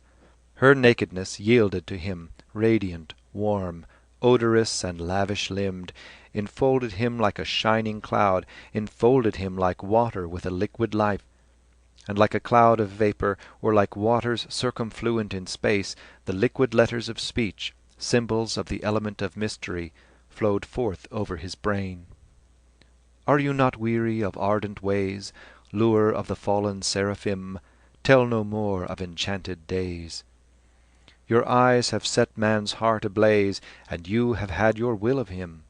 Are you not weary of ardent ways? Above the flame the smoke of praise goes up from ocean rim to rim. Tell no more of enchanted days. Our broken cries and mournful lays rise in one Eucharistic hymn. Are you not weary of ardent ways? While sacrificing hands upraise the chalice flowing to the brim, tell no more of enchanted days. And still you hold our longing gaze with languorous look and lavish limb. Are you not weary of ardent ways? Tell no more of enchanted days. What birds were they? He stood on the steps of the library to look at them, leaning wearily on his ash-plant. They flew round and round the jutting shoulder of a house in Molesworth Street. The air of the late March evening made clear their flight, their dark, darting, quivering bodies flying clearly against the sky as against a limp-hung cloth of smoky, tenuous blue. He watched their flight, bird after bird, a dark flash, a swerve, a flash again, a dart aside, a curve, a flutter of wings. He tried to count them before all their darting, quivering bodies passed, 6, 10, 11, and wondered were they odd or even in number. 12, 13, for 2 came wheeling down from the upper sky. They were flying high and low, but ever round and round in straight and curving lines, and ever flying from left to right, circling about a temple of air. He listened to the cries, like the squeak of mice behind the wainscot, a shrill twofold note. But the notes were long and shrill and whirring, unlike the cry of vermin, falling a third or a fourth, and trilled as the flying beaks clove the air. Their cry was shrill and clear and fine, and falling like threads of silken light unwound from whirring spools. The inhuman clamour soothed his ears, in which his mother's sobs and reproaches murmured insistently, and the dark, frail, quivering bodies, wheeling and fluttering and swerving round an airy temple of the tenuous sky, soothed his eyes, which still saw the image of his mother's face. Why was he gazing upwards from the steps of the porch, hearing their shrill twofold cry, watching their flight? For an augury of good or evil? A phrase of Cornelius Agrippa flew through his mind, and then there flew hither and thither shapeless thoughts from Swedenborg on the correspondence of birds to things of the intellect, and of how the creatures of the air have their knowledge and know their times and seasons, because they, unlike man, are in the order of their life and have not perverted that order by reason. And for ages men had gazed upward as he was gazing at birds in flight. The colonnade above him made him think vaguely of an ancient temple, and the ash-plant on which he leaned wearily of the curved stick of an augur. A sense of fear of the unknown moved in the heart of his weariness, a fear of symbols and portents, of the hawk-like man whose name he bore, soaring out of his captivity on osier-woven wings, of Thoth, the god of writers, writing with a reed upon a tablet and bearing on his narrow ibis head the cusped moon. He smiled as he thought of the god's image, for it made him think of a bottle-nosed judge in a wig, putting commas into a document which he held at arm's length, and he knew that he would not have remembered the god's name, but that it was like an Irish oath. It was folly. But was it for this folly that he was about to leave for ever the house of prayer and prudence into which he had been born, and the order of life out of which he had come? They came back with shrill cries over the jutting shoulder of the house, flying darkly against the fading air. What birds were they? He thought that they must be swallows who had come back from the south. Then he was to go away, for they were birds ever going and coming, building ever an unlasting home under the eaves of men's houses, and ever leaving the homes they had built to wander. Bend down your faces, Una and Alil, I gaze upon them as the swallow gazes upon the nest under the eave before he wander the loud waters. A soft liquid joy like the noise of many waters flowed over his memory, and he felt in his heart the soft peace of silent spaces of fading tenuous sky above the waters, of oceanic silence, of swallows flying through the sea dusk over the flowing waters. A soft liquid joy flowed through the words where the soft long vowels hurtled noiselessly and fell away, lapping and flowing back, and ever shaking the white bells of their waves in mute chime and mute peal and soft low swooning cry. And he felt that the augury he had sought in the wheeling darting birds and in the pale space of sky above him had come forth from his heart like a bird from a turret, quietly and swiftly. Symbol of departure or of loneliness? The verses crooned in the ear of his memory composed slowly before his remembering eyes the scene of the hall on the night of the opening of the National Theatre. He was alone at the side of the balcony, looking out of jaded eyes at the culture of Dublin in the stalls, and at the tawdry scene-cloths and human dolls framed by the garish lamps of the stage. A burly policeman sweated behind him, and seemed at every moment about to act. The catcalls and hisses and mocking cries ran in rude gusts round the hall from his scattered fellow-students. "A libel on Ireland! Made in Germany. Blasphemy! We never sold our faith. No Irish woman ever did it. We want no amateur atheists. We want no budding Buddhists." A sudden swift hiss fell from the windows above him, and he knew that the electric lamps had been switched on in the reader's room. He turned into the pillared hall, now calmly lit, went up the staircase, and passed in through the clicking turnstile. Cranley was sitting over near the dictionaries. A thick book, opened at the frontispiece, lay before him on the wooden rest. He leaned back in his chair, inclining his ear like that of a confessor to the face of the medical student who was reading to him a problem from the chess page of a journal. Stephen sat down at his right, and the priest at the other side of the table closed his copy of the tablet with an angry snap and stood up. Cranley gazed after him blandly and vaguely. The medical student went on in a softer voice, "Pawn to King's Fourth." "We had better go, Dixon," said Stephen in warning. "He has gone to complain." Dixon folded the journal and rose with dignity, saying, "Our men retired in good order." "With guns and cattle," added Stephen, pointing to the title page of Cranley's book, on which was printed "Diseases of the Ox." As they passed through a lane of the tables, Stephen said, "Cranley, I want to speak to you." Cranley did not answer or turn. He laid his book on the counter and passed out, his well-shod feet sounding flatly on the floor. On the staircase he paused, and gazing absently at Dixon, repeated, "Pawn to King's bloody Fourth." "Put it that way if you like," Dixon said. He had a quiet, toneless voice and urbane manners, and on a finger of his plump, clean hand he displayed at moments a signet ring. As they crossed the hall, a man of dwarfish stature came towards them. Under the dome of his tiny hat his unshaven face began to smile with pleasure, and he was heard to murmur.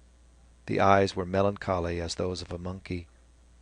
"Good evening, Captain," said Cranley, halting. "Good evening, gentlemen," said the stubble-grown, monkeyish face. "Warm weather for March," said Cranley. "They have the windows open upstairs." Dixon smiled and turned his ring. The blackish, monkey-puckered face pursed its human mouth with gentle pleasure, and its voice purred, "Delightful weather for March. Simply delightful." "There are two nice young ladies upstairs, Captain, tired of waiting," Dixon said. Cranley smiled and said kindly, "The Captain has only one love, Sir Walter Scott. Isn't that so, Captain?" "What are you reading now, Captain?" Dixon asked. "The Bride of Lammermoor?" "I love old Scott," the flexible lips said. "I think he writes something lovely. There is no writer can touch Sir Walter Scott." He moved a thin, shrunken brown hand gently in the air in time to his praise, and his thin, quick eyelids beat often over his sad eyes.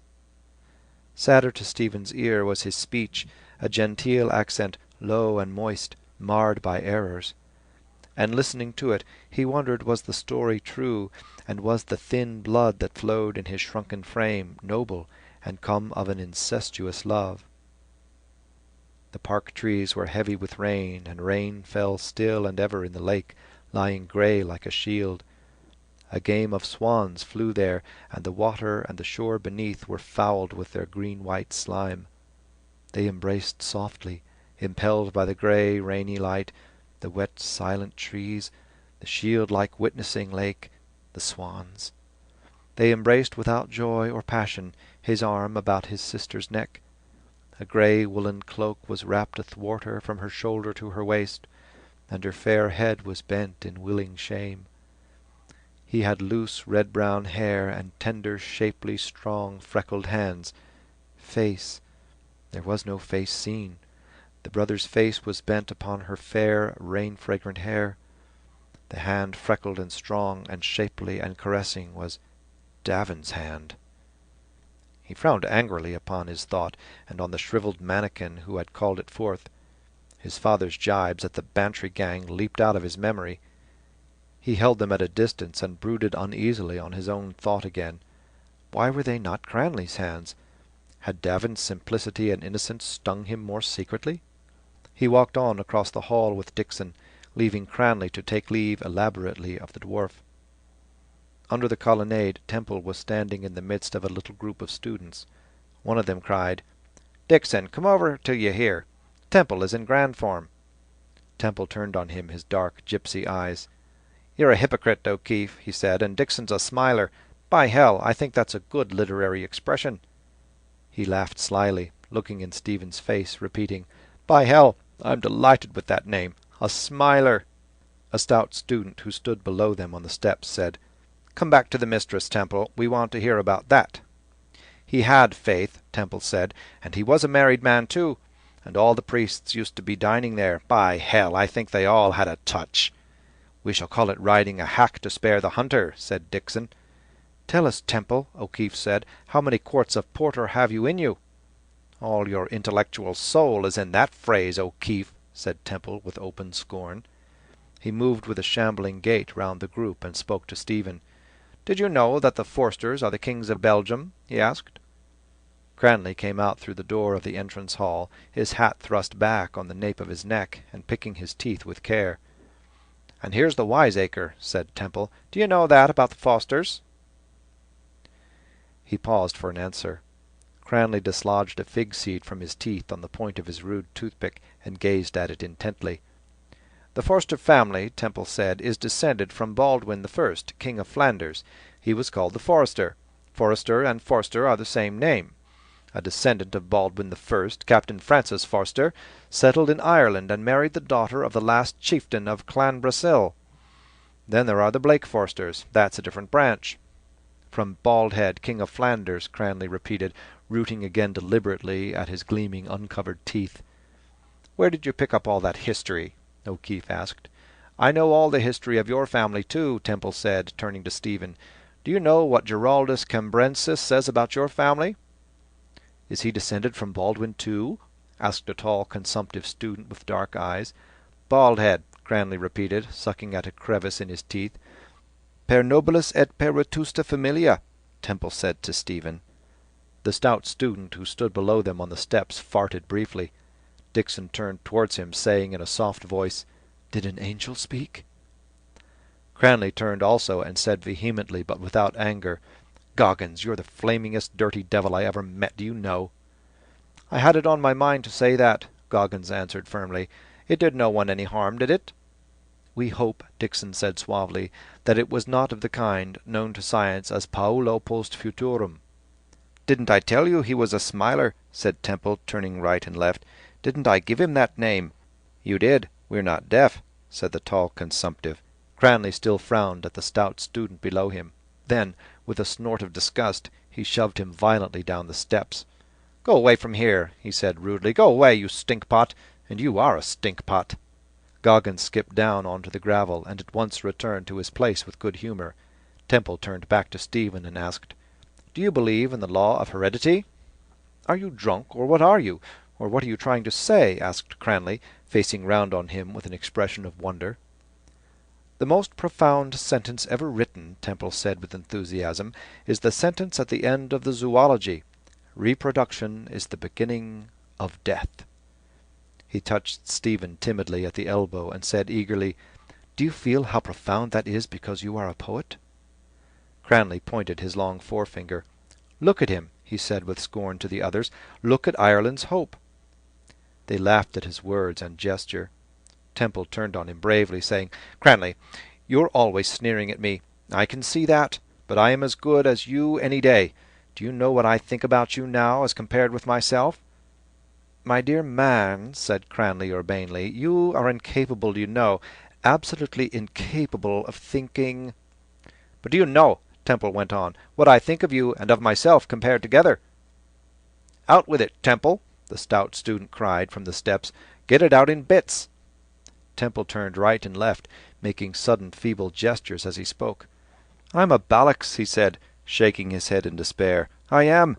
And I know I am. And I admit it that I am."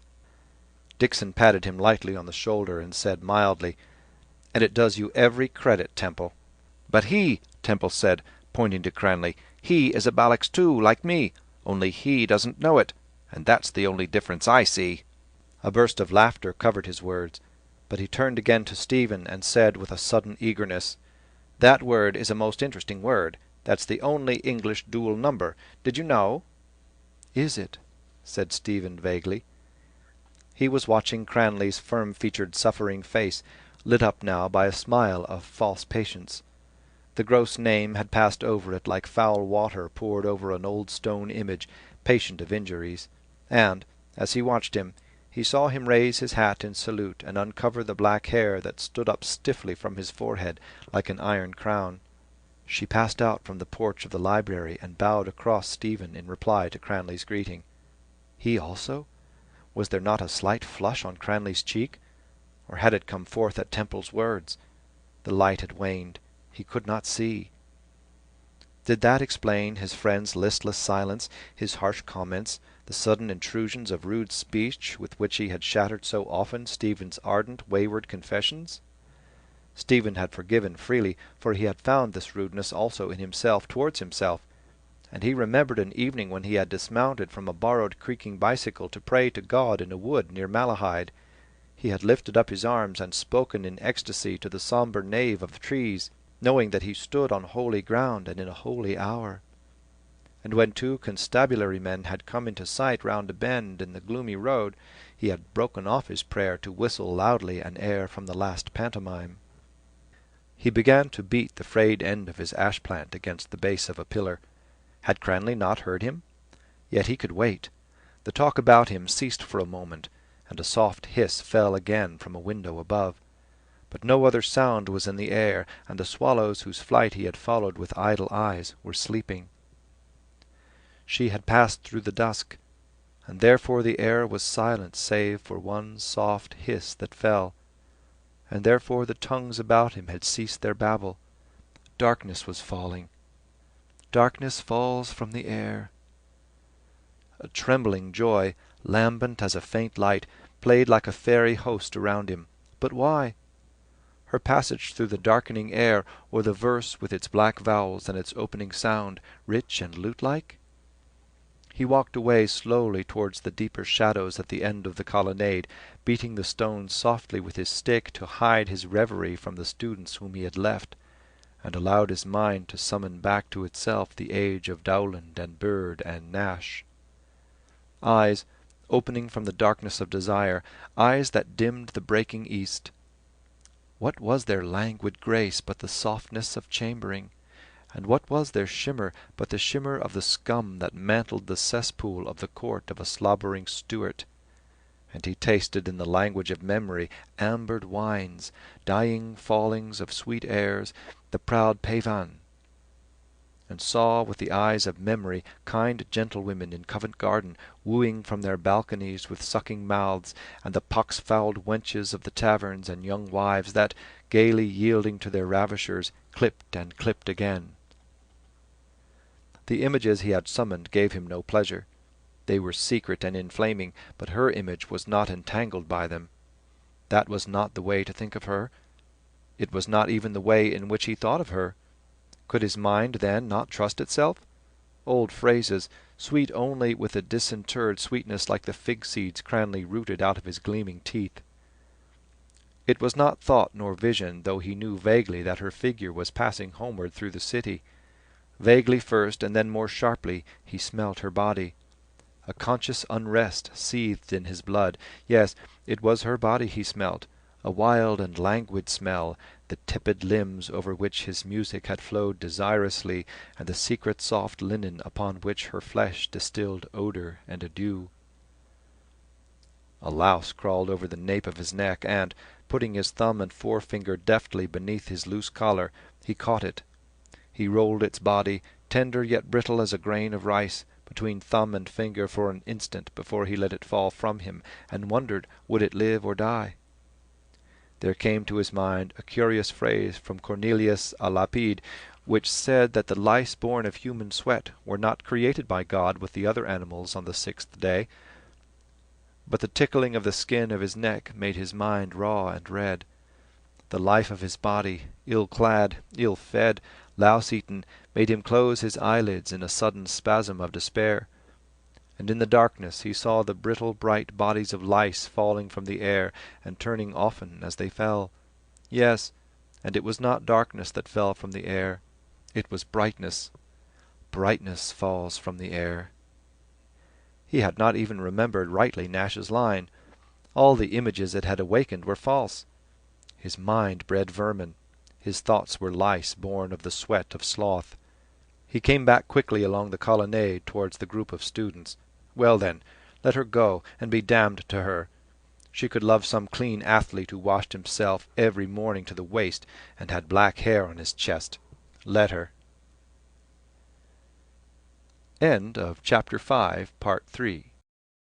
Chapter 5, Part 4. Cranley had taken another dried fig from the supply in his pocket, and was eating it slowly and noisily. Temple sat on the pediment of a pillar, leaning back, his cap pulled down on his sleepy eyes. A squat young man came out of the porch, a leather portfolio tucked under his armpit. He marched towards the group, striking the flags with the heels of his boots and with the ferrule of his heavy umbrella. Then, raising the umbrella in salute, he said to all, "Good evening, sirs." He struck the flags again and tittered while his head trembled with a slight nervous movement. The tall consumptive student and Dickson and O'Keefe were speaking in Irish and did not answer him. Then, turning to Cranley, he said, "Good evening, particularly to you." He moved the umbrella in indication and tittered again. Cranley, who was still chewing the fig, answered with loud movements of his jaws, "Good? Yes, it is a good evening." The squat student looked at him seriously and shook his umbrella gently and reprovingly. "I can see," he said, "that you are about to make obvious remarks." Cranley answered, holding out what remained of the half-chewed fig and jerking it towards the squat student's mouth in sign that he should eat.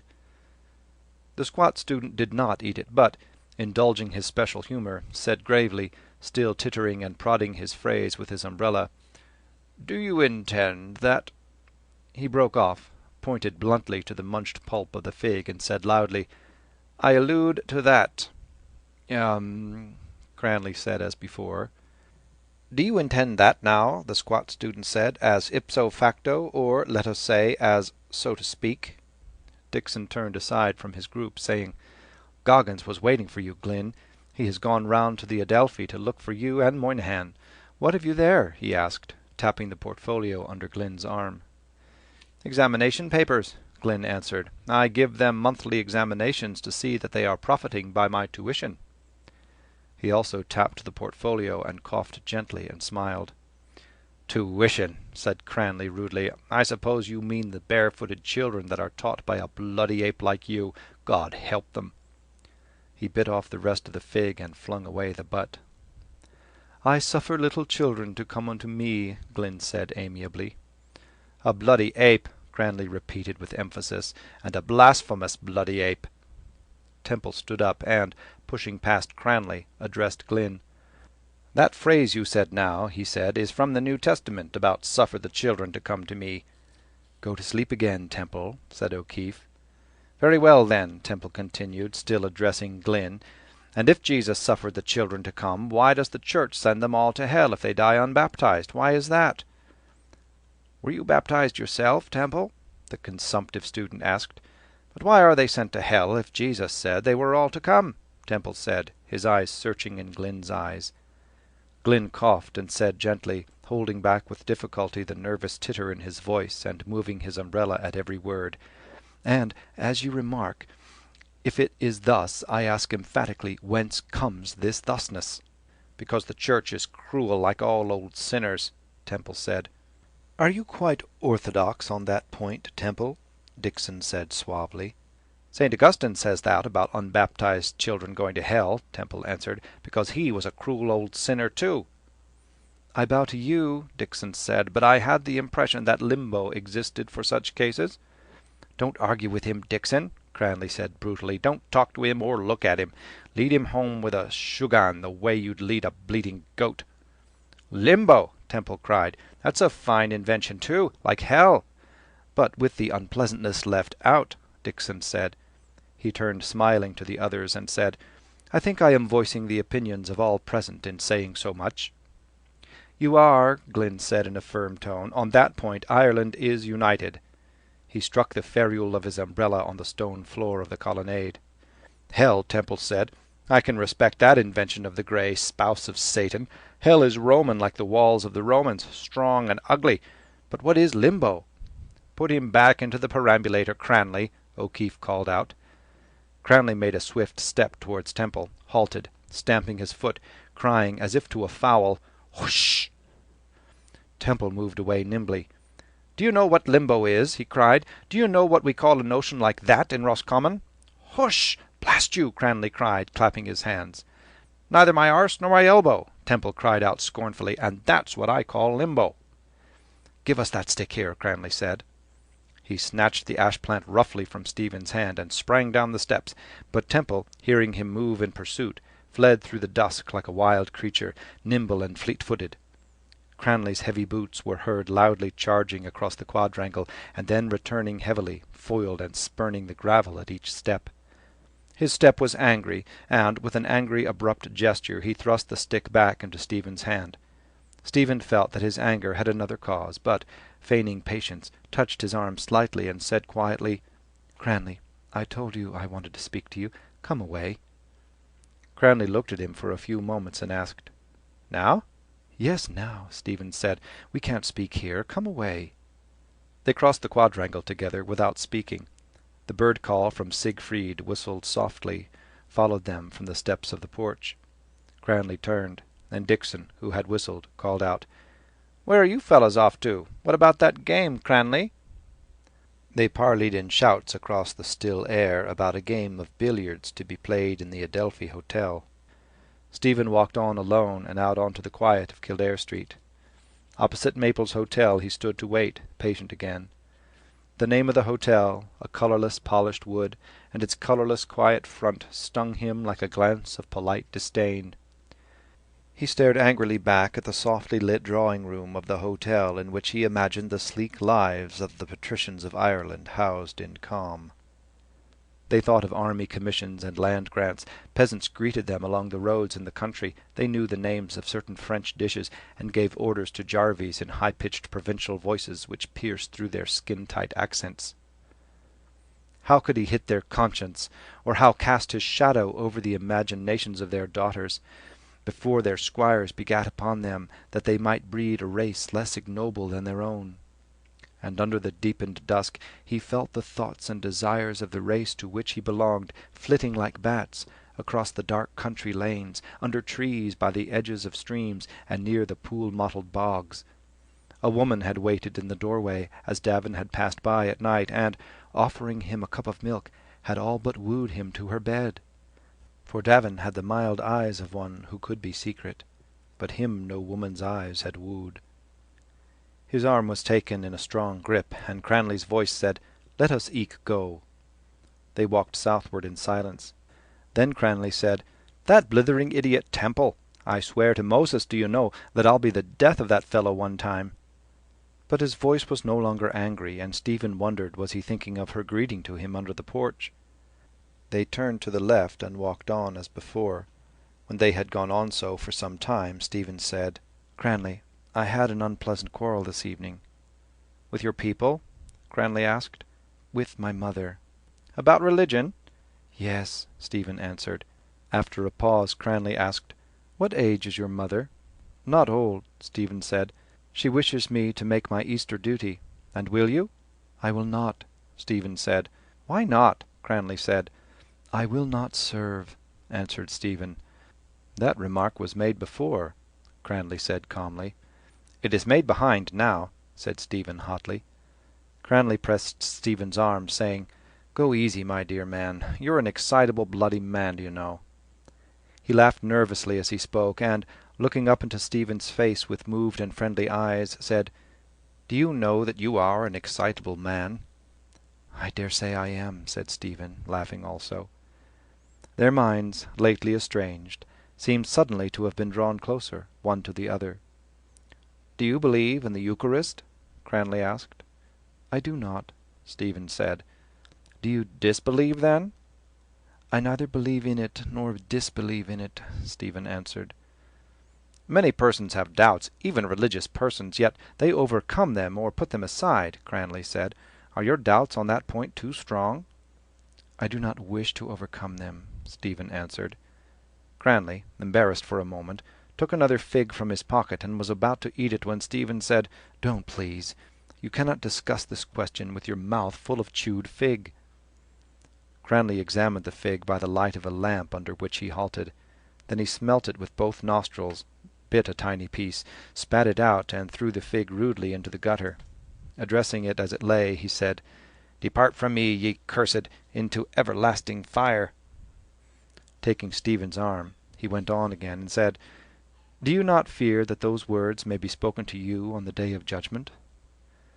"What is offered me on the other hand?" Stephen asked. "An eternity of bliss in the company of the Dean of Studies?" "Remember," Cranley said, "that he would be glorified."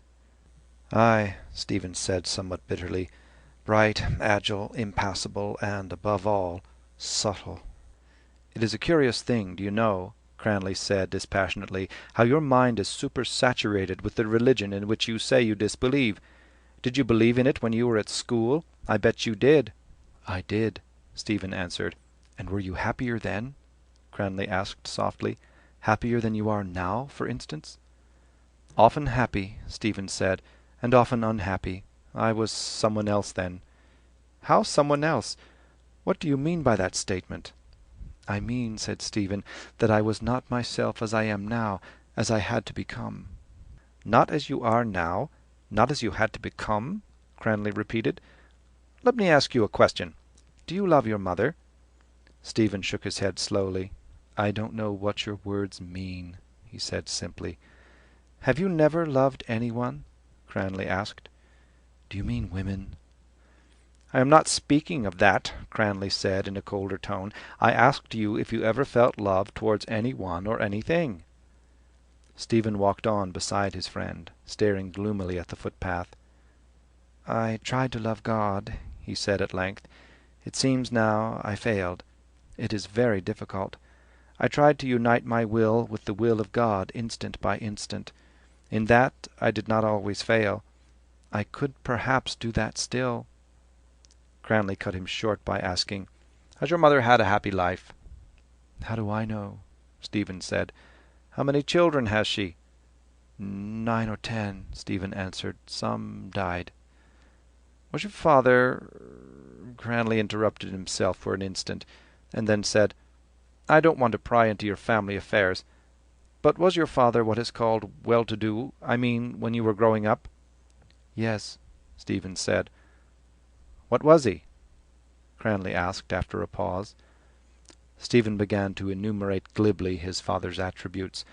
"A medical student, an oarsman, a tenor, an amateur actor, a shouting politician, a small landlord, a small investor, a drinker, a good fellow, a storyteller, somebody's secretary, something in a distillery, a tax-gatherer, a bankrupt, and at present a praiser of his own past." Cranley laughed, tightening his grip on Stephen's arm, and said, "The distillery is damn good." "Is there anything else you want to know?" Stephen asked. "Are you in good circumstances at present?" "Do I look it?" Stephen asked bluntly. "So then," Cranley went on musingly, "you were born in the lap of luxury." He used the phrase broadly and loudly, as he often used technical expressions, as if he wished his hearer to understand that they were used by him without conviction. "Your mother must have gone through a good deal of suffering," he said then. "Would you not try to save her from suffering more, even if— or would you?" "If I could," Stephen said, "that would cost me very little." "Then do so," Cranley said. "Do as she wishes you to do. What is it for you? You disbelieve in it. It is a form, nothing else, and you will set her mind at rest." He ceased, and, as Stephen did not reply, remained silent. Then, as if giving utterance to the process of his own thought, he said, "Whatever else is unsure in this stinking dunghill of a world, a mother's love is not. Your mother brings you into the world, carries you first in her body. What do we know about what she feels? But whatever she feels, it, at least, must be real. It must be. What are our ideas or ambitions? Play. Ideas! Why, that bloody bleating goat Temple has ideas. McCann has ideas too. Every jackass going the roads thinks he has ideas." Stephen, who had been listening to the unspoken speech behind the words, said with assumed carelessness, "Pascal, if I remember rightly, would not suffer his mother to kiss him, as he feared the contact of her sex." "Pascal was a pig," said Cranley. Aloysius Gonzaga, I think, was of the same mind, Stephen said. And he was another pig then, said Cranley. The Church calls him a saint, Stephen objected. I don't care a flaming damn what anyone calls him, Cranley said rudely and flatly. I call him a pig. Stephen, preparing the words neatly in his mind, continued, Jesus, too, seems to have treated his mother with scant courtesy in public, but Suarez, a Jesuit theologian and Spanish gentleman, has apologized for him. Did the idea ever occur to you, Cranley asked, that Jesus was not what he pretended to be? The first person to whom that idea occurred, Stephen answered, was Jesus himself. I mean, Cranley said, hardening in his speech, did the idea ever occur to you that he was himself a conscious hypocrite, what he called the Jews of his time a whited sepulchre, or, to put it more plainly, that he was a blackguard? That idea never occurred to me, Stephen answered, but I am curious to know, are you trying to make a convert of me, or a pervert of yourself? He turned towards his friend's face and saw there a raw smile which some force of will strove to make finely significant. Cranley asked suddenly, in a plain, sensible tone, "Tell me the truth. Were you at all shocked by what I said?" "Somewhat," Stephen said. "And why were you shocked?" Cranley pressed on in the same tone. "If you feel sure that our religion is false, and that Jesus was not the Son of God?"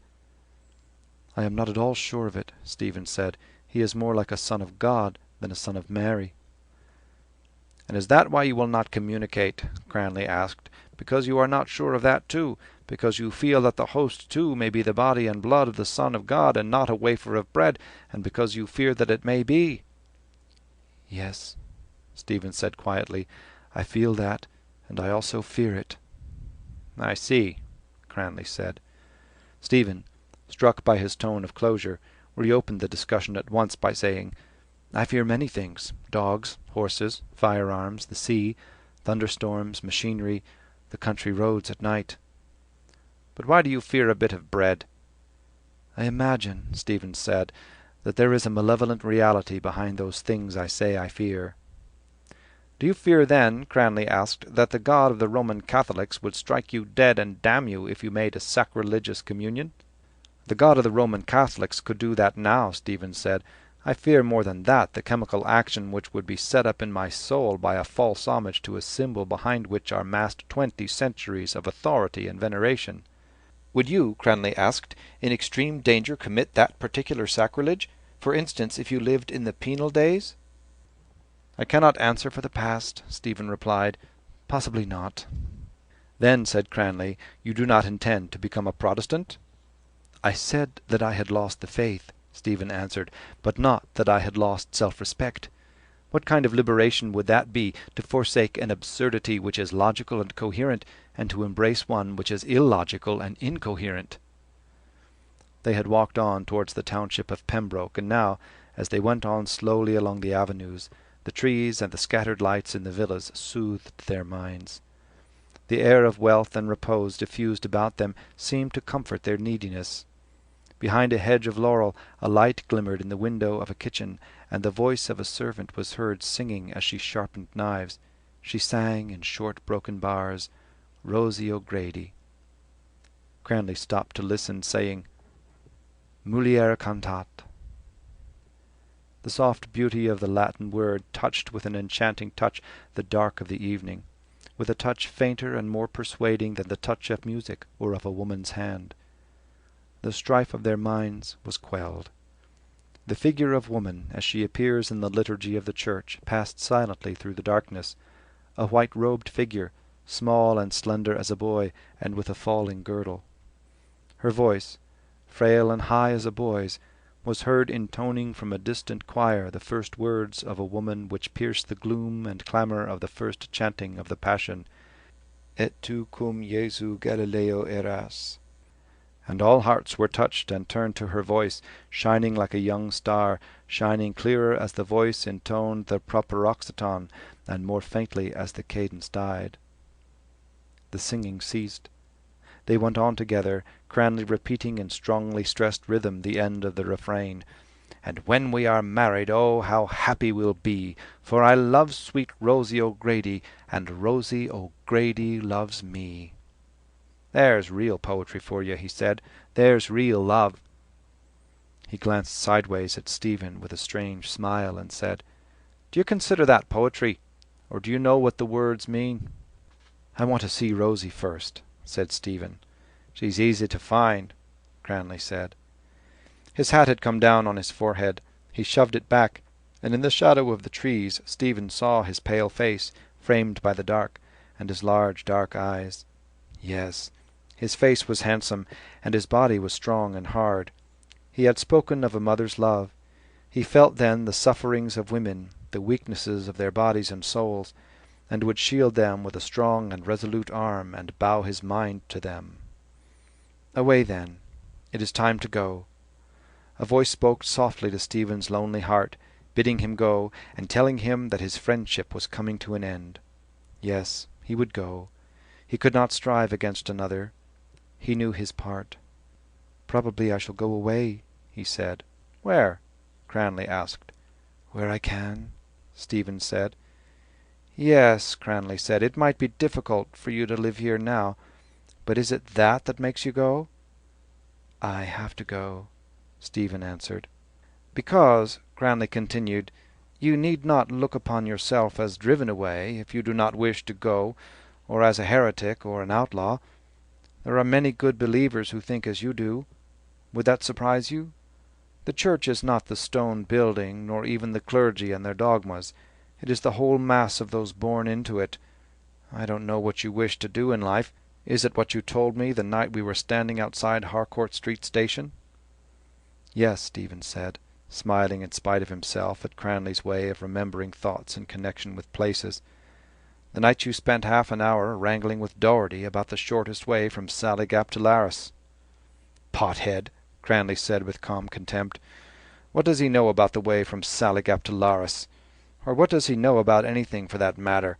And the big slobbering washing-pot head of him!" He broke out into a long laugh. "Well," Stephen said, "do you remember the rest?" "What you said, is it?" Cranley asked. "Yes, I remember it.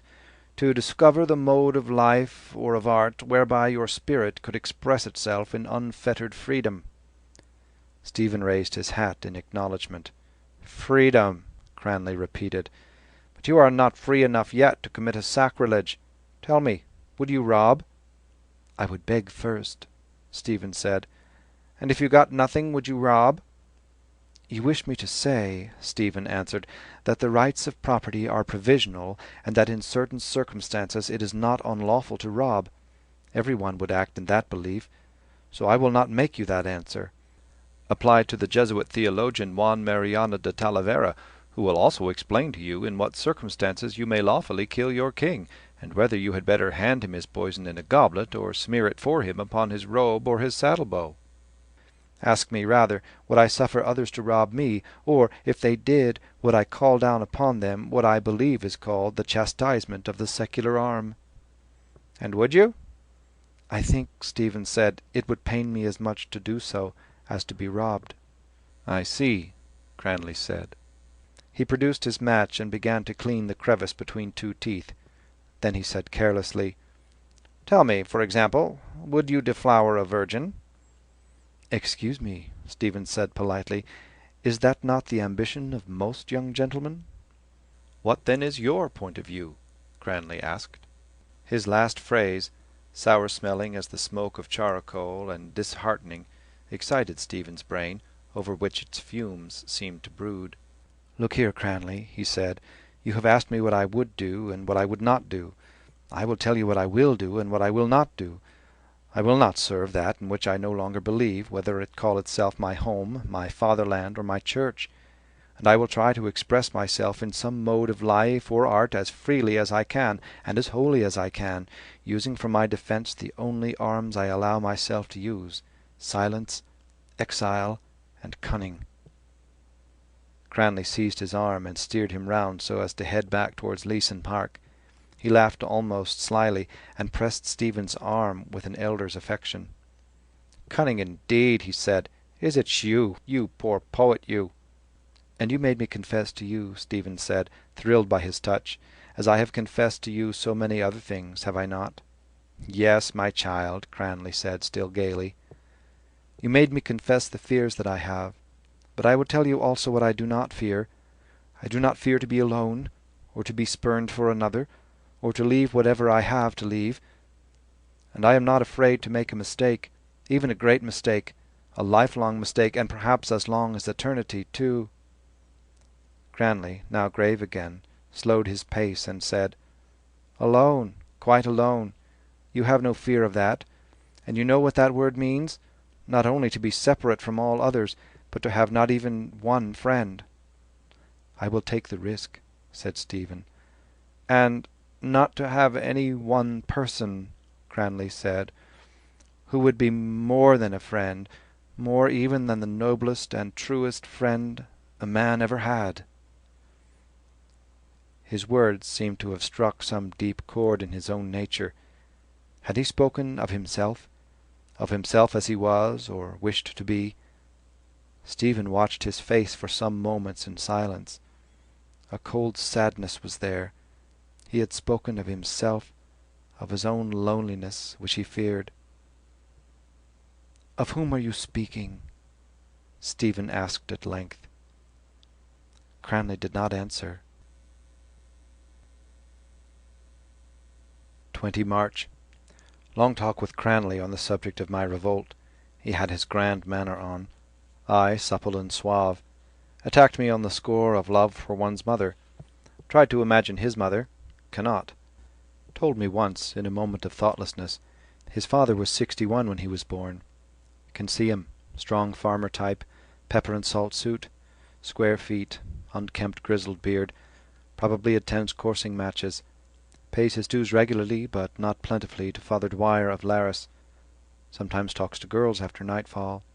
But his mother, very young or very old? Hardly the first. If so, Cranley would not have spoken as he did. Old, then, probably, and neglected. Hence Cranley's despair of soul, the child of exhausted loins. 21 March morning. Thought this in bed last night, but was too lazy and free to add it. Free, yes. The exhausted loins are those of Elizabeth and Zachary. Then he is the precursor. Item, he eats chiefly belly bacon and dried figs. Read locusts and wild honey. Also, when thinking of him, saw always a stern severed head or death mask, as if outlined on a grey curtain or veronica. Decollation they call it in the fold. Puzzled for the moment by St. John at the Latin gate. What do I see? A decollated precursor trying to pick the lock. 21 March, night. Free, soul free and fancy free. Let the dead bury the dead. Aye, and let the dead marry the dead. 22 March. In company with Lynch, followed a sizable hospital nurse. Lynch's idea. Dislike it. 2 lean hungry greyhounds walking after a heifer. 23 March. Have not seen her since that night. Unwell. Sits at the fire perhaps, with Mamma's shawl on her shoulders, but not peevish. A nice bowl of gruel, won't you now? 24 March. Began with a discussion with my mother. Subject B.V.M. Handicapped by my sex and youth. To escape, held up relations between Jesus and Papa against those between Mary and her son. Said religion was not a lying-in hospital. Mother indulgent. Said I have a queer mind and have read too much. Not true. Have read little and understood less. Then she said I would come back to faith because I had a restless mind. This means to leave church by back door of sin and re-enter through the skylight of repentance. Cannot repent. Told her so and asked for 6pence. Got 3pence. Then went to college. Other wrangle with little roundhead rogue's eye Getsy. This time about Bruno the Nolan. Began in Italian and ended in pidgin English. He said Bruno was a terrible heretic. I said he was terribly burned. He agreed to this with some sorrow. Then gave me a recipe for what he calls risotto alla bergamasca. When he pronounces a soft O, he protrudes his full carnal lips as if he kissed the vowel. Has he? And could he repent? Yes, he could, and cry 2 round rogue's tears, 1 from each eye. Crossing Stephen's, that is my green, remembered that his countrymen and not mine had invented what Cranley the other night called our religion. A quartet of them, soldiers of the 97th Infantry Regiment, sat at the foot of the cross and tossed up dice for the overcoat of the crucified. Went to library. Tried to read 3 reviews. Useless. She is not out yet. Am I alarmed? About what? That she will never be out again. Blake wrote, I wonder if William Bond will die, for assuredly he is very ill. Alas, poor William! I was once at a diorama in Rotunda. At the end were pictures of big knobs. Among them William Ewart Gladstone, just then dead. Orchestra played "Oh, Willie, we have missed you." A race of clodhoppers. 25 March, morning. A troubled night of dreams. Want to get them off my chest. A long curving gallery. From the floor ascend pillars of dark vapours. It is peopled by the images of fabulous kings set in stone. Their hands are folded upon their knees in token of weariness, and their eyes are darkened, for the errors of men go up before them for ever as dark vapours. Strange figures advance from a cave. They are not as tall as men. One does not seem to stand quite apart from another.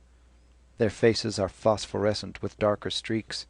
They peer at me, and their eyes seem to ask me something. They do not speak. 30 March. This evening Cranley was in the porch of the library, proposing a problem to Dixon and her brother. A mother let her child fall into the Nile, still harping on the mother. A crocodile seized the child. Mother asked it back. Crocodile said all right if she told him what he was going to do with the child, eat it or not eat it. This mentality, Lepidus would say, is indeed bred out of your mud by the operation of your son.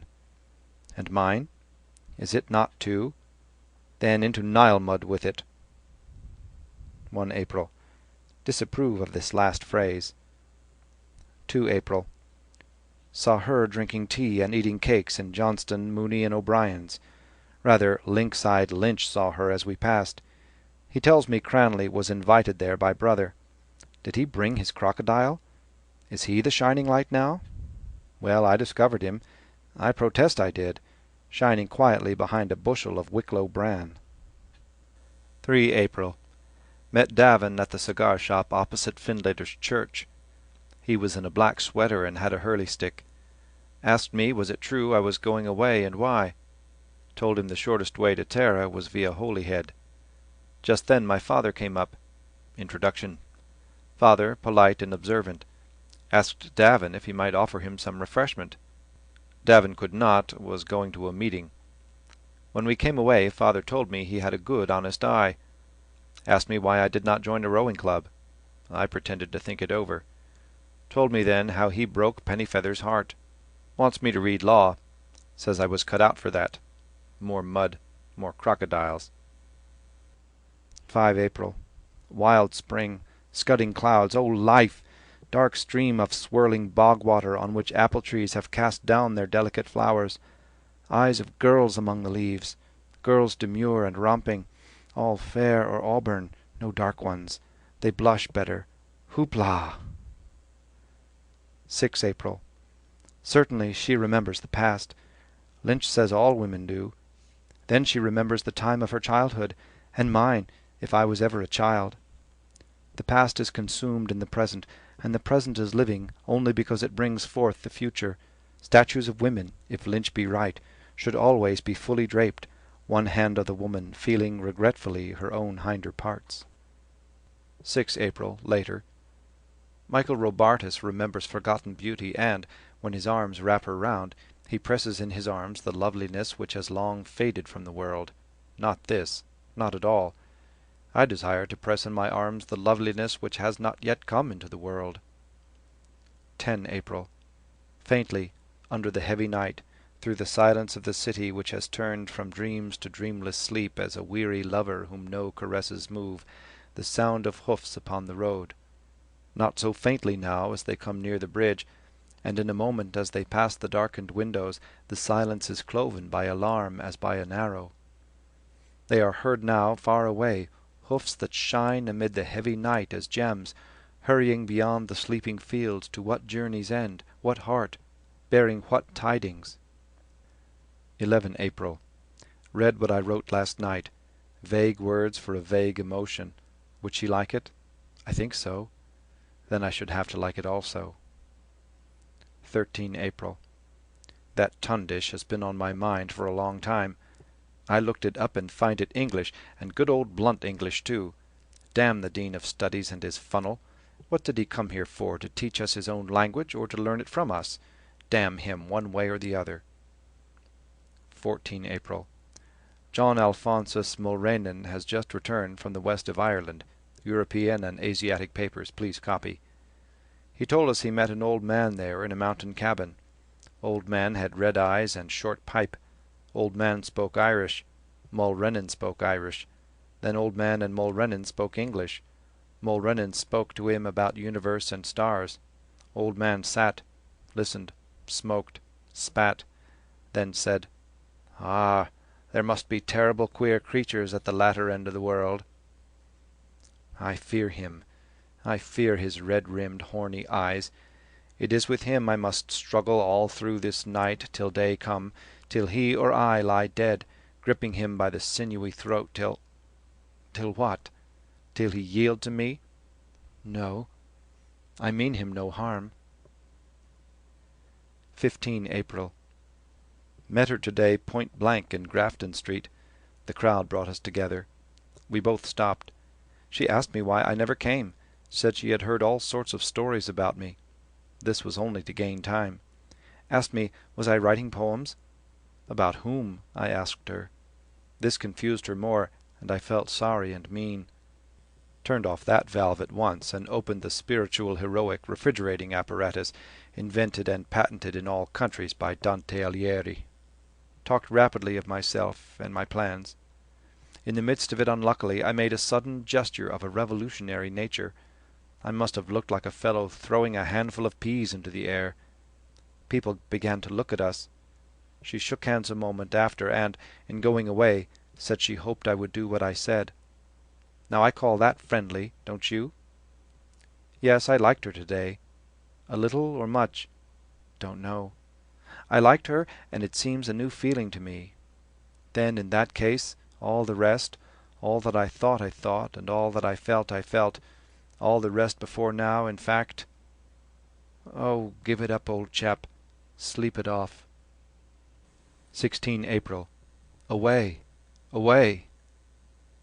The spell of arms and voices, the white arms of roads, their promise of close embraces, and the black arms of tall ships that stand against the moon, their tale of distant nations. They are held out to say, "We are alone. Come." And the voices say with them, "We are your kinsmen." And the air is thick with their company as they call to me, their kinsmen, making ready to go, shaking the wings of their exultant and terrible youth. 26 April. Mother is putting my new second-hand clothes in order. She prays now, she says, that I may learn in my own life and away from home and friends what the heart is and what it feels. Amen. So be it. Welcome, O life! I go to encounter for the millionth time the reality of experience, and to forge in the smithy of my soul the uncreated conscience of my race. 27 April. Old Father, old Artificer, stand me now and ever in good stead. Dublin, 1904. Trieste, 1914. End of A Portrait of the Artist as a Young Man.